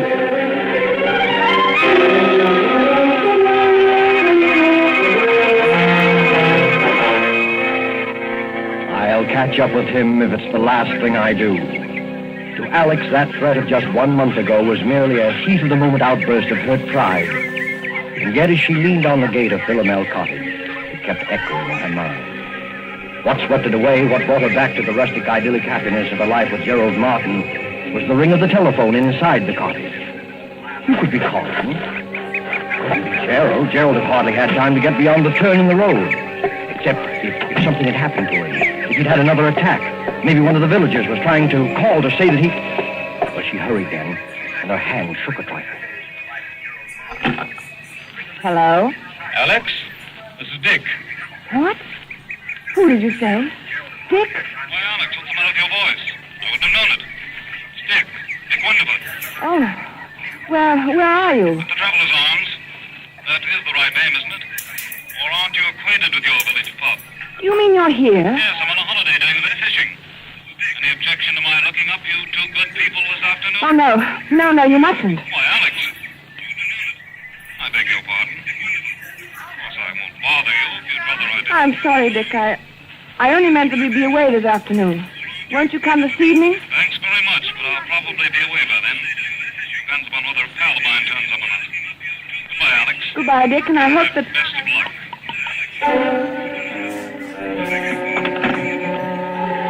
For a long moment, Alex stood quite still, the memory of Dick's threat flooding her mind. She walked across the spacious oak-beamed living room, and by the time she reached the side porch, she'd made up her mind. Much as she hated deceit, she would say nothing to Gerald of Dick's call. She stepped out into the garden, and for the second time that morning got a surprise. There, big as life, was her gardener, busily trimming the hedge. Why, George, I thought we agreed that Saturday was your day here. I thought as how you'd be surprised, Mrs. Martin. It will be a fair over the Squires on Saturday, and I says to myself, Mr. and Mrs. Martin, they don't take it amiss if I comes for once on a Wednesday instead of a Saturday. No, of course not, George. Then I thought, too, as I might as well see before he goes away, so as to learn your wishes with the boarders. Before I go away? To London tomorrow. Me? Going to London tomorrow? Where did you hear that? Met Mr. Martin down the village yesterday. You told me you was both going away to London tomorrow, and it was uncertain when you'd be back again. I didn't... Now, don't tell me you and the master is disagreeing already. Oh, no, naturally not. It just slipped my mind. Get on with your work, George. Listen, never could understand why anybody'd want to go up to London, though. Like Mr. Raines, what used to have this house. He went up there, not to remind you. Yes, and after fixing up this place like he did, with taps all over everywhere, why, you're going to take a loss, I says to him when I sees the place up for sale. Ain't everyone as will have your fed for washing themselves in every room in this house, in a manner of speaking. But George, he says to me, I'll get every penny of £2,000 for this house. And sure enough, he did. He got 3,000. 2,000. Some he was asking was talked of at the time. And very high figure it was thought to be. No, George, you see, I gave 2 and, well, it really was 3,000. Yeah, don't tell me that Mr. Ames had the face to stand up to say 3,000, brazen like in a loud voice. He didn't say it to me, he said it to my husband. I guess I'll do some spading now. The price was 2,000.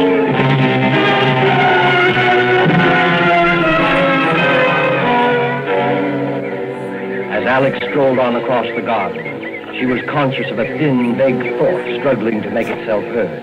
Then, abruptly, it was gone. Her eye had fallen upon a small, dark green object lying in the furrow beside one of the flower beds.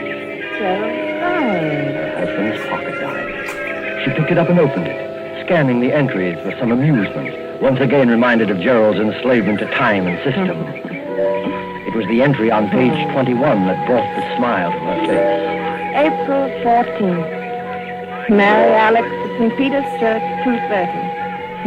And it was the entry on page 30 that took that smile away. She stared, puzzled, at the date on the page. Wednesday, May 13th. Why, that's today. Only one thing was written there, in red pencil. 6 p.m. What was to happen at 6 p.m.? As she stood there, that small, vague thought struggled to be heard once more. It was something Dick Winderford had said. Not the threat, not that wild, silly promise of vengeance, but something else. And then it came. Perfect stranger to you. You know nothing about him. Nothing about him. It was true. What did she know about him? After all, This is ridiculous. Gerald, my husband. I love him. I trust him. But then she thought once again of that cryptic entry. 6 p.m. It was just 3 o'clock when Gerald, his arms laden with packages, walked up the garden path and came onto the side porch. Oh, Alex! The moment he opened the door into the living room, he noticed a rather odd kind of excitement about him. There you are. Miss me, darling. why wouldn't I? You've had time to buy out the whole village. Only the camera shop. No. If I don't have the best equipped darkroom this side of London, it won't be my fault. If you're not careful, that darkroom of yours is going to overflow the whole cellar. Oh, incidentally, here's something you've been watering the flowers with. Hmm? Cut. Diary. You dropped it in the garden, did I? I know all your secrets now.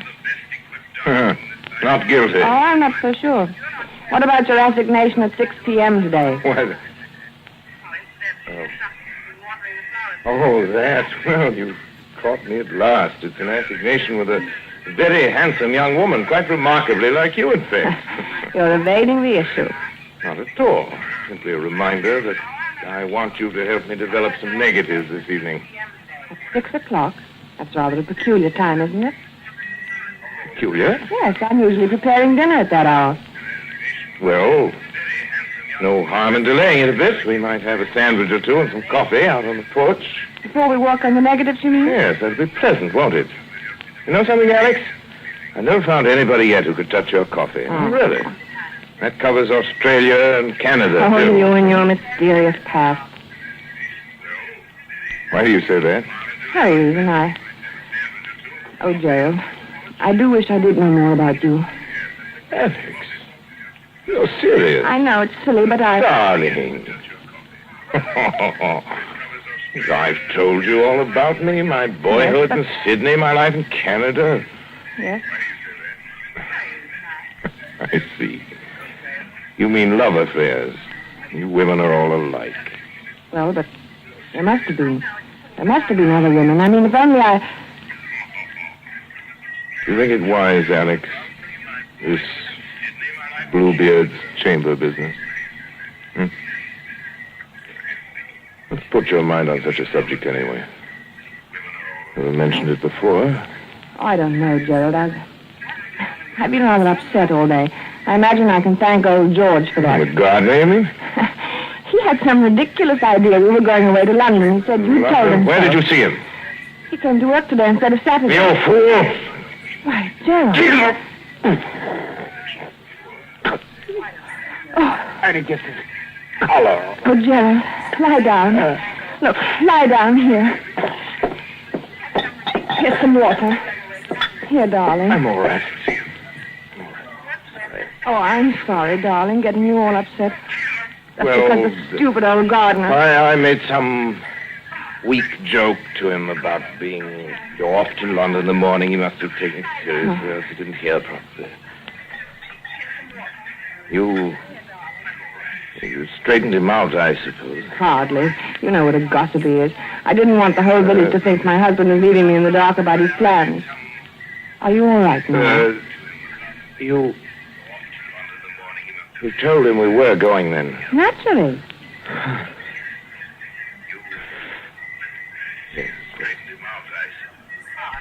Sorry you were placed in that kind of situation, darling. I don't suppose you ran into anybody else today. This far from the world, Gerald? It isn't very likely, is it? Gerald. No, not another word. No, not another word. You aren't yourself now. It's quite plain. I want you to have a little rest. You'll be right as rain by 6 o'clock. Must you do those photographs tonight? After all, you don't seem so well yourself. Dear, when one sets a time to do something, one should stick to it. The only way to get through one's work. All right, up with you. Upstairs to bed now. Very well, dear. I'll be getting things arranged in the dark room.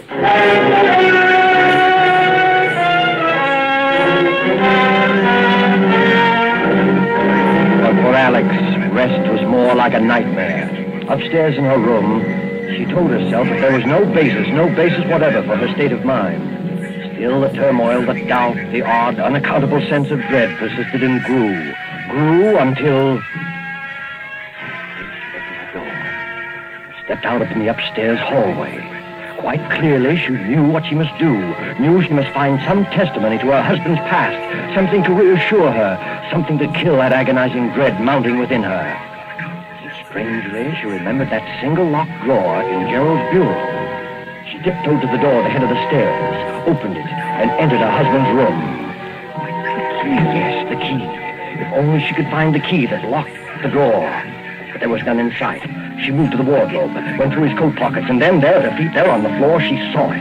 Swiftly, she stepped to the bureau, inserted the key, and it worked.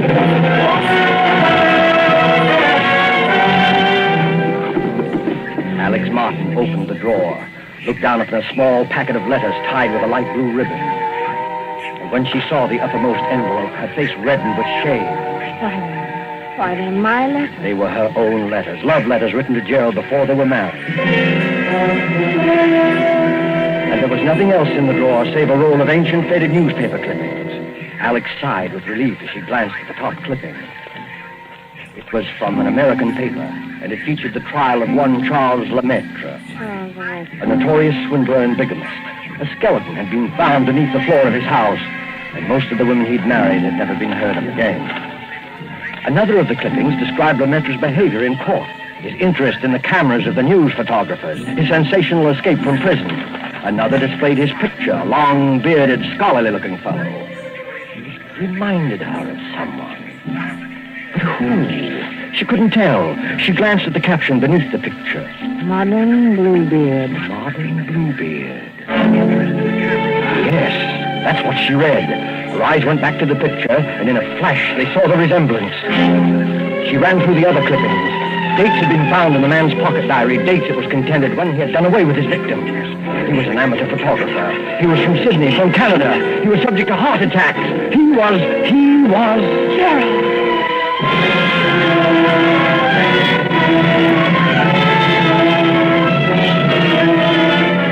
The room whirled around her. Dick had tried to warn her. Dick had been near her that morning. She turned him away. Then she noticed the sound. She turned toward the bright new pipe in the corner running up through the room. From below, near its base, something was striking that pipe, as though someone were... That was it. As though someone were digging. Lemaitre was preparing the dark room for the latest one of his victims. 6 o'clock. That was the date, 6 o'clock. Less than an hour from now. Suddenly, all the jigsaw pieces shot into place. The money paid for the house, her money only. The bond she'd entrusted for his keeping. And suddenly she heard no sound. The digging had stopped. She must escape from this house at once before he came up. The clippings, right back in the door. Don't lock it, don't bother, just get away. She rushed to the door, out to the hall, and stopped frozen.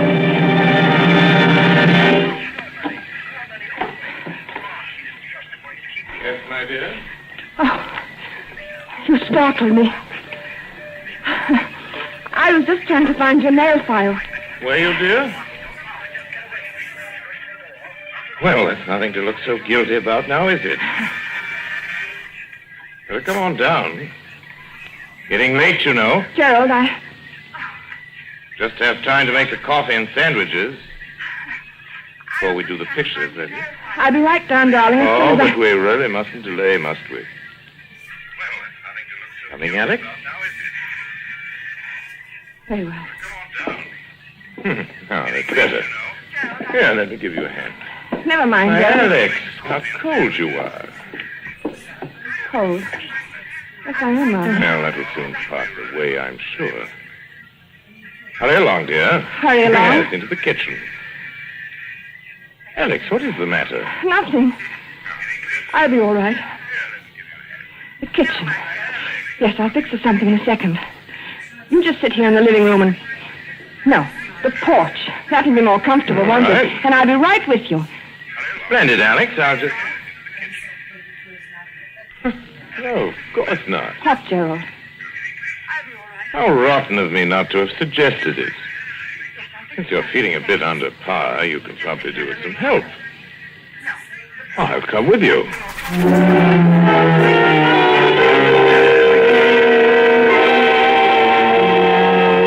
She knew then that some way, somehow, she must get word to Dick Winterford. The fact that he might be gone by now, the memory of him telling her so, she resolutely put out of her mind. There must be no more panic. She must be in utter control of herself. Alex, carrying the coffee out to the porch, glanced at the clock upon the mantel. 10 minutes till 6. Her very life hung by those next 10 minutes, by her ability to think coolly and swiftly, because standing beside her was a man as determined as he was insane. A pity you're so abstracted, my dear. What? Why do you say that? Well, because you're missing the loveliest sight you're ever likely to see again. Look out beyond the garden. First soft shades of twilight. Mm-hmm. Twilight. Over Philomel Cottage.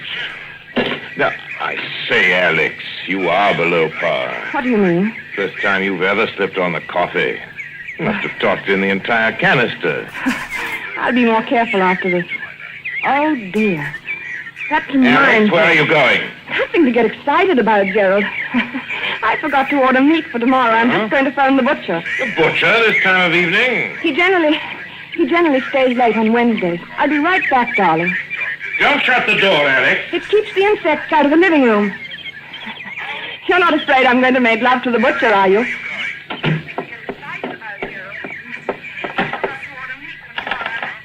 Operator, get me the traveler's arms, please. Hurry. Hello? Traveler's arms? Mr. Winterford, please. Will you... What? You don't know if he's still there? Well, see, won't you?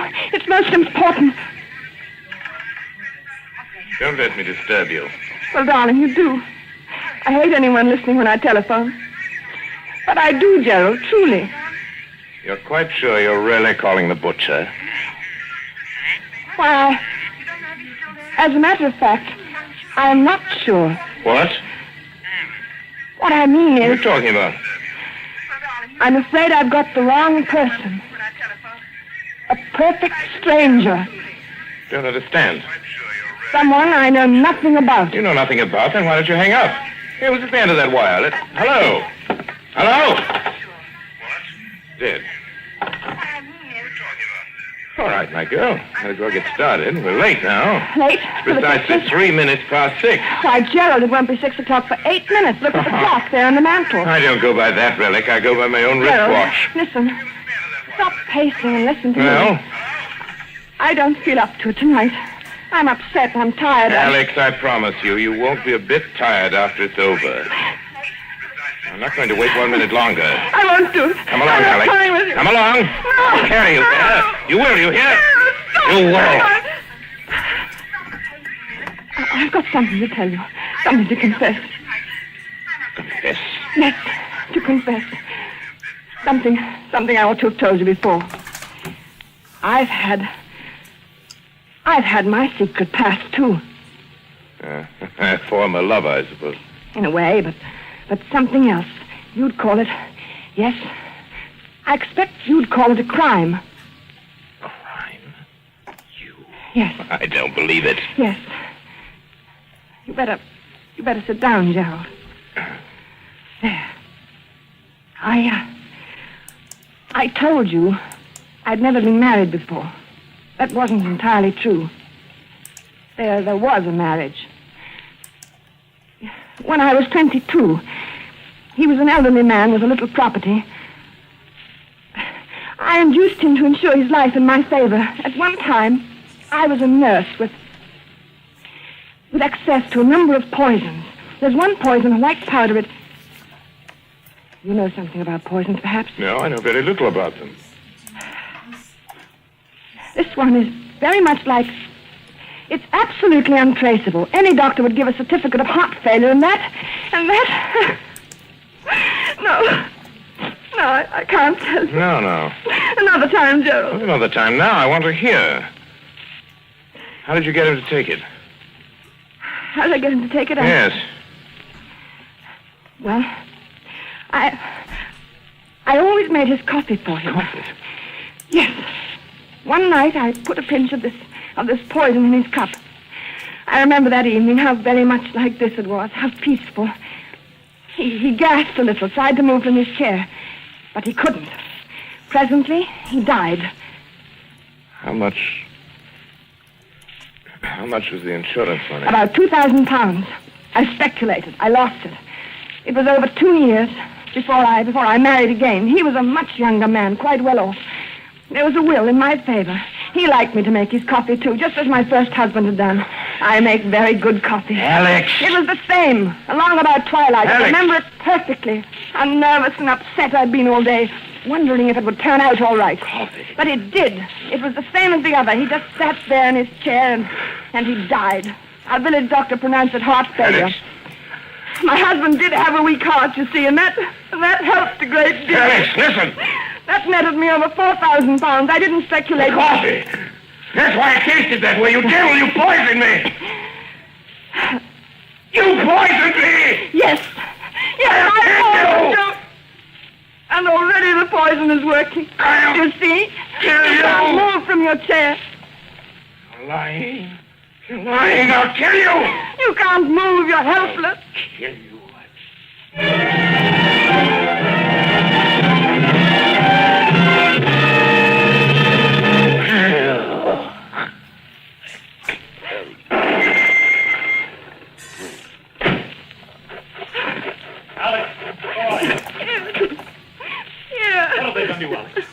Constable, what's been happening in that room? Right, sir? You came. You did hear me. Oh, you silly girl. You went to the trouble to call me up and talk about someone you knew nothing about. I certainly knew enough to come. Excuse me, sir. What did you find, Constable? A man sitting in a chair. Heart trouble, it looks like, sir.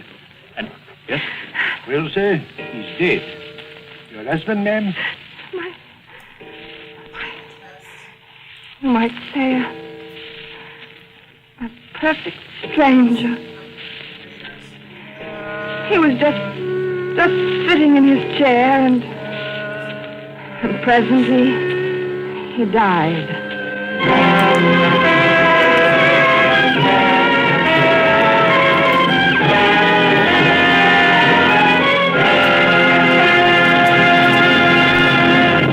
And so closes Philomel Cottage, Agatha Christie's story of love from a stranger, starring Geraldine Fitzgerald and Orson Welles. Tonight's tale of suspense. This is your narrator, the man in black, who conveys to you Columbia's invitation to spend this half hour in suspense with us on October 19th, 1 week from Tuesday, when Orson Welles will again be our star.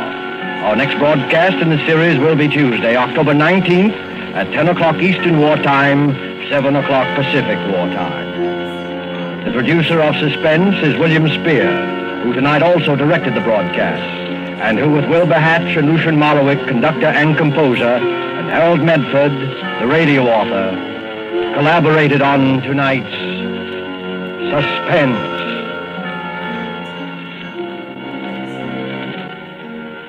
This is CBS, the Columbia Broadcasting System.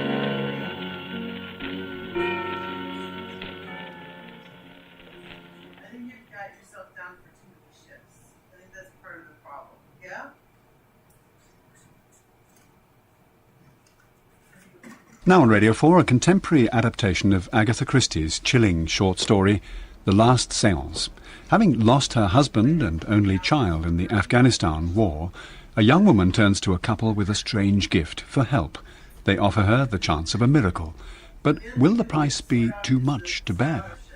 We are beginning another front in our war against terrorism, so freedom can prevail over fear. On my orders, the United States military has begun strikes against Al-Qaeda terrorist training camps in Afghanistan. Reports from the Afghan capital Kabul say there have been several large explosions. Play, darling. Go on playing. Everything will be all right. But, Mama... It will go away, darling. Keep playing, Mina. Play to make it go away. But, Mama, I don't want... Go on playing, darling. For Mama. Continue, please.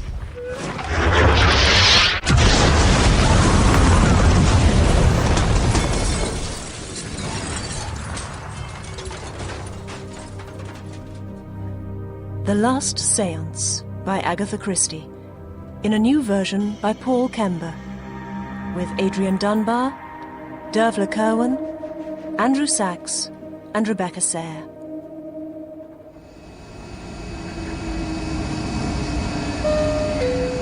Good evening, ladies and gentlemen. Welcome aboard this Ryanair flight from Dublin to London Heathrow. We'll be getting underway shortly, so could I ask you to put your stewardess in the upright position for takeoff. Thank you. Be quiet, you blockheaded idiot. I hope this one's not going to be snoring all the way. Look at him, drunken filth. I'm sure he's probably been up all night. Aye, up the stewardess. Shut up. Will you look at the poor sot? He's probably working himself to death. Look at the rash on his hands. He's red raw all over. Oh. Huh? Oh, my God. That's not a rash, Patrick. That's blood. And it's dripping onto him, look, from the overhead locker. Stewardess! Stewardess! Run it through the x-ray machine again there, Constable. Oh, that's not a leg. My todger's a kipper. Severed halfway up the thigh. That's been hacked off someone's body without their permission. Right, get that suitcase off on the table. Let's open it up. Now, have you had any lunch, Liam? No, Sergeant. Where were you thinking of going? No, I mean, I've not long eaten. See, you open it up. Slip the catch, son. Oh, that's horrible, Grizzly! That murdering drunken! Haul him in here! It's a leg of beef, I'm telling you. I packed it at the abattoir myself. Come on, get me a sharp knife, and I'll cut each of you a slice of it for your Sunday lunch, right here and now, in front of your disbelieving eyes. Aren't you the cool customer? You frighten the wits out of all and sundry, causing distress on a grand scale. Well, you can bog off, my mate. Constable, confiscate that beef. What? You're in for the high jump. The high jump without a paddle, my old mucker. What? Declan Flanagan. Smuggling meat is an act which cannot go unpunished. You're a man of previous good character, but the moist, sweaty fear on the brows of your fellow passengers, and the terror that was driven into the very marrow of their bones cannot be ignored or forgiven. The god-awful stupidity of your mendacious actions leave me no alternative but to impose the heaviest sentence that the law will allow. You will be taken from here to a place of execution and hung by the neck until you're dead. And not only you, all your family, your aunts and uncles, nephews and nieces, and especially those as yet